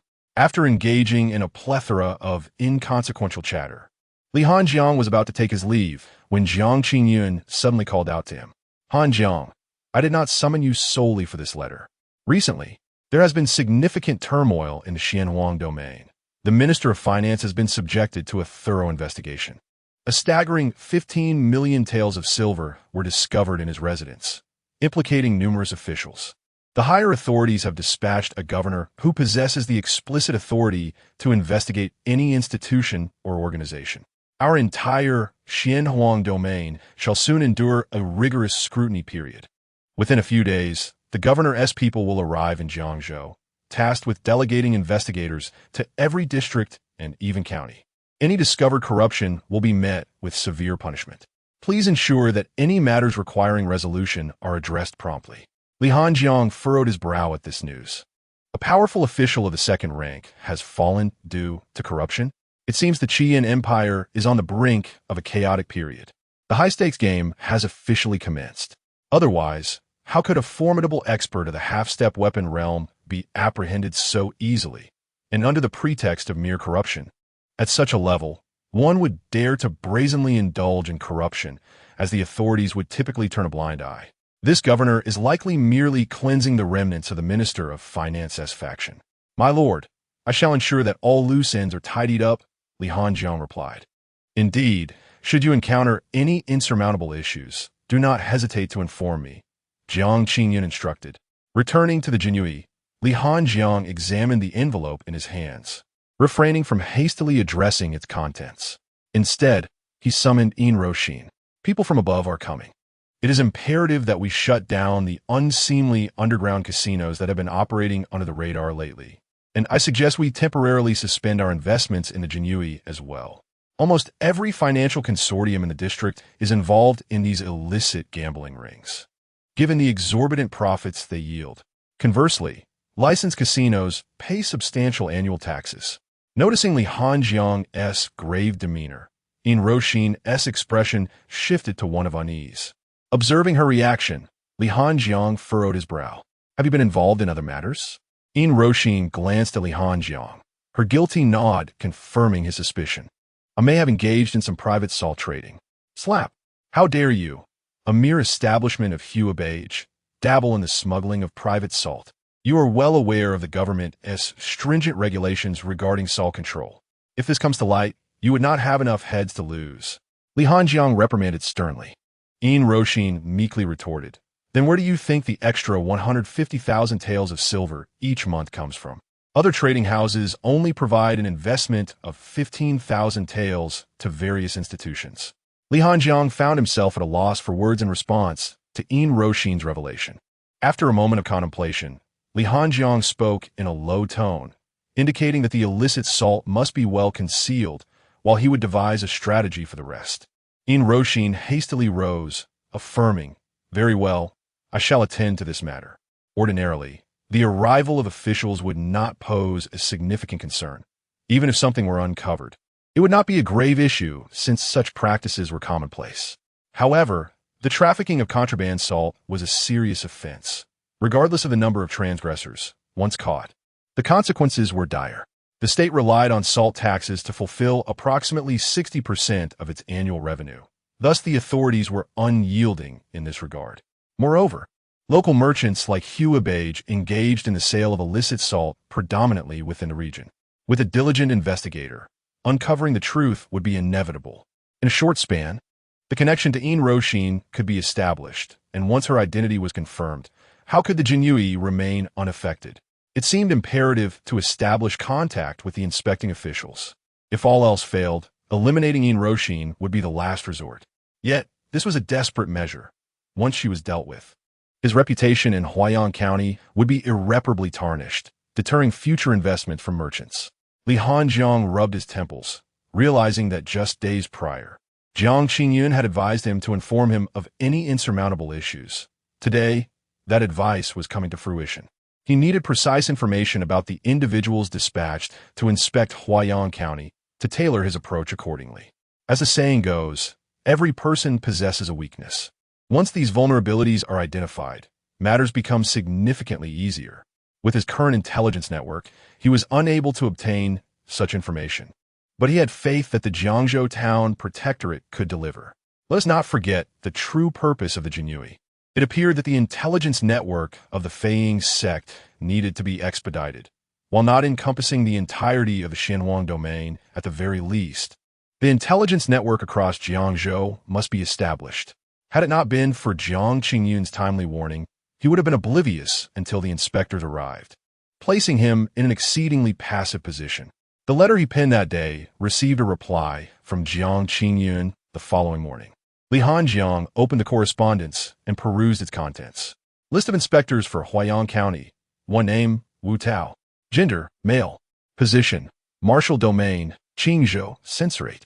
Strength, 8th stage of Qi refinement. Hobby, beautiful women. 2 name, Zhao Feng. Gender, male. Position, martial domain, Liuzhou, Ministry of Revenue. Strength, 8th stage of Qi refinement. Hobby, beautiful women. 3 name, Li Hao. Gender, male. Position, Xinqing domain, Jingzhou, Ministry of Justice. Strength, 7th stage of Qi refinement. Hobby, silver and beautiful women. 4 name, Huangjun. Gender, male. Position, martial domain, Suzhou, Office of the Grand Council. Strength, 3rd stage of internal power. Hobby, unknown. This individual is diligent and conscientious. Displaying no vices. Reviewing the profiles of these 4 individuals, it was apparent that none hailed from the central government. This made matters more manageable. However, it stood to reason. Those dispatched from the central authority were typically assigned to significant cases, while these lesser officials could easily be transferred from other domains. The other 3 individuals appeared straightforward, as Jiang Qingyun had provided detailed information and preferences. Only the enigmatic Huang Jun posed a challenge. To all appearances, he resembles a virtuous official, which complicates matters somewhat. Nevertheless, it is merely a complication, for he is, after all, a human being. Li Hanjing cannot bring himself to believe that there truly exists a person devoid of desires and aspirations in this world. If he is indeed free of desires, why would he seek a position of authority? Holding such a position inevitably entails certain ambitions. Subsequently, Li Han began to compose some documents. Lu Yuan, please deliver these items to Huibao Pavilion and instruct Yin Roshin to prepare them accordingly. Li Hanjing summoned Lu Yuan into the room. Yes, my lord, Lu Yuan responded. Why do you always assign tasks to Yuan Yuan? Do you not worry that he might grow weary? A sound emanated from Lu Yuan's wrist. Upon hearing this, Li Hanjing was momentarily taken aback. Observing his reaction, Lu Yuan coldly remarked, "Do not speak to the Lord in such a manner. It is my duty to assist him." Chapter 55. A Desire for Friendship. Lu Yuan. Have you forgotten the promise I made to Master Lingming? Lianjing remarca. Lu Yuan nodded in acknowledgement. Yes, my lord. I shall be more attentive henceforth. Why you keep addressing him as Yuan Yuan? Xing Hu inquired. Do not speak to my lord in such a manner. After a series of exchanges, Li Hanjing finally managed to send Lu Yuan and Xing Hu on their way. Though uncertain as to why Qingyan Tower intervened to save Lu Yuan, Li Hanjing still hoped that Lu Yuan would engage in more conversation. Otherwise, his brooding demeanor might lead to repressed emotions, which could be overtaken by murderous intent. Qingyan was ideally positioned to communicate with Lu Yuan. After all, Lu Yuan was already recognized as a prodigy destined for the realm of weaponry. He could not be squandered. Leslie Hanjing suffer a significant loss by losing such a formidable master. Contemplating this, Li Hanjing suddenly found himself puzzled. System, please open the subordinate power template for me to examine. Beep opening subordinate power template. Subordinate character. Name, Lu Yuan. Gender, male. Cultivation technique. 3 Dao Ju, no rank system. Cannot be upgraded. Martial arts level. 3rd stage of Palm Force subordinate force group. Huayang Prefecture, Imperial Guard. Jiyu Gar number of members. 100 collective technique. Shachi Ju, excellent. 0-2000, comprehensive combat power. Perfected 9th stage of body refinement. What is this 3 Dao Ju? Lianjing Castunat. What about the killing internal classic? Beep due to the host subordinate being attuned to the 3 Dao. The internal killing energy has naturally merged within. The method of circulating internal energy is entirely distinct from the killing internal classic, hence the absence of the killing Ju. And what does this unranked designation imply? Li Hanjing further inquired. Unranked signifies no upper limit. The 3 Dao body has transcended the constraints of technique ranking. As long as one is alive, anything is possible. Li Hanjing fell into contemplative silence. Am I an otherworldly traveler? Yet, that may not be so bad. The stronger my subordinates, the fewer matters I need to handle myself. 3 days later. My lord, news has arrived from the Flying Eagle sect. 4 inspectors have arrived in Huayang Prefecture, Lu Yuan reported. In recent days, the Flying Eagle sect has firmly established surveillance over the entire Huayang Prefecture, monitoring the arrival of the inspectors. Unlike the Decisive, inspectors do not make their presence known ostentatiously. They conduct covert investigations and inspections. If they uncover substantial evidence, they can directly consult the nearest military forces to address the situation, completely bypassing the court institutions of Huayang Prefecture. According to the information relayed from the Flying Eagle sect, all 4 inspectors are relatively young, as older individuals are generally unsuited for such investigative roles, being seasoned veterans instead. First day of covert inspection. Inquiring among the populace for information regarding the government, they uncovered some details but did not make them public. Second day of covert inspection. Inquiring among the populace for information regarding the Western factory, they gathered some insights but did not disclose them. Third day of covert inspection. Inquiring among the populace for information regarding the Eastern factory, they obtained some findings but chose not to reveal them.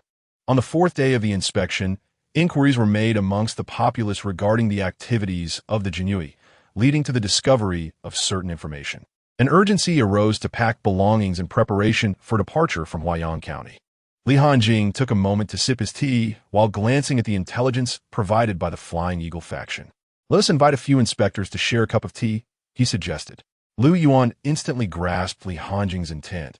He was well acquainted with such matters. In a certain and within Huayang County, they felt fortunate to have stumbled upon this lead, as it allowed them to investigate the illicit salt trade. Indeed, while probing the government offices and the 2 departments, the focus had primarily been on corruption and illegal gambling dens. It was anticipated that they would merely go through the motions and return, but who could have foreseen the audacity of the Jinyiwei, who dared to shield the merchants engaged in the salt trade? This presented them with a remarkable opportunity for merit. Perhaps a promotion awaited upon their return. Let us hurry and report to the nearby military governor, lest the night brings further complications. Suddenly, with a loud crash, Lu Yuan and dozens of Jinyiwei burst in. Esteemed officials, why the haste? How about joining us for a meal before you depart?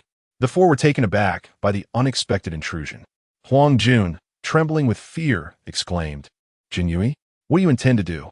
Without uttering a word, Lu Yuan swiftly subdued all 4 inspectors. To engage in covert inquiries beneath the very noses of the Jinyiwei was foolishness. Come, Lord Li, we shall treat you to a meal. As the Jinyiwei prepared to cover the 4 with burlap sacks for transport, given the daylight's clarity, the sudden plunge into darkness caused panic among them. What are you doing? We are inspectors personally designated by the central government. Do you realize the magnitude of trouble you invite by abducting us? In the Jinyiwei's headquarters in Huayang County, Lu Yuan placed the 4 upon chairs and removed the sacks from their heads. Li Hanjing surveyed the 4, gesturing towards the exquisite delicacies laid out on the table. You honorable inspectors have traveled far and toiled greatly. It is commendable that you commenced your duties here in Huaiyang County without prior notice. Such dedication to the court is worthy of emulation. Since we are aware of your presence, it is only fitting that we extend our hospitality. Once the inspectors regained their sight, their initial panic subsided. Huang Jun spoke first. Lordly, now that you are aware of our identities, what is the purpose of bringing us here against our will?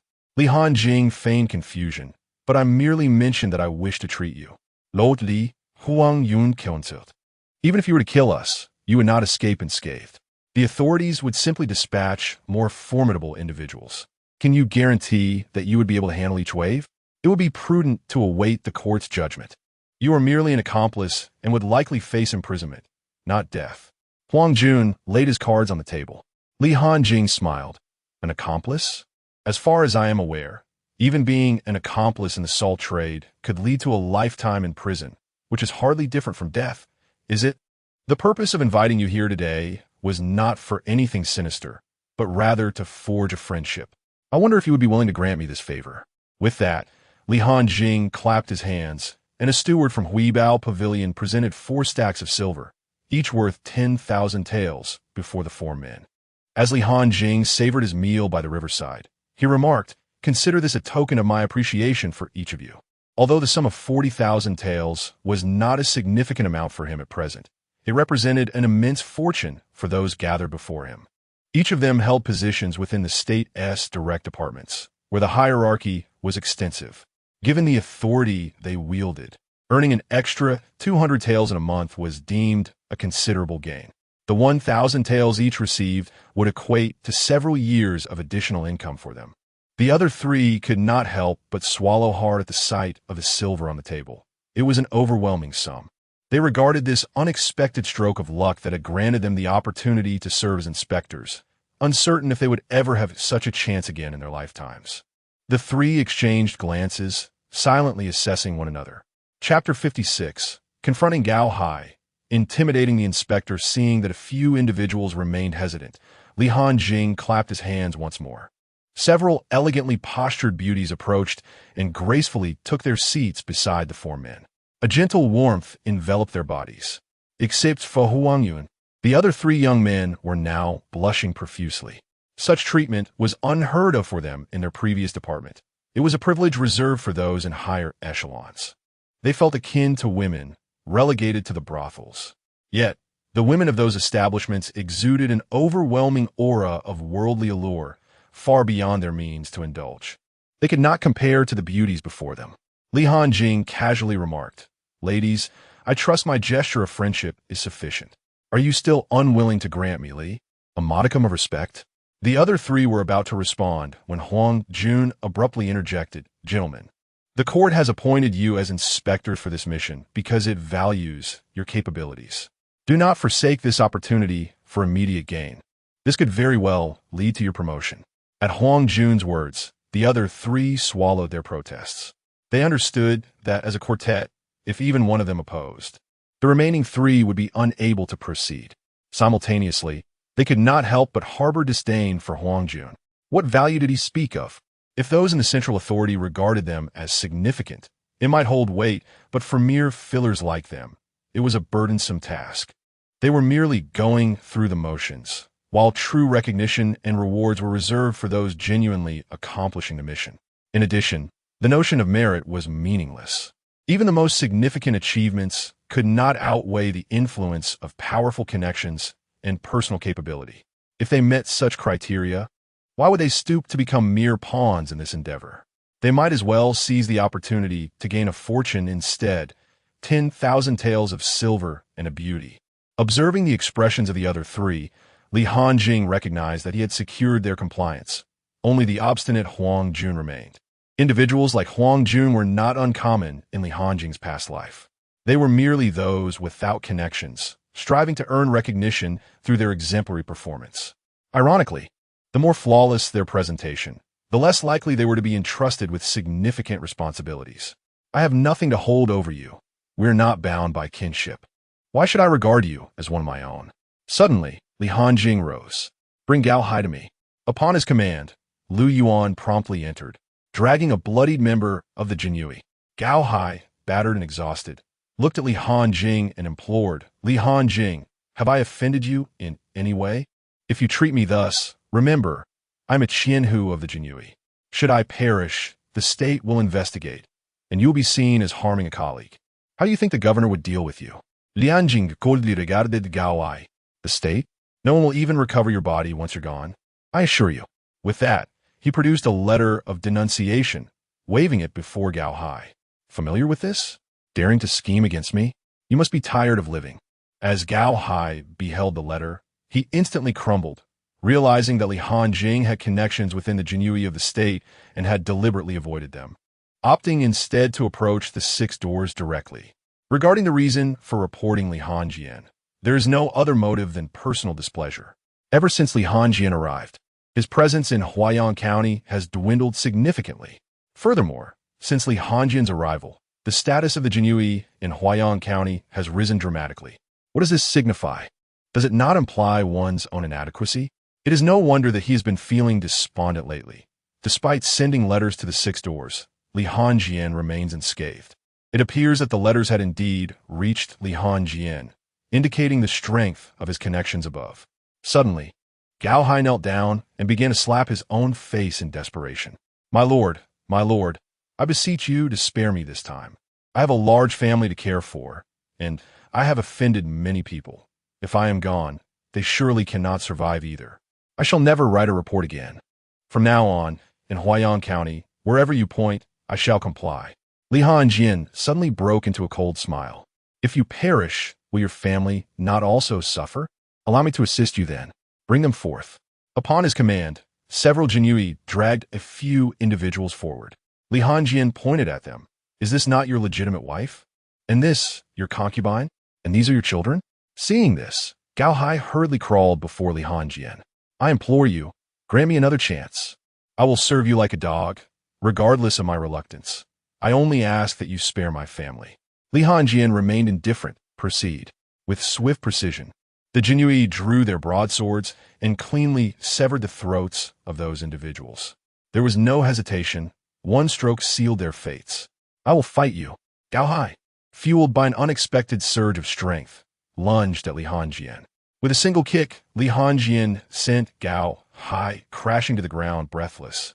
A nearby inspector, startled by the sight of the fallen bodies, lost his footing and tumbled from his chair. Lu Yuan, take these bodies away and feed them to the eagles. Lu Yuan nodded in acquiescence. After disposing of Gao Hai, Li Hanjing resumed his seat as if nothing had transpired, calmly resuming his meal. My apologies, esteemed inspectors. I just dealt with some personal matters. I trust one did not disrupt your dining? Lianjian Ninkidat. One inspector, visibly trembling, replied, in no. No disruption. Even Huang Jun's expression was tinged with discomfort. Li Hanjing nodded in satisfaction. As long as it did not hinder your meal, that is all that matters.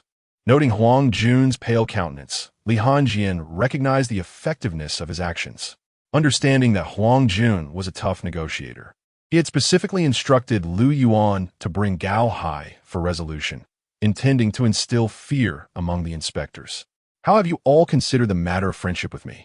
Li, my lord, we are committed to being your friends. The other 3, having witnessed Li Hanjing's methods, were no longer hesitant. They were mere pawns, unworthy of risking their lives over trivial matters. 3 individuals tucked the banknotes into their bosoms while burying their heads in the softness beside them. Huang Jun, witnessing this scene with a look of exasperation, admonished them, "You are representatives of the court." Suddenly, with a resounding crash, Li Hanjing smashed the entire table with a single palm, exuding an aura of menace. Gentlemen, take your beauties and retire. We have prepared rooms specifically for you. Enjoy yourselves today, and tomorrow I shall personally escort you out of the city to speak with Huang Sun. The 3 quickly responded with smiles. Very well. We shall not intrude further. Take your time. Suddenly, another inspector remarked, if all else fails, it wouldn't be amiss for Huang Sun to meet his demise at the hands of bandits along the way. After all, they had received their share. If Huang Jun remained obstinate, would he not be doomed? What else could they do? Alas, I have prematurely released a chapter meant for midnight. It seems I must work overtime once more. Chapter 57. Rest assured, my lord, There are no cattle that can work themselves to death upon hearing the words. Li Hanjing glanced at the patrolling officer who had just spoken. This lad would be well suited as a member of the Jinyiwei. Huang Jun's expression revealed a hint of anxiety. Once the other three had departed, Li Hanjing, wearing a smile that did not reach his eyes, addressed Huang Jun. What do you mean by that, Officer Huang? Do you not wish to be friends with me, Li Hanjing? Despite the comments made by his colleague, Huang Jun maintained his aloof demeanor. Sir Li, I reiterate, the court appointed me as a patroller because... Smack! Li Hanjing swiftly delivered a backhanded slap to Huang Jun's face, sending him sprawling to the ground. You dare to take liberties when given an inch? Enough of this nonsense. Li Hanjing had completely lost his patience with Huang Jun bring him some aphrodisiacs, fill his belly, turning his gaze to the beautiful women nearby. He added, if we do not extract every last drop from him today, you shall find yourselves unnecessary. The lovely ladies nodded eagerly, replying, rest assured, my lord, there are no cattle that cannot be worked to exhaustion. Two members of the Jinyiwei then seized the dazed Huang Jun, forcibly feeding him handfuls of the aphrodisiac. You all. The next day, 3 patrol officers gathered in the courtyard of the Jinyiwei, looking remarkably refreshed. What a pleasant experience. Not to mention, Sir Li truly excels in hospitality. If only we could indulge like this every day upon returning. After all, there's no further promotion to be had, so we might as well savor life. You rascal. The 10,000 taels Sir Li provided should keep you living lavishly for quite some time. I wonder how that self-righteous Huang Jun fared. If Sir Li cannot handle him, we may have to intervene. Fear not. Given Sir Li's methods from yesterday, Huang Jun will surely be stripped of his pride. Before long, Li Hanjing approached with 2 members of the Jinyiwei. Esteemed patrol officers, did you enjoy your night? If you feel it was insufficient, we can extend the festivities. Li Hanjing spoke with a jovial tone. The officers quickly expressed their gratitude. Sir Li, your hospitality is beyond reproach, but we must hurry back to report. Oh, and where is Officer Huang?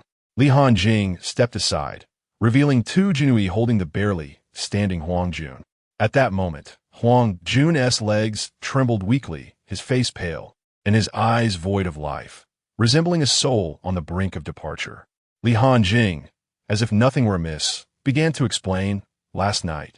Officer Huang was rather enthusiastic, insisting on the company of beautiful women. In his moment of indulgence, he ended up in this state. Such a young man lacks restraint. The 3 men showed no surprise at Huang Jun's fate, nodding in agreement. Indeed. Suddenly, a patrol officer named Wu Tao stepped forward, saying, my lord, how about we report that Officer Huang succumbed to the excesses of indulgence on the way? Rest assured, he shall not perish in Huaiyang County. Li Hanjing's eyes brightened. Wu Tao, is it? Wu Tao quickly nodded, yes, my lord. The individual in question is indeed the inspector who declared yesterday his intention to have Huang Jun perish at the hands of the bandits. Li Hanjing nodded in satisfaction. Indeed, he was quite adept at report writing, and I shall remember you. Upon hearing Li Hanjing's words, Wu Tao felt a surge of excitement within him. Although he would no longer have the opportunity to engage with Li Hanjing following this matter, the fact that Li Hanjing, at such a youthful age, had attained the position of Qianhu in the Jinyiwei hinted at a promising future, one that might one day alter his own fate with a mere mention. After all, it would be unwise to forego a favor that could be easily granted. Subsequently, Wu Tao produced a small booklet and began writing in Li Hanjing's presence. Li Hanjing cast a glance at the contents, which read, the investigation report for Huaiyang County yields the following results. The local government operates with general inefficiency, disregarding the grievances of the populace. The local East and West 2 factories are similarly inactive and unproductive. Conversely, the Qianhu of the local Jinyiwei is decisive and genuinely serves the court. Specifically, Qianhu Li Hanjing has issued clear directives to not take even a thread from the common people, to honor the court's trust, to ensure stability in the locality, and to combat crime. To be candid, Li Hanjing felt somewhat uncomfortable continuing to read the content penned by Wu Tao. He truly was skilled at report writing. Noticing that Wu Tao intended to continue, Li Hanjing quickly interrupted him. Ahem, that is enough. Upon hearing this, Wu Tao chuckled. Since you say it is sufficient, then it shall be so. However, During our undercover investigation of Huaiyang County, I believe this brief account scarcely conveys your contributions to the county and to the court." He then glanced at the two inspectors beside him. "Wouldn't you agree?" The two men, somewhat bewildered by Wu Tao's maneuver, nonetheless nodded in agreement. "Indeed, my lord."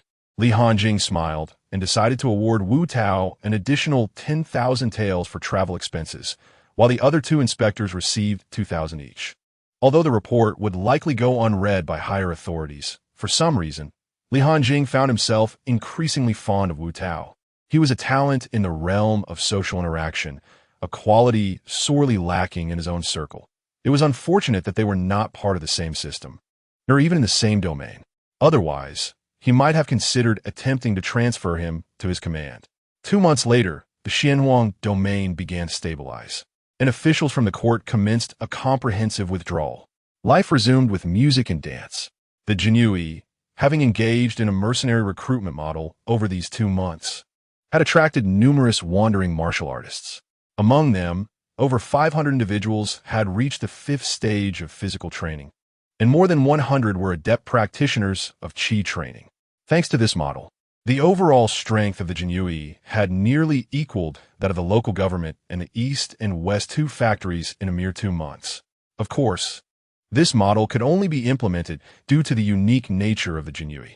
The official structure required rigorous examinations for recruitment, while the East and West 2 factories, although possessing special recruitment rights, could only enlist eunuchs, compelling these wandering martial artists to undergo castration to join their ranks. No matter how much is offered, they remain unwilling. With the loss of the cattle, what purpose do those silver coins serve? Is it merely for daily indulgence? As the number of people increases, the financial strain on the Jinyiwei has begun to mount. The wages for these wandering practitioners of the martial arts are quite substantial. Those at the 5th stage of physical training earn 100 taels of silver each month, while those in the Qi refining stage command an even higher salary of 500 taels monthly. Altogether, the monthly payroll alone demands an outlay of 100,000 taels, and when other expenditures are factored in, the originally planned budget of 150,000 taels proves insufficient. However, despite the high costs associated with these wandering practitioners, their efficiency is quite commendable. They perform tasks promptly upon receipt of payment, embodying the spirit of the martial world, executing their duties with decisiveness and without delay.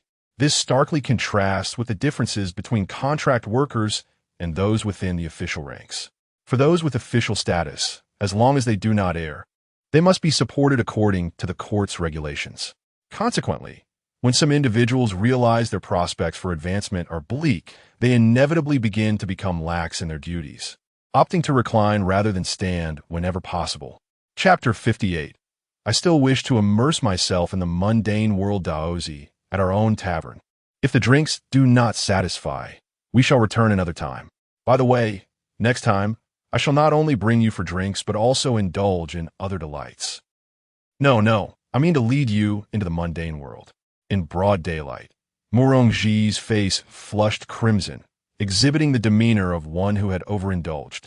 He mischievously conversed with Zhang Daoxian. Zhang Daoxian, maintaining a composed visage, replied, "Indeed, that sounds agreeable." Murongji nodded with satisfaction, exclaiming, "Ah yes. To cultivate the heart amidst worldly affairs. How can one refine their heart without immersing themselves in the mundane?" Suddenly, hearing a sound from outside, Li Hanjing slowly stepped out. Observing the inebriated Murongji, he inquired with a hint of indifference, "Where have you taken him?" At this moment, Murongji was genuinely intoxicated. He approached Li Hanjing and patted his shoulder, saying, "Hanjing, I took Daozi to immerse in the mundane. Rest assured, it is at our own tavern. I will not utilize the funds of the Jinyiwei." With a swift motion, Li Hanjing pushed Murongji out, instructing someone to escort him downstairs to sober up. What kind of decorum is this, indulging in drunken revelry in broad daylight within the Jinyiwei? Afterward, he turned to the composed Zhang Daoxian, asking, "Did you partake in drinking with him as well?" "Yes, I had a bit. It was quite enjoyable. Yet I cannot fathom why I cannot drink to the extent that Murongji does." Observing the stench of alcohol emanating from Zhang Daoxian, Li Hanjing could not help but recall his promise to Dao Lingming to refrain from allowing Murongji to drag him into such escapades. For he is not a man of good character. Confused, Zhang Daoxian inquired, "Why is that? You have scarcely taken me out in the past 2 months. It has always been Murongji who has taken me out. As he puts it, we are like brothers." At this juncture, Zhang Daoxian suddenly posed a question. "Li Hanjing, may I ask you something?" Li Hanjing nodded. "Feel free to inquire. I shall answer anything within my knowledge." Murongji spoke of honing the heart amidst the mundane. Is it not accurate to say that one cannot refine their heart without immersing themselves in the worldly? Although he and Murongji shared a brotherly bond, Zhang Daoxian held greater faith in Li Hanjing, for he could overpower him in combat. Li Hanjing, taken aback, responded, "Oh, I did not anticipate that the usually carefree Murongji could articulate such profound thoughts. Perhaps allowing Zhang Daoxian to associate with him may not be entirely detrimental." After a moment's contemplation, Li Hanjing asserted, "Indeed, without entering the mundane, one cannot endure worldly tribulations, and thus cannot refine their heart." Zhang Daoxian, reflecting à l'eau, mused. "Ah, it seems I must accompany Murongji to the tavern to delve into the mundane next time." Li Hanjing, involuntarily raising his voice, exclaimed, "What did you just say?" Zhang Daoxian, perplexed, replied, "To immerse in the mundane. As Murongji mentioned, he will take me to experience it next time in the tavern."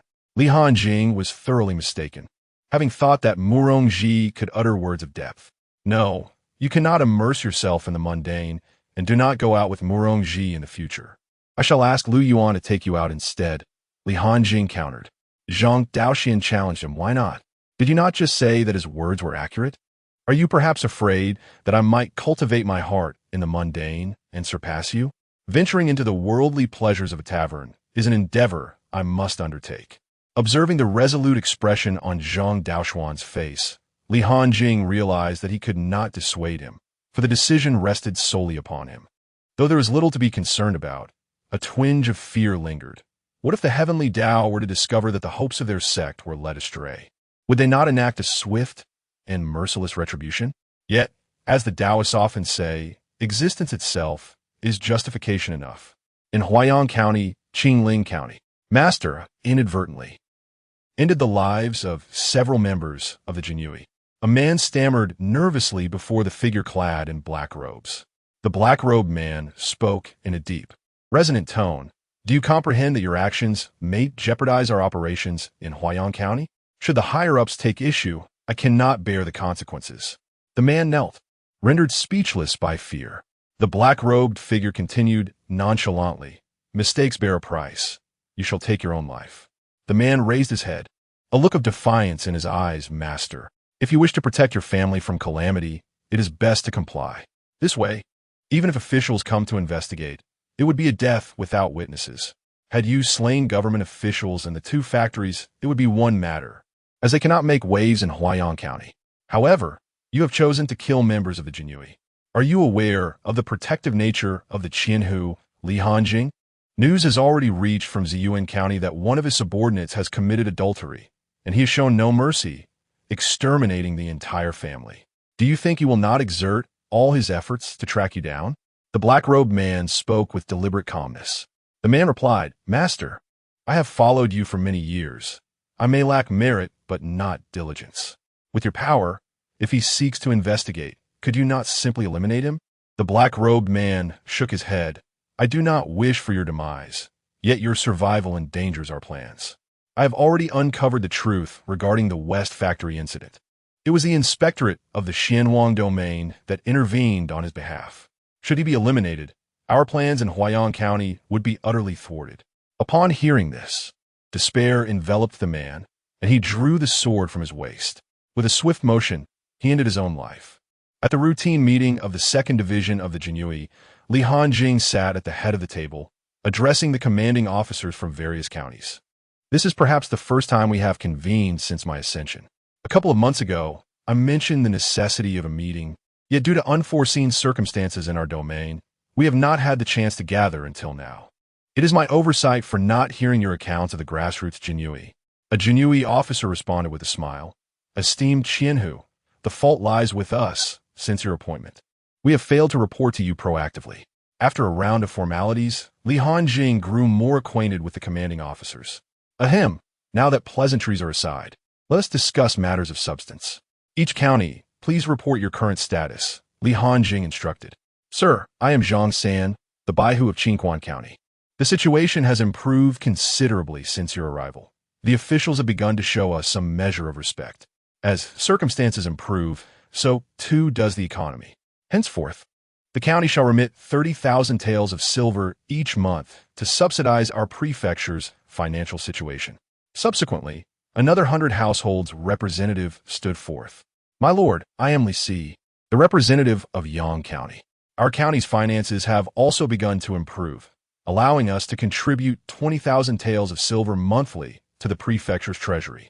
After listening to the reports of the first two representatives, Li Hanjing felt rather pleased. It seemed these individuals had diligently prepared before their arrival. When the final representative presented his report, he steeled himself and said, My lord, the situation in Lantian County has not been favorable recently. Several people have perished, including 1 captain and 6 official members of the Imperial Guard. Chapter 59. The Ascendancy of the Eagle Faction upon the utterance of this proclamation. The previously vibrant atmosphere fell into a profound silence. Li Hanjing raised an eyebrow. Could it be the work of the government? Typically, county jurisdictions lack the presence of both the East and West factories, leading Li Hanjing to conclude that only officials would dare to confront the Jinyiwei. As for the forces of the martial world, Lantian County harbored no significant factions. The itinerant heroes of the Jianghu were even less likely to be involved. Despite the Jinyiwei's diminished stature, they had yet to descend to such depths. It was unlikely that those wandering martial artists would resort to the murder of a mere junior commander. After all, such individuals value fairness and would never engage in oppression of the weaker. The 100 households of Lantian County shook their heads. My lord, preliminary investigations suggest that this was not the work of government officials. The corpses of the several Jinyiwei exhibit signs of extreme brutality. Each was decapitated with a single stroke. I believe I lack the prowess to eliminate a junior commander in such a manner, indicating that the assailant must possess superior strength, a capability not held by the county magistrate. Knock, knock, knock. Li Hanjing's fingers rhythmically drummed against the chair. The strength of the assailant and the brutality of the act bore resemblance to the methods of the Shichong.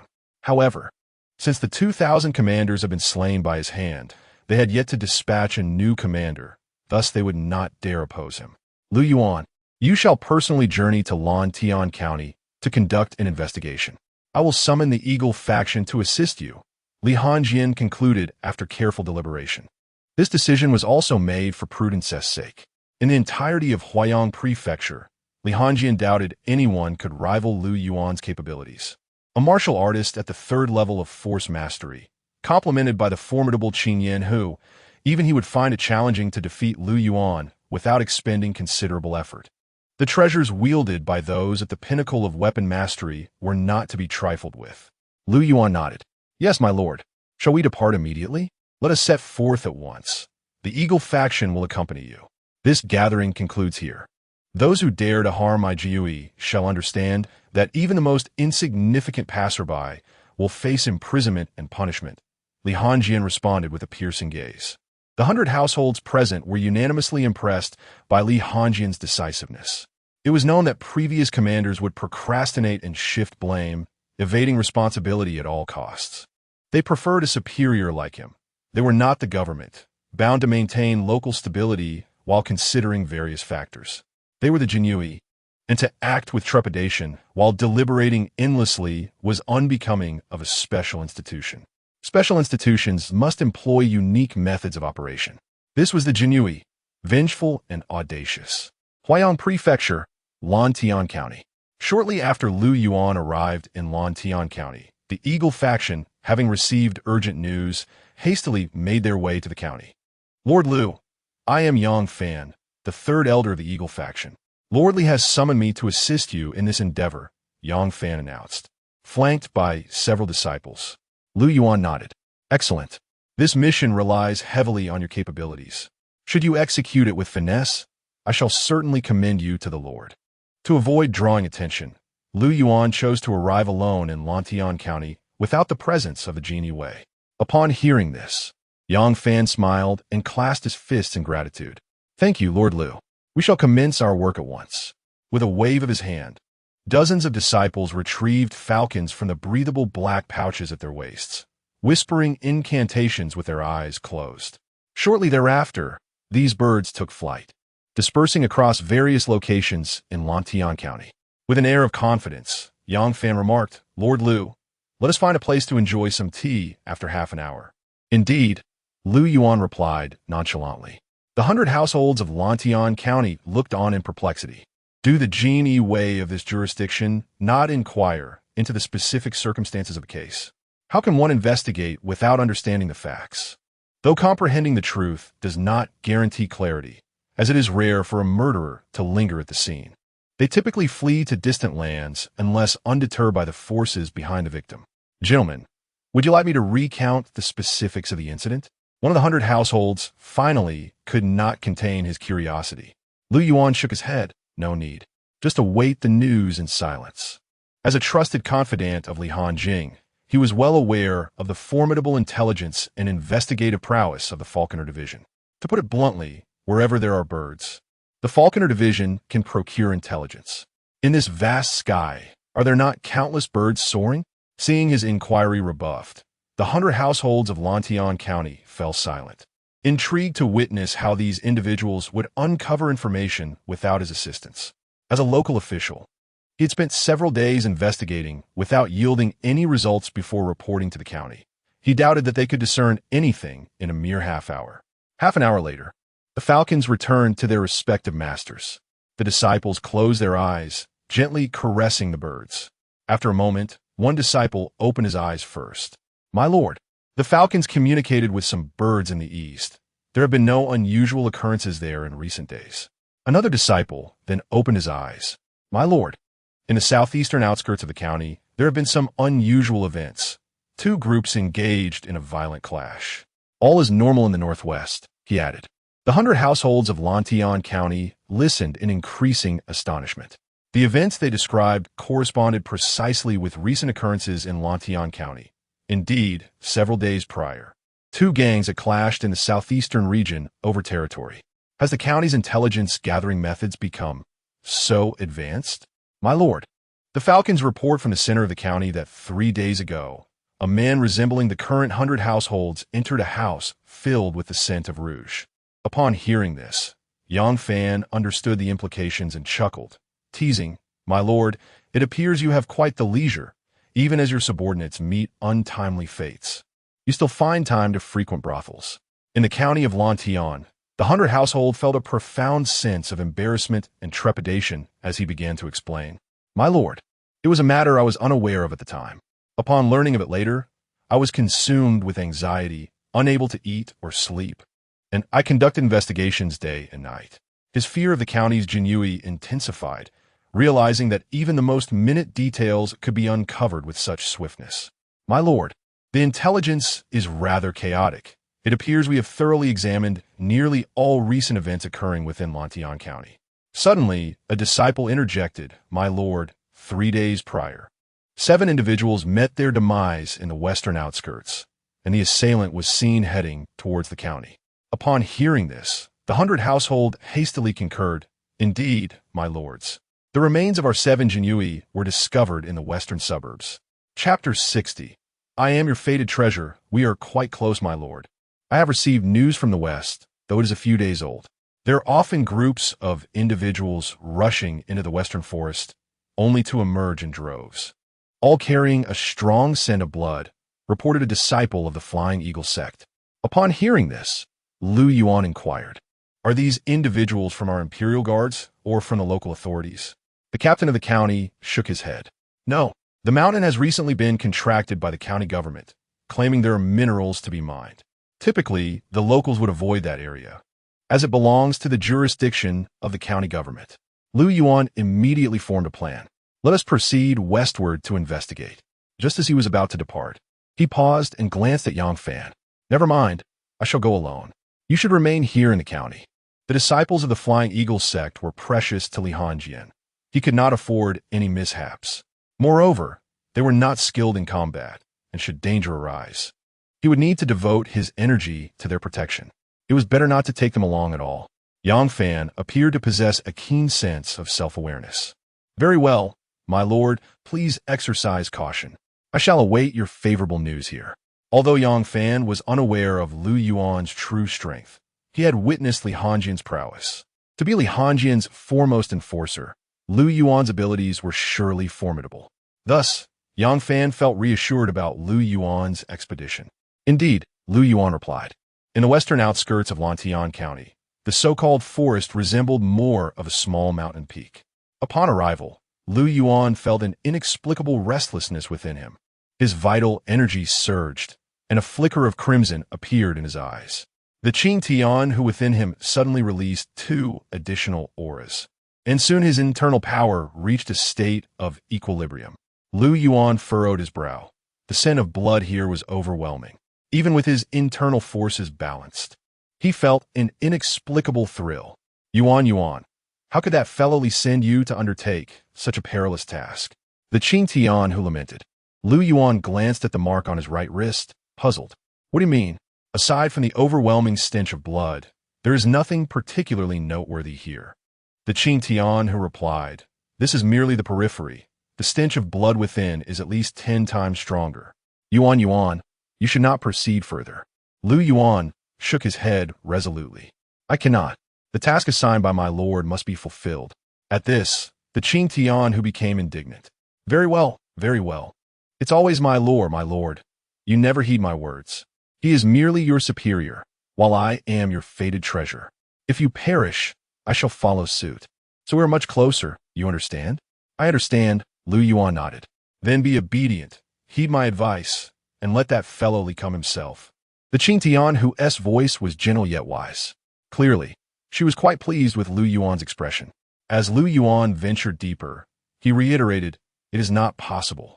The task assigned by my lord must be completed. The young woman, Qing Yin, reprimanded.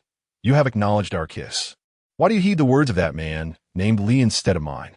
Lu Yuan replied calmly. Without the guidance of my superior, I might still be in Qingfeng County, perhaps perpetually evading reality, and I might never have encountered you. Thus, I must fulfill the task entrusted to me, even at the cost of my life. Upon hearing Lu Yuan's words, Qing Yin fell silent. Suddenly, a man clad in black launched a surprise attack from behind Lu Yuan. Unperturbed, Lu Yuan turned and effortlessly seized the assailant's weapon with his palm. With a decisive motion, he crushed the man's blade with his internal energy. A resounding thud echoed as he subsequently shattered the assailant's meridians with another strike. The commotion attracted the attention of several masked figures, who swiftly surrounded him. Among them, the leader, a masked man, regarded Lu Yuan with a complex expression. You members of the Jinyiwei truly meddle in affairs that do not concern you, Lu Yuan remarked, slowly drawing the twin blades from his waist.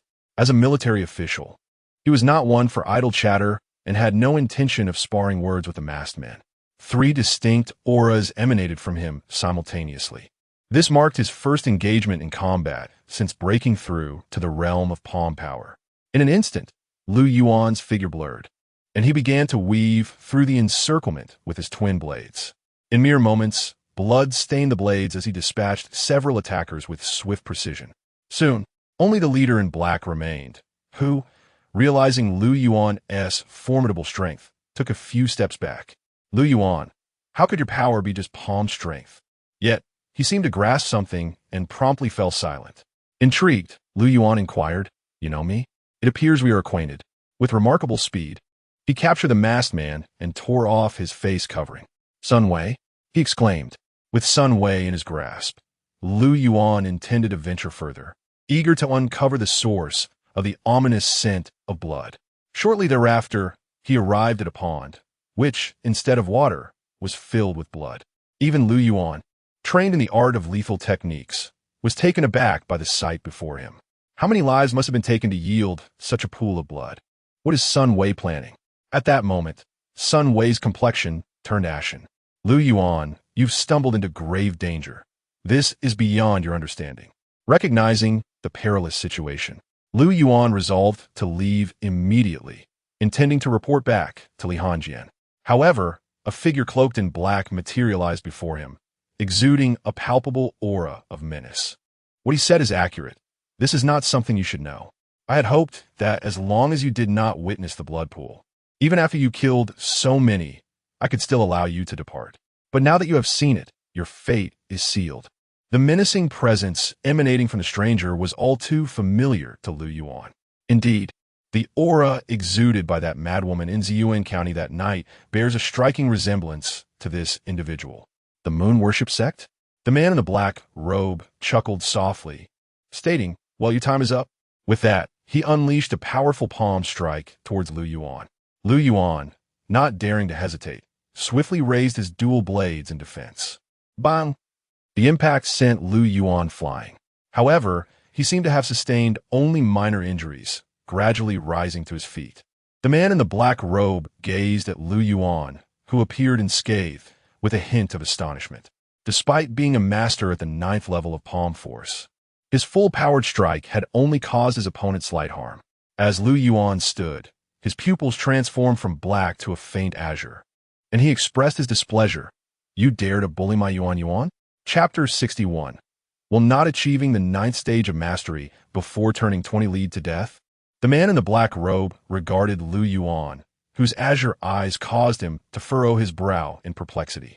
It was indeed peculiar, as he had previously sensed 3 distinct auras emanating from Lu Yuan, which had now coalesced into a single, formidable presence, one that surpassed the previous displays of power by a considerable margin. "Can you still control my body?" Lu Yuan inquired curiously, his consciousness enveloped in darkness. Although he could see nothing, he felt his body in motion. The Azure Spirit responded with discontent. "I am your innate treasure. Theoretically, we are one. Moreover, I warned you against entering, yet you insisted. Now, the disparity in your realm compared to his is vast, and your body is weak. I cannot wield much strength or maintain control for long. Soon, I will momentarily suppress him. At that time, you must flee." As Lu Yuan spoke, a surge of azure light emanated from his hands. The man in the black robe, sensing the aura, instinctively recoiled. "What kind of cultivation technique have you mastered to elevate yourself to the 9th stage in such a brief time?" Boom! A wave of azure energy surged toward the black-robed man. Instantly, an overwhelming surge of blood energy enveloped him, providing a defensive barrier. Boom! The two forces collided, the explosive aftermath causing nearby trees to topple and debris to scatter. Seizing the moment amid the chaos, Lu Yuan produced a small azure gourd from his grasp. The gourd exuded an enigmatic mist that gradually enveloped the black-robed man. "The time has come. I have briefly subdued him. Now hurry," the Azure Spirit commanded. Soon, Lu Yuan's pupils returned to their normal hue. He heeded the Azure Spirit's words without hesitation and made his escape. Bang! Bang! Bang! The black-robed man relentlessly bombarded the azure energy with his own inner strength, but to no avail. He could only watch helplessly as Lu Yuan departed. Half an hour later, Lu Yuan, accompanied by the disciples of the Flying Eagle sect, hastened toward the county at breakneck speed. Along the way, Lu Yuan inquired out of curiosity, "What was that azure energy?" "It is my special ability. Had your cultivation been higher, we would not have had to flee today. I could have refined him into essence for your training," the Azure Spirit replied, her voice tinged with fatigue. Noticing her weakened state, Lu Yuan refrained from further questioning and simply stated, "Next time, I shall proceed with more caution. I have grown accustomed to operating alone, as death is merely death." During his time with Li Hanjing, he had gained considerable insight, understanding that every gain comes with a corresponding loss. Forcing such a significant elevation in his realm, without feeling any adverse effects, undoubtedly came at a cost borne by the Azure Spirit. The Azure Spirit remained silent, her form flickering strangely. After a while, the azure aura surrounding the black-robed man began to dissipate. Once freed, he summoned an eagle, scribbled a message, and swiftly directed it toward Huaiyang County. Nightfall. Huaiyang County, Imperial Guards. "My esteemed sir, the matter is grave. It pertains to the followers of the moon worship sect. Upon returning to the Jinyiwei, Lu Yuan immediately sought out Li Hanjing to deliver his report.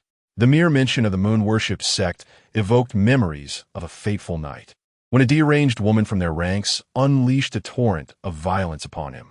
That encounter was, without a doubt, the closest he had ever been to death.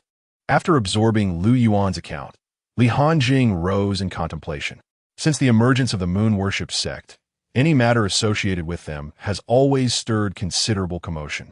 Li Hanjing firmly believed that, even under the oppressive scrutiny of the court, the sect's strength should not be underestimated. After all, their leader had once stood alone against 4 masters of weaponry, only to suffer severe injuries and retreat, not perish. Moreover, this affair appeared to involve officials from the government. If news of collusion between court officials and the sect were to surface, he surmised that the one at the very top would take a personal interest in the matter. After much deliberation, Li Hanjing spoke. Lu Yuan, let us temporarily refrain from intervening. I shall report this to the provincial authorities. It is prudent to leave such a thankless task to them to resolve. In the past, the Jinyiwei had been overly eager to seek the limelight, resulting in the burden of addressing the moon worship sect falling squarely upon their shoulders. Yet, suddenly, Li Hanjing altered his stance. It seemed that they could no longer afford to remain aloof. Unbeknownst to him, shadows had begun to appear throughout the Jinyiwei's second division. Cloaked figures emerged before Li Hanjing and his companions. Li Hanjing slowly grasped his iron fan, questioning whether they intended to silence him. Indeed, replied the cloaked man coldly. You and the Jinyiwei have unearthed knowledge that you ought not to possess. Lianjing Shuklat. Setting aside the court's potential reaction to your attempt to eliminate an entire Jinyiwei unit, may I inquire whether you possess the capability to do so? With that, he unleashed his inner strength, revealing his full prowess. The cloaked man paused, taken aback. 9th tier of the mastery of palm? Truth be told, upon witnessing Li Hanjing's formidable skill, the cloaked man regretted confronting the Jinyiwei. He had initially dismissed Lu Yuan as inconsequential, believing him merely to be of low-tier mastery. However, the abrupt emergence of a 20-year-old at the 9th tier was entirely unexpected. Realizing the situation had taken a turn for the worse, the cloaked man hastily attempted to exit. Yet at that moment, a youth appeared at the entrance of the hall, appearing even younger than Li Hanjing, and he too manifested his inner strength, blocking the cloaked man's escape. Li Hanjing, shall I assist you in detaining him? Zhang Daoxian stated nonchalantly. Damn it, another at the 9th tier. The cloaked man found himself questioning his very existence. Was it now a necessity for those under 20 to possess 9th tier mastery to survive? It seemed he had drawn the short straw today, encountering 2 extraordinary prodigies in succession. Was this truly merely a county-level Jinyiwei? Understanding that escape was no longer an option, the cloaked man sighed. Master Li, shall we engage in a discussion?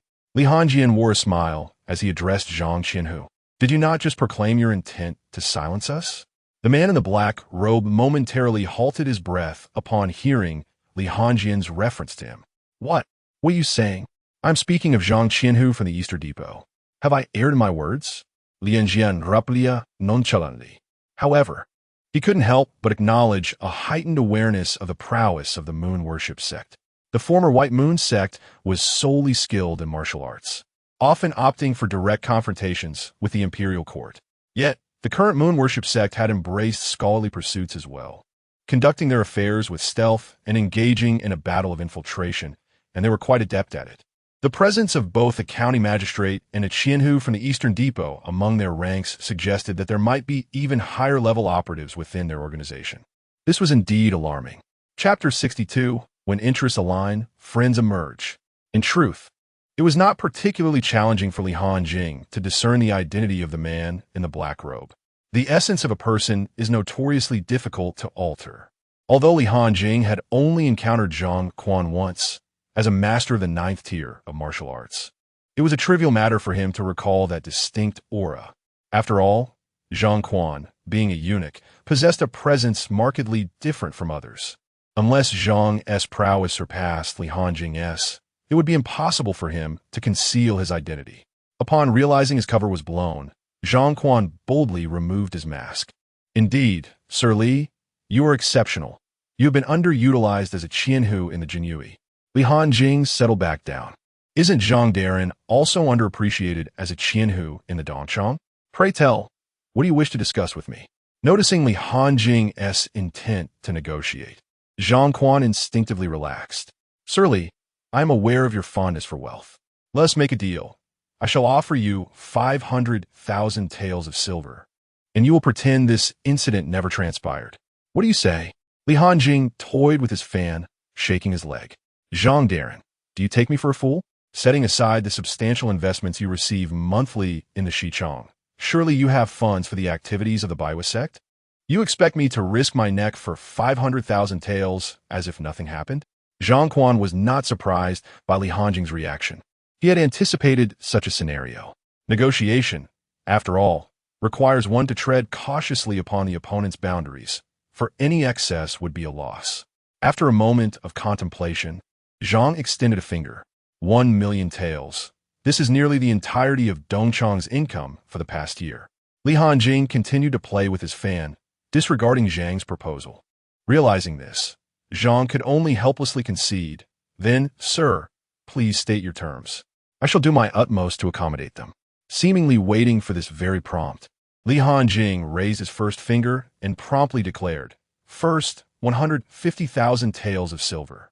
He raised his second finger. Second, all future investments in the Dongchang shall belong to the Jinyiwei. He raised a third finger. As for the third, I desire some merit. The government must permit me to apprehend a few members of the Baiwa sect to report upwards. Should you agree to these 3 conditions, I might consider pretending this matter never occurred. Zhang Quan gazed at Li Hanjing in disbelief. This Li Hanjing certainly had the audacity to make such demands. The only difference in his conditions from the present situation was that they did not entail his own demise. Zhang Quan found himself in a quandary. Sir Li, I could scrape together 150,000 taels, but demanding all investment from the Dongchang would raise suspicions if the upper echelons received less. It would certainly attract attention. Furthermore, if the government were to seal off premises in the name of the Baiwa sect, we would find ourselves in significant trouble. Lianjing Shukulat Sufli. Will the lack of investment compel your Baiwa sect to finance yourselves? As for trouble, I shall grant you time to relocate that blood pool. So be it. The terms are non-negotiable. Otherwise, I shall seize you and present you directly to the court, thereby achieving a significant accomplishment. Li Hanjing issued a final ultimatum to Zhang Quan. After considerable contemplation, Zhang Quan gritted his teeth and consented, saying, very well, I accept all your terms. Ultimately, everything else was secondary. His primary motivation for agreeing to Li Hanjing was the assurance of time to relocate the blood pool, which was of paramount importance. Li Hanjing nodded in satisfaction, sensing Zhang's sincerity. As he spoke, Li Hanjing produced a token from his waist, which inadvertently slipped from his grasp and fell onto the table. The character Fu was prominently displayed before Zhang Quan. Oh my, look at that, Minister Zhang. I am so agitated that I can hardly hold on to my belongings. Li Hanjing remarked. Zhang Quan cast a glance at the token on the table, his mind reeling for a considerable time as he grasped Li Hanjing's implication. Having settled on the terms, it was imperative to adhere to them without any tricks or thoughts of sending stronger individuals from the Baiwa sect to silence him when the time seemed convenient. He was under the protection of someone significant and not just any ordinary figure. Zhang Quan recognized the identity represented by the token. Truthfully, had Li Hanjing not revealed this token, he had indeed contemplated summoning experts from within the sect to eliminate Li Hanjing afterward. Although he was aware that a second-grade powerhouse had previously assisted Li Hanjing, the Baiwa sect could still contend with such figures. However, upon the revelation of the token, Zhang Quan abandoned that notion, realizing that Li Hanjing was shielded by a first-grade heavyweight and not just an ordinary one. The possession of this token indicated that Li Hanjing was a person of extreme significance within his circle. Coupled with the reflection on Li Hanjing's talents, it was plausible that he was the successor being groomed by that esteemed figure. Should any hostility arise, it would equate to a direct confrontation between the entire Baiwa sect and the court. At that moment, Zhang Quan could not help but feel fortunate that Li Hanjing was a negotiable individual, Otherwise, the situation would have been truly intractable. Zhang Quan retrieved 50,000 taels of silver notes from his bosom. Lord Li, this is your initial deposit. The remainder will be gathered within 3 days. The blood pool will be relocated within that time frame, and after 3 days, you may take action against the government. Sun Wei, the official in the government, was affiliated with the Baiwei sect, but he could only maintain silence.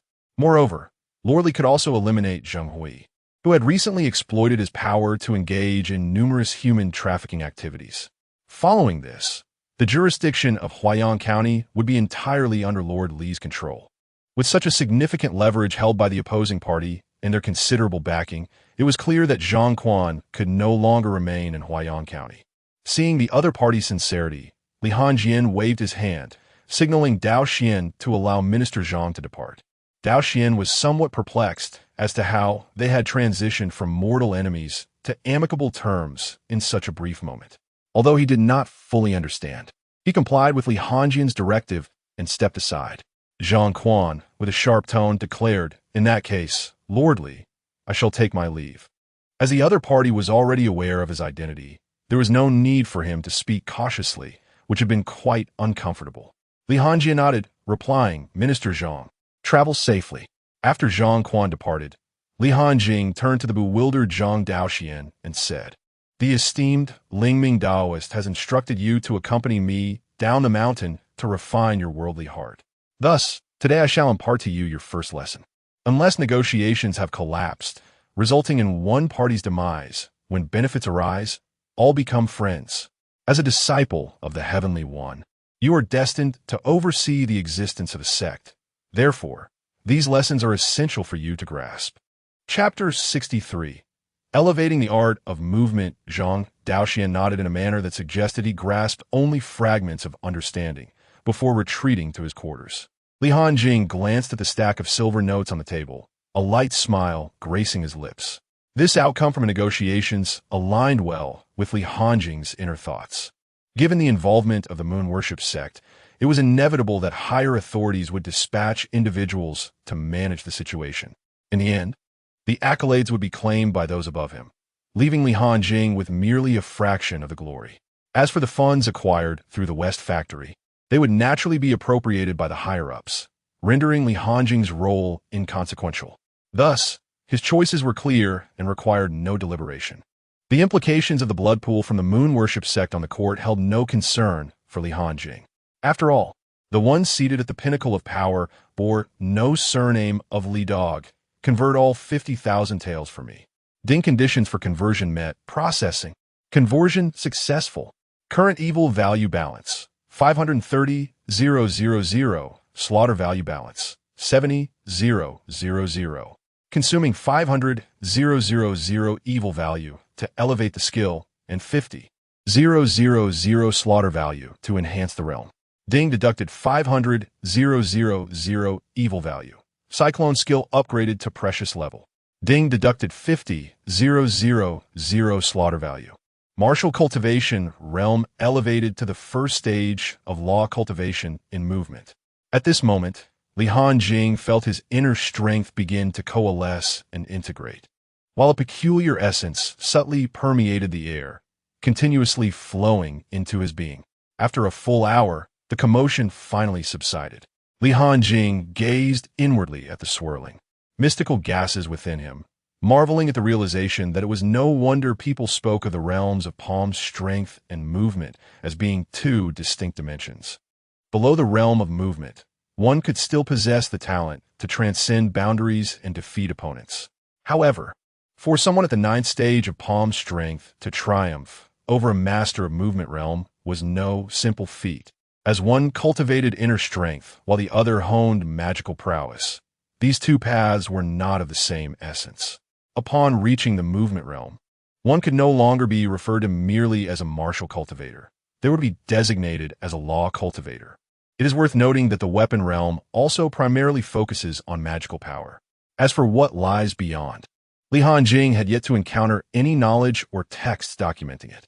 Presently, his strength could be considered commensurate with that of a 4th-grade official within the imperial court. Once he ascended to the 5th stage of movement realm, he would align with the status of a proper fourth-grade official while also being akin to a third-grade official. The roles of proper fourth-grade and third-grade officials were essentially comparable in terms of authority. Neither held a superior position over the other. However, most third-grade officials were masters who had perfected the movement realm, serving as a reserve for the third-grade official ranks, poised for immediate promotion should a vacancy arise. Typically, second-grade officials were those who had reached the threshold of the weapon realm. The term half-step weapon refers to individuals who have identified their suitable weapon and fused it into their innate treasure, yet have not fully nurtured it to completion. Although they may not yet be classified within the weapon realm, they possess a direct pathway towards becoming a master therein, displaying combat prowess that far surpasses that of perfected masters in the movement realm. Above this level are the esteemed officials of the second rank, all of whom are prominent figures from the realm of weaponry. Reaching this stage signifies true entry into the upper echelons of the court. In simpler terms, it is akin to ascending to the national leaderboard, where only those who excel in pinnacle competitions reside. As for the first-rank luminaries, Hanjing is not well acquainted, for when one attains the realm of weaponry, the distinctions of official rank and strength become rather nebulous. Some individuals, though merely at the first stage of weaponry, possess two magical artifacts, thereby enhancing their combat prowess far beyond that of their rank. Thus, the intricacies of this domain abound. Yet it is not a matter for Hanjing to ponder at present. The realm of weaponry still feels somewhat distant for him. Dog, please activate the system attributes template. Activating for you. Name, Hanjing. Gender, male. Identity, Grand Tutor Li Qian. Captain of the Huaiyang County Imperial Guard Cultivation Technique. Cyclone Technique, Precious, 05000000. Cultivation level. First stage of body technique, 05000000. Martial skills, Tiger Roar Wave, perfect. Flying Swallow Pierces Cloud, perfect. Comprehensive combat assessment. Peak of first stage body technique, special weapon gift pack, 2 million upon full accumulation. The system will automatically grant a weapon gift pack. This weapon can directly become a magical artifact, bypassing the nurturing phase.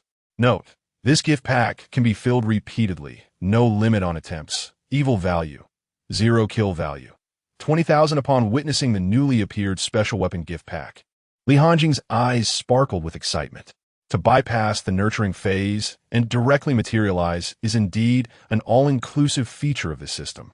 Although he currently holds no combat advantage within the same realm, possessing this special weapon gift pack upon reaching the weaponry realm would alter his circumstances entirely.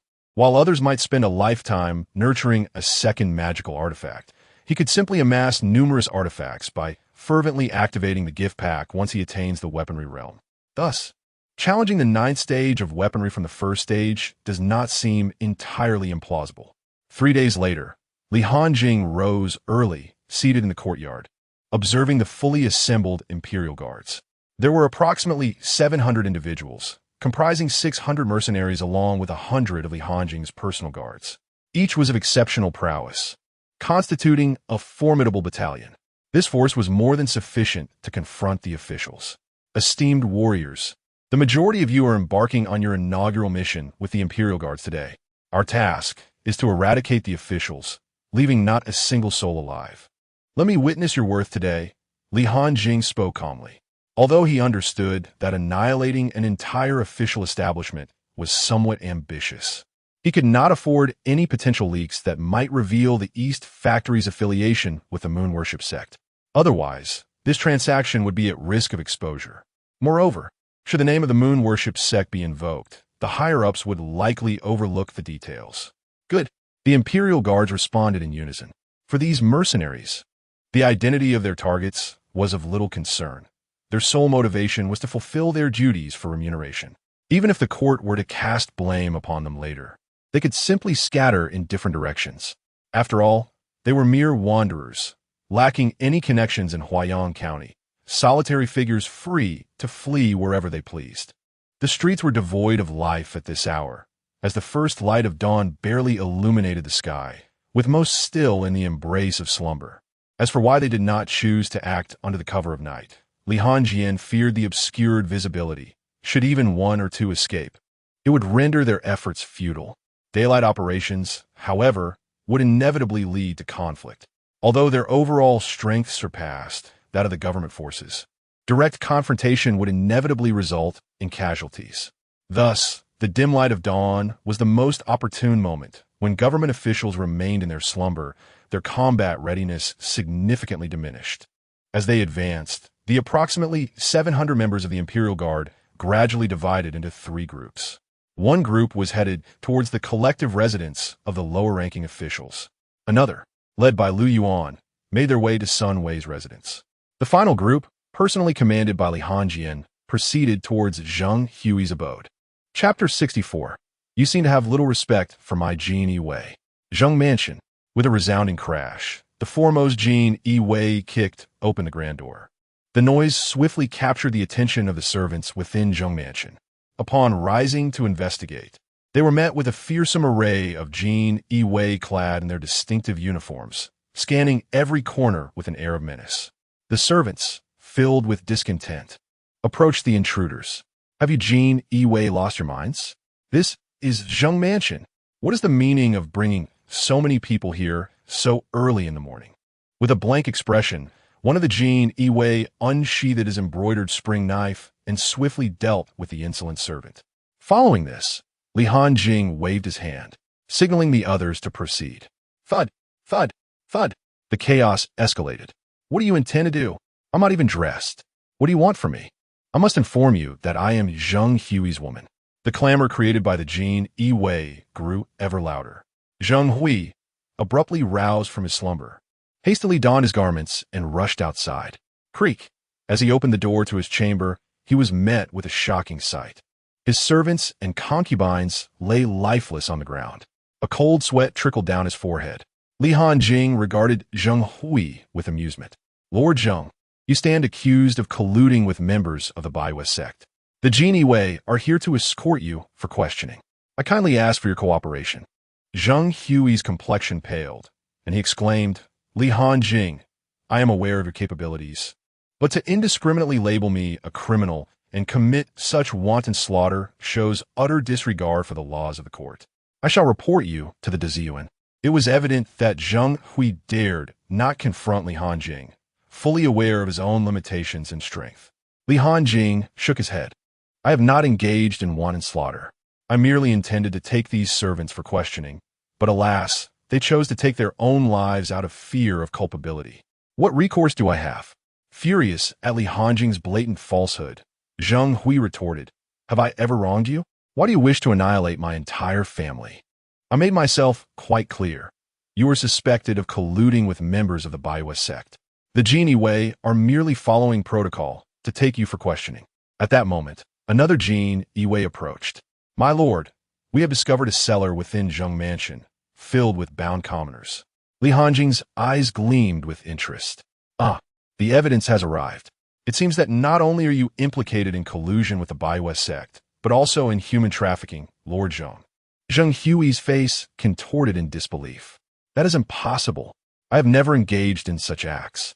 Yet, as he observed several Jinyiwei dragging out captives from the cellar of his estate, panic seized him. If the Jinyiwei solidified these accusations, his fate would be sealed. But he was innocent. He had done nothing wrong. Watching the stream of captives emerging from the cellar, Zheng Hui steeled himself. Sprinting towards the scene, with a powerful strike, he sent two Jinyiwei flying. Then, channeling his inner strength, he prepared to unleash a devastating blow upon those trapped below. He glanced back at Li Hanjing. Li Hanjing, do not press me. I truly have not committed any of these acts. All of you, leave at once, or I shall slay every one of you.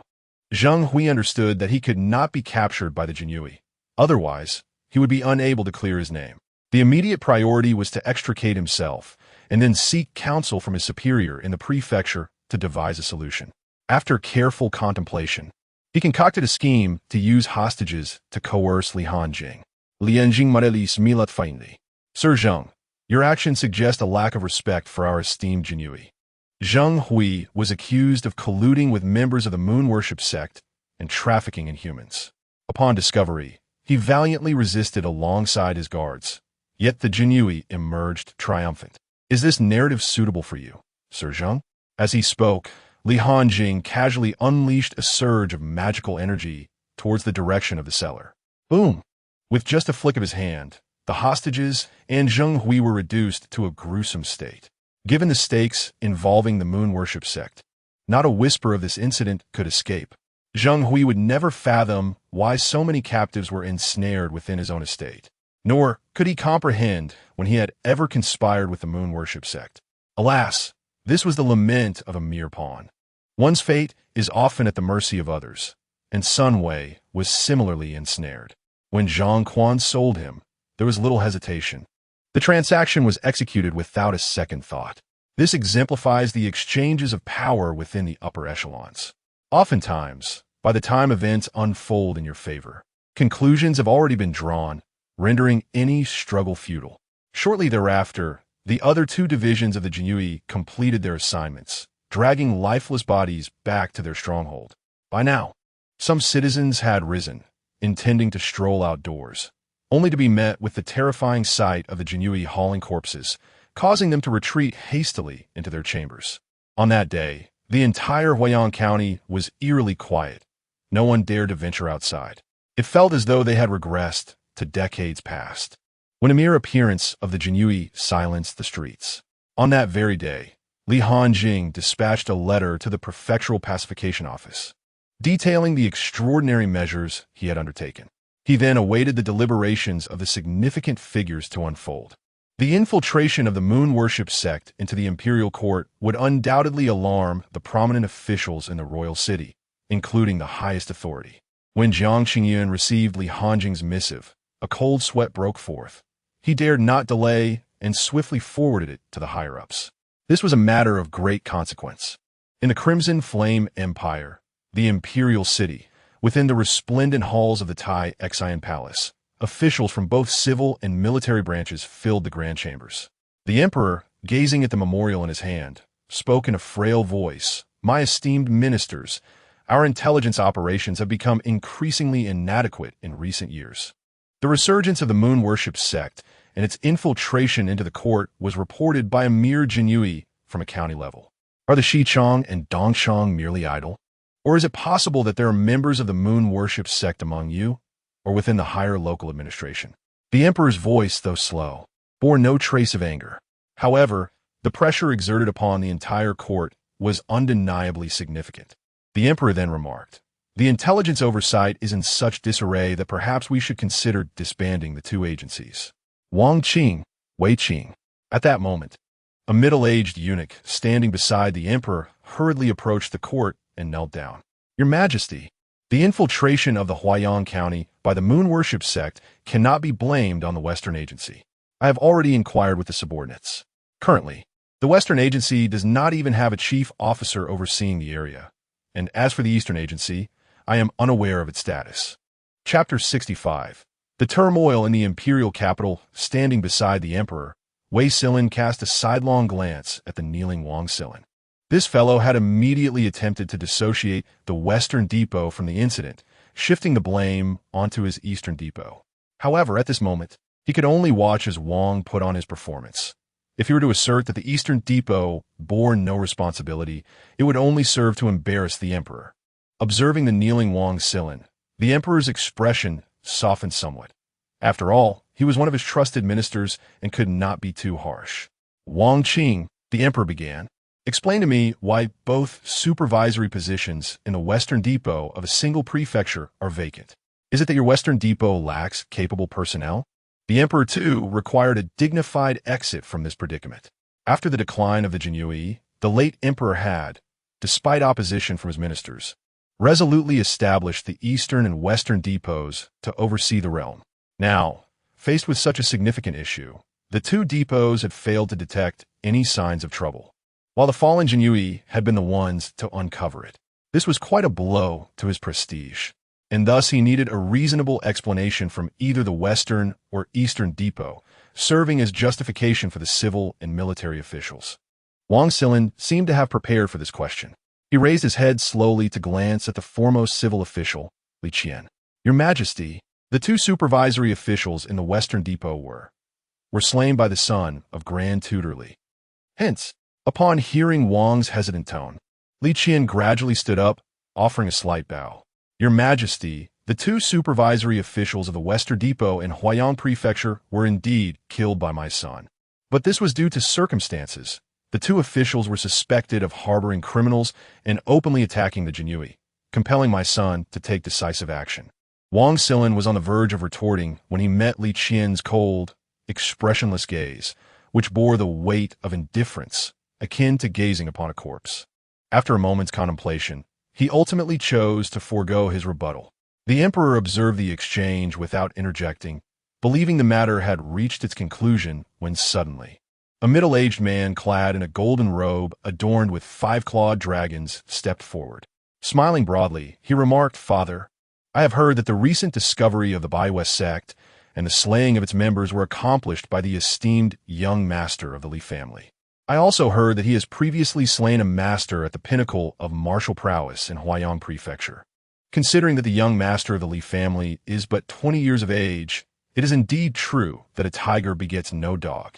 Having achieved such a grand feat for the court, it would be a grave loss to keep him hidden in Huayang Prefecture. Perhaps we should promote him to a higher position, allowing him to serve in a more expansive martial domain, thus nurturing his talents for the benefit of the court. Don't you think, Grand Tutorly?"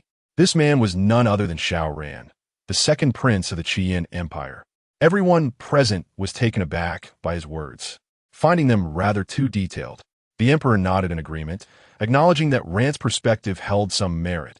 One must not neglect the contributions of loyal subjects. He turned his gaze back to Li Qian. "My dear minister, what is your opinion on this matter?" Before Li Qian could respond, another middle-aged man clad in a dragon robe stepped forward. However, the robe he wore was adorned with a 7-clawed golden dragon, unmistakably signifying the crown prince, Xiao Yuing. "Father, my East Palace is in need of many individuals. Perhaps we could transfer Li Taifu's son to my East Palace? They could frequently meet, being in the capital." To this, the emperor immediately shook his head. "Yuheng, this notion of yours lacks maturity. Allowing a young man to linger in the palace all day would stifle his development. The youth should venture forth." This statement undoubtedly sealed the matter. As for Li Qian's thoughts, with the emperor's stance so clear, did his opinion still hold any weight? Li Qian nodded slightly, affirming, "Your Majesty speaks wisely." The emperor, satisfied, replied, "Very well, let it be decided thus. Unless there are pressing matters, you may dismiss the court." In the capital, at the Li residence, Li Taifu remarked, "I believe my father is somewhat confused. What a place is the martial domain? That he would heed Xiao Ran's slander and transfer Hanjing there." Li Qian calmly sipped his tea. "Your Highness, I do not think the emperor is confused. Rather, he is clearing a path for the second prince." Li Qian cast a sidelong glance at Xiao Yuing. Upon hearing this, Xiao Yuing was taken aback. "Are you suggesting that father intends to?" Li Qian nodded. "Indeed, he harbors such intentions. You are the most favored grandson of the late emperor. Your ascendance is largely due to your influence." This revelation left Xiao Yuing perplexed. Then why would father? Li Qian Shukulat Sufli. Precisely because of this. The emperor wishes to replace you. He has been constrained by the late emperor's rules for half his life, with certain ministers binding him with those same regulations. Over time, this has fostered a desire to act in opposition to the late emperor's legacy. Was it not the case that the Jinyiwei was dismantled by the current emperor in such a manner a few years ago? My proximity to you has led him to regard me as one of your faction. Thus this action is undoubtedly aimed at clearing obstacles for the second prince. Xiao Yuing nodded in understanding. The future indeed belongs to the youth, for some individuals have aged beyond their time. Moreover, with Li Qian's son now exhibiting such talent, he must surely be considered a threat. This was also why Li Qian sought to transfer Li Hanjing, by ensuring that everyone perceived Li Hanjing as a worthless individual. No one would dare to act against him, especially out of respect for Li Qian. However, the situation has changed. Xiao Yuheng remarked, "Now that matters have escalated to this point, what shall we do about Hanjing? We cannot truly allow him to go to the martial domain. That is not our territory. Fear not. I too find my son enigmatic. He appeared so lackadaisical in the capital, yet he has transformed remarkably in his absence. Nonetheless, we need not worry about any immediate danger to him. I'm uncertain what methods he employed, but he has evidently entangled himself in significant affairs with the Tiandao sect. Although the martial domain is not within our control, the Tiandao sect certainly resides there. Upon hearing this, Xiao Yuheng couldn't help but breathe a sigh of relief. For all of this pertains to his future imperial system. Even the loss of one would be a significant blow. I shall take my leave now. Do take good care of yourself, he said, adopting a humble demeanor. Likian Mareli, Nudda Upshammindadli. As he watched Xiao Yuheng depart, a sudden sigh escaped his lips. Alas, my son, I had no intention of involving you in this, but since you possess such talent, there is no escaping your fate. Subsequently, Li Qian tightened his grip on the teacup, his gaze growing cold and menacing. This old fool, growing more muddled with age, seeks his own demise, does he? Daring to sever my lineage? Very well, I shall indulge you in this game. An overwhelming aura of formidable power emanated from Li Qian's being. Chapter 66. The foremost domain of the Four Realms. The martial domain in Huaiyang County, the Jinyiwei reported, my lord, in recent days. We have seized a total of 700,000 taels of silver from the government. However, given the involvement of the moon worship sect in this matter, we shall retain no more than 200,000. Additionally, the Jinyiwei has fully taken over the merchant investments of the Xichang, and there seems to be an inclination from the government merchants to align with us. Negotiations have been ongoing. Lu Yuan presented the latest log to Li Hanjing as he briefed him on the progress. Lu Yuan added, however, we find ourselves somewhat short-staffed. Li Hanjing nodded in agreement. I shall communicate with the higher-ups and request the dispatch of a Qianhu. Half a month later, a contingent of unfamiliar Jinyiwei approached the Qianhu No. 2 office. Upon seeing them, Li Hanjing welcomed them with a broad smile. Lord Huang, it has been quite some time. The newcomer was none other than Qianhu Huang Wenxuan from Yuntai County. Suddenly, Li Hanjing noticed the golden ribbon at Huang Wenxuan's waist. Congratulations, Lord Huang. It appears you have ascended to become my superior once more. It seems I shall forever be your subordinate in this life. Huang Wenxuan, taken aback by Li Hanjing's flattery, burst into hearty laughter. Hanjing, are you mocking me? My present standing is all thanks to you. Li Hanjing waved his hand dismissively, not at all. It is merely the result of your own hard work. After their pleasantries, Li Hanjing transitioned to the main topic. My lord, is there any specific directive for your visit to Huaiyang County today? Huang Wenxuan nodded. Oh, I would have forgotten had you not reminded me. Allow me to introduce someone. He then pulled a young man forward. Hanjing, you mentioned before that one person was insufficient for the workload. Hence, they swiftly assigned you another Qianhu. I must inform you, this young man is the most gifted among our Jinyiwei in the province, merely 19 years old and already in the third stage of inner strength. The young Jinyiwei, maintaining a respectful demeanor, introduced himself, Lu Shun. As the interaction was not particularly warm, Li Hanjing casually remarked, I look forward to collaborating closely on our duties. After their brief introductions, Huang Wenxuan drew Li Hanjing aside. Hanjing, I have another task on this visit. Huang Wenxuan retrieved a document from his bosom. With a sigh, he said, Hanjing, it seems I am destined never to be your superior in this lifetime. This is the transfer document from above. Take a look. Li Hanjing gazed at the transfer document in astonishment. I have barely been in Huaiyang County for a year, and now I am being reassigned? He then began to read the contents aloud. Li Hanjing, Qianhu of Huaiyang County, for your meritorious efforts in eradicating the moon worship sect and your exceptional talent. It has been confirmed through discussions at the Central Pacification Office. Henceforth, you are to be promoted across domains to serve as the Jinyiwei Wanhua in the Jingshui County of Qingzhou with an official rank of 5th grade. You shall commence your duties in 6 months. Li Hanjing gazed at the document with a hint of perplexity. My lord, I have yet to establish a solid foundation in Jiangzhou. Last time I was transferred across counties, and now I find myself directly reassigned across regions. Am I to become a mere figurehead? Huang Wenxuan, equally resigned, replied, There is little we can do, Hanjing. You have seen the transfer order. It comes directly from the Central Pacification Office, bypassing both the state and the region. We were equally bewildered upon receiving your reassignment. To be candid, Li Hanjing harbored discontent regarding this transfer. Who among the leadership ascends without their own circle of influence? This abrupt cross-regional transfer hardly bodes well. If this continues, as he ascends to higher echelons, the disparity with others will become evident. Without a loyal retinue, undertaking any task becomes exceedingly challenging. Moreover, this is the martial domain, the foremost of the four regions, its expanse surpassing the combined total of the other three. The designation of the martial domain is rooted deeply in its significance, as it is home to the four major sects: the Heavenly One sect, the Nameless sect, the 10,000 Sword sect, and the Putuwa Temple, in addition to 36 prominent sects and countless martial factions. Those who hold official positions there are far from ineffectual.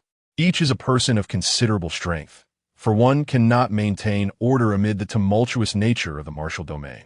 In fact, officials serving in this domain rank half a level higher than their counterparts in the other three regions. This is precisely why Li Hanjing's position as a Wanhuk officer is classified as a proper 5th rank.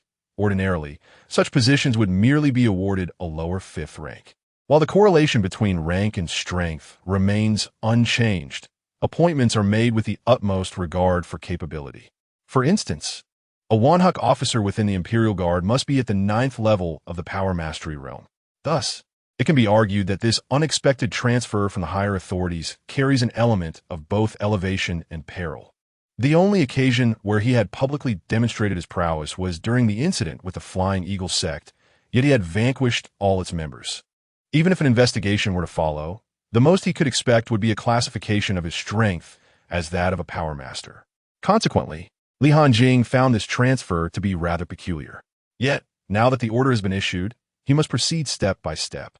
As he prepares for his tenure in the martial domain, he is determined to bring along Zhang Daoxian and Lu Yuan. Both individuals serve as his protective talismans, one being the disciple of the Dao sect, the other having significant ties to the sect. Should any insurmountable issues arise, he could seek refuge within the Dao sect. After contemplating these matters, Li Hanjing spoke candidly. "My Lord Huang, may I bring companions this time?" Without hesitation, Huang Wenxuan shook his head. "I fear that will not be possible. A transfer across states might allow for some leniency, but across regions," he replied. Upon hearing Huang Wenxuan's words, Li Hanjing felt a twinge of frustration. Cultivating talent is indeed a formidable challenge. Fortunately, the Flying Eagle sect has yet to be formally integrated. Otherwise, leaving his intelligence network behind would render him blind, akin to a blind man crossing a river.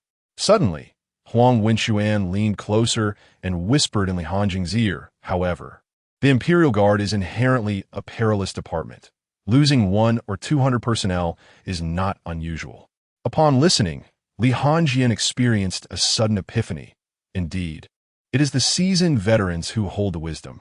Policies may be imposed from above, yet countermeasures emerge from below. With a respectful gesture, he declared, "Lord Huang, you shall always remain my exemplar in learning." He extended an invitation. "You must be weary from your journey. Shall we dine together? Indeed, we should enjoy a hearty meal today, for who knows when we may have the chance to meet again," responded Huang Wenxuan. "Yes, let us include Lord Lu as well," Li Hanjing suggested. "Very well," Lu Shun replied with a faint nod. Li Hanjing furrowed his brow. This newcomer seemed rather ungrateful, displaying a disdainful demeanor since his arrival. At the dining table, Li Hanjing and Huang Wenxuan engaged in jovial conversation, toasting and savoring their meal, while Lu Shun remained expressionless, quietly consuming his food. Chapter 67. In Huaiyang County, my words are law. Huang Wenxuan surveyed the somewhat awkward atmosphere in the room and, with a cheerful smile, raised his glass. "Hanjiang, Shaoshun, let's share a toast." Li Hanjiang discerned Huang Wenxuan's intention and graciously lifted his glass as a courtesy to him. However, Lu Shun refrained from participating, curtly stating, "I do not drink." Li Hanjiang's expression darkened instantaneously. Huang Wenxuan promptly patted Li Hanjiang on the shoulder, reassuring him, "Young man, it is normal to have a bit of temper." He then whispered, "This lad is associated with the deputy commander." Thus, the gathering was rendered unpleasant by Lu Shun's demeanor. After Huang Wenxuan departed, Lu Shun left without a word. Leaning back in his chair, Li Hanjiang summoned Lu Yuan. This Lu Shun does not sit well with me. Let us halt all additional revenues from the 1st Division. Without funds, how can he command his troops? Lu Yuan nodded in agreement. Upon learning that Lu Shun was linked to the deputy commander in the prefecture, Li Hanjiang understood Lu Shun's underlying motives. It was clear he was aware of Li Hanjiang's impending departure, yet the fruit of Huayang County was ripe for the picking. However, such favorable circumstances are rare in this world. 3 days later, Lu Shun arrived at the 2nd Division, accompanied by a retinue of Jinyiwei, and approached Li Hanjiang's workspace with an air of indifference. Lord Li, I was unconcerned with your affairs previously, but now that I am here, the rules of the Jinyiwei must be amended. You cannot monopolize everything. The brothers of the 1st Division deserve their share. Lianjiang Smirka. The rules of the Jinyiwei? Allow me to enlighten you. In Huayang County, my word is law. If I wish to provide for you, you shall have sustenance. If I choose not to, you shall go hungry. Do you comprehend? A flicker of hostility crossed Lu Shun's face, filled with defiance. Lord Li, you assumed command of the Jinyiwei at 20, while I achieved the same at 18. In other words, I surpass you. Since you refuse to converse amicably, I shall ensure you learn what it means to be utterly destitute. With that, Lu Shun stormed off with the Jinyiwei in tow. Lianjiang Shuklat disdainfully, recognizing the youthful arrogance and inflexibility. In truth, Li Hanjiang intended to remain in Huayang County for only a few months. Soon enough, certain matters would naturally fall into his possession. If Lu Shun insisted on conflict, then he would ensure that Lu Shun gained nothing. Lu Yuan, having entered unnoticed, remarked casually, "My lord, shall we eliminate him?" Li Hanjiang shook his head, deeming it unnecessary. It suffices to subdue him. After I depart, he will likely be the only one capable of maintaining order among the Jinyiwei. Otherwise, they would not have dispatched him here. Although I find Lu Shun somewhat disagreeable, it is undeniable that he embodies the true essence of the Jinyiwei. In fact, I hope there are more individuals like him within the ranks. Since I have entered the Jinyiwei, as I ascend to a certain height, the Jinyiwei will naturally become a force under my command. As for the Emperor, in recent years, who among us remains unaware of how the Emperor treats the Jinyiwei? My loyalty to him has long since waned. Certainly, had the previous emperors still been alive, this Captain Li Hanjin of the Jinyiwei would not have wielded such authority. The Jinyiwei are fervent supporters of a late emperor, obediently following commands without question. At the Huayang County Huibao Pavilion, Mastering, it has come to my attention that you submit a protection fee of no less than 300,000 taels of silver to the 2nd Division each month. In Roshin glanced at the young man before her. And you are? Lu Shun replied with a smile. I am the newly appointed Qianhu of the Jinyiwei, Lu Shun. In Roshin furrowed her brow. Are you here to increase the protection fee? Huibao Pavilion can scarcely afford more than that. Please convey my message to Lord Li. Lu Shun was taken aback. What does she mean by that? Is she treating me as if I am merely an underling to Li Hanjian? I hold the same rank as him. Though perturbed internally, he maintained a faint smile. Master Yin, surely you must agree that this protection fee is rather excessive. How about this? If you align with me, the Qianhu of the Jinyiwei, I shall only require 200,000 taels from you each month. In Roshin, initially taken aback, quickly processed his words. This was an attempt to extort investment. She promptly rejected. Qianhu Lu, should you merely wish to share a cup of tea, you are welcome. However, if your intent is to discuss investment matters, I must kindly ask you to leave. With that, she returned to her own affairs. Lu Shun pressed on. I only require 100,000 taels to ensure your safety in Huayang County. At this moment, he ceased to care about the investment amount. His sole objective was to wrest resources from Hanjin. In Roshin's patience waned. Qianhu Lu, my Huibao Pavilion conducts legitimate business, and the laws of the court will ensure my safety. Should you continue your nonsensical claims, do not blame me for reporting you to the authorities. Truthfully, In Roshin could not fathom what Lu Shun was thinking. Opusing Lianjian. Did he not see how Li had swiftly brought the entirety of Huayang County to heel in just a few short months? Furthermore, in Roshin's mind, Li Hanjian was the one who had avenged her. She was not deranged. Even if Li Hanjian commanded her die, she would do so without hesitation. Since 3 years ago, she had ceased to be herself. She lived solely for vengeance. Lu Shun clenched his fists and departed from Huibao Pavilion, determined to prove himself. He refused to believe that what Li Hanjin could accomplish, he could not. This is the competitive spirit of youth, always believing oneself to be superior. Thus, Lu Shun visited various merchants, soon questioning the very purpose of his endeavors. Each time he entered, he was greeted warmly, only to be met with hostility upon revealing his intent to secure investments. After a month of such fruitless endeavors, the men of the first division of the Jinyiwei had garnered no additional income. In times past, when Lu Shun was absent, Li Hanjin would distribute funds as usual. Now, with Lu Shun as presence, the extra income had vanished. Consequently, resentment towards Lu Shun grew among them, their eyes burning with jealousy whenever they witnessed the second division's members frequenting entertainment establishments. Yet, alas, he found himself devoid of resources. Solely relying on the meager stipends provided by the court sufficed only for their basic sustenance, particularly as warriors tend to have hearty appetites. Each time Lu Shun returned to the Ministry of Justice, he was acutely aware of the resentment harbored by his subordinates. In the early days, he could command them effectively, but now their compliance was merely perfunctory.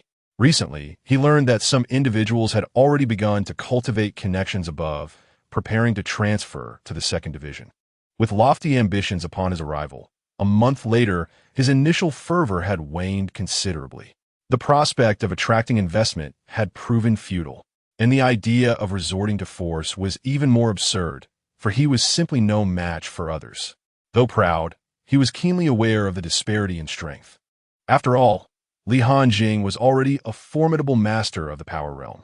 In the outskirts of Huayang County, Li Hanjing found a rare moment of leisure to indulge in fishing. However, what troubled him was the inexplicable absence of fish biting on this particular day. Suddenly, a colossal wave surged forth from the lake. Chapter 68 Departure from Huayang County. After a series of splashes, a dark silhouette incessantly swam across the lake surface. Before long, the shadow emerged, its hands grasping a fish as it leisurely ascended. Drip, drip. The figure, drenched from head to toe, bowed slightly and presented the fish above its head. Addressing Li Hanjing with deference, "Lord Li, I humbly ask for your forgiveness." It was Lu Shun who was unaware of the gravity of the situation. Gazing at Lu Shun before him, Li Hanjing finally comprehended why he had failed to catch any fish today. It seemed Lu Yuan had been waiting for him here.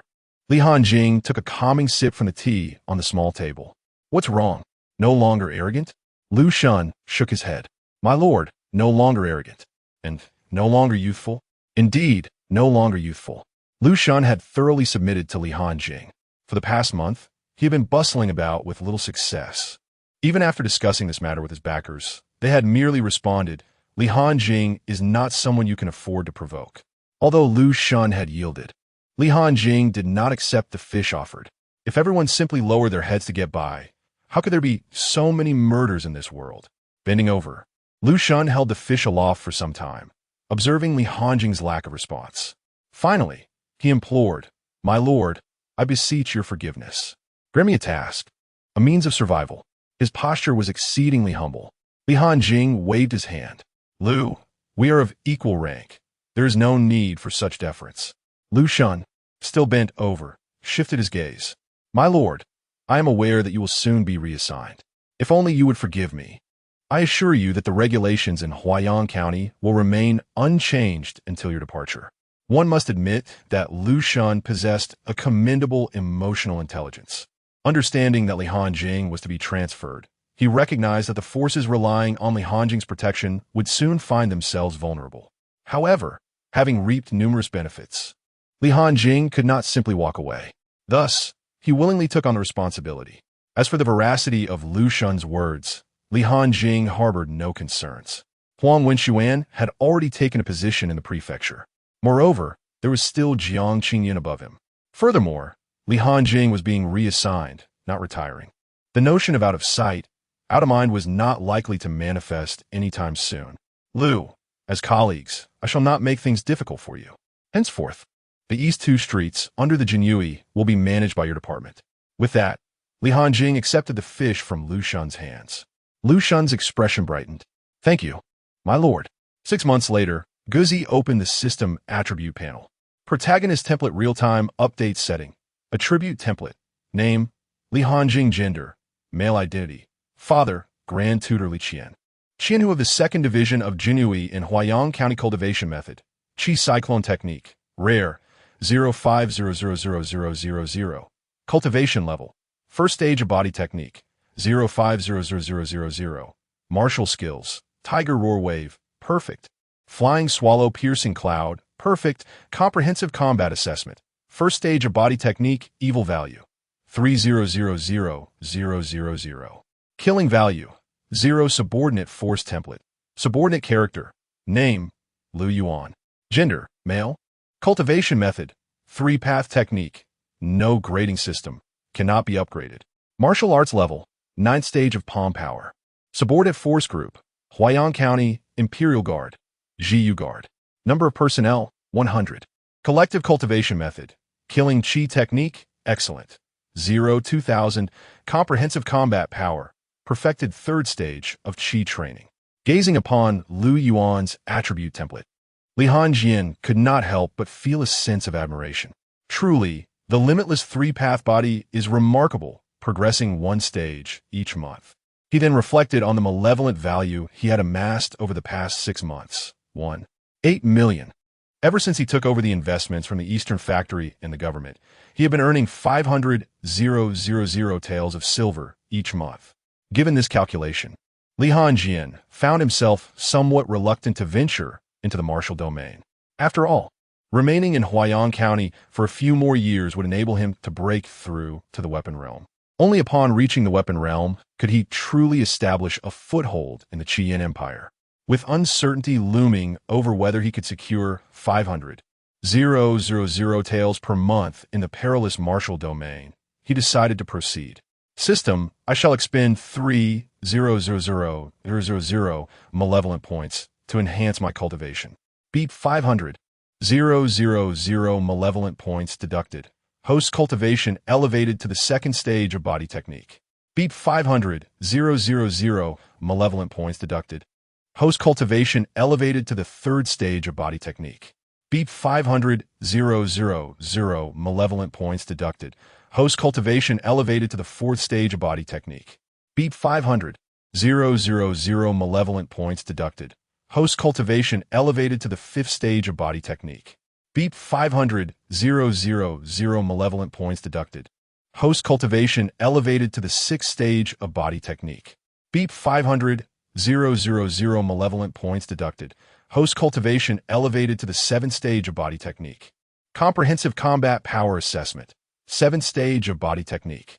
Transitioning from 4th grade to 3rd grade strength, he would possess some self-defense capabilities in the martial domain. Nevertheless, Li Hanjing still felt a tinge of anxiety. All these concerns stemmed from insufficient power. As he was to depart the following day, he cast a final glance at the 2nd Division of the Imperial Guard.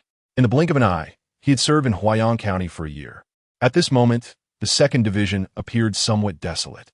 His personal guards had perished while on a mission 3 months prior, a truly sorrowful piece of news.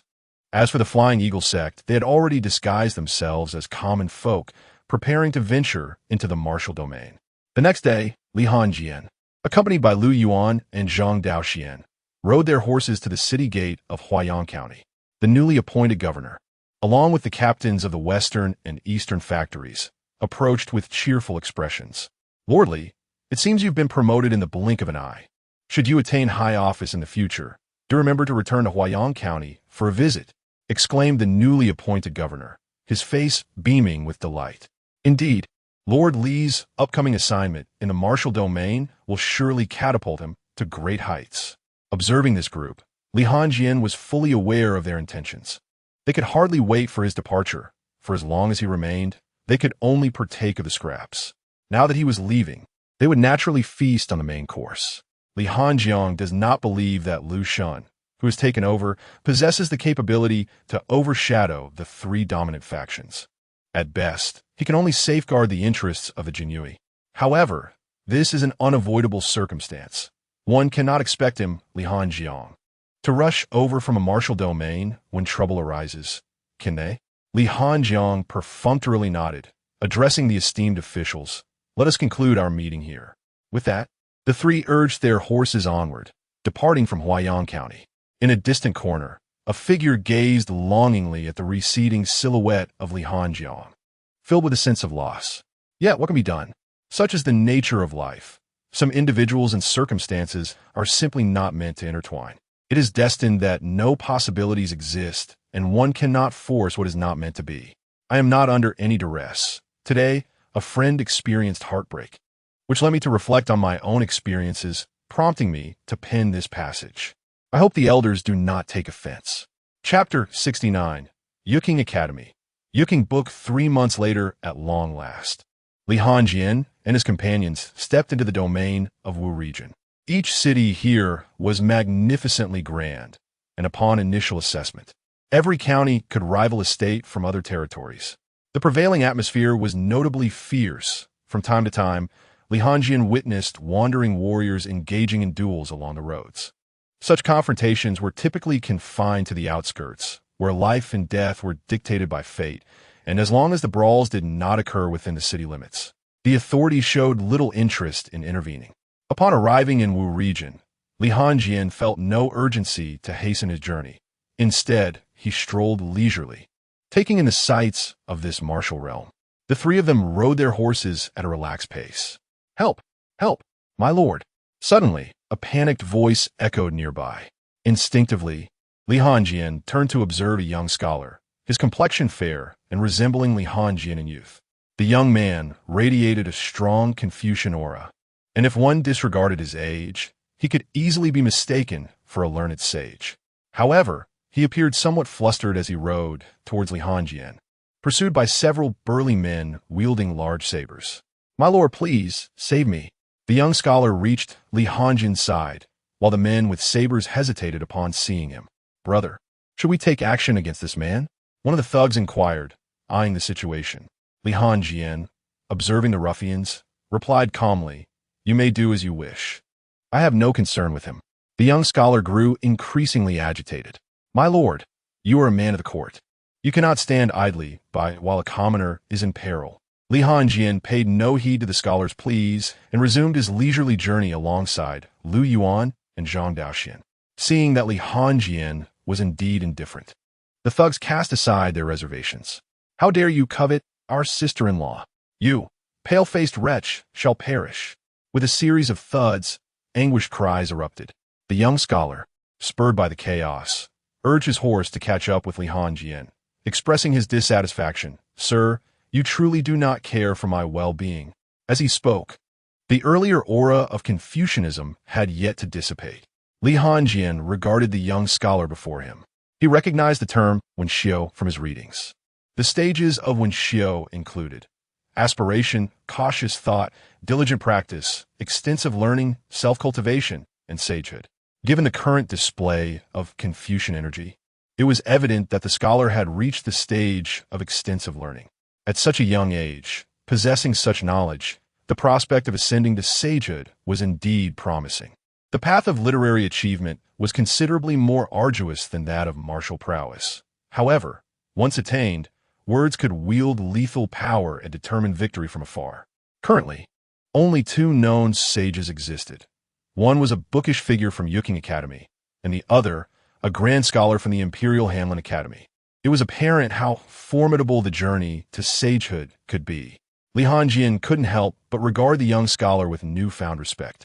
"Speak. What matter have you sought me for?" It was clear that the young man's previous actions were merely a ruse to engage him in conversation. Moreover, the other party had evidently put in considerable effort.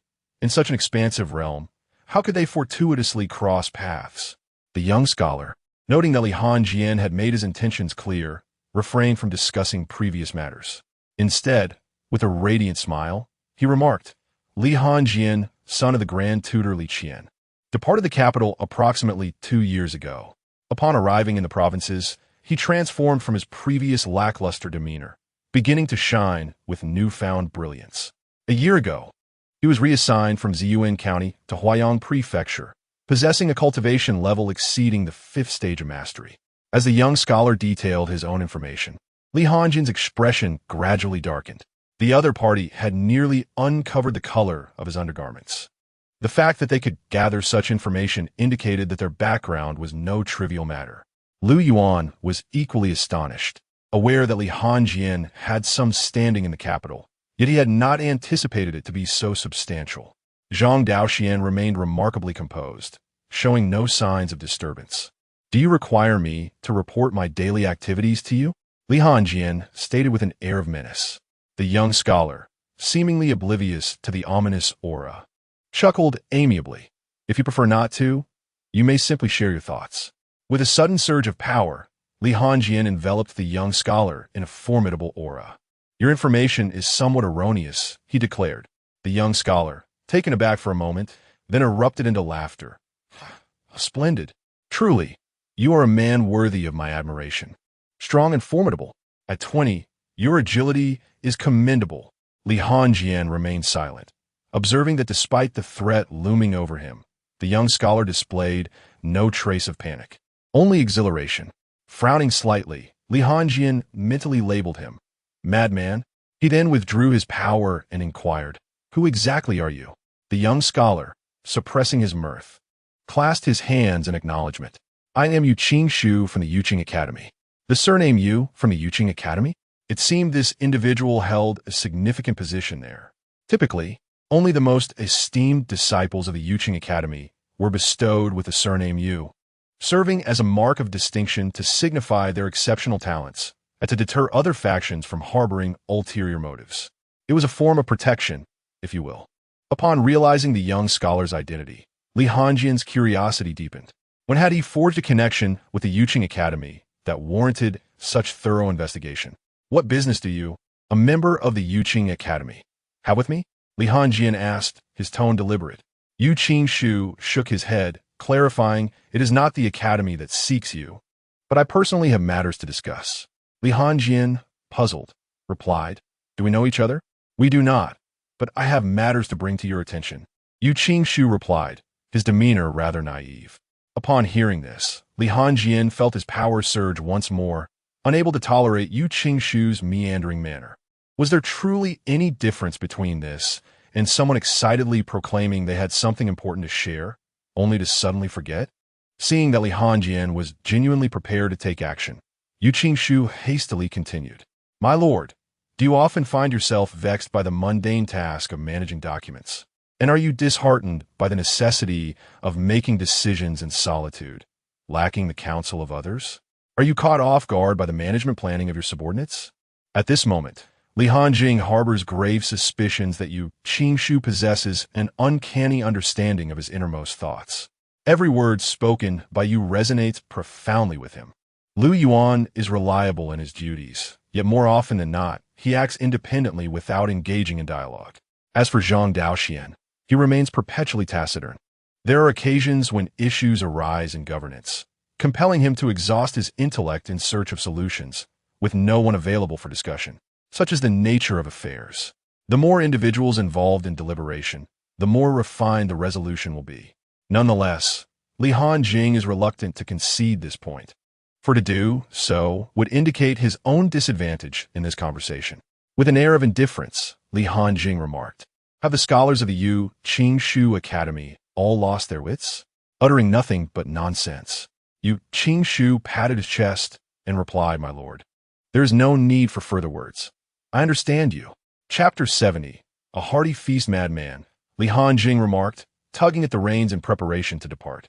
"My lord, the path to the martial domain is fraught with peril, yet I have diligently studied its intricacies and shall assist you in navigating these treacherous waters." Li Hanjin paused, acknowledging the peculiarity of his reassignment to the martial domain. "What do you mean by that? If you can elucidate your reasoning, I shall entertain your proposal," he replied, fully aware that the other party would not extend assistance without a motive. Yu Qingshu responded, "My lord, if you insist, then I propose this. Allow me to serve as your strategist." Li Hanjin was momentarily puzzled, questioning the nature of this condition. Perceiving his confusion, Yu Qingshu elaborated, "It is merely a task from the Yu Qingshu Academy. Every decade, a cohort of disciples embarks on their journey. Naturally, these disciples must possess merit. lest they tarnish the Academy's reputation. Thus, we have instituted 2 rigorous assessments, theoretical and practical. I have already excelled in the theoretical, and for the practical, each disciple must assist a government official. Should that official's rank rise, the disciple has succeeded. Alternatively, one may enter the court as an official themselves. As he spoke, an inexplicable air of confidence radiated from Yu Qing. However, I, of Yu Qing, refuse to be constrained by the court's rigid structures. My path should not be limited to the mundane. Hence, I have chosen you. I have observed you for over a year now. Observing Yu Qing's self-assured demeanor, Li Hanjing could not help but jest. So, you believe you can transcend to the rank of a literary sage? Without a hint of modesty, Yu Qing declared, the sage? No, I aspire to be the greatest sage of all time. My mastery of words is akin to a colossal wave in a tempest, unstoppable and unyielding. My pen illuminates, and my prose flows like a rainbow. With a single composition, I can command the vastness of the land. As he spoke, an aura reminiscent of a venerable scholar enveloped him. Li Hanjing smirked, realizing he had unwittingly prompted this grandiloquence. What say you, my lord? Shall I be your advisor? Yu Qing inquired. Let me witness your capabilities first, Li Hanjing replied, a tacit acceptance embedded within his words. Though they had only known one another for a day, some individuals exude an undeniable reliability. Moreover, he truly needed capable individuals, particularly among the literati. Very well, then. I shall rely on you to ensure my safety on this journey.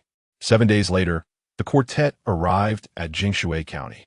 The vibrancy of the locale rivaled that of Jiangzhou, with an abundance of indulgences available. The streets bustled with life. As they strolled, a contingent of imperial guards suddenly materialized before them. Welcome, my lord, to your new post. 2 captains adorned with purple sashes approached, bowing respectfully. The display was indeed impressive, and Li Hanjing found himself taken aback, feeling both honored and overwhelmed. If memory serves me right, this marks the first occasion when someone has come to greet me upon assuming my post. Li Hanjing replied with a smile, there is no need for such formality. You see, I have merely come to take up my position, and yet you have gone to the trouble of coming out to welcome me. I truly appreciate your efforts. Li Hanjing has always been amiable towards those who are perceptive. My lord, not at all. You have endured a long and arduous journey. Please, allow us to escort you back to the office, where we have prepared a sumptuous feast in your honor. Very well, let us proceed, Li Hanjing responded. Upon reaching the Jinyiwei Wanhuso, the door slammed shut behind them. A thousand-house officer, with a forced smile, remarked, My lord, now we invite you to partake in a traditional welcome feast of the Wuyu. As he spoke, the hundreds of Jinyiwei who had previously shown him great respect instantly encircled him. Even the 2,000 house officers cast watchful glances in his direction. At that moment, Yu Qing interjected, My lord, this is a unique, welcoming ritual exclusive to the Wuyu. In this land where martial prowess reigns supreme, it is imperative for a leader to possess formidable strength. If you wish to earn the unwavering loyalty of your subordinates, you must partake in this feast. Should you fail to consume it, you shall be deemed an idle figure, incapable of managing affairs. Li Hanjing expressed interest. You seem to know quite a bit. Yu Qing smiled and nodded. As your strategist, it is only prudent for me to be well informed. One of the 1,000 house officers chuckled, My lord, I perceive that you are quite young. Attaining the position of Wanhuo is no small feat nevertheless. Your age is a factor. How about this? I shall take the lead, and you may have your subordinates join in. This officer confidently displayed his mastery at the 3rd stage of palm power. It must be said that the Wuyu is indeed deserving of its reputation. Even among the relatively weaker Jinyiwei, a 1,000-house officer possesses initial stage martial skills. Subsequently, the hundreds of Jinyiwei revealed their prowess. The same level of qi refinement. How remarkable! The finest talents of the entire Wanhuo must be gathered here. Upon realizing he could join the fray, Lu Yuan unleashed a surge of energy, revealing his mastery at the 9th stage of palm power. The expressions of the 2,000 house officers shifted dramatically. The officer who had previously suggested the arrangement cleared his throat awkwardly. My lord, it appears your bodyguard cannot participate. Li Hanjing chuckled. Lu Yuan, hold back for a moment. Zhang Daoxian also exuded an aura of ninth-stage palm power. My lord, this. One of the officers stammered. Li Hanjing waved his hand, understanding that he too could not partake.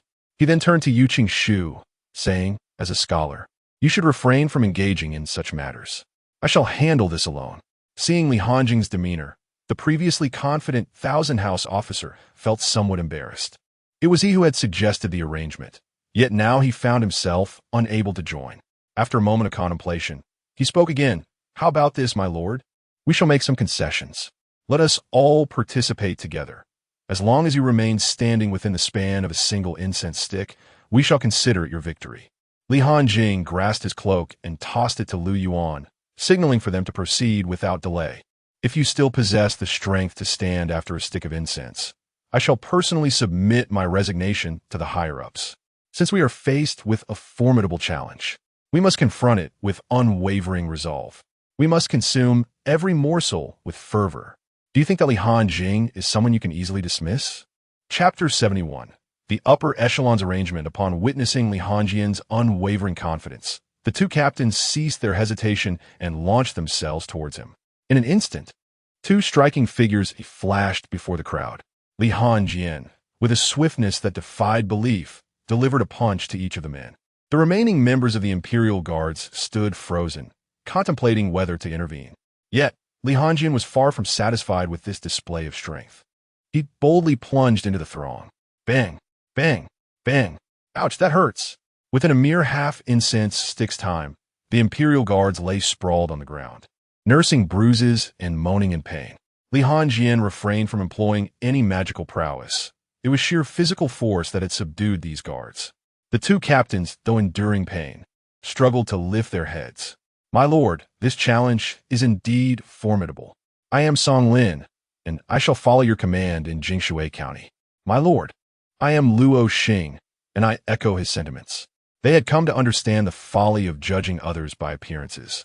Neither captain could withstand a single blow from the other.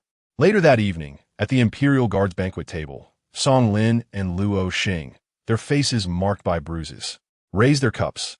My lord, on this first day of your arrival, we have offended you. Let this drink serve as our apology.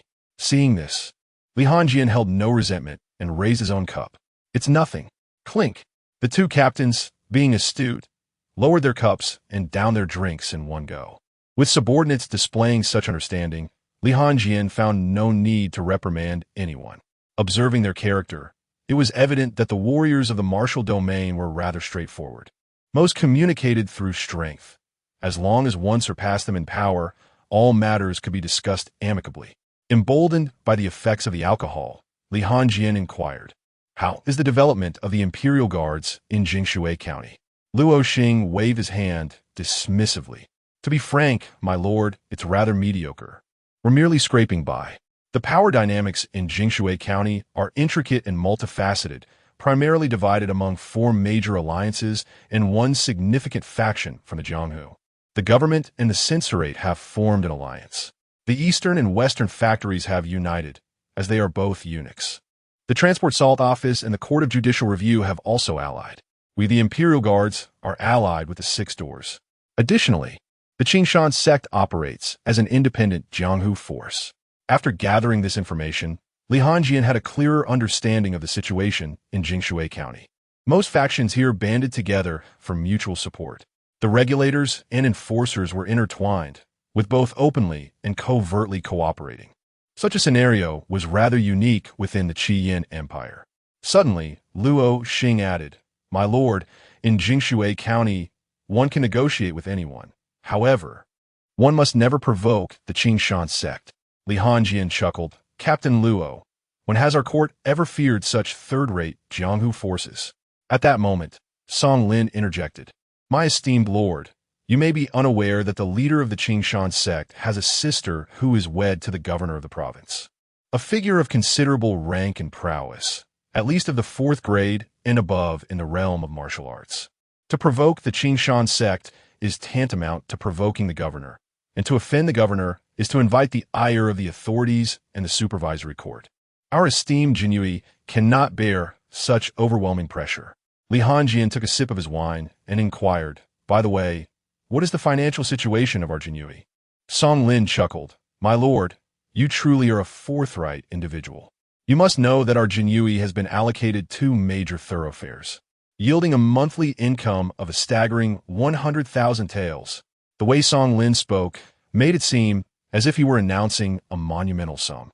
Upon hearing this, Li Hanjing furrowed his brow. Is there no major merchant in Jinyiwei County? If this is the case, with a monthly income of 100,000 taels to be divided among several thousand personnel, what remains for us? How long must I wait to attain the realm of weapon mastery? Jinyiwei County is as vast as Jiangzhou, and such meager income is clearly abnormal. Li Hanjing's reaction left Song Lin somewhat perplexed. Isn't 100,000 taels ample? My lord, there are indeed many large merchants, but we seldom interact with them. Merchants are regarded as the lowest of the low. Mingling with them invites ridicule. Our exchanges are limited to the collection of stall fees each month. Upon hearing this, Li Hanjing could not help but marvel at the imperial elite stratagems. They have managed to control corruption throughout the martial domain without shedding blood, allowing the lower ranks to willingly accept minor gains. The notion of merchants being lowly is evidently a political perspective subtly propagated by the upper echelon targeting the martial realm. The martial domain is vast, with formidable strength and a large populace. If everyone were to manage affairs as they do in Huayang County, the empire would suffer vast losses annually. Moreover, with such a large undertaking, should everyone indulge excessively, the empire would hesitate to investigate anyone for fear of destabilizing the entire system. Such a grand scheme, one wonders which political genius conceived it, is truly an artful manipulation. However, while you may disregard the large merchants, I, Li Hanjing, shall be the first to seize the opportunity. As the banquet concluded, Yu Qingshu followed Li Hanjing to his chamber. Li Hanjing, somewhat puzzled, asked, "What is the matter?" Yu Qingshu closed the door and said, "My lord, when Song Lin mentioned the merchants, did you harbor some other thoughts? The methods employed in Huayang County cannot be applied to the martial domain." Li Hanjing was astonished by Yu Qingshu's perceptiveness. "Oh, why not? Doing leaguing me." Yu Qingshu, uncharacteristically serious, replied, "My lord, this is a game played by those in the capital, with the chief strategist being the esteemed scholar Mo Wensheng of the Hanlin Academy. The stability of the martial domain over the years is largely due to his personal involvement." Li Hanjing waved his hand dismissively. "What does the stability of the martial domain have to do with me?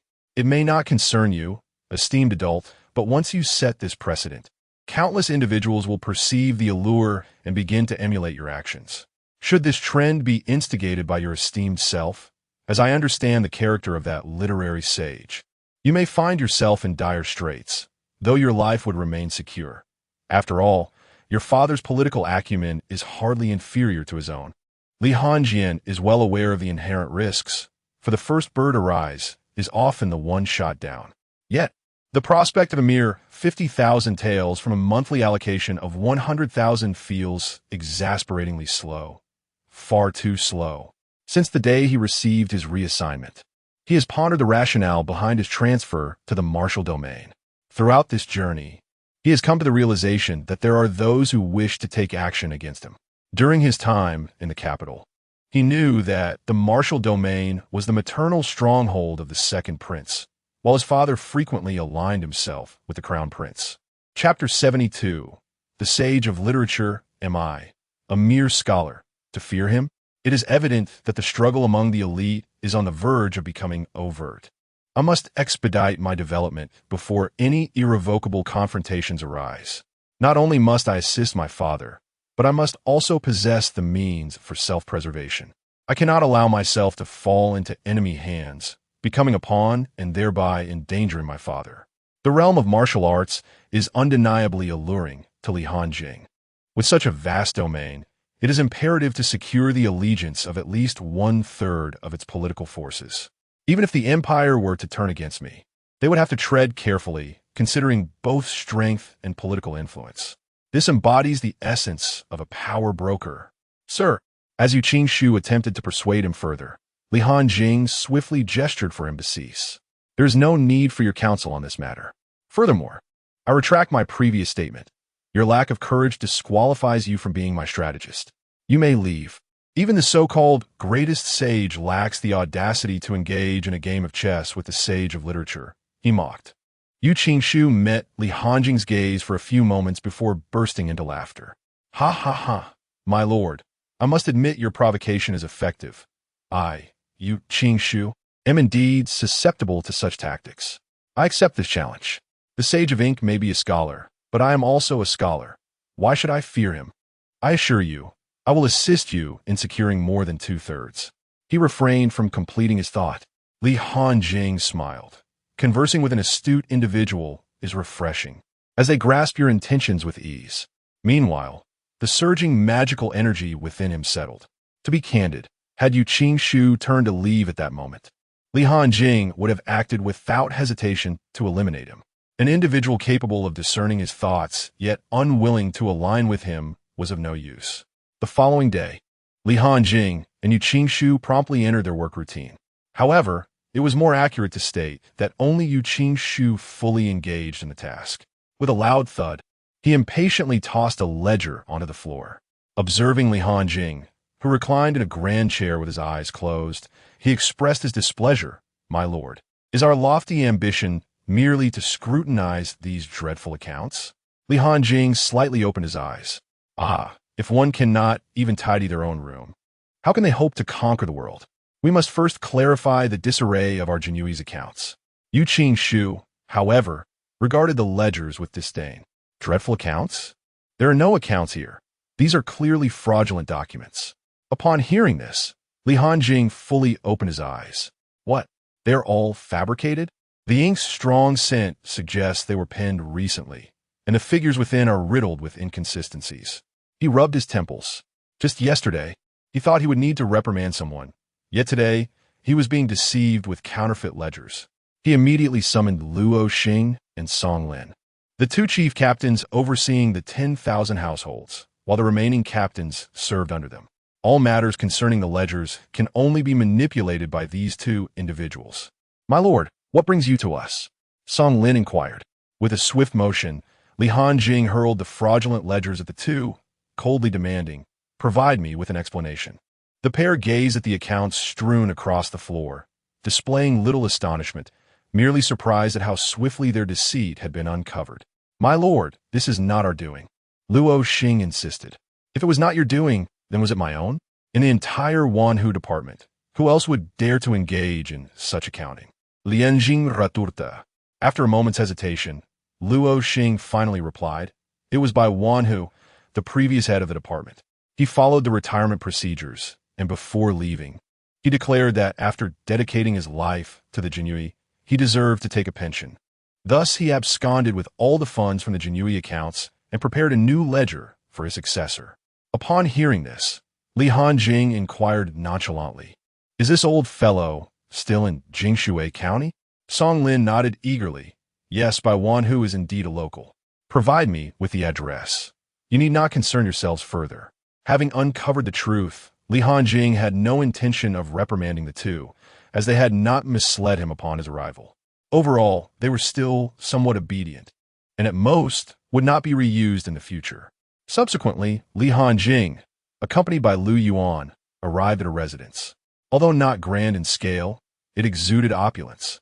This old man certainly knew how to indulge himself. Inside the Bai residence, playful laughter of women echoed. He, my lord, come and catch me. I am Hong Hong. My lord, do not believe her. I am Hong Hong. She is Chun Chun. My lord. A chorus of giggles filled the air. An elderly voice chuckled jovially. I don't care who is who. If I catch you, just wait and see how I deal with you. An old man, blindfolded, dashed about the courtyard. Although blindfolded, he could easily discern the women's locations through his senses, yet he chose to revel in the thrill of the chase. My lord, you are so naughty, the old man grinned. Indeed, I am naughty, yet you will still speak well of me tonight.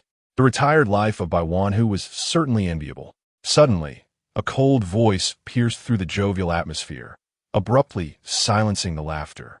Bai Wanhu's smile faded. His expression darkened as he removed his blindfold. Who dares intrude upon my residence without notice during daylight? Do you not respect the laws of the court? However, upon noticing the golden ribbon at Li Hanjing's waist, his displeasure dissipated. Slowly waving his hand, he instructed, "You girls may return to your rooms. This evening, I shall reward you." Once the women had departed, Bai Wanhu settled into a chair. "You must be the newly appointed Li Wanhu, quite young to have assumed such a position. Your future prospects are indeed boundless. Now, speak of what business you have with this retired old man." Li Hanjing refrained from idle chatter and presented a counterfeit ledger. "Bai Wanhui, I hope you can provide a plausible explanation," he stated with a tone imbued with warning. Upon seeing the forged accounts, Bai Wanhui displayed no trace of anxiety. "Oh, so this is what Li Wanhui sought me for? What is the matter? I have devoted my life to the Jinyiwei, and now, at the twilight of my years, I cannot even secure a modest pension." "The pension will be provided by the court," Li Hanjing countered. Bai Wanhui chuckled lightly. "The meager sum offered by the court is hardly sufficient for anyone. Just look at this grand estate I maintain and the multitude of women here. Which of them does not require financial support?" Chapter 73. Old Bai. "Accompany me to the Jinyiwei." Whoosh bang! Li Hanjing hurled an iron fan. The fan swept through Bai Wanhua's silvery hair, scattering it wildly. The atmosphere instantly grew tense. Bai Wanhua's features twisted in displeasure. "Li Wanhua, what do you mean by this? Let me tell you, your tricks hold no sway over me. I was a celebrated hero during the Moon Worship War, and your arrogance here is merely the result of our forebears' efforts." Observing Bai Wanhua's pretentious display of age and authority, Li Hanjing could hardly suppress a laugh. The legendary Jinyiwei who survived the Moon Worship War had mostly retired to enjoy their twilight years in the capital. Even though still active, could hardly be mere Wanhua. If this Bai truly participated in the Moon Worship War, he was likely just a foot soldier. Li Hanjing stepped closer, resting a foot on the chair Bai Wanhua occupied, and murmured, "Old man, there's a saying, the student surpasses the teacher. What if my methods prove more ruthless than yours? Hand over the silver you've siphoned from the accounts, and I shall spare you from further trouble." Should the old man comply and relinquish the silver, Li Hanjing had no intention of pursuing him further. He had gathered information about the retired Jinyiwei in the entire Jingshui County, some of whom had connections that extended to the capital. To provoke Bai meant declaring open hostilities against the elder Jinyiwei of Jingshui County. After all, they were all retired individuals, who could retire peacefully if one hunted down even the retired. Bai Wanhua remained unfazed by Li Hanjing's threats, brimming with confidence. "If I refuse, will you kill me?" The youth today have certainly grown bold, disregarding us older generations. With that, Bai Wanhua patted Li Hanjing on the shoulder. "Let me be clear. I have emptied the Jinyiwei's coffers, 1,000,000 taels, but I will not give it to you. If you wish to kill me, prepare to face the wrath of old Feng." Li Hanjing's eyes gleamed at the mention of 1,000,000 taels. Yet, if Bai was so brazen to disclose such information, he must have some backing, which was undoubtedly the old Feng he referred to. Being new to this environment, Li Hanjing could not ascertain who old Feng truly was. However, 1,000,000 taels were not something he could afford to let slip away. They represented his hard-earned wealth. Suddenly, Li Hanjing burst into laughter, gently pressing on Bai Wanhua's shoulder. "Old Bai, I recognize the lifetime of effort you have devoted to the Jinyiwei and the court. As a younger generation, I still have much to learn from you in terms of work ethics. So, how about this? Come with me to the Jinyiwei, and I shall seek your guidance on some matters." As he spoke, Li Hanjing exerted a bit more force, forcibly pulling Bai Wanhua to his feet. Bai Wanhua, gazing at the grinning Li Hanjing, felt a chill that was even more daunting than the previous dark expression he had worn. He understood that today was an absolute no-go for following Li Hanjing, should he choose to do so. Any ensuing troubles with the Jinyiwei would leave him without even a messenger to convey his plight. Do not inquire how he knew this. It was simply a reflection of his past experiences during his tenure with the Jinyiwei. When external circumstances made it inconvenient to eliminate a target, one could always invite them into the Jinyiwei. Once inside, charges of embezzlement, treason, and various other accusations could be easily fabricated, leading to a swift trip to the imperial prison. By then, even if someone wished to advocate for their innocence, they would have no grounds to do so. Bai Wanhui immediately summoned all his internal energy in a desperate attempt to resist. He refused to believe that although he had aged, his mastery at the ninth stage of palm technique had diminished.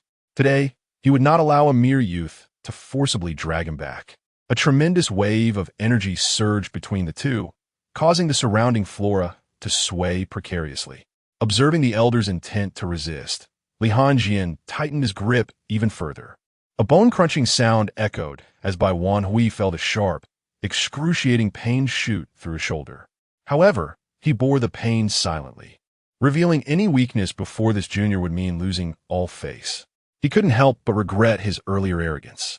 If his ninth-stage palm technique was so easily brushed aside in the eyes of his opponent, then Li Hanjing must indeed be a master of the realm of body techniques. He had only encountered such prodigies in fictional tales, where they were often the fanciful creations of those with mediocre martial talents. Doubts began to cloud his judgment.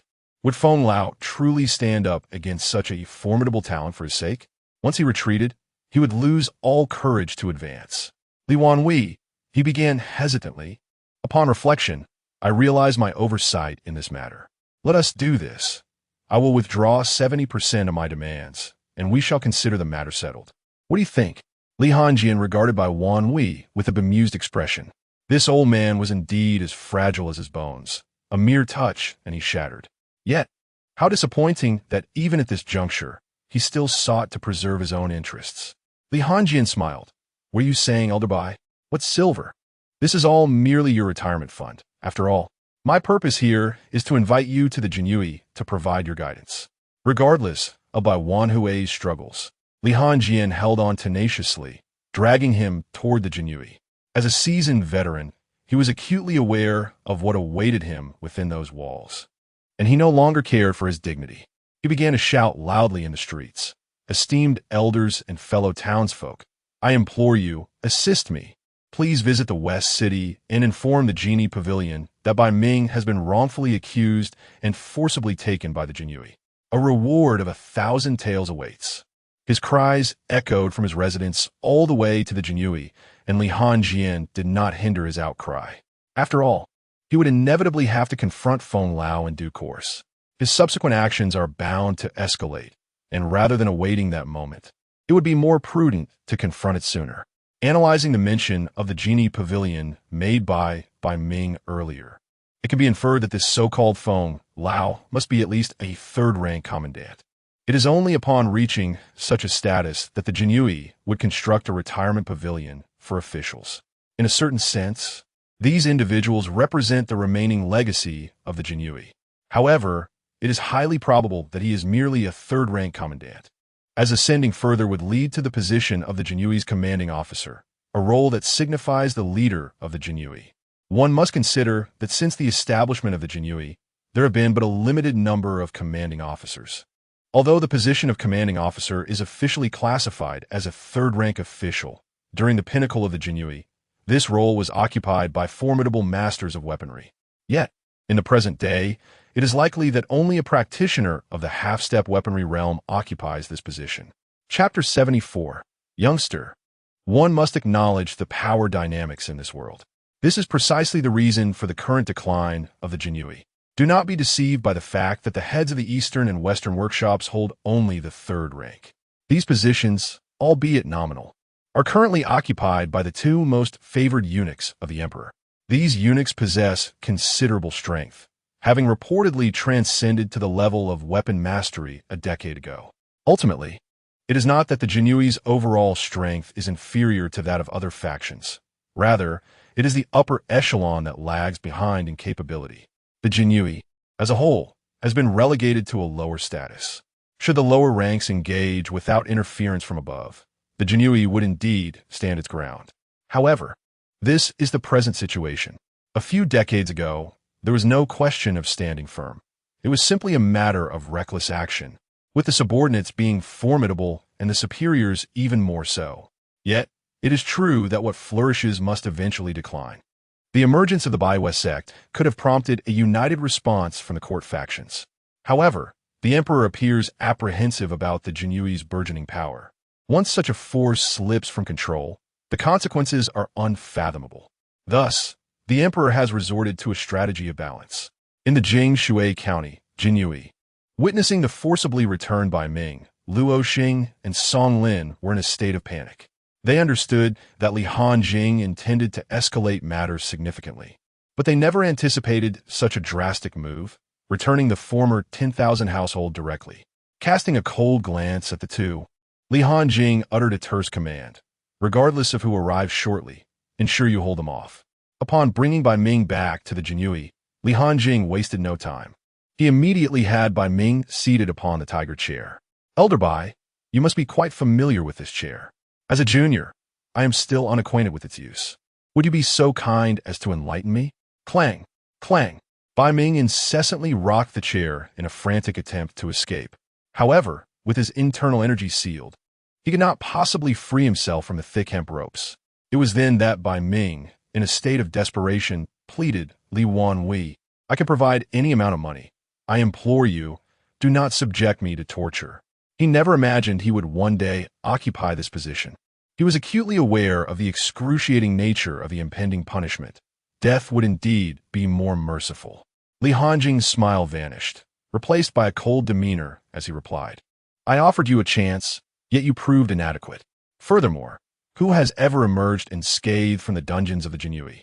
If we were to release you today, what remains of our Jinyiwei's reputation would be lost entirely. Lu Yuan, heat the iron. Let us begin by removing Elder Bai's fur and warm him up.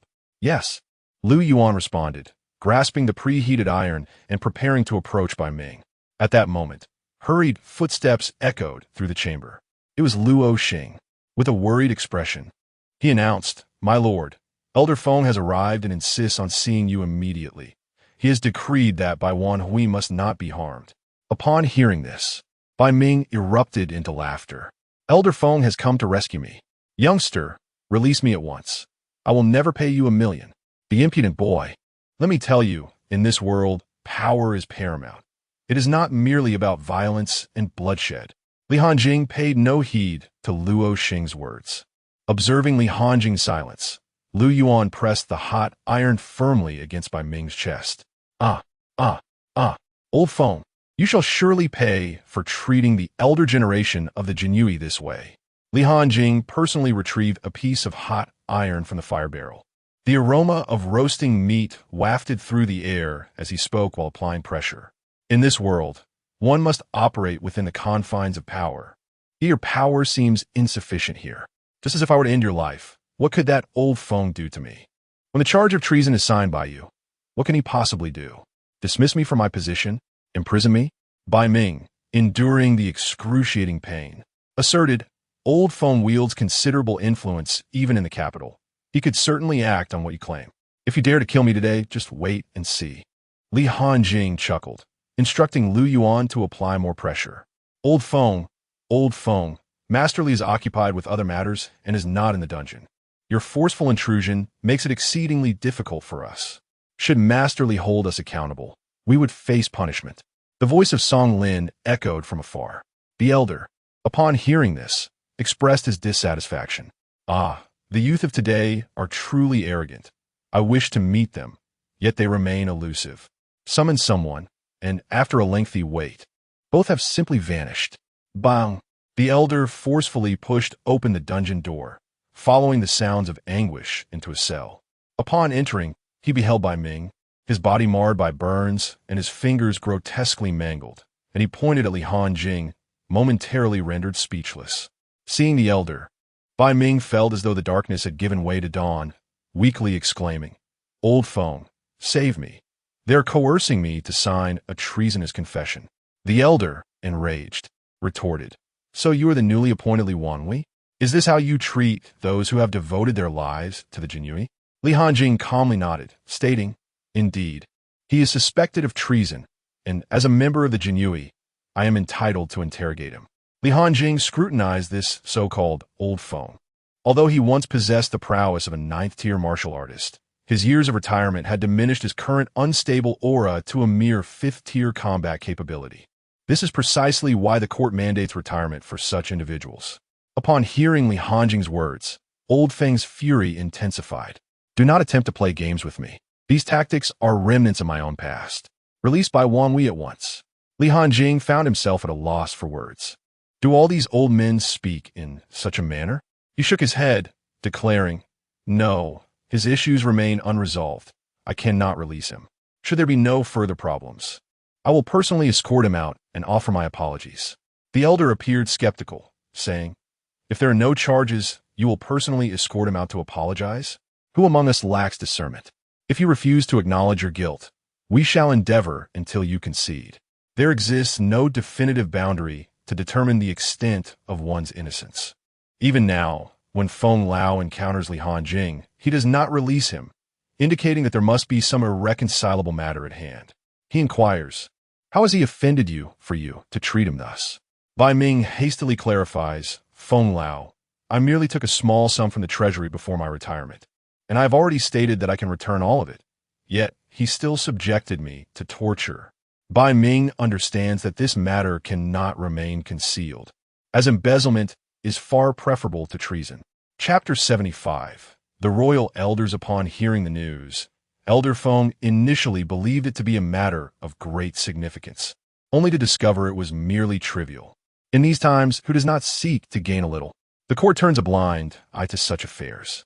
Elder Feng lightly remarked, Shao Li, for my sake, I request that he return all the silver to the Jinyiwei. That should suffice, wouldn't it? After all, Bai Ming is at fault, and it is disheartening that he seeks to profit even in retirement. The subsequent one who would naturally be displeased. Thus, it is best to say no more. Preserving Bai Ming's life is paramount. Li Hanjing, reclining with an air of nonchalance, countered Elder Feng. If I grant you this favor, who shall extend a favor to me? Everyone in the Jinyiwei witnessed my bringing him in.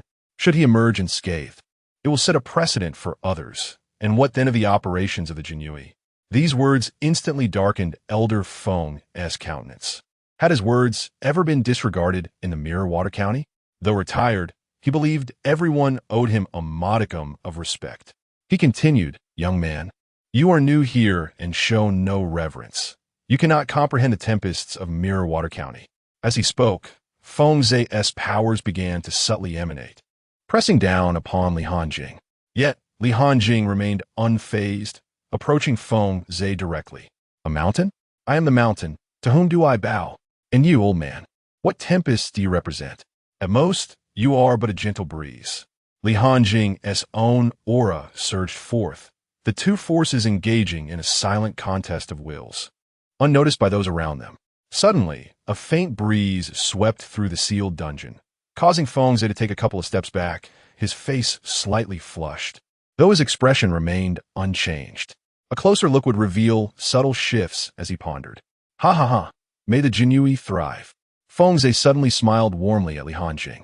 Then, he added, Bai Ming's embezzlement is reprehensible. Li Wanhu, you may handle it as you see fit. This declaration left Li Hanjing baffled. Having learned that Bai Ming sought to embezzle even in retirement, Feng Zai had no desire to intervene. His presence was merely a nod to the old camaraderie among the former Jinyiwei. Initially, after hearing of Bai Ming's actions, Feng Zai had wanted to protect him simply out of indignation at the disrespect shown by the youth. However, the subtle clash had enlightened him. This young man indeed possessed the stature to disregard him. Moreover, there were more pressing matters at hand. With an indifferent glance at Bai Ming, Feng Zai turned to leave, remarking, Li Wanhu, expedite your handling of this. I shall await you above. Elder Feng, you cannot abandon me. I have devoted my life to the Jinyiwei. Bai Ming cried out, his voice filled with desperation as he watched Feng Zai suddenly withdraw his support. Yet, no matter how he pleaded, Feng Zai paid him no heed. The ensuing scene was far too gruesome to recount, and thus it is omitted. In the study of the Jinyiwei, Li Hanjing and Feng Zai sat across from one another. Before Li Hanjing could utter a word, Feng Zai spoke first. I have a rather grand proposition for you, young Li. Would you care to assume the position of the commander-in-chief of the Jinyiwei? What an audacious offer, to begin with such a monumental promise before any discussion had even commenced. He himself was merely a retired third-rank official, yet he dared to envision such grandeur for himself. The esteemed position of the commander-in-chief of the Jinyiwei, a role typically appointed directly by the emperor, bypassing the cabinet and various ministers altogether. Does he truly believe the emperor would heed his commands? Li Hanjin merely smiled faintly at Feng Zhe's extravagant proposal. Ah, Feng, who wouldn't aspire to be the commander-in-chief of the Jinyiwei? Did you not have such aspirations during your tenure? His words were carefully crafted, neither explicitly revealing his thoughts nor concealing them. And even if this statement were to circulate, it would leave no incriminating evidence. Feng Zhe paused for a moment, then chuckled with satisfaction. Indeed, you possess great capability and a steady demeanor. The position of commander-in-chief truly suits you. As he spoke, Feng Zhe slowly produced a token. Young Li, do you recognize this token? Li Hanjin took the token and examined it. This was the first time he had received such an item from another. The Elder Council. In the Qing Empire, the Elder Council was a mysterious assembly indeed, representing the true essence of the royal lineage, comprised of formidable experts supported by vast treasures and resources from the royal treasury. However, mere skill alone did not grant one membership in the Elder Council. One had to be of royal blood. They rarely revealed themselves, only intervening during times of national crisis or upheaval. The identity of the emperor was of no concern to them, as long as he was a member of the royal family. Yet, how could Feng Zhe, a retired third-rank official, possess such a token?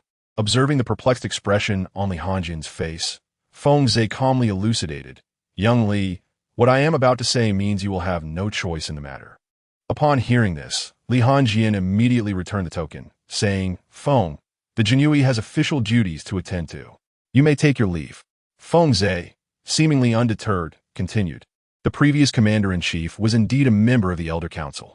After the battle with the Baiwes sect, he ascended into the Elder Council. Ordinarily, once a member of the Elder Council, one should refrain from meddling in court affairs.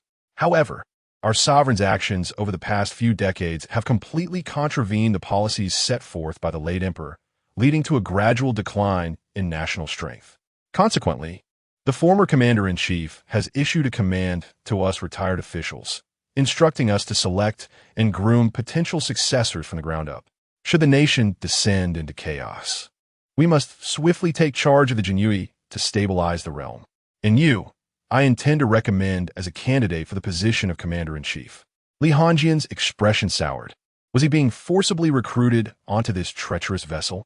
He indeed wishes to seize control of the Jinyiwei, but if such power is attained in this manner, it would merely result in a puppet regime. Moreover, the Elder Council's interference in court affairs is unprecedented in the millennium-long history of the Qing Empire. They claim it is for the good of the nation to take command of the Jinyiwei, yet I refuse to believe that, should turmoil truly engulf the nation, the Jinyiwei could maintain order. The 5 armies command, the Ministry of Rights, and the 6 departments. Each of these institutions is far more suited to managing unrest than the Jinyiwei. The Royal Elder Council's disruption of established customs that have persisted for 1,000 years cannot merely be an attempt to control the Jinyiwei. It is indeed a source of great frustration. I have yet to address matters concerning the Second Prince, and now I am confronted with the challenges posed by the Elder Council. Chapter 76. The Jade Madman observing Li Hanjing's demeanor. Feng Zhe inquired. What seems to be the matter? Is young Li reluctant? It is essential to remember that you are a member of the Jinyiwei, and so is the old chief commander. How can we possibly harm you? Li Hanjing replied nonchalantly. Old Feng, perhaps it would be wise for you to return and rest. As a member of the Jinyiwei, I naturally stand in solidarity with my organization. Feng Zhe, noting Li Hanjing's ambiguous response, remained unperturbed. Given the gravity of the situation, a period of contemplation was warranted. However, if the deliberation extended too long and further revelations emerged, Young Li, I afford you a month to ponder this matter. After a month has elapsed, I expect a definitive answer from you, he stated before departing slowly from the Jinyiwei headquarters. That night, within the confines of the Jinyiwei, in Li Hanjing's chamber, Yu Qingshu paced back and forth, his brow furrowed, as if grappling with a matter of significant import. Suddenly, he halted and smiled. Oh, my lord, I believe I have discerned the true intentions of the Elder Council. Oh, pray, enlighten me, Li Hanjing urged. Yu Qingshu slowly articulated 2 words, seizing the throne. Li Hanjing, taken aback, struggled to comprehend. Seizing the throne? What purpose would the Royal Elder Council have in such a venture? The only candidates for the throne are the Crown Prince and the Second Prince. Regardless of the outcome, the Elder Council stands to gain nothing. Either prince would undoubtedly maintain their veneration. After all, which emperor would willingly relinquish such a formidable institution? Yu Qingshu nodded. You speak the truth, my lord. Yet if we were to be bolder, the members of the royal family might also aspire to ascend the throne. Presently, among the royal lineage, 3 individuals are deemed eligible for succession. One is the Cold King, stationed at the Hanjing frontier with both military power and authority, while the other 2 reside in the capital, yet pose little threat. Of course, it is also plausible that the Elder Council has aligned themselves with one of the 2 princes. Alternatively, there may be members within the Elder Council who harbor ambitions for that very position. Or perhaps a schism has emerged within the council, giving rise to 3 divergent opinions. However, I surmise that the first possibility holds the greatest weight. The Elder Council has not intervened in court affairs for a millennium. Their current involvement suggests that an ambitious junior member has emerged.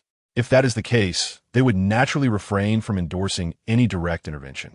Li Hanjing experienced an epiphany.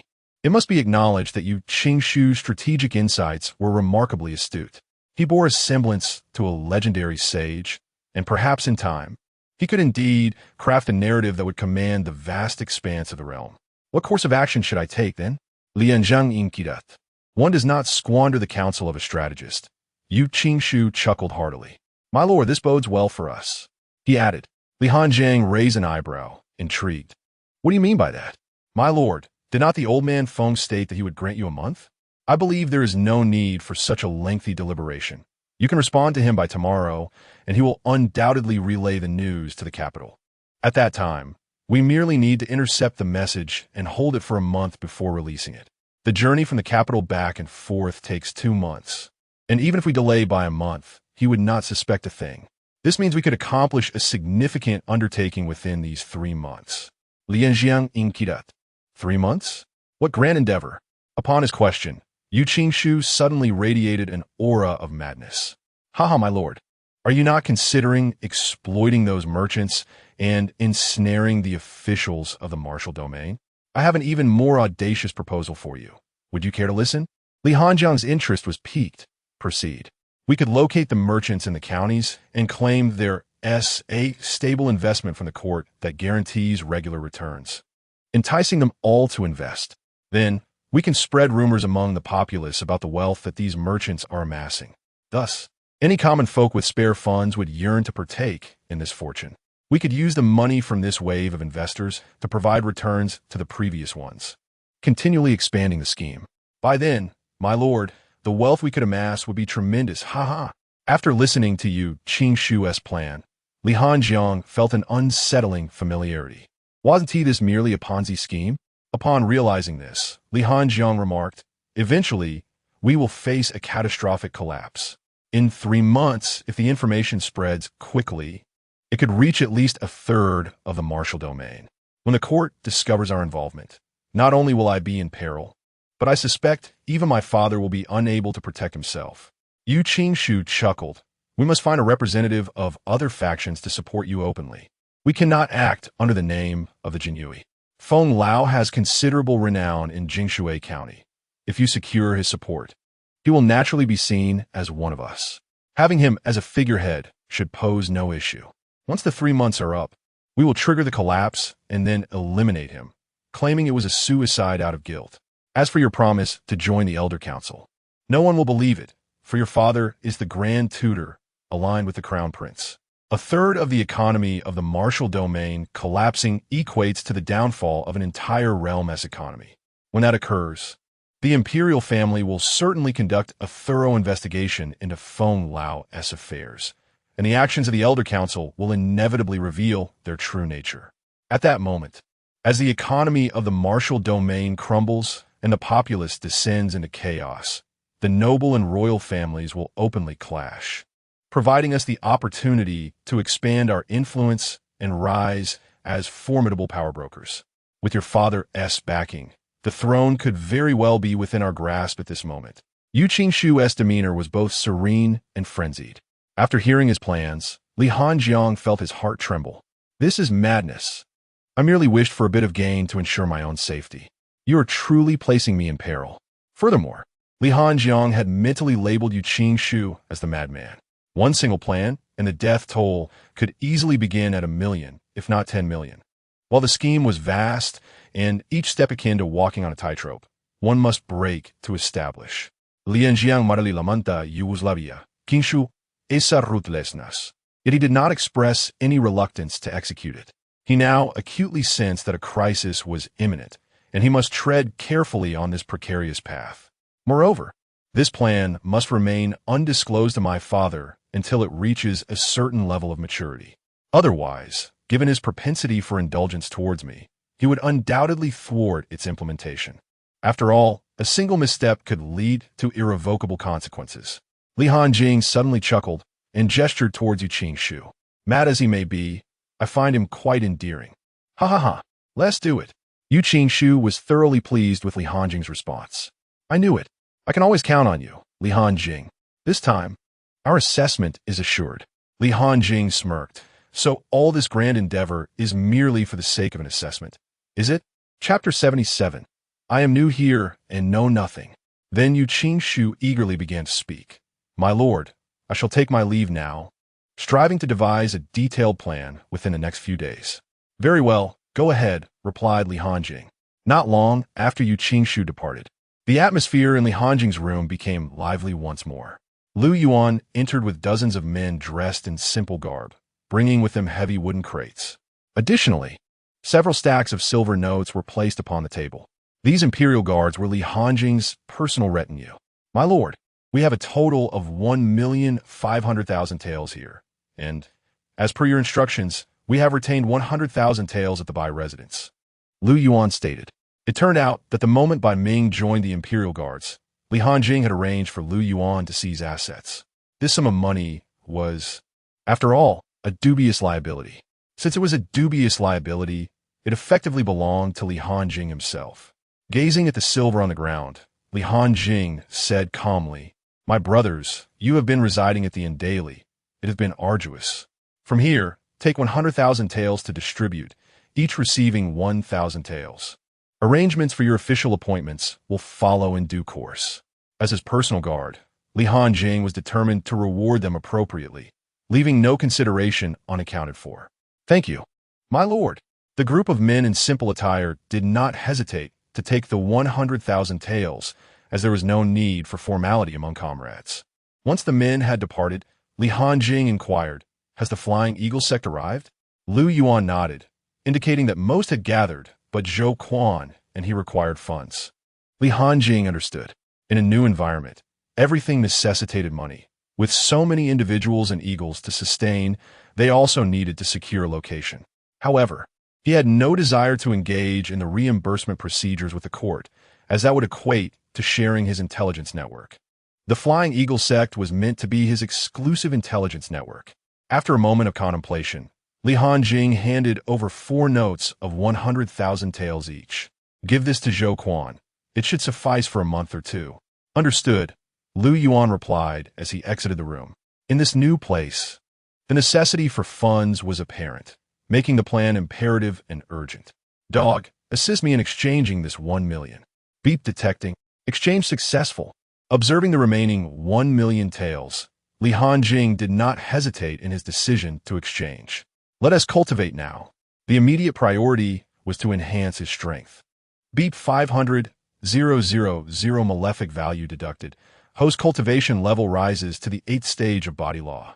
Beep 500, 000 malefic value deducted. Host cultivation level rises to the 9th stage of body law. Attribute template. Name. Li Hanjing. Gender. Male identity. Father Tai Fu Li Qian. Commander of the Imperial Guards of Jinyiwei, County Cultivation Technique.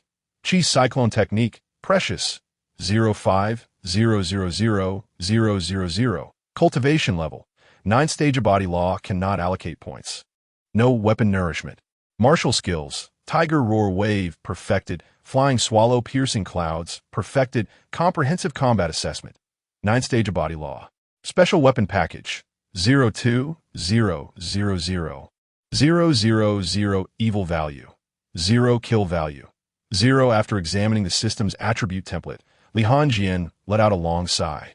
It seems that the more one needs money, the less one possesses it. The financial demands for the expansion of his subordinate forces were daunting. The total cost to break through to the weapon realm amounted to a staggering 750,000 taels of silver. Moreover, this sum would only escalate in the future. However, the value of the weapon realm was significant. The completion of the body technique realm and the weapon realm represented entirely different tiers of prowess. One was akin to a minor expert in the provincial domain, while the other was the esteemed elite of the national arena. The two could not be compared in any meaningful way. Once he successfully broke through to the weapon realm, his sense of urgency would markedly diminish, as he would possess the strength to contend with the upper echelons. No, to be precise, he would be among the ranks of the court's upper echelons. Thus, it was imperative to amass wealth. The game of martial domains must be played with elegance. To speak bluntly, should his strength reach a certain level, what would it matter if he openly revealed to the court that this grand scheme of wealth accumulation was orchestrated by him? The following day, Luo Xing, visibly troubled, arrived with several imperial guards carrying a few small boxes to find Li Hanjing. "My lord, we have returned from the search at the Bai residence." "Ah, good. If there are no issues, you may leave," Li Hanjing replied casually without raising his gaze. Luo Xing, still disheartened, continued, "My lord, I have discovered something quite peculiar." Li Hanjing lifted his head. "What is it? Speak." Luo Xing opened one of the boxes on the ground. "My lord, our Imperial Guard's accounts should have at least 700,000 to 800,000, not to mention by Ming's income over the years. There should be around 1,000,000 taels. Yet, after scouring the place, we only found a mere 100,000 taels. This amount will hardly suffice for the brothers to sustain themselves." Li Hanjing, upon hearing this, wore a puzzled expression. "How could this be?" Luo Xing shook his head. "My lord, I am equally perplexed." Li Hanjing flipped through the books in his hand and sighed. "As I am newly appointed, I am unaware of how you previously distributed the funds, nor do I know how much Bai Ming had taken. I am at a loss. Here's what we shall do. I shall forego my share of this 100,000 taels, distributed entirely among the brothers. After all, silver can be earned gradually, but we must not let the spirits of the brothers dwindle." Luo Xing found himself momentarily speechless. The new Li Wanhui was entirely different from the former Bai Ming, who would have ensured he profited before his departure, indifferent to the well-being of the subordinates. That 1,000,000 taels had likely been squandered long ago by Bai Ming. After all, during the raid, the opulent decorations and the reports of Bai Ming marrying numerous concubines suggested that when he was captured, those concubines might have fled with valuables. The new Li Wanhui, whether motivated by a desire to win hearts swiftly or otherwise, had indeed set a commendable example. Given that those in higher positions had set a precedent, it was only natural for them to act with propriety. "My esteemed superior, your profound understanding of principles inspires us. Your subordinates to strive for excellence. All officials have agreed not to take their share. Instead, the entire sum of 100,000 taels will be distributed among our diligent brethren who serve on the ground." Rising to his feet, Li Hanjing remarked appreciatively, "Indeed, this is the spirit of the Jinyiwei that I wish to see. Unity is essential for accomplishing our goals. Rest assured, I shall endeavor to resolve the financial difficulties faced by our esteemed Jinyiwei as swiftly as possible." Before long, the news spread throughout the Jinyiwei that Li Hanjing had declined his share of the profits, opting instead to allocate all funds to the hard-working members beneath him. Initially, many harbored doubts regarding the youthful one whose capabilities in leading, yet those voices gradually diminished. Whenever Li Hanjing appeared, the crowd would warmly greet him with shouts of greetings. "My lord." He graciously accepted their salutations, displaying no sign of remorse, as though all of this was his rightful due. 3 days later, at noon, Yu Qingshu came into Li Hanjing's view. During these 3 days, Yu had been consumed by his thoughts, secluding himself within his chambers to refine his plans. It must be said, he had indeed put forth considerable effort in preparation for the assessment. Observing Yu's weary countenance, Li Hanjing poured him a cup of tea. "You have worked hard. Should the Yu Academy refuse to send you forth in the future, I shall be the first to object." Yu Qingshu smiled lightly. "My lord, the examination itself is of little consequence. I am far more intrigued to witness the true prowess of the sage of literature in the game of chess. This stratagem of undermining the foundation. Let us see what means he employs to maintain stability in a martial realm. If this plan succeeds, I wonder how long the old man can continue to invoke the name of the sage of literature in his dealings with me. Chapter 78. I would like to request you to be our judicial leader, my lord. The most pivotal part of our plan lies with Master Feng. Once you bring Master Feng aboard, we shall have accomplished a significant portion of our objective. Li Hanjing glanced at the plan meticulously crafted by Yu Qing and momentarily questioned whether this individual truly hailed from the esteemed Yu Qing Academy. It is well known that Yu Qing Academy welcomes all scholars, regardless of their origins, as long as they possess a pure heart for learning. Upon attaining knowledge, one is expected to contribute to alleviating the suffering of the common folk, ensuring they are no longer afflicted by ignorance. This is the grand aspiration of Yu Qing Academy. However, Yu Qingshu's entire scheme is excessively ruthless, seemingly calculating the plight of the populace within the entire martial domain, even entangling the political arena.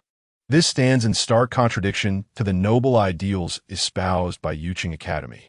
You madman, sometimes I truly question whether you are indeed a disciple of Yu Qing Academy. Li Hanjing remarked with a chuckle. Yu Qingshu did not take offense at Li Hanjing's words, replying, in my view, literature can be divided into two categories, the texts that take life and those that save it. While Yu Qing Academy teaches only the healing arts, it neglects the art of destruction, thus rendering the scholarly path forever incomplete. I have discussed this with the old master several times, yet each time I am met with a beating for being deemed unorthodox.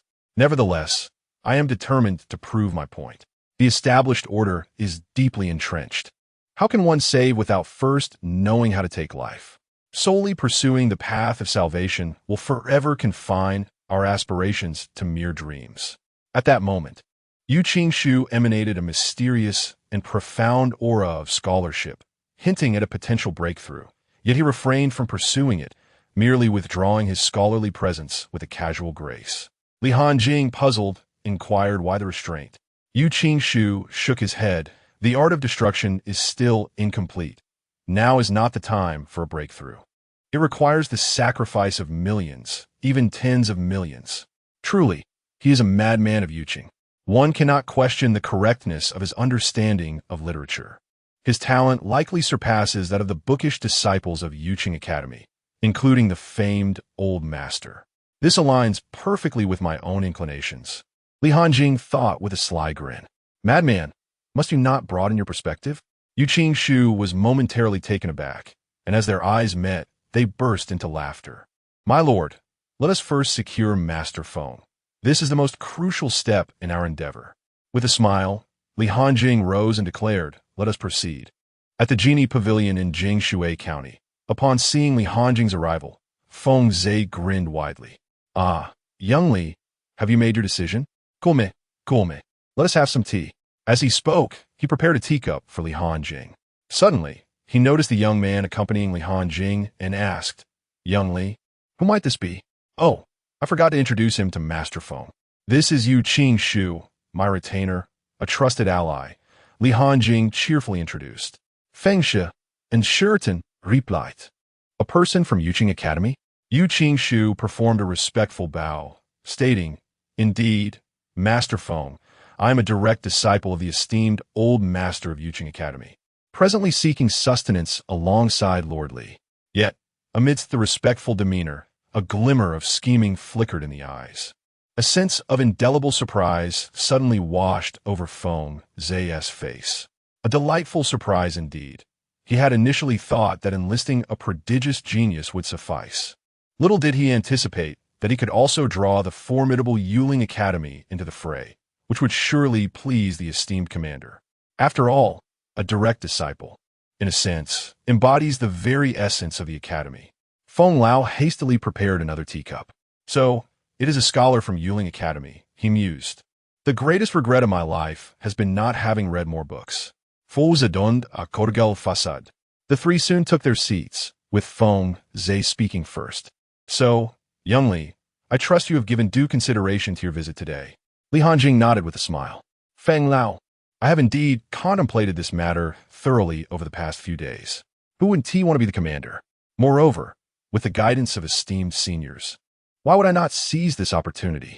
Li Hanjing's response greatly satisfied Feng Zhe. Young Li, I must say, you have made a judicious decision. You shall not regret the choice you made today. He continued, as you are newly arrived in Jinyiwei County.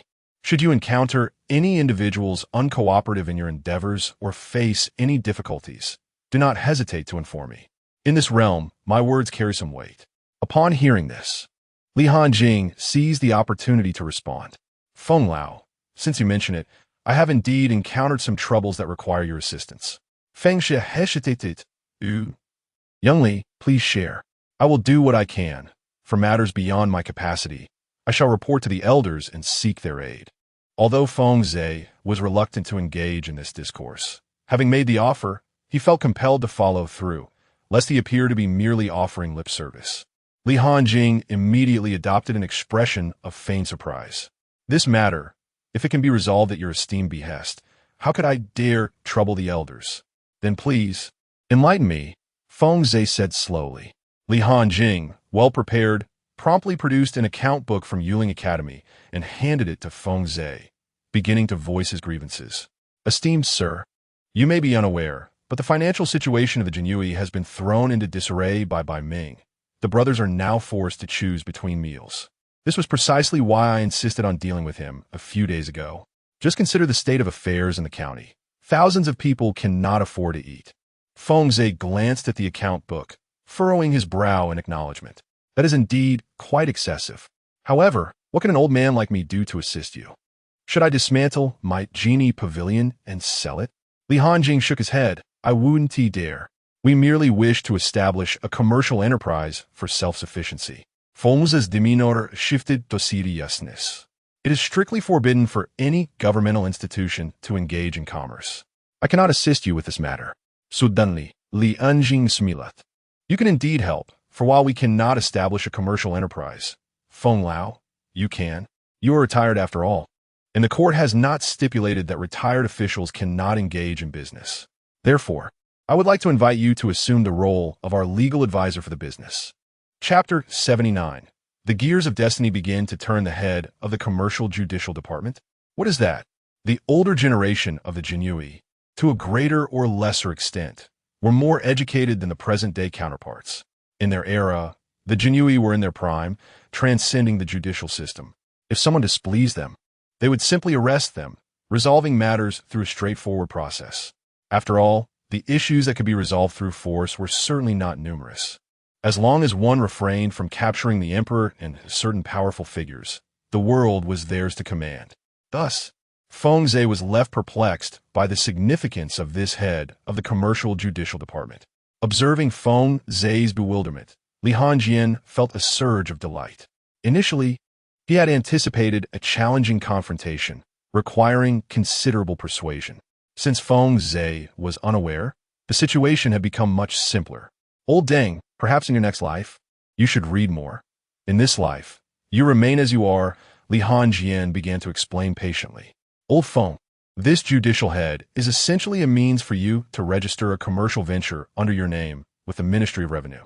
Once completed, the business will belong to you, and we will send personnel to manage it, thus perfectly circumventing the court's prohibition against official involvement in commerce. Of course, to maintain the ruse with the ministry, we will allocate you 100,000 taels from the profits each month. We cannot allow you to assist us without compensation. He intended to ensure that the ministry would not discover any financial connection between the business and Old Feng, preventing any repercussions should the matter come to light. Li Hanjing had no intention of giving Old Feng a single tael, considering the man's cunning tactics, which had led him to threaten Li Hanjing into joining their illicit enterprise. Upon hearing this, Feng Zhe nodded in sudden realization. However, he soon found something amiss. Little Li, if this business is registered under my name, and you manage it while I receive 100,000 taels for no reason, wouldn't that be unfair to you? Since we are now allies, there is no need for such distinctions, Old Feng, Li Hanjing replied, shaking his head. Seeing Li Hanjing's shrewdness, Fengze began to question whether the man he encountered in the Jinyiwei dungeon was indeed the same as the one before him now. Nevertheless, he refrained from probing further. After all, he was backed by the Royal Elders Council, and such status commanded respect. Feigning deep contemplation, Fengze finally said with a reluctant expression, "Very well, little Li, since you have put it this way, I shall reluctantly accept this benefit. However, if the Jinyiwei faces any financial difficulties, it will be acceptable for you to withhold the funds for a month or two. What could be better than receiving 100,000 taels each month for doing nothing?" Moreover, he had been retired for several years, having squandered much of the wealth he had amassed during his tenure, and was indeed in need of funds. Additionally, this arrangement had its advantages. It firmly bound Li Hanjing to him, providing leverage should Li Hanjing ever become disobedient. Jian Fengze acquiesced, and Yu Qing, with a smile, retrieved a document from within his sleeve. "Old Feng, if you could inscribe your name here, this matter will be settled." Upon seeing this, Old Feng pointed meaningfully at Li Hanjing and Yu Qing, saying, "You two have clearly prepared for this, haven't you? You are quite certain that I would assist with this endeavor, are you not?" Li Hanjing chuckled apologetically. "Not at all. I simply believed you would not neglect the welfare of the Jinyiwei." Subsequently, Fengze examined the document and recognized that it merely pertained to the establishment of a commercial enterprise, after which he sought out a pen to affix his signature. Observing this, Yu Qing eagerly offered his assistance. "Old Feng, allow me to grind the ink for you." "Ha ha ha! Splendid. The youth of today exhibit far more composure than we did in our time." Fengze praised Yu Qing with a beaming smile. Yu Qing refrained from responding, hastily grinding the ink. Before long, Fengze inscribed his name upon the document. At that moment, the wheels of fate began to turn. Some individuals are inherently suited to be pawns, utilized by the Elder Council, and now elevated to the esteemed position of judicial head. After signing, Li Hanjing added, "Old Feng, I would require another small favor from you." "You rascal, do you intend to make a beast of burden out of me?" "Speak up," Fengze jested. Since he had already extended his assistance, he thought it no trouble to offer a little more. "It would be immensely helpful if, given your esteemed reputation in Jinyiwei County, you could convene a meeting with various merchants and governmental institutions to support our business endeavor." Upon hearing this, Fengze understood Li Hanjing's intentions. He merely wished to leverage his influence for a platform. Such arrangements were familiar to him from his previous tenure. In those days, whether it was a landlord or a merchant opening a business, many would approach him, offering a sum of silver or equity in exchange for his endorsement, signifying his protection over their enterprise. "Very well, this is a trivial matter," Fengze responded without much contemplation, readily acquiescing. After all, this was second nature to him. He could not simply lounge about while earning a monthly income of 100,000. "Thank you, Old Feng. We shall not intrude upon your rest any longer. We will take our leave," they said. In the capital of the Blaze Empire, at the Hanlin Academy, beneath a pavilion, a man was calmly engaged in a game of Go. He emanated an air of scholarly elegance, his demeanor imbued with the essence of ancient wisdom, as though a millennium of time resided within him. His eyes, clear as autumn waters and profound as the firmament, conveyed a sense of detachment and indifference toward worldly affairs. Clad in simple yet refined attire, a green robe adorned with a jade pendant, he embodied the quintessential scholar. This man was none other than Mo Yun, one of the contemporary literary saints. To the untrained eye, he appeared merely as a middle-aged man, but in reality, he was likely over a century old. The Go board before him was far from ordinary. Upon closer inspection, one would notice that each piece was inscribed with characters. In the imperial capital, within the realms of Xianyellow, Xianshan, Wuyo, and Huangyu. Suddenly, with a thud, a chess piece belonging to the martial domain fell to the ground. Mo Yun furrowed her brow, fixated on the fallen piece for an extended period without making a move. After what felt like an eternity, she finally picked it up and placed it back on the board. An ethereal voice suddenly echoed, "Shurchin teacher, I am here." A petite figure matérialised unexpectedly. The small frame, clad in loose, scholarly robes, appeared somewhat comical. Mo Yun spoke with a measured tone. "The martial domain seems rather chaotic. You have been studying at the Hanlin Academy for quite some time. It is time for you to venture out and experience the world." Please go and observe the martial domain for me. The diminutive figure leaped with excitement, her hairpin swaying precariously on her head. Really, teacher? You can rest assured that with me, the martial domain shall not descend into chaos. With a nod of affirmation, the petite figure eagerly departed from the Hanlin Academy. Mo Yun returned her gaze to the chessboard, murmuring to herself, the celestial mechanism is in disarray, all shrouded in mist. The struggle for supremacy is fraught with uncertainty, and the heavens are capricious. Chapter 80. The financial conference commences in the Jinyiwei Pavilion of Jinyiwei County. Qingzhou, a jovial Feng Zhe addressed the gathered assembly. Ha ha ha! I am profoundly grateful to all for gracing this old man with your presence amidst your busy schedules to indulge in my ramblings. The prominent figures of Jinyiwei County were nearly all in attendance, representing the government, the Six Doors, the Supervisory Court, and the Jingfu commercial firm, among others. However, the officials present were predominantly representatives dispatched from various governmental institutions. It would be quite unbecoming for a retired official to wield influence over the leading figures of a county. The court abhors the notion of retired officials retaining power. Nonetheless, Feng Zhe commanded respect, for he was an invitee of the third rank, and although retired, his connections remained intact. The highest official rank in Jinyiwei County was merely at the 5th rank. It is worth noting that this arrangement of representatives was confined to the court's influence. All the merchants had assembled in full force. In the realm of martial commerce, merchants were deemed of lowly status. It mattered not whether Feng Zhe summoned them. Even utterances from the governor would compel their attendance. The seating arrangement was quite deliberate, with court officials positioned at the forefront and merchants relegated to the rear. Unbeknownst to Feng Zhe, Li Hanjing had somehow infiltrated the crowd and taken a seat. Upon noticing this, Feng Zhe was taken aback. Today, he merely intended to orchestrate an event, yet the protagonist, Li Hanjing, was seated among the audience. What could this mean? Just as he was about to speak, Yu Qingshu suddenly appeared before him, cheerfully addressing the assembly. Esteemed officials and honored merchants, I am Zhao Qing from Fenghua Commercial Firm. The attendees exchanged glances, mentally sifting through their recollections. Fenghua Commercial Firm? How had they not heard of it? Was there such an establishment in Jinyiwei County? Yu Qingshu continued, I presume many of you are unfamiliar with Fenghua Commercial Firm. This is quite understandable. Recently, Old Feng has unearthed some lucrative opportunities, thus giving birth to Fenghua Commercial Firm. At this juncture, Yu Qingshu paused to glance at Feng Zhe. It was then that Feng Zhe comprehended why Li Hanjing remained offstage. The initiative was inherently a subtle maneuver towards the court. Thus, it was only appropriate that the meeting be conducted under Yu Qingshu's auspices. Feng Zhe then took up the conversation. Ladies and gentlemen, since there is profit to be made, why not seize the opportunity together? I am your senior, and throughout the years, you have all shown me a measure of respect. Therefore, it is only fitting that I consider your interests. To be candid, as he uttered these words, his mind was somewhat bewildered. Li Hanjing and Yu Qingshu had not previously conferred with him regarding the purpose of this commercial endeavor. Now, he found himself in a bind, compelled to follow Yu Qingshu's lead.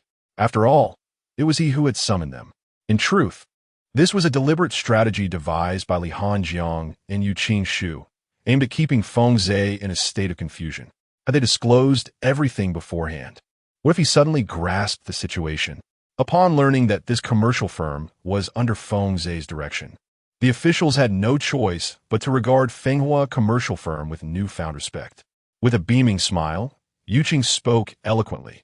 The Fenghua Merchant Bank primarily engages in capital management, akin to the profit model of traditional money houses. However, in a money house, if one desires an annual interest rate, one must deposit funds for no less than 3 years, during which withdrawals are prohibited, yielding merely a 2 profit on the principal. In contrast, at Fenghua Merchant Bank, should you choose to deposit your funds, the profit model requires only a 3-month commitment, with a remarkable 30 profit on the principal available each month. Profits may be withdrawn monthly. Upon hearing this, the city erupted in astonishment. The atmosphere quickly became lively again. Merchant A exclaimed, only 3 months of deposit, and a monthly profit of 30. This translates to nearly a 100 return after 3 months.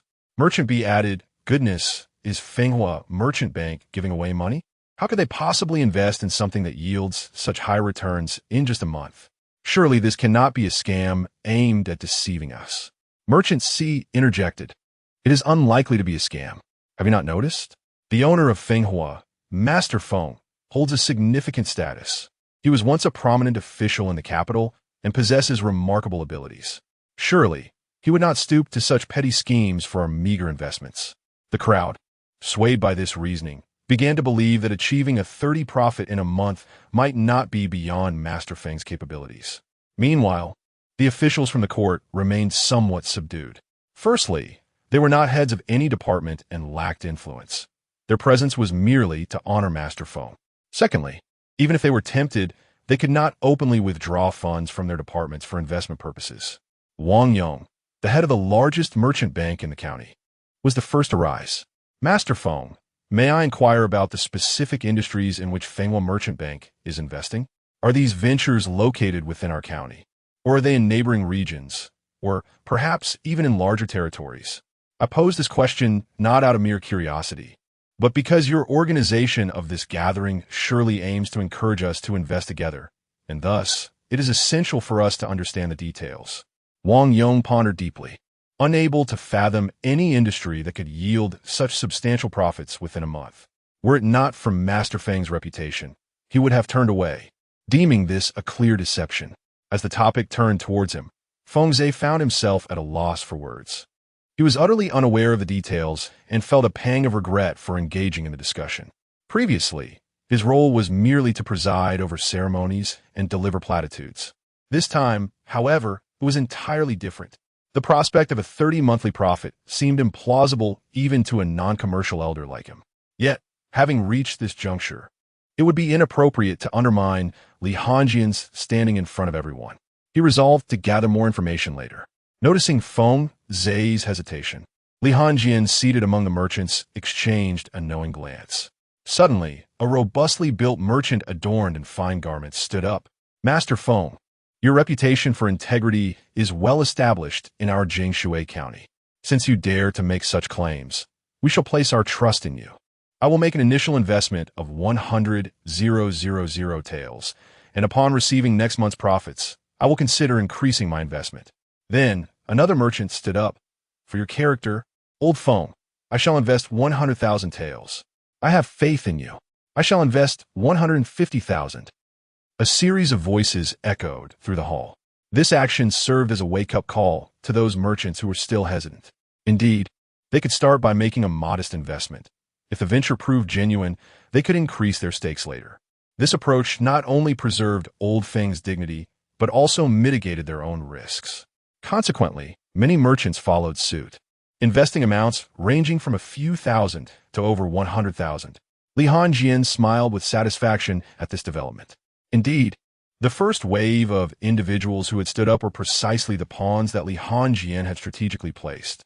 In Mirror Water County, which was as vast as a state, many merchants were unfamiliar with one another, making it easy to arrange a few decoys. Chapter 81, Facing the Situation. Although Wang Yong was eager to uncover the intricacies involved, he could only acquiesce upon seeing the merchants voicing their opinions. After all, so many had invested. If he were to press further, it would be evident that he was opposing the esteemed Feng Lao. Reluctantly, he uttered, "Our Fueying Trading Company also has faith in your character, Feng Lao, and we shall invest 200,000 taels." Internally, he sighed, resigning to the notion that this sum served as a protection fee, one he had no intention of reclaiming. Such was life in the martial domain, where a single word from an official could extinguish a life, particularly when it pertained to a figure of Feng Lao's stature. At this moment, representatives from various government departments remained silent, aware of the weight of their words in Feng Lao's presence. After a hushed exchange among a few representatives, one was dispatched to convey, "Feng Lao, we are truly honored that you have considered us for this venture. However, the funds from our respective institutions belong to the court, and the decision regarding expenditure is not solely within our purview. Once we return, we will convene to discuss this matter further and provide you with a response." How's that sound? Feng Zhe, himself perplexed by the circumstances, could only nod in agreement. Very well, We shall await your deliberations. Following this, the merchants proceeded to submit their banknotes, to lend an air of authenticity to the proceedings. Yuqing had arranged for several individuals to record the transactions and issue deposit certificates to the merchants. Once these matters were settled, the crowd began to disperse. Feng Zhe hastily detained Li Hanjing and Yuqing, inquiring, "Young Li, what kind of business are you engaged in that yields such substantial profits each month? I dread the prospect of being unable to meet these financial obligations and losing face." In response to Feng Zhe's inquiry, the two remained composed. Yuqing smiled reassuringly, saying, "Rest assured, Feng Lao, we will certainly be able to provide the required sum next month." Li Hanjing added, "Feng Lao, would we dare to make claims without certainty? Consider my position as a captain of the Imperial Guard and Yuqing as a direct disciple of the Yuqing Academy. If we fail to deliver, it would not only be a source of embarrassment for you, but we would face even more severe consequences. Should this venture prove fraudulent, I would lose my position and face imprisonment, while Yuqing would tarnish his academy's reputation. Imagine how they would deal with him." After reflecting on their words, Feng Zhe reasoned that if the venture were indeed a sham, as a retired official, his worst consequence would be repaying the merchants. Moreover, given that the amounts were not exorbitant, he could manage to settle them with some effort. Besides, would these merchants dare to demand repayment from him? With this line of thought, Feng Zhe felt a measure of comfort. However, he could not have anticipated that the two before him were audacious enough to plan his demise. Intending to place the blame squarely upon his shoulders and implicate the Elder Council behind him, should an investigation arise. Any connection between Feng Zhe and the Elder Council would be thoroughly scrutinized. The Council of Elders will soon reveal signs of supporting the royal family in ascending to the throne. This reckless accumulation of wealth by Feng Zhe is indicative of signals leading to an armed rebellion. Otherwise, why would such a substantial amount of money be necessary? From beginning to end, this matter has been conducted in Feng Zhe's name. Even if the document from Yuqing is issued, it employs a pseudonym. Ultimately, it would suffice to temporarily evade any scrutiny. As Feng Zhe appeared to have settled down, Li Hanjing cheerfully remarked, "Old Feng, the 100,000 taels I promised you will soon be registered with the Ministry of Revenue. When the time comes, you can simply visit the bank to withdraw your funds." Feng Zhe, puzzled, questioned why such a cumbersome process was necessary. Wouldn't it be simpler to receive the money directly? "Old Feng, only the funds registered with the Ministry of Revenue are deemed legitimate. Once this 100,000 taels is recorded, you can feel assured about utilizing it," Li Hanjing explained. Feng Zhe nodded in agreement, acknowledging that Li's considerations were indeed thoughtful. He was aware that in the Qian Empire, every earning must be reported to the Ministry of Revenue, with taxes deducted accordingly. What remains is the merchant's profit, often referred to as clean money, funds that can be spent openly without concern. Unconsciously, he found himself increasingly satisfied with Li Hanjing and Yuqing. It must be said that these two young individuals are quite capable, reliable, and thorough in their undertakings. "Xiao Shu, it's noon. Would you care to stay for lunch before departing?" he offered, but both quickly shook their heads. "No, the business is just getting underway, and we're rather busy." In the Jinyiwei County, within the Jinyiwei, Yuqing merely glanced at the table filled with banknotes and lost interest. He was not at all curious about Li Hanjing's purpose for such a large sum. He was solely concerned with whether his assassination orders could be fulfilled. He swiftly seized a few banknotes, stating, "Take whatever you need for operations. That should suffice. By the way, do you have anyone you can trust absolutely?" Yuqing inquired. "I do have about 1,000 individuals," Li Hanjing replied. Yuqing nodded with a smile. "That makes things easier. I need to mobilize these individuals, and we must amplify the buzz surrounding the business." Li Hanjing drew forth his token, saying, "Take my token and head to the northern suburbs." The amount of silver received today was within Li Hanjing's expectations. Not too much, yet not too little. 1,700,000 taels, minus the 100,000 Yuqing just took and the 10,000 for Old Feng, leaves a total of 1,500,000 taels. This is a reasonable figure. After all, this is merely the first wave of profits, and no lofty expectations were held. The sweetness of success has yet to be tasted. and today's earnings were primarily due to Feng Zhe's prestige in Jinyiwei County. This harvest looks ahead to the second and third months, when the profits are anticipated to surge. As for why such high profits are reported, there are two primary reasons. The primary objective is to eliminate a certain segment of astute merchants, effectively barring them from entry. Cunning traders would never entertain the notion that such exorbitant profits could exist in the world. Thus, by presenting lower profit margins, we can attract these merchants. Should these discerning individuals discover any discrepancies within a mere 3 months and instigate unrest, it could potentially precipitate an early collapse. Although Hanjing and his associates would manage to extricate themselves unscathed, the efficacy of their wealth accumulation and its impact on the martial realm will be significantly diminished. Secondly, the merchants who remain after this filtering process are predominantly those lacking in acumen or those who are overly eager to amass wealth. Once these types of merchants are enticed with initial gains, they may entirely lose their rationality. Coupled with the allure of a 30 profit, they might wager their entire fortunes. When the inevitable collapse occurs, these individuals would be driven to fury, likely seeking to tear apart Feng Zhe, and there exists a substantial risk of inciting widespread chaos. At that juncture, the second princess faction would likely be too preoccupied to address their own issues, and he would no longer fear any repercussions from their side. Chapter 82. The Flourishing Commerce, a City in Turmoil. Li Hanjing had no intention of converting the 1,500,000 into demon points. This was merely the initial wave of leveraged capital, which could not be squandered.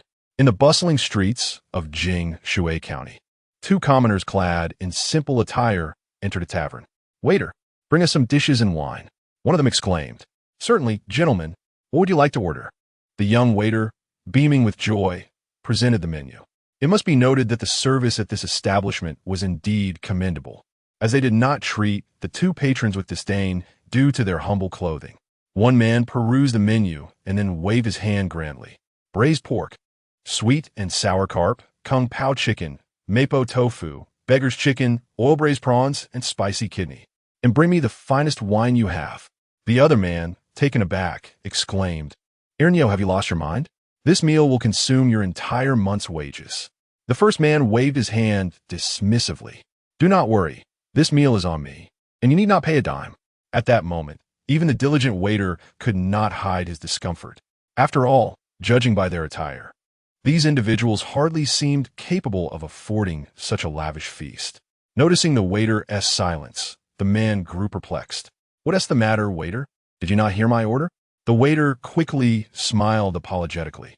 "My lord, it's not that, it's just that if these 2 cannot settle the bill, it will fall upon me to bear the burden, given the proprietor's unscrupulous nature." The man seemed to grasp the waiter's unspoken concerns. In a fit of rage, he slammed 10 taels of silver onto the table, the sound drawing the attention of the onlookers. "Is 10 taels enough? I ask you, is it sufficient?" Seeing the money, the waiter promptly accepted it, bowing in apology. "My lord, I was wrong earlier. I shall inform the kitchen immediately to expedite your order." Before long, all the dishes were served. The waiter respectfully announced, "Enjoy your meal, esteemed guests." At this juncture, the other man gazed at the lavish spread and curiously inquired, "Ernyo, are you not saving money anymore? Did you not say you were saving to marry a wife?" The man known as Ernyo responded with pride, "Save for a wife? That's a thing of the past. Not only do I intend to marry, but I also seek to take a concubine." The other man's eyes lit up at this revelation. "Ernyo, have you struck it rich?" Ernyo replied mysteriously, "Guess." Impatient, the other man urged, "Come on. We've been brothers for years. Just tell me if you've struck it rich. If so, I hope to benefit from it too." Ernyo retorted, "I have indeed struck it rich, but I shall not share it with you." The other man was left speechless. "Are you still going to eat? If not, I shall enjoy this feast alone." With that, Ernyo began to devour his meal heartily. The other man, seeing no alternative, resigned himself to eating as well, for he could not leave the table empty-handed. After indulging in food and drink, Ernyo's face was flushed with intoxication. Meanwhile, a man beside him, merely tipsy, gazed at Ernyo with a mischievous glint in his eyes. "Ernyo, you claim to have struck it rich. What exactly have you done?" "Ernyo, in a drunken stupor, replied, "Well, since you're so eager to know, hick, I shall divulge my secret, but you mustn't share it with anyone." It was my business-savvy second brother-in-law who informed me of this lucrative opportunity. The man, brimming with excitement, urged, "Yes, yes, please tell me. I promise I won't breathe a word to anyone. Actually, it's quite simple. Recently, our town Feng Lao opened a shop called Fenghua Commercial House." Feng Lao. You know him, right? Ernyo spoke in a fragmented manner. The man nodded. "Of course I know Feng Lao. He can accomplish anything in our county. But what does that have to do with your newfound wealth? Are you merely boasting about knowing him?" Ernyo shook his head. "No. My little brother-in-law informed me that if we deposit money at Fenghua Commercial House for 3 months, we can earn a 30 profit on our principal each month. Thus, last month, I deposited over 60 taels that I had saved for more than 20 years, and today, I received 18 taels in return. After all the years of our friendship and your assistance, I wanted to treat you to a meal." The man, incredulous, questioned, "Is that true?" "And you like it? Believe it or not, it's true. I've received the funds, and my brother-in-law has already invested for more than half a year, having recouped his principal and made a substantial profit. Besides, it's Feng Lao running the shop. What does he care about a trifling sum like yours?" As Ernyo stood to leave, the man quickly followed. "Really? I'll give it a try too." The two men staggered out of the tavern, unaware that their conversation had been overheard by those dining nearby.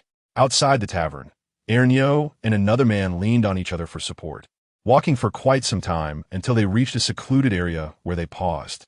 Instantly, the two drunken men straightened up. "Ha ha ha, and you have quite the talent for acting. Perhaps I should inform the Lord. You ought to abandon the role of a Jinyiwei and become an actor to earn money for him instead.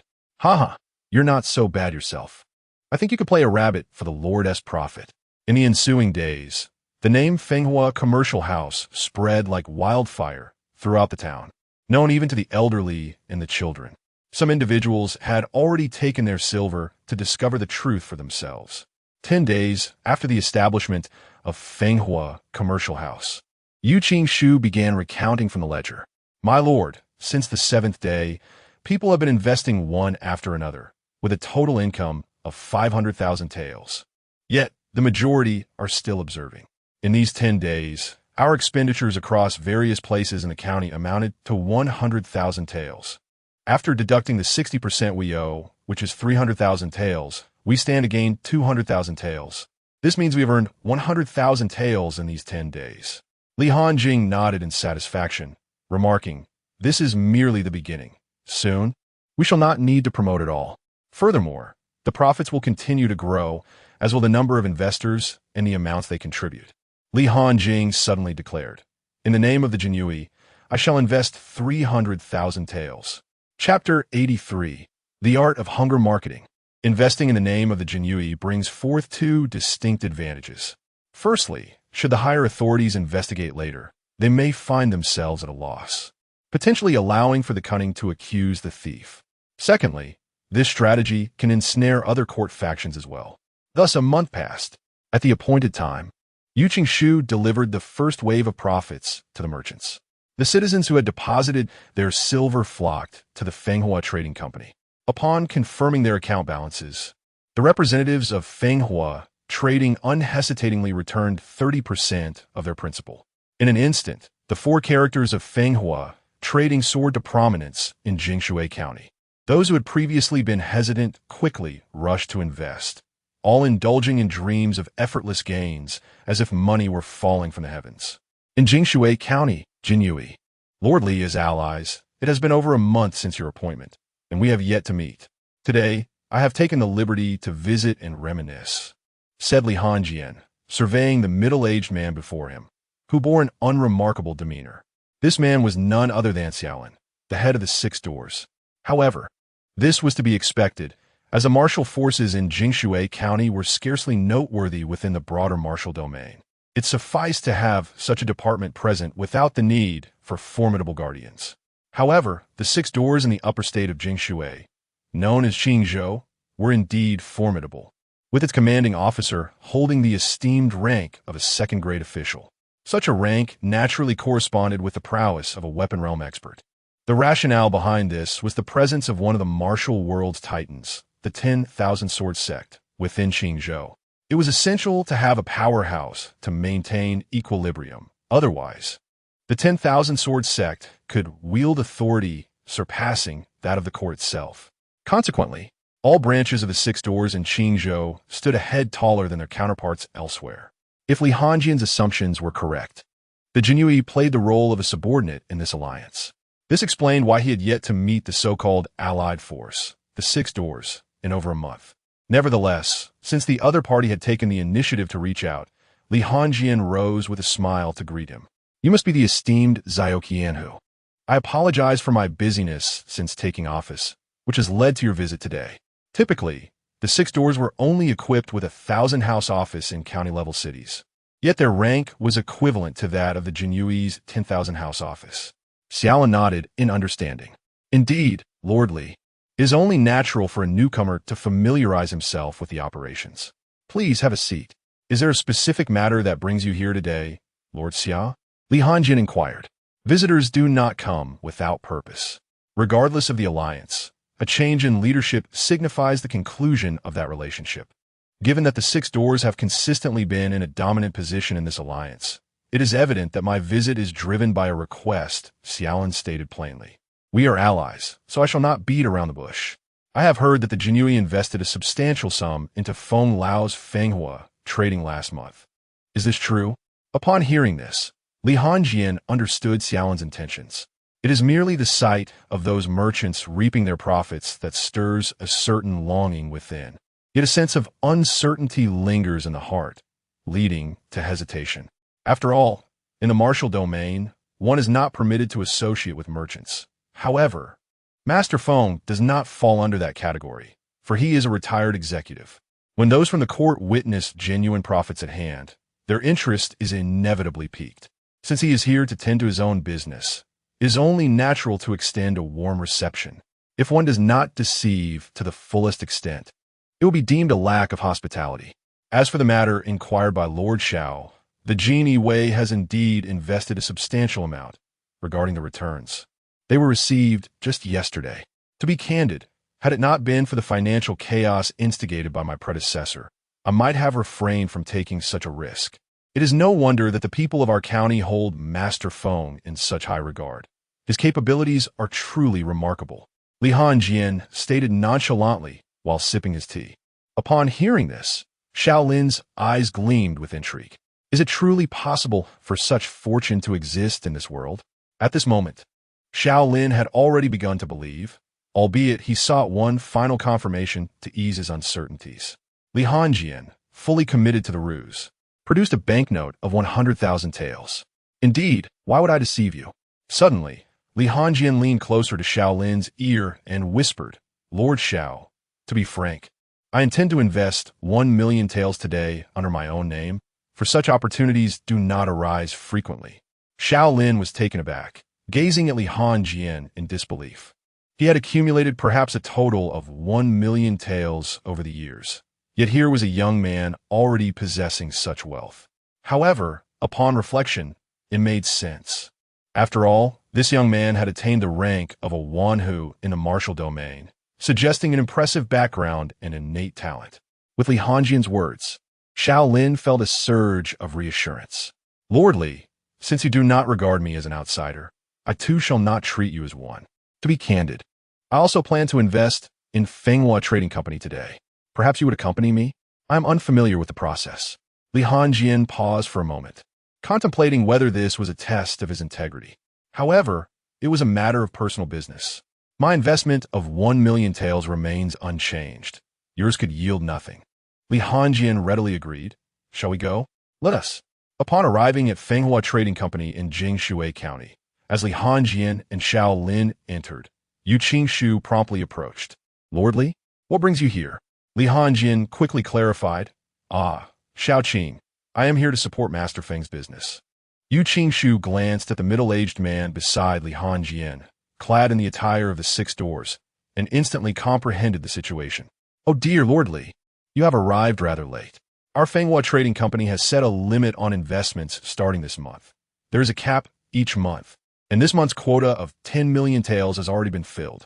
As you know, business can reach saturation, The investment landscape is rather constrained, and Master Feng did not anticipate such enthusiasm from investors in our county. Should there be no limitations on the investment amount, we would inevitably find ourselves exceeding our business's financial capacity, ultimately forcing us to dip into our own pockets to compensate those investors. It appears that Yuqing Book has further refined its strategy this month. They have commenced employing a tactic of scarcity marketing, aimed at invigorating the enthusiasm of investors while enhancing the authenticity of the venture. This month, they have introduced a cap on investments, intentionally igniting a sense of urgency among those who have yet to invest. When the returns are announced in the following month and the investment limits are lifted, those investors will likely stake their entire fortunes, fearing they might miss out. However, starting the third month, regardless of the number of investors or the size of their investments, there will be a set limit. Ultimately, this will be the last wave of eager participants, and we shall simply await the impending fallout in silence. Chapter 84. After 2.5 years away from the capital, I now tread upon the realm of weaponry. Xiao Lin was taken aback. He had brought along the silver notes before leaving home today. Just as he had begun to undress, the conversation had concluded. Li Hanjing's expression also turned troubled as he pulled Yu Qingshu closer and discreetly produced a banknote worth 100,000 taels. In a voice only audible to the three of them, he implored, "Little Qing, could you possibly accommodate us? Please speak to Elder Feng on our behalf. I believe with a little persuasion, we could arrange it." Yu Qingshu displayed a troubled expression. "Sir Li, you are placing me in a difficult position." After a sigh, she relented. "Very well. Just this once, how much will you invest?" Without hesitation, Li Hanjing produced 10 banknotes, each worth 100,000 taels. "I shall invest 1,000,000 taels," he declared. Seeing this, Xiao Lin promptly extracted 500,000 taels. Then, after a moment's thought, he added another 500,000. "I, too, shall invest 1,000,000 taels." Yu Qingshu shook her head. "This is not permissible. The two of you together total 2,000,000 taels. How am I to explain this to Elder Feng? The utmost I can allow is 150,000 taels. Any more, and this matter is settled. You may negotiate amongst yourselves." Exchanging glances, Li Hanjing and Xiao Lin engaged in silent communication before Xiao Lin spoke diplomatically. "Sir Li, considering my age, I shall soon be retiring." Li Hanjing waved his hand dismissively. "Ah, Lord Xiao, I understand. Little Qing, I shall invest 50,000 taels instead." Yu Qingshu nodded in agreement. "Very well. How shall this receipt be written?" With a cheerful demeanor, Xiao Lin replied, "In my name, Xiao Lin." Moments later, Li Hanjing and Xiao Lin exited the establishment. As Xiao Lin placed a hand on Li Hanjing's shoulder, he remarked, "Sir Li, once that 100,000 taels yields returns next month, I will repay you. I cannot let you suffer a loss. Would you care to indulge in some leisure tonight? My treat." Li Hanjing shook his head. "No, Lord Xiao, you are unaware of the mess that Bai has left for me to handle." "Haha, very well. When you find some leisure, do seek me out. I shall introduce you to the local specialties of Jinyiwei County," Xiao Lin said with a nostalgic gleam in his eyes. "Certainly, I shall make time for that."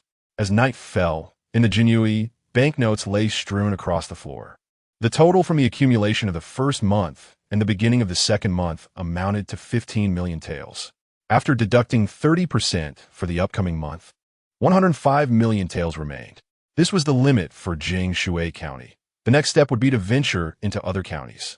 Recently, he had noticed numerous merchants from other counties inquiring about various matters. "Dog, exchange for 10 million points of value." As he uttered this phrase, Li Hanjing felt a surge of excitement within. For with his 10 million taels, he would ascend to the realm of weaponry, reaching the pinnacle of the Qian Empire. It had only been 2.5 short years since leaving the capital. Beep detecting, conditions met, exchange successful. Upgrade the cultivation technique. Beep deducting 5,000,000 points of malevolence. Cultivation technique upgraded to epic. Purchase special weaponry package. With a gentle chime, the purchase was confirmed, and a special weapon was randomly allocated. The God Suppression Tower, exceptional. Shall be fused? Yes.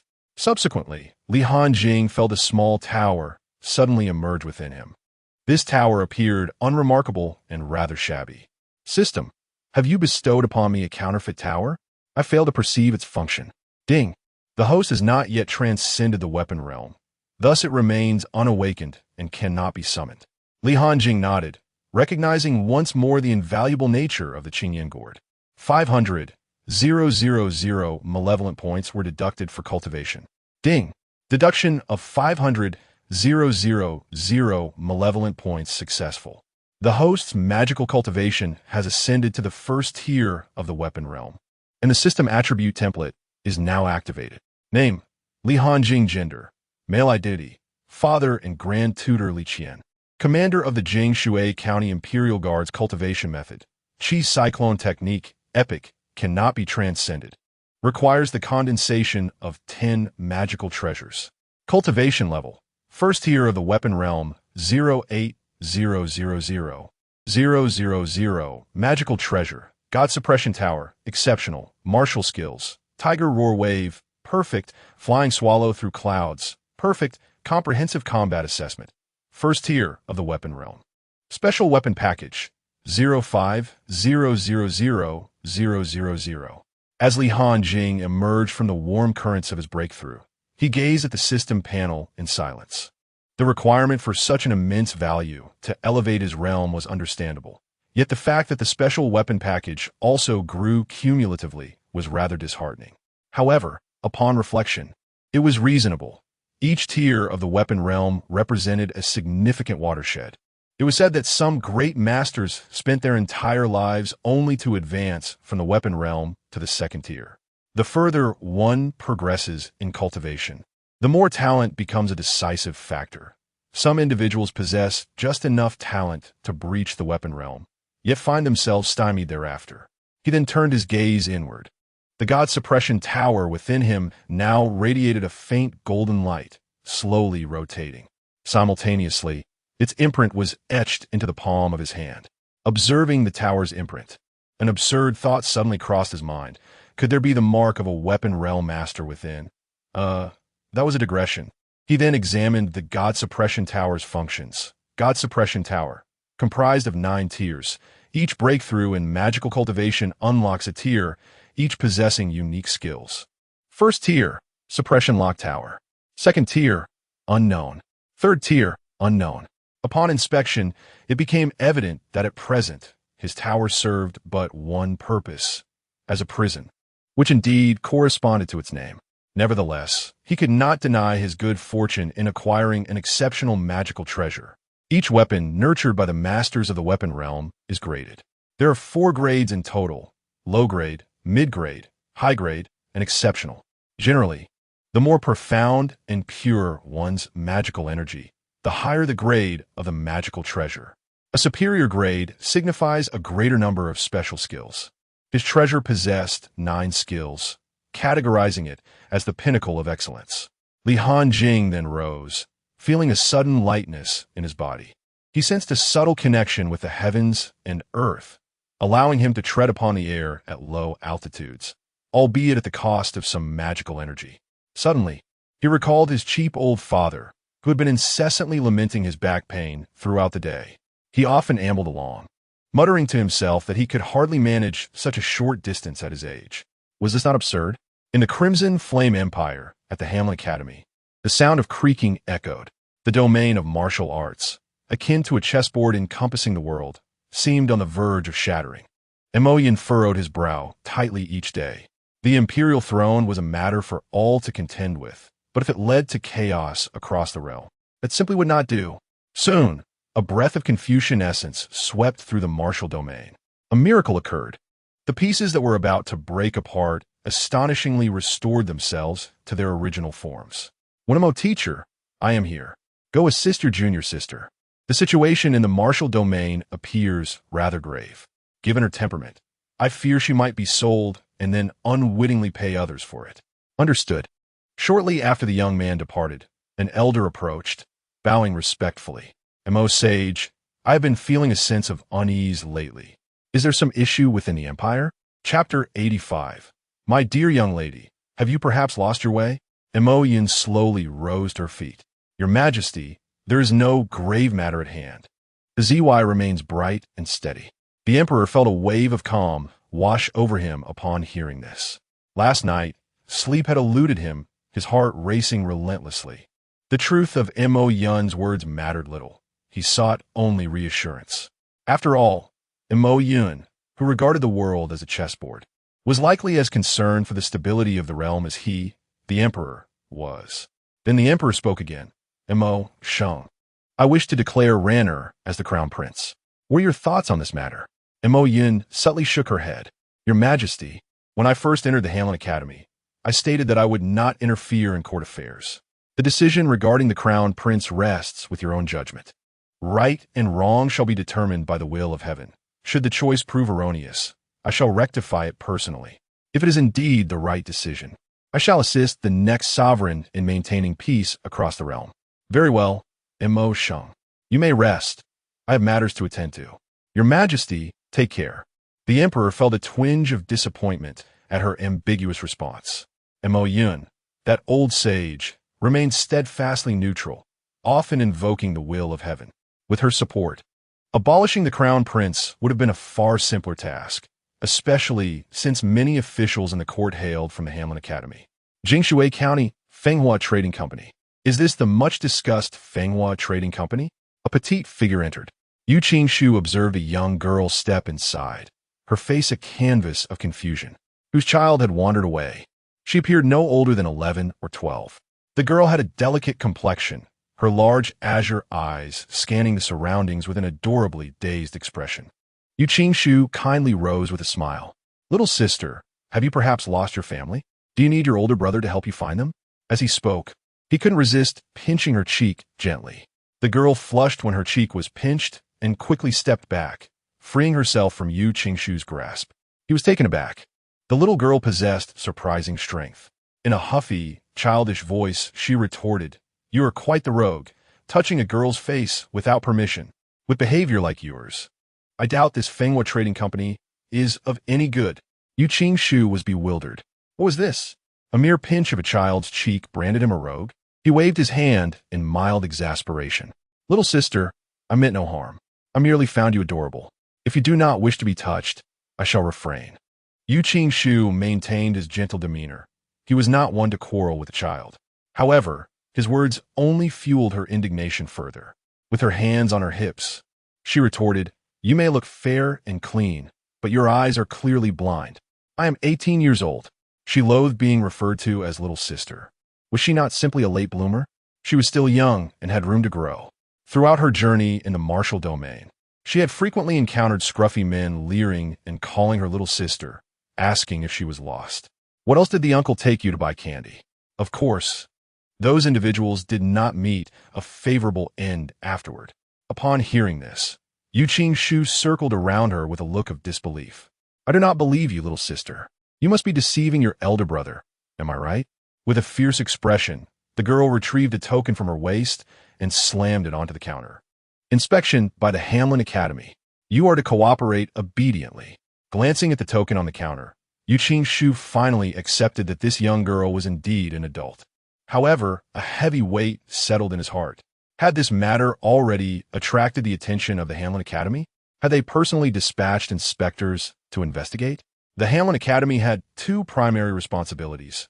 One was to cultivate talent for the court, and the other, more crucial duty, was to inspect the populace. However, they did not possess the authority to intervene in the local governmental institutions. Their role was merely to conduct sporadic inspections of the people's livelihood, economy, and overall happiness. Of course, if the local economy was in dire straits, although the Hanlin Academy could not directly intervene, they would report back to the capital, and those in charge would certainly face dire consequences. It was precisely because of such mechanisms that, despite the presence of corruption within the court, a certain degree of stability was maintained. As for local officials fearing repercussions from the Hanlin Academy inspectors, such occurrences had never transpired. The Hanlin Academy was no ordinary court institution. It comprised at least tens of thousands of individuals. The total number of those serving in the Hanlin Academy was only a few hundred.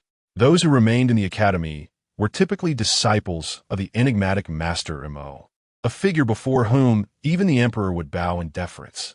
To murder his disciple would likely result in immediate retribution. with the perpetrator and their entire clan facing swift annihilation. Yu Qing attentively poured a cup of tea and pulled up a chair. Ah, so it is the illustrious inspector. Please have a seat. What brings you to my establishment? After a series of gestures, the girl seemed momentarily taken aback. Was this still the same carefree individual from earlier? Spare me the flattery. I now have reason to suspect that you are engaged in illicit fundraising. I shall report this matter to the Ministry of Revenue and the state shortly. Yu Qing understood that the girl's statement was merely a reaction to his earlier offense, and he responded with a smile.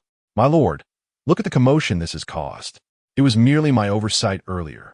Please do not make things difficult for a legitimate business. The girl tilted her head, gazing at Yu Qing's chin. Are you expecting me to keep looking up at you?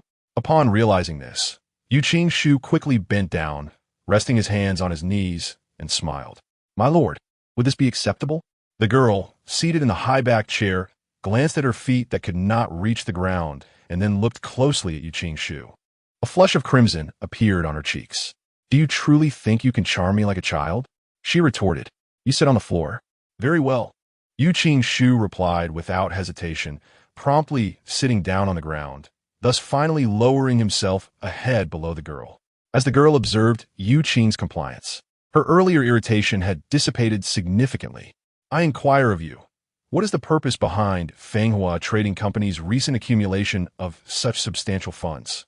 Yu Qing replied, Honorable Inspector, naturally, we intend to invest the capital, much like the moneylenders do, and subsequently provide returns to our investors. The girl retorted, Are you aware that your Fanghua Trading Company has nearly absorbed all the circulating silver in the entire county?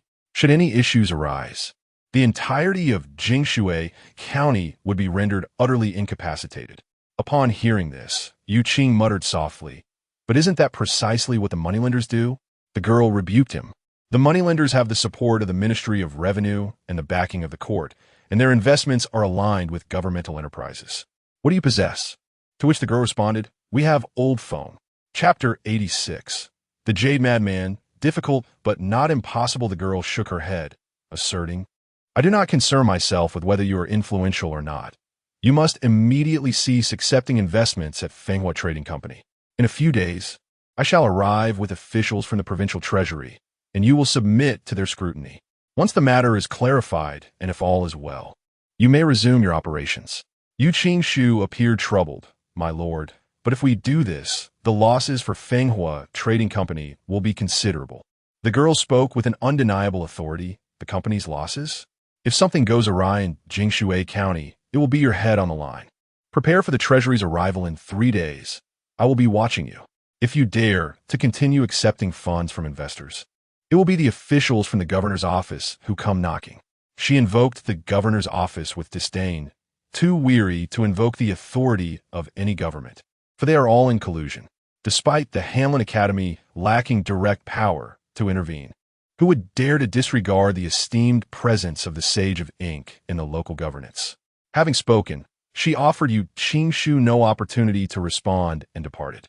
Once she had left, Yu Qing's expression shifted dramatically. Shortly thereafter, Feng Zhe entered with a middle-aged man, both engaged in jovial conversation. Yu Qing sighed. Today has been quite eventful. Feng, what brings you here? Oh, I am here to introduce someone. Feng Zhe replied. This is the leader of the Qingshan sect, Lu Kun. The middle-aged man greeted warmly. Ah, Xiao Qing, I have come expressly to support Elder Feng's business endeavors. Originally, I intended to consult Elder Feng directly, but he mentioned that all affairs of Fanghua Trading Company are entrusted to your management. Hence, I have come to trouble you.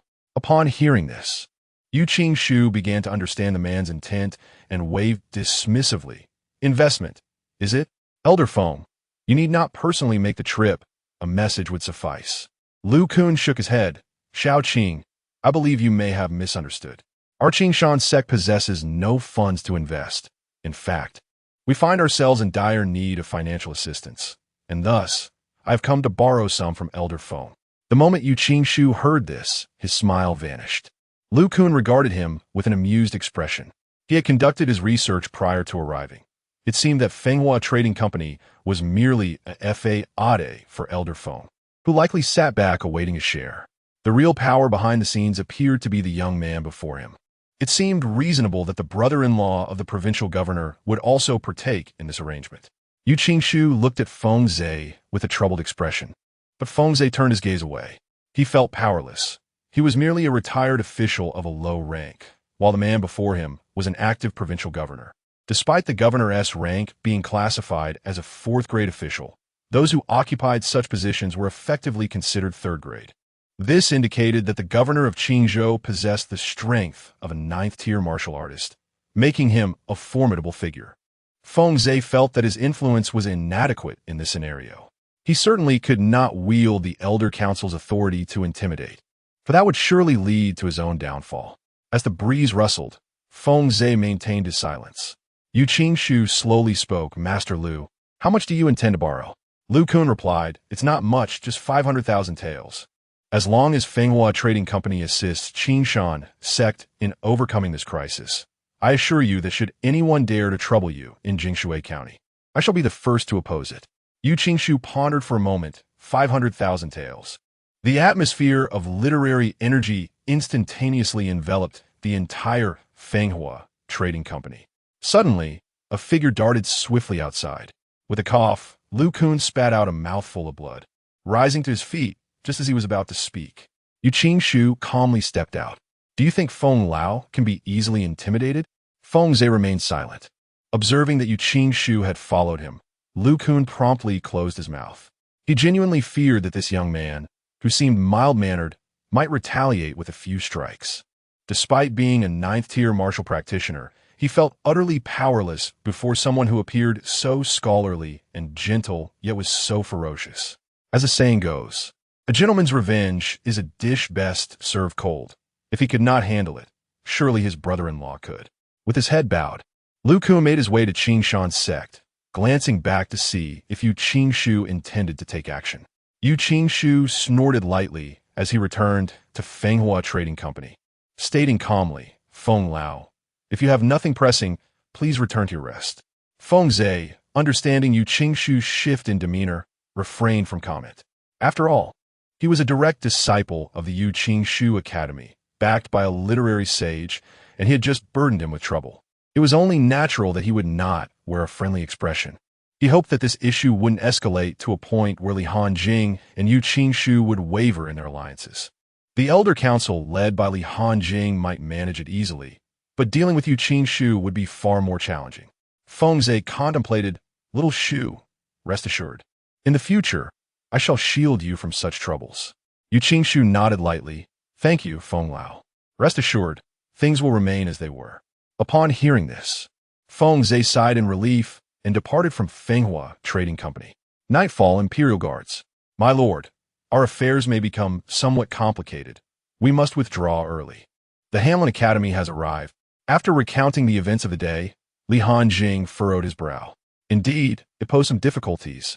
After a moment of contemplation, a glimmer of cold light flickered in Li Hanjing's eyes. Difficult, yet not insurmountable. Yu Qingshu, puzzled, asked, "My lord, what do you mean?"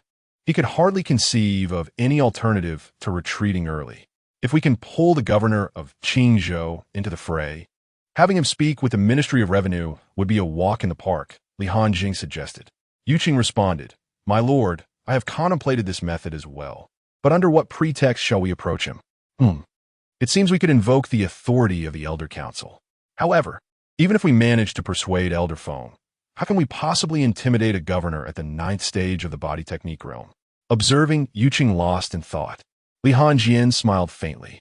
With a subtle motion, a golden light emanated from his palm, and a small tower levitated gracefully between his hands. The dimly lit room was instantly illuminated. "Yu Qing, what do you think of this?" Li Hanjian spoke with a calm demeanor. Yu Qing gazed at the small tower in Li Hanjian's grasp, rendered momentarily speechless. The world had indeed become rather absurd, with individuals in their 20s achieving mastery at the weapon realm. If he once considered himself a prodigious talent on par with Li Hanjian, it was now evident that Li Hanjian was several leagues ahead in terms of extraordinary talent. After all, while he could advance to the refinement realm at any moment, he humbly acknowledged that he was still far from the realm of the literary sage. Chapter 87. The times have changed. How can one progress without technology? In the realm of weaponry at the tender age of 20, one cannot afford to remain stagnant for another 10 or 8 years, lest they be overshadowed by the tides of time. After a moment of contemplation, Qing clasped his hands in salute.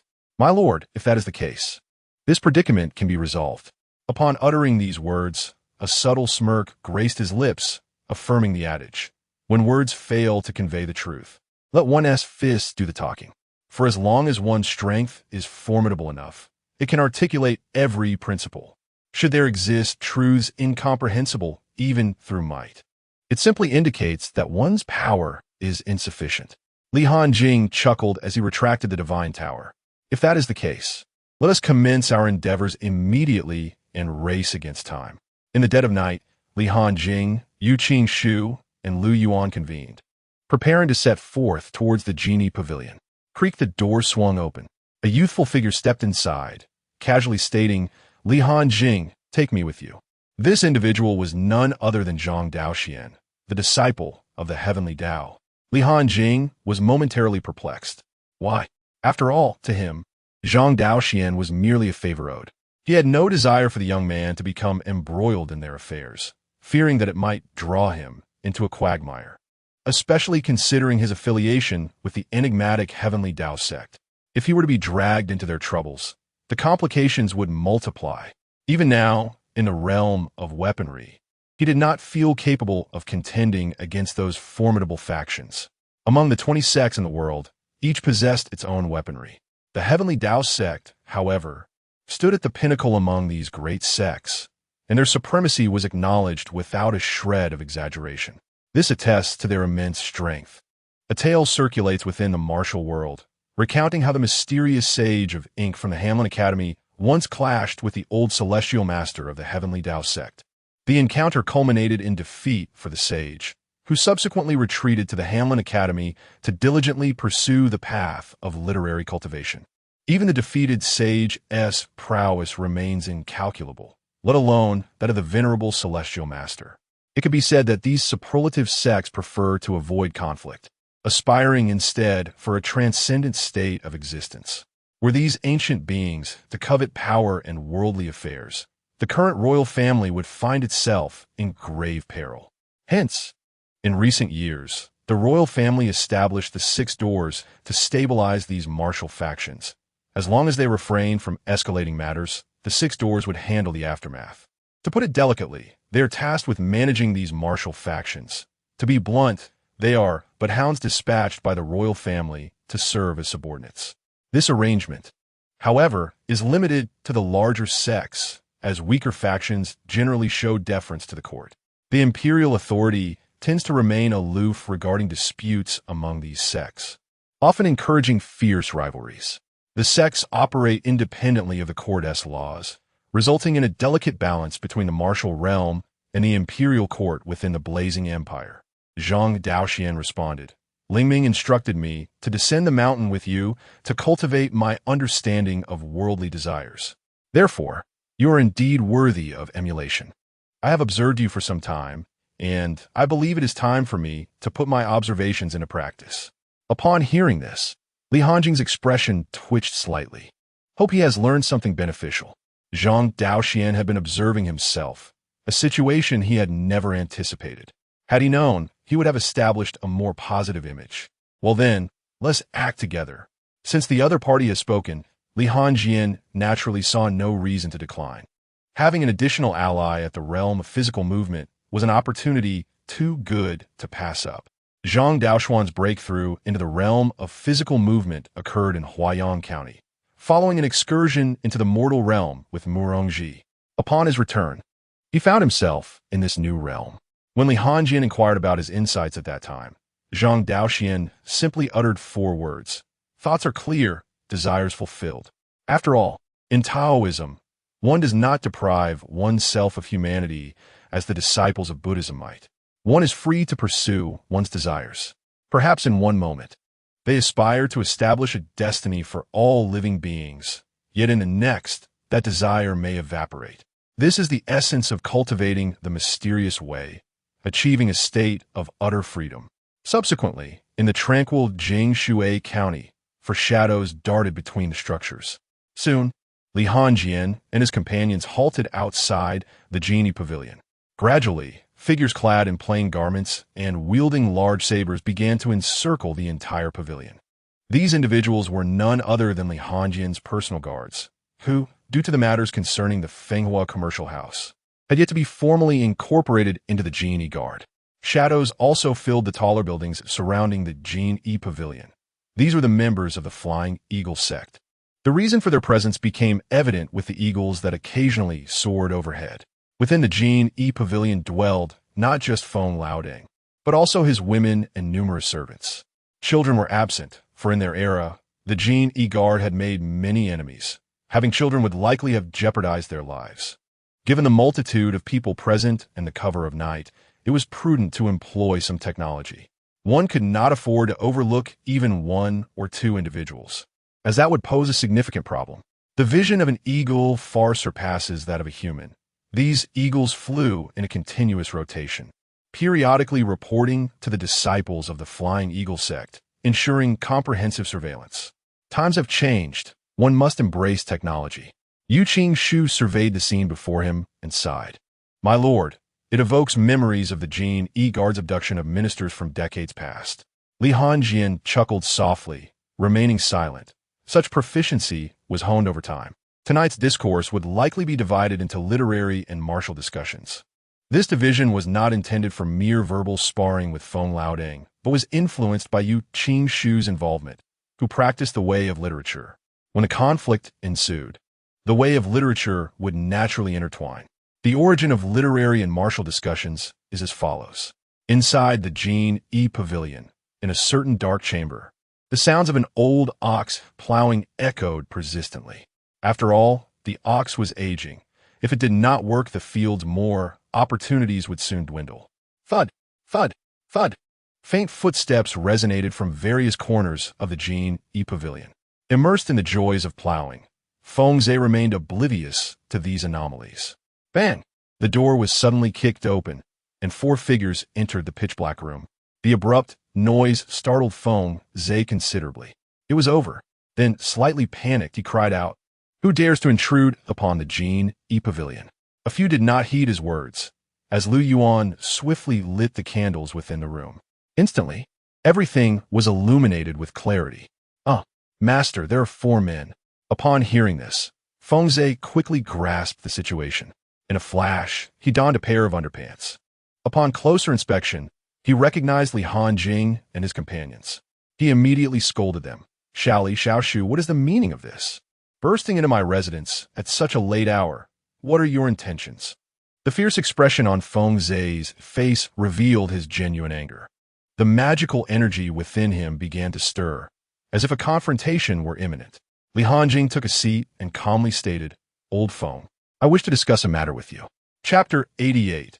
My influence is greater than you imagine. Fengze roared in indignation. Discuss matters? Is this the reason you have intruded upon my estate? Shouldn't such discussions take place in broad daylight? Through the front door? Slap. A resounding smack echoed through the air. Following this, a voice emerged, devoid of any emotion. Lao Ding, have you yet to comprehend the situation? Feng stood in stern silence, gazing at the young man who had swiftly stepped aside. Clearly taken aback by the unexpected strike, he found himself at a loss.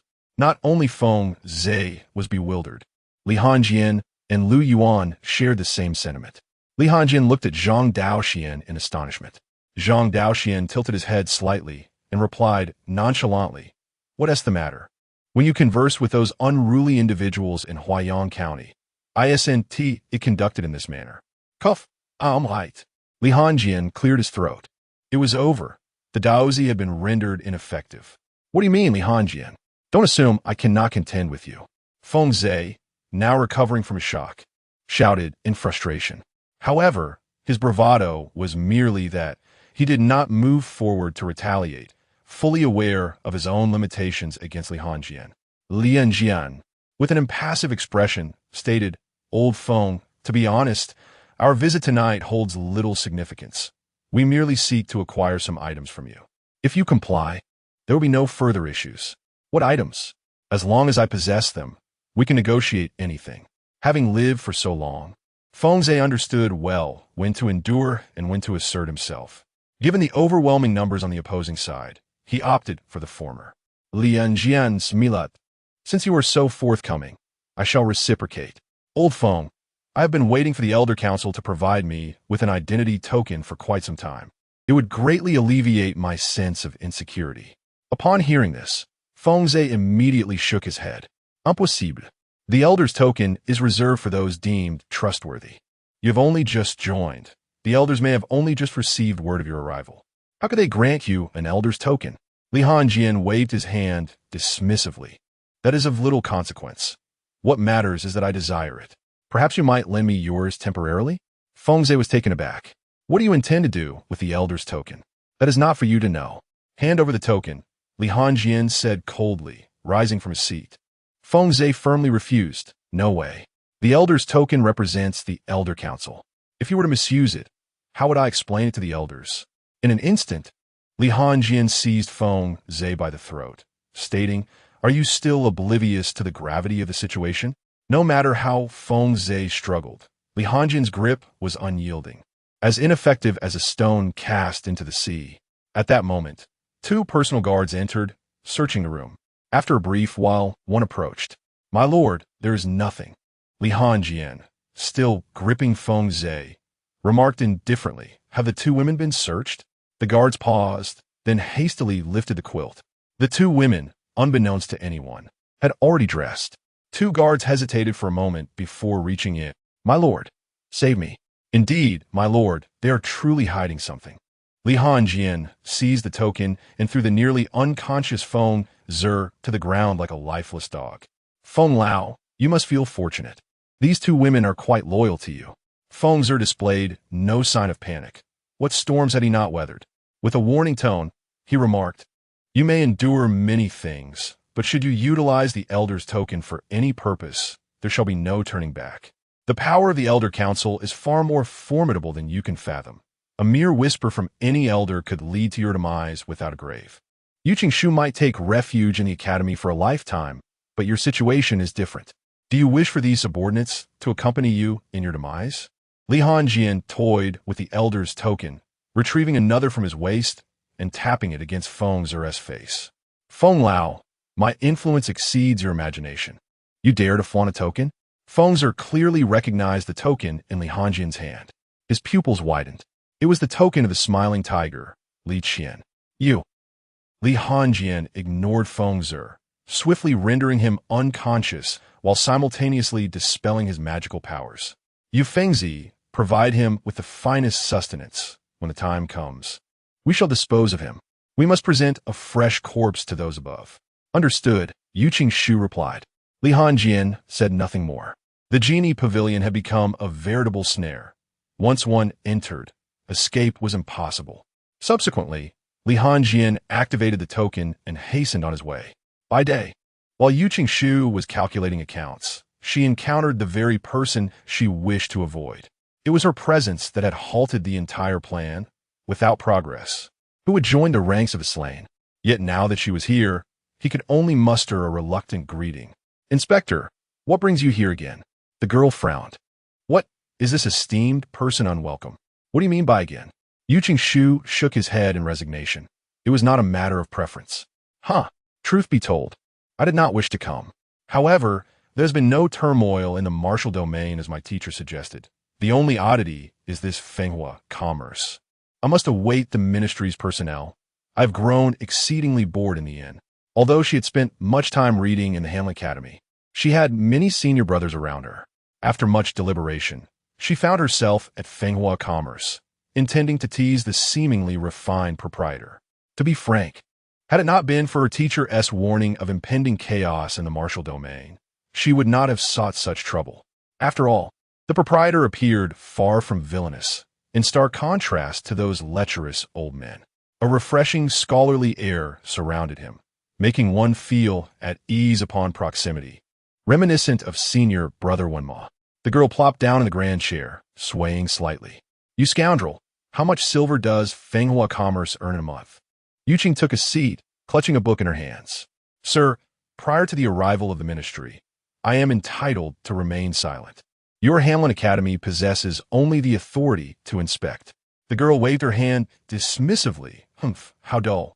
When the ministry arrives, if you're found wanting, I shall have the governor's men sever your head. With an air of righteousness and unyielding integrity, she declared, I stand firm and fear not the shadows that loom. In due time, I shall make my way to the capital to contest the Hamlin Academy. Yuqing spoke coldly. A silence enveloped them, yet ultimately, it was the girl who could not endure the stillness. Shut up, you're so annoying. Yuqing snapped, her tone a stark contrast to the previous day's gentle address of little sister and sir. Meanwhile, let us return to Li Hanjing, who had already arrived at Qingzhou. The weaponry realm allowed for low-altitude flight, a speed exponentially swifter than that achieved through the use of internal energy. The journey, which would typically span 3 to 4 days, was completed in merely half a day. And this was not even at full speed, as doing so would incur considerable consumption. Chapter 89. The authority of the esteemed official in the twilight hours of an evening in Qingzhou, as the sky darkened. A man clad in a black official robe spoke with a cheerful demeanor. This individual was none other than Fan Shi, the governor of Qingzhou. Beside him stood a middle-aged man dressed in the attire of the Ministry of Revenue, who nodded in acknowledgement of the governor's words. Esteemed official, if you have any matters to discuss, please feel free to give direct orders. Although our Ministry of Revenue is theoretically accountable only to the higher echelons of the ministry, there is a saying, under the eaves, one must bow their head. The place where you conduct your affairs lies within another's jurisdiction, if you disregard their words. They possess countless ways to hinder your work. After all, our ministry is not a military organization and is relatively weak in terms of overall strength. Moreover, the individual before me holds a rank considerably higher than mine. Though I oversee the Ministry of Revenue for a province, my rank is merely that of a 5th-grade official, while he is a 3rd-grade officer. A higher rank can easily overshadow one's authority, and here, we're dealing with someone who is not just a rank higher, but 1.5 ranks above. Seeing Tong Zhen's understanding, Fan Shi could not help but smile. In truth, there is nothing of great consequence. It is merely that my brother-in-law has caused some trouble in Jinyiwei County. Last night, he hastily sent me a letter. Tong Zhen, puzzled, replied, What trouble has your brother-in-law caused that necessitates my involvement? We are merely accountants. Who can we possibly overpower? What exactly has your brother-in-law gotten into? Tong Zhen inquired. Nothing too serious, Fan Shi continued casually. He simply sought to borrow some money from a merchant group, but not only did they refuse, they even dealt him a heavy blow. He has come to you hoping you could investigate that merchant group and urge them to ease up. To Fan Shi, this issue was trivial, a mere matter of words. He had heard of the Fenghua merchant group, which had garnered a considerable reputation recently, known for its rapid profitability. He had refrained from taking action as it was said that a retired 3rd-grade official was backing the group. However, considering the affront to his brother-in-law, he felt compelled to intervene, as the Fenghua merchant group had effectively slapped his face. Tong Zhen immediately sensed the predicament. Fan Shi's brother-in-law was notorious for his overbearing conduct in Qingzhou, leveraging his connections to intimidate others. Now, it seemed that a bold individual had stepped forward, suggesting that the merchant group might soon face dire consequences. For Tong Zhen, targeting a merchant group was a trivial matter. He promptly inquired, Esteemed official, this is straightforward. Just tell me which merchant group in Jinyiwei County is involved, and I will take care of it, as I need to travel to Jinyiwei County soon anyway. Fan Shi, somewhat surprised, responded, Oh, what a coincidence. It is that recently well-known Fenghua merchant group. You must have heard of them, right? As Tong Zhen burst into laughter, he exclaimed, Ha, my lord. Rest assured, I will handle this matter with utmost diligence. No one will have a say in it. Fan Shi, wearing a puzzled expression, responded, You are so confident, yet the other party is backed by a retired 3rd-rank official. Although he has retired, his network is likely still quite substantial. Tong Zhen waved his hand dismissively. My lord, this time, even if a 2nd-rank official were to intervene, they would be reluctant to involve themselves. It would take someone of the caliber of a 1st-rank dignitary, like Li Taifu, to make an impact. Intrigued by Tong Zhen's assertion, Fan Shi inquired, What do you mean by that? Tong Zhen lowered his voice and explained, My lord, I shall not conceal the truth from you. I have come to Jinyiwei County specifically to investigate Fenghua Trading Company. It is the members of the Hamlin Academy who wish to scrutinize them. Upon hearing this, Fansher was taken aback. The Hamlin Academy, despite its small size and modest rank, was indeed backed by formidable figures. Whenever someone from the Hamlin Academy arrived, it often heralded misfortune for someone. The fact that they're scrutinizing the Fenghua Trading Company in his Qingzhou suggested that the atmosphere in the city needed rectification. Simultaneously, he felt relieved that the people from Fenghua Trading Company had expelled his brother-in-law. Otherwise, if his brother-in-law had leveraged his influence through him to entangle with them, the repercussions could very well fall upon him. Fansher suddenly reconsidered. Tongjun, if Fenghua Trading Company is indeed innocent, proceed with the normal procedures for now. Wait for the Hamlin Academy to depart before taking any action. We officials used to dread entanglements with the Jinyiwei, but now we fear associations with the Hamlin Academy even more. Tongjun assured him, rest easy, my lord. The individuals the Hamlin Academy seeks to investigate have never escaped without consequence. Moreover, who among those running trading companies is entirely blameless?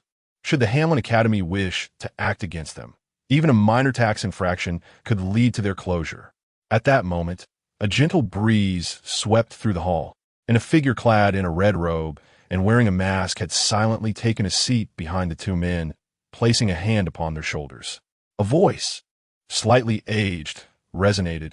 Ah, Lord Tong, your authority is indeed formidable, commanding a trading company to close its doors with such ease.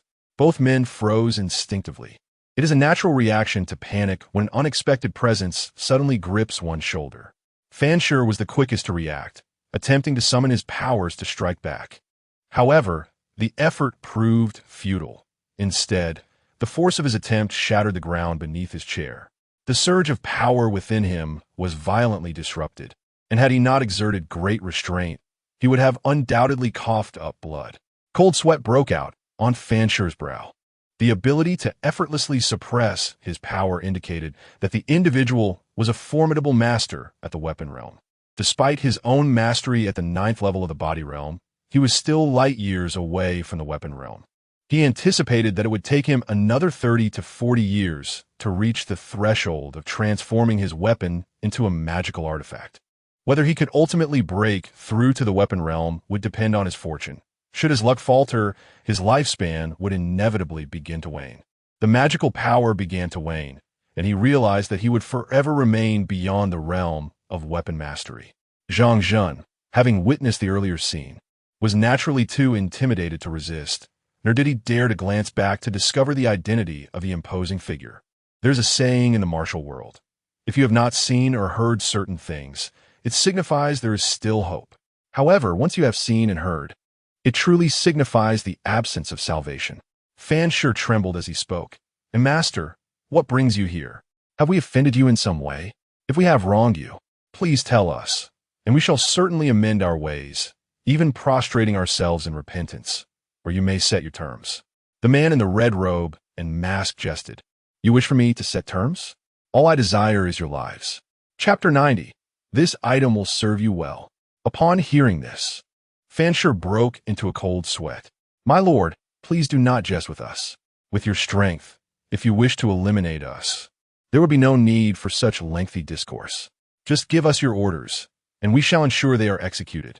Next to him, Tongjun quickly nodded in agreement. Indeed, my lord.